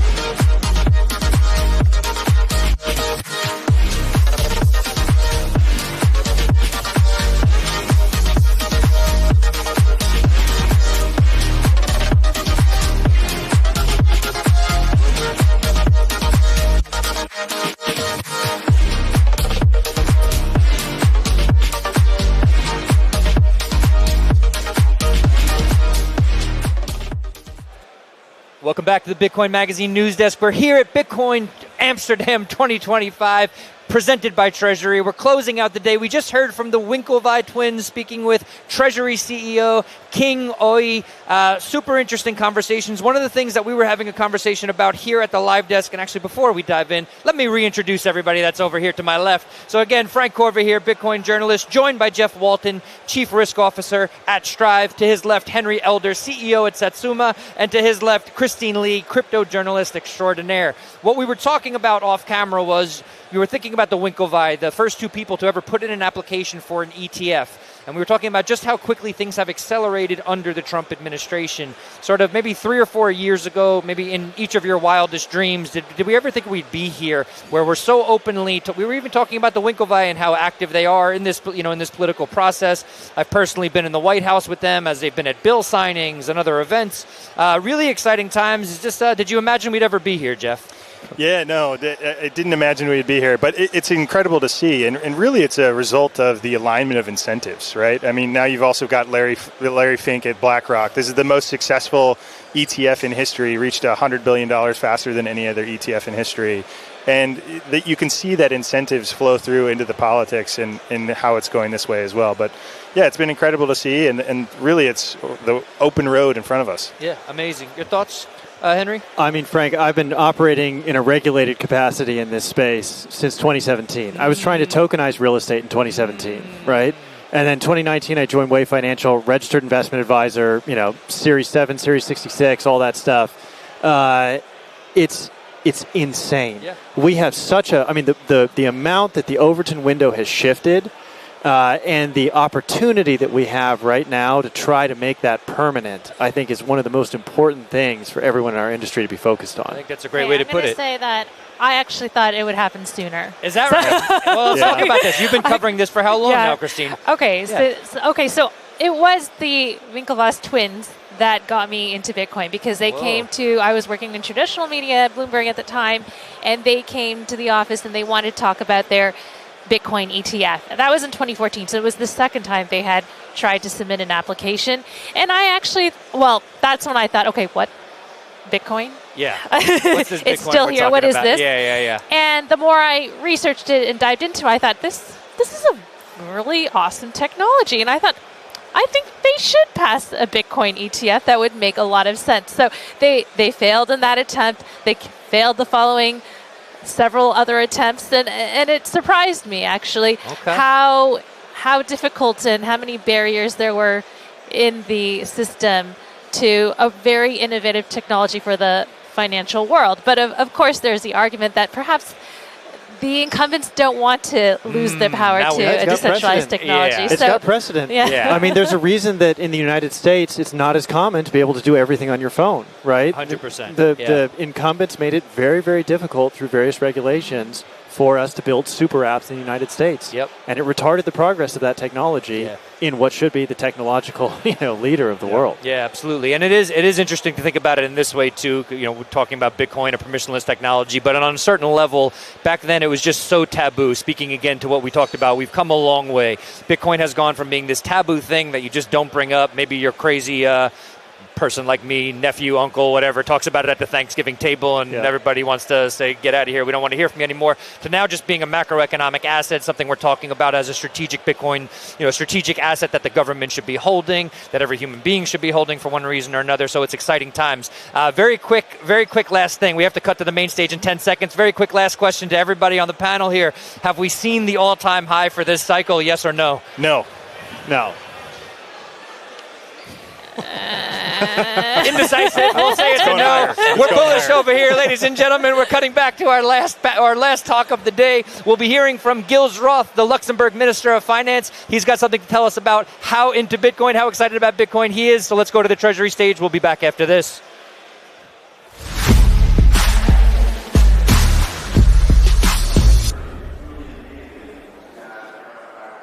Launch. You'll enjoy the fireside chat. I certainly did.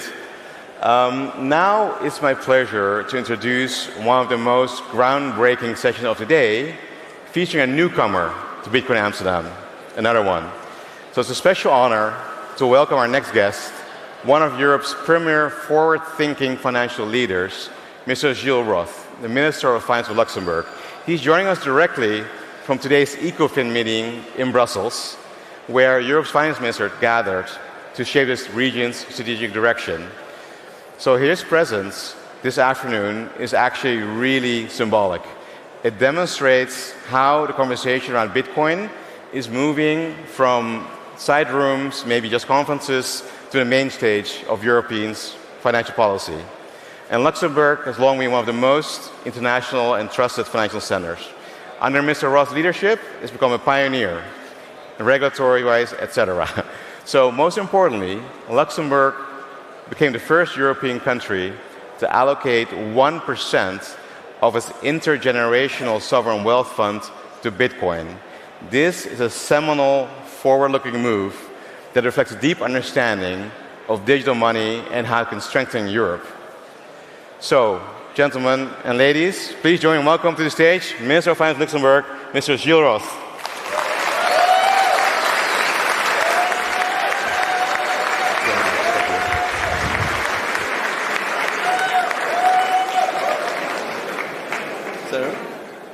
Ladies and gentlemen, good evening, Amsterdam.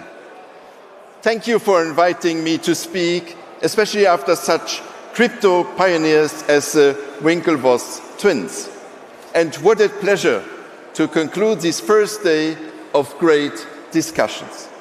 I just come from Brussels, where I met my fellow finance ministers from the euro area and the European Union. We were discussing ways to make Europe more competitive in a challenging international environment. I believe that crypto, and in particular Bitcoin, are part of the solution. Make no mistake, even among political leaders in Europe, more and more study Bitcoin. As US Treasury Secretary Scott Bessent recently noted, 17 years after the white paper, the Bitcoin network is still operational and more resilient than ever. Bitcoin never shuts down. I realize that I was invited here because Luxembourg's Intergenerational Sovereign Wealth Fund was the first in Europe to invest in Bitcoin. And thank you.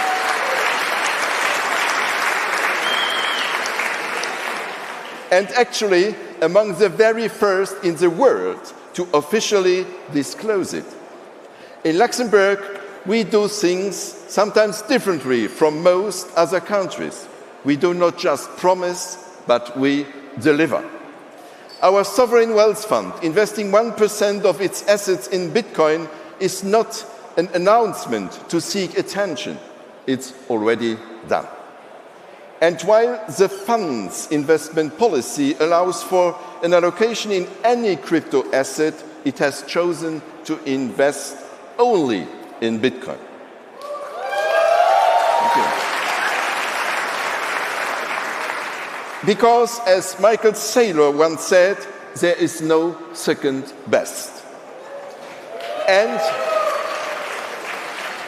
we're in it for the long haul. And let me be clear, Luxembourg hodls. We are still early. I'm sure that others will soon follow our lead. As Minister of Finance, I meet with companies and financial institutions from all over the world. Digital assets are a topic that is high on everyone's agenda. Also, to set the context, I would like to tell you a little bit about Luxembourg. Not to give you a sales pitch, but to give you the facts. To explain why my country cares so much about the future of global finance. We are the world's leading cross-border investment hub with assets over 7.6 trillion euros. A third of this now in alternative funds. This makes us the US and the EU's largest alternative funds hub. We distribute these funds to over 80 countries worldwide, from Europe to Latin America to Asia. We have over 115 banks from more than 20 countries. From Luxembourg, they serve global high net worth individuals, families, and also corporates. We are also the EU's leading cross-border life insurance hub. In recent years, a whole range of cross-border fintech companies have set up in Luxembourg. They serve as payment gateways, tokenization platforms, and regulatory platforms for clients across the globe. And this quick glimpse helps you to understand why we care so much ensuring global finance flourishes, and why we think so much about the disruptions to the traditional models that you guys are working on. Over the past decade, we have built a trusted home for Bitcoin and digital assets in the heart of Europe. Our journey, embracing crypto, started with providing clarity. We moved early with national authorizations for crypto firms. In fact, we regulated the very first European crypto exchange, Bitstamp, nearly a decade ago. Back then, Bitcoin was priced less than 1,000 euros. Today, Bitcoin is close to 100,000 euros. Luxembourg is now home to a large ecosystem of crypto exchanges, custodians, service providers, advisors, and the very first digital asset control agents.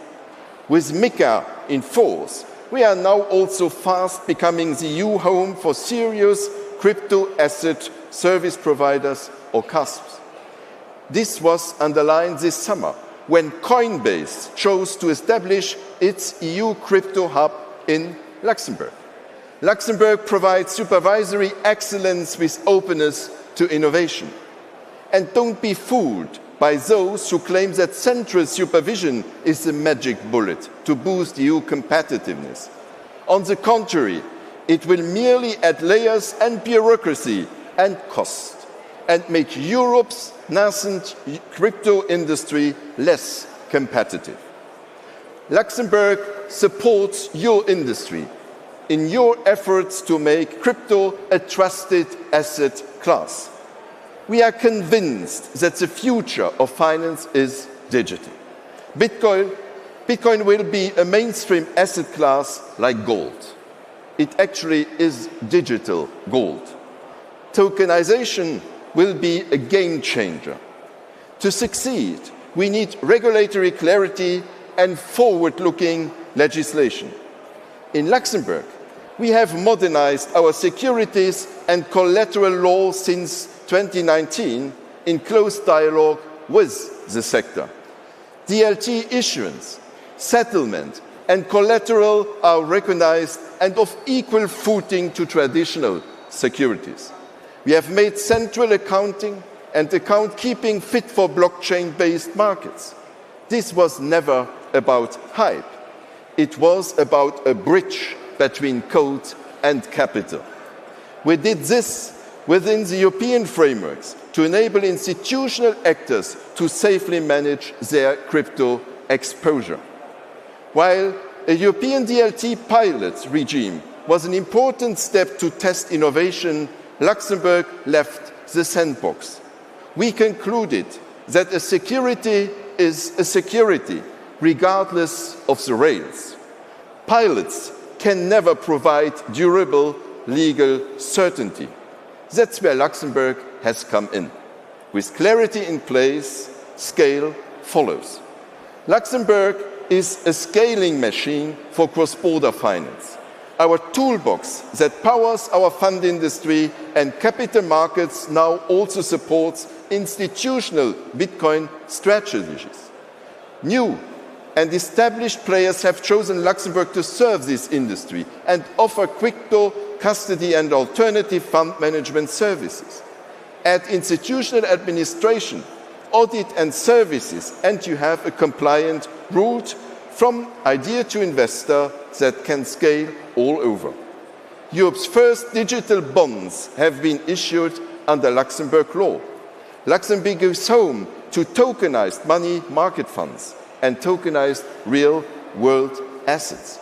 We became a home for some of the first alternative investment fund managers in the crypto space, the first European crypto funds, which of course are all heavily invested in BTC. Yes, institutions have entered the Bitcoin space, and many have done so through Luxembourg. And yes, in the process, Bitcoin has become an established asset class even for traditional bankers. So, when we speak about European Savings and Investment Union, we should also speak about Bitcoin. Like I mentioned earlier, I meet with European finance ministers very regularly, and we all agree Europe faces structural changes. We are not competitive enough in the global economy. Europe does not lack ideas. We do not lack funds, and we do not lack talents. The people here in this very room attest to that. What we lack is scale and simplicity. First, scale. The lack of scale is largely due to fragmentation of capital. This makes it hard to mobilize the necessary financing to large-scale projects. To put it simply, Europe is a continent of savers, not of investors. Over 11.5 trillion euros is held in cash or deposits. We struggle to challenge these savings into high-growth sectors, cross-border ventures, or infrastructure at scale. This is where Bitcoin, digital assets, and also tokenization can help. Bitcoin and digital assets are natively cross-border and auditable. Second, simplicity. European rules have become too complex, regulation too burdensome. What we need is more simplicity. If Europe combines simpler rules and more predictable supervision with cross-border payment and investments, we can finance, attract and mobilize more investments and make Europe competitive again on a global scale.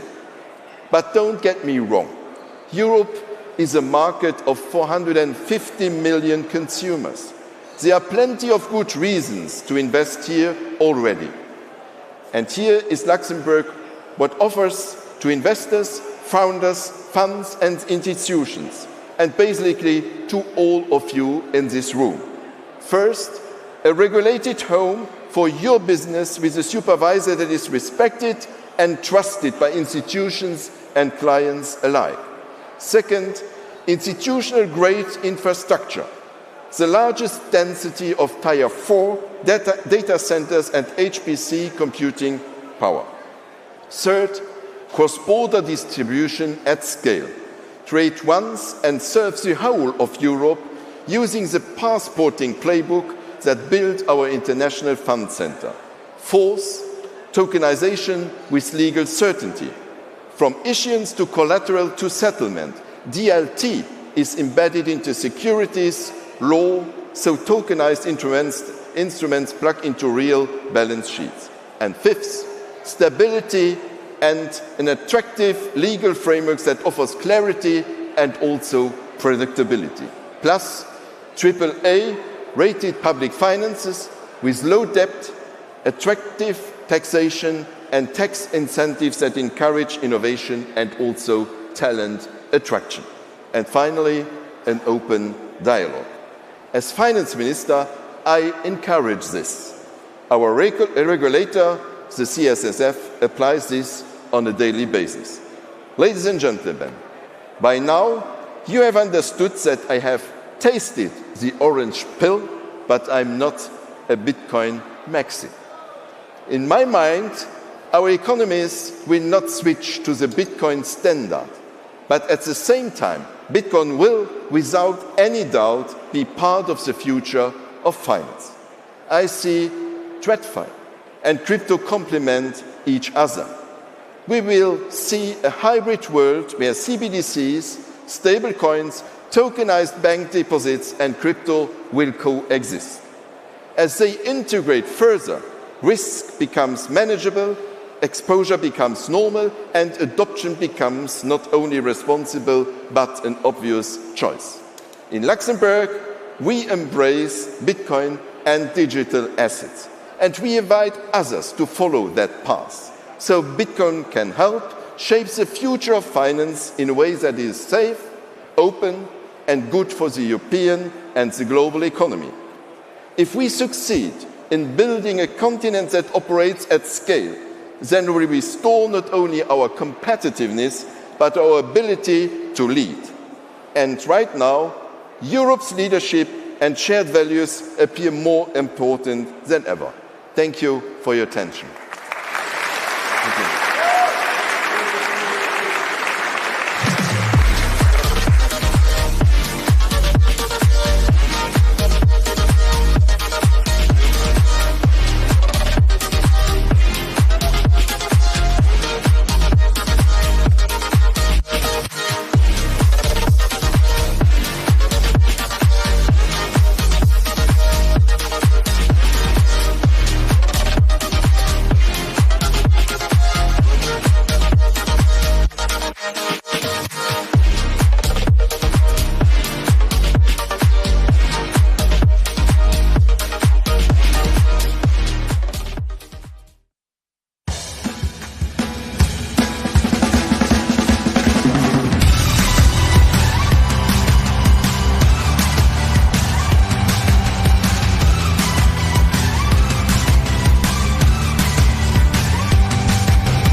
Welcome back to the Bitcoin Magazine News Desk. We're here at Bitcoin Amsterdam 2025, presented by Treasury, closing out the day. We just heard from Luxembourg's Minister of Finance talking about Bitcoin as a strategic savings asset, something that Luxembourg should be embracing. Very, very exciting stuff. My name is Frank Corva, Bitcoin journalist, joined here to my left by Nick Hoffman, head of news at Bitcoin Magazine, a man who needs no introduction, Saifedean Ammous, author of many books, including The Bitcoin Standard. Exactly. Yes, we're not worthy. We're not worthy. And Christine Lee, crypto journalist extraordinaire. But Saif, I want to get to you, but I just want to quickly have Nick, who was paying very close attention to that talk, maybe give us a quick recap of some of the big talking points from the Minister of Finance there. Yeah, at a quick high level, he just came from Brussels where he was meeting with his other finance ministers talking about how can they make Europe more innovative and competitive. And he said he believes that Bitcoin is a part of that solution.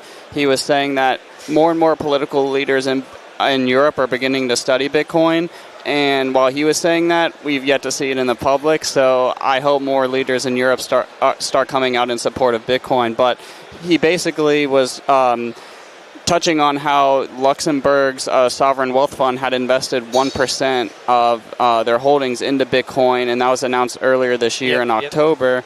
And he said Bitcoin ETFs, if we're being completely, I think it was the ETFs. Yeah, that they Bitcoin invested. ETFs. Okay. First So in Europe, though, to put some money in. We there, like to though. differentiate here. Let's yeah. So very important. Yeah, that's very important to know. But he did touch on a Michael Saylor quote. He said there is no second best, and he did specifically say that they invested in Bitcoin and they're not investing in crypto. I did hear him say some other digital asset stuff, but we'll get to that another time. Saifedean, over to you. We were talking off camera a little bit about how you were writing the Bitcoin Standard in 2017, was published in 2018. I'm curious, as you're writing a book like that, which was incredibly impactful, in your head as you were writing that, what was the timeline like? Were you expecting a few years down the road to see ministers like this talking about it? Were you expecting El Salvador's to happen as soon as they did? I'd say I probably expected more bottom-up adoption, random people in places like Zimbabwe, Lebanon, Venezuela, Turkey, and Argentina to be using Bitcoin more. And I expected probably less official adoption.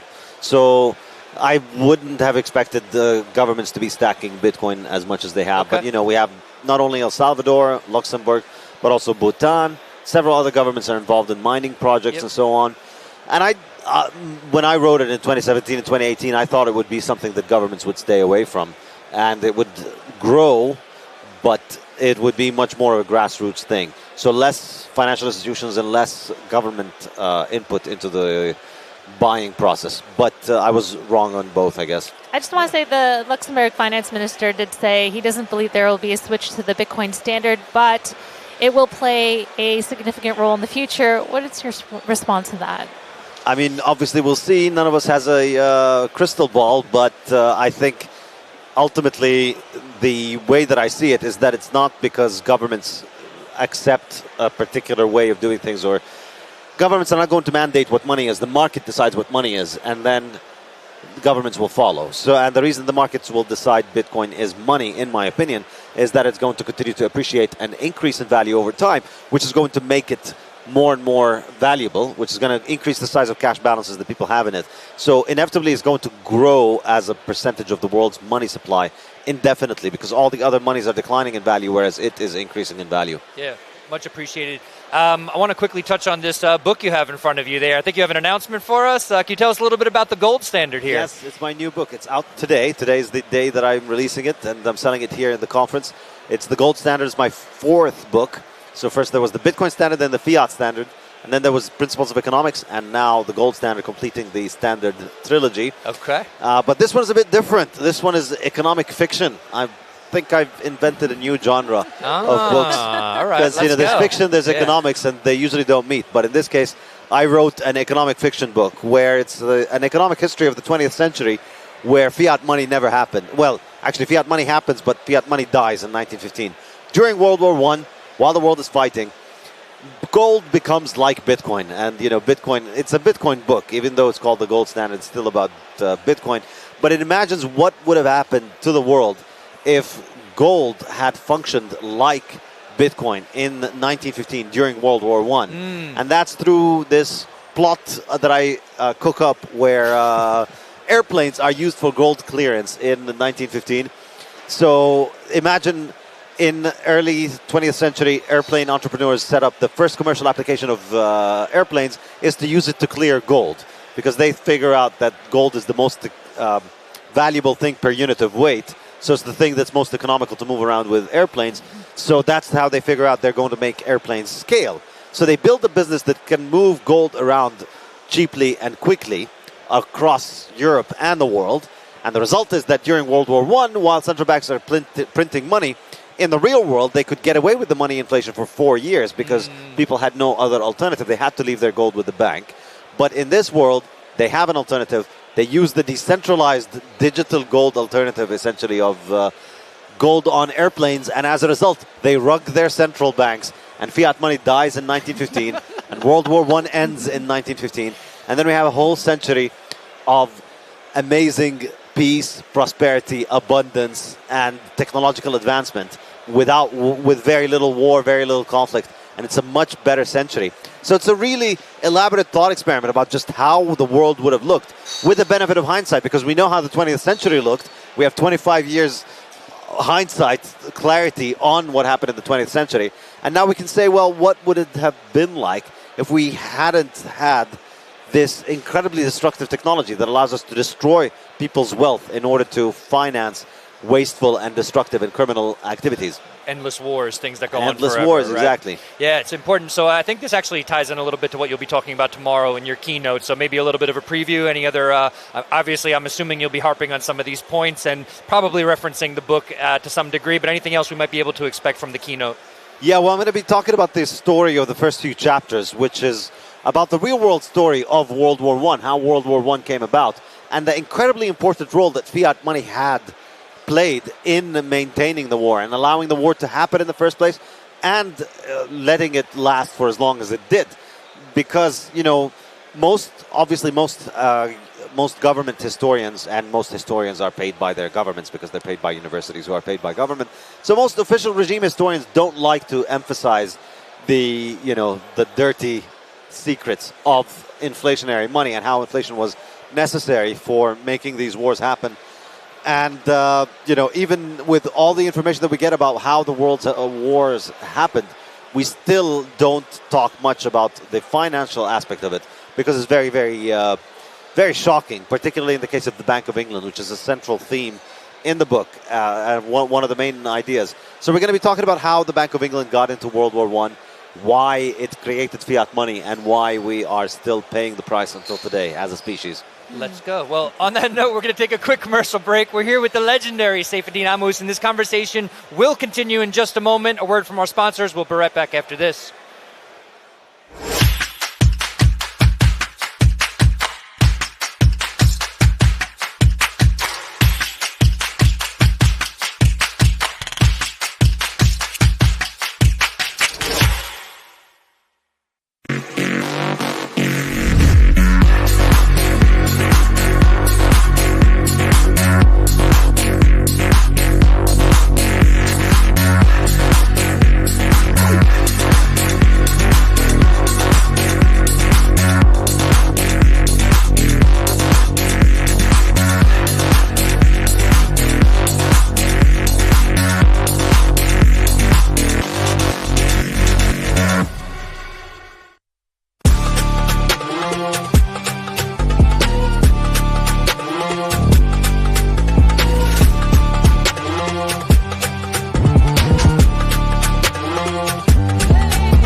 Welcome back, everybody. We're here at the Bitcoin Magazine news desk, closing out day number 1 of Bitcoin Amsterdam 2025. And what better way to do so than with the legend himself, Saifedean Ammous, author of the Bitcoin Standard and the new book, The Gold Standard, as well as other books. So we're here. We just saw actually an ad for Bitcoin Mena. It looks like we likely, maybe it's a little bit of a teaser, we may have Saifedean speaking at Bitcoin Mena. But don't wait till then. Tomorrow, be sure to tune into this live stream to see Saifedean give his keynote talk tomorrow to actually close out Bitcoin Amsterdam 2025. 2025. We're all looking forward to it, Safe. We want to dive in a little bit deeper, though, to talking about Bitcoin adoption in the Middle East, where you're based. What are you seeing? Are people adopting it on the ground? Does it look like more government adoption? What's happening over there? Yeah, I would say over the last couple of years, things have started picking up a lot more. People were pretty skeptical of it. And particularly in the Gulf, they've not really had an inflation problem. Their currencies have been very stable, pegged to the dollar, in some cases appreciating more than the dollar. So people don't really have much of an incentive to look into something as an alternative to their local currency, because their local currency looks fine. And there's a lot of skepticism from just general financial innovation. People generally have the idea that it's likely illegitimate, or it's likely forbidden in Islam. But I think the last couple of years there's been a massive change in the attitude, particularly from governments. There was always grassroots adoption that was growing in the region, but now I think governments are shifting. And, more and more governments in the Middle East are mining, and more are interested in mining from what I gather. And more are interested in Jordan, where I live, they've just passed the law for regulating financial institutions getting into Bitcoin. Okay. So things are picking up. I think the governments are taking it more seriously, and I think we're going to see more adoption pick up pretty quickly, probably over the next few years in the Middle East. Do you think on some level, just a quick follow-up, actually, Christine, over to you first. Yeah, well, go. We're seeing that Bitcoin MENA is happening in Dubai, and the UAE has Abu Dhabi, just to clarify. Oh, sorry, Abu Dhabi. And the UAE has embraced Bitcoin, cryptocurrencies, etc. And so are other Middle Eastern countries seeing that as an example to follow? I think so. I think this is what is probably happening, because the UAE Oman and the UAE both were pioneers in this. They started off mostly with some mining projects initially, which was a good fit because they have a lot of waste energy and a lot of gas. And so some of them started mining with it, and that's worked out well, from what I understand, over the last few years. So, people in the region, they talk to each other, and it looks like word is getting out. I think now the leadership in many of the countries are interested. So, nothing concrete has happened in Saudi Arabia as far as I can tell, but I think they're a lot more open to it, and you're seeing more and more discussions of it. So I would imagine there will be more opening and more opportunities about it, because I think it's achieved a level of seriousness now where people there are beginning to pay more attention to it, particularly after the positive experiences of the Emirates and Oman. Okay, appreciate that. One of the questions I had, do you think that, is it just something within human psychology where maybe they need to see the government sort of okay it first before they adopt it? And I say this, we were talking off camera, I lived in Venezuela under the Chavez regime, the beginning of hyperinflation, saw that with my own two eyes. We've seen in places like Lebanon, hyperinflation, people losing all of their wealth. I think certain people who are a bit more forward-thinking obviously did get some Bitcoin and preserve their wealth in it. Yeah. But I still get this impression that the everyday person almost needs this confirmation from the government that this thing is okay to hold. Yes. Do you think that's a piece of the equation? I think there is an element of that. I think a lot of people just they don't have the agency to act on something like a monetary upgrade. They think of it as being something that needs to be arranged by the government. Right. So, if Bitcoin is so wonderful, then why isn't the government using it to replace our national currency? I think this is a pretty common thing all over the world. People have this. I particularly notice it in the Middle East. But I think, another aspect of it is that initially, as I was saying earlier, I thought there'd be more adoption in places that have hyperinflation. But I think the mental model that I had is my currency is collapsing, I need another currency. But I think it turns out that when people have their currency collapsing, they are unable to think about saving. They're unable to think about the long term. They're thinking about groceries today, next week, next month, So in that kind of situation, all the money that you have is just going to meet your basic needs, is going to put out fires in your individual life, and you don't have the ability to think long term. The people who have had the ability to think more and more long term about it are the other side of the spectrum, the people who have good financial markets, good currencies, access to saving, that they have plenty of cash on the side that they use usually for investment and saving. These are the people that it seems have taken this up. So that's why, in the Middle East, you see more adoption in places like some of the wealth, kind of places where per capita wealth is a little bit higher, right? Exactly. Things like that. Yeah. Yeah. Yeah, it's interesting. I've thought about this a lot, and also I think about this through the lens of Venezuela.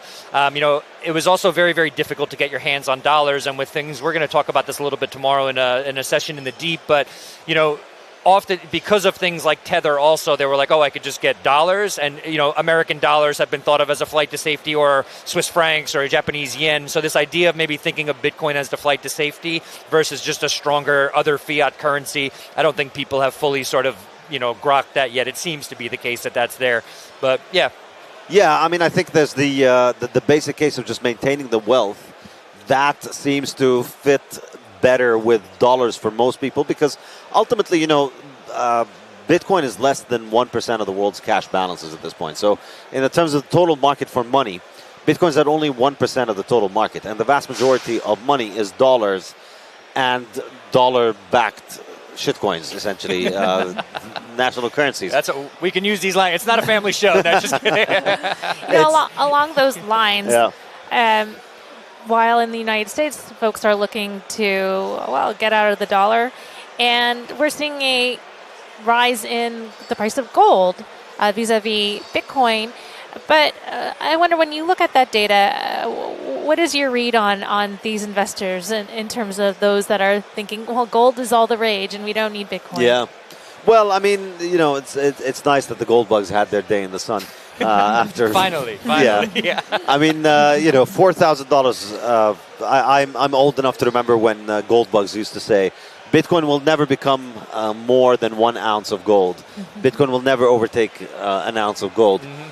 And that was when an ounce of gold was around 2,000 or 1,600 or something like that. Yep. And so, Bitcoin has gone around 50x that level, and gold has barely overtaken it a couple of years ago, and now it's doubled over it. So still, I think in the long run, ultimately, I still believe Bitcoin has superior number go up technology, as I like to call it. Mm-hmm. It's going to continue to appreciate more and more. It's going to be more attractive as a financial asset, because Bitcoin has lower inflation. Gold gets 1.5 to 2% of its supply added onto it every year. Yep. And at current value, that's an enormous amount, because current market capitalization for gold is about, I think, $28 trillion. Mm-hmm. So 1% of that is $280 billion being added on every year. So in order to just maintain the price at where it is, you need to have $280 billion a year of new buying on the gold on top of the existing demand. Whereas with Bitcoin, we only have, what is it now? We're doing about 6% left to mine. Is that what you were going for? 5% left to mine over the next century or so. Yep. So over the next year, the increase in the supply of Bitcoin is going to be about 0.8%. So if it's $2 trillion and you're going to be doing 1% of $2 trillion, that's $20 billion, or a little bit less than $20 billion. So that's around 15 times less than gold. That's the new supply that's being added onto Bitcoin, and it's going to drop by half in another 3 years.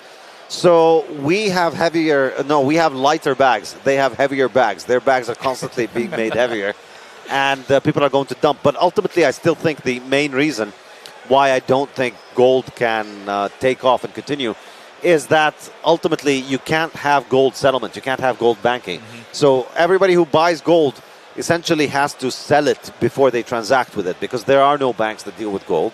And governments have centralized gold for a very long time. They control it, and they've practically neutered it financially.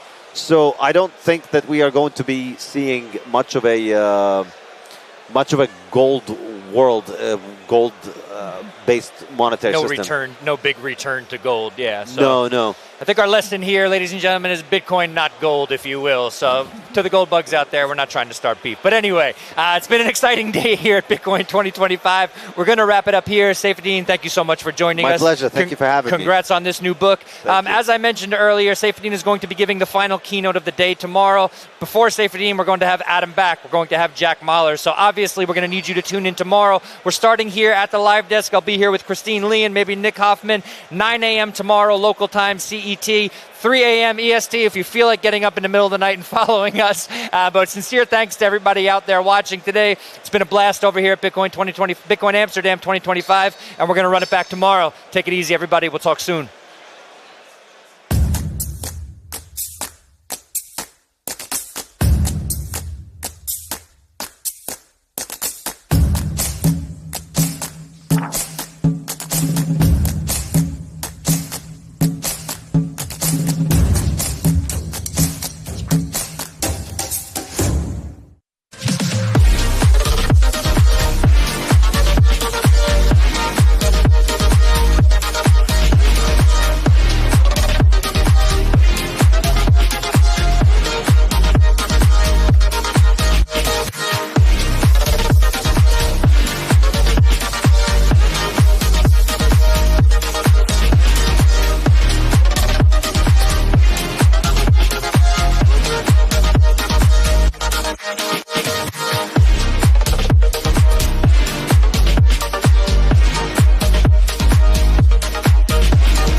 you.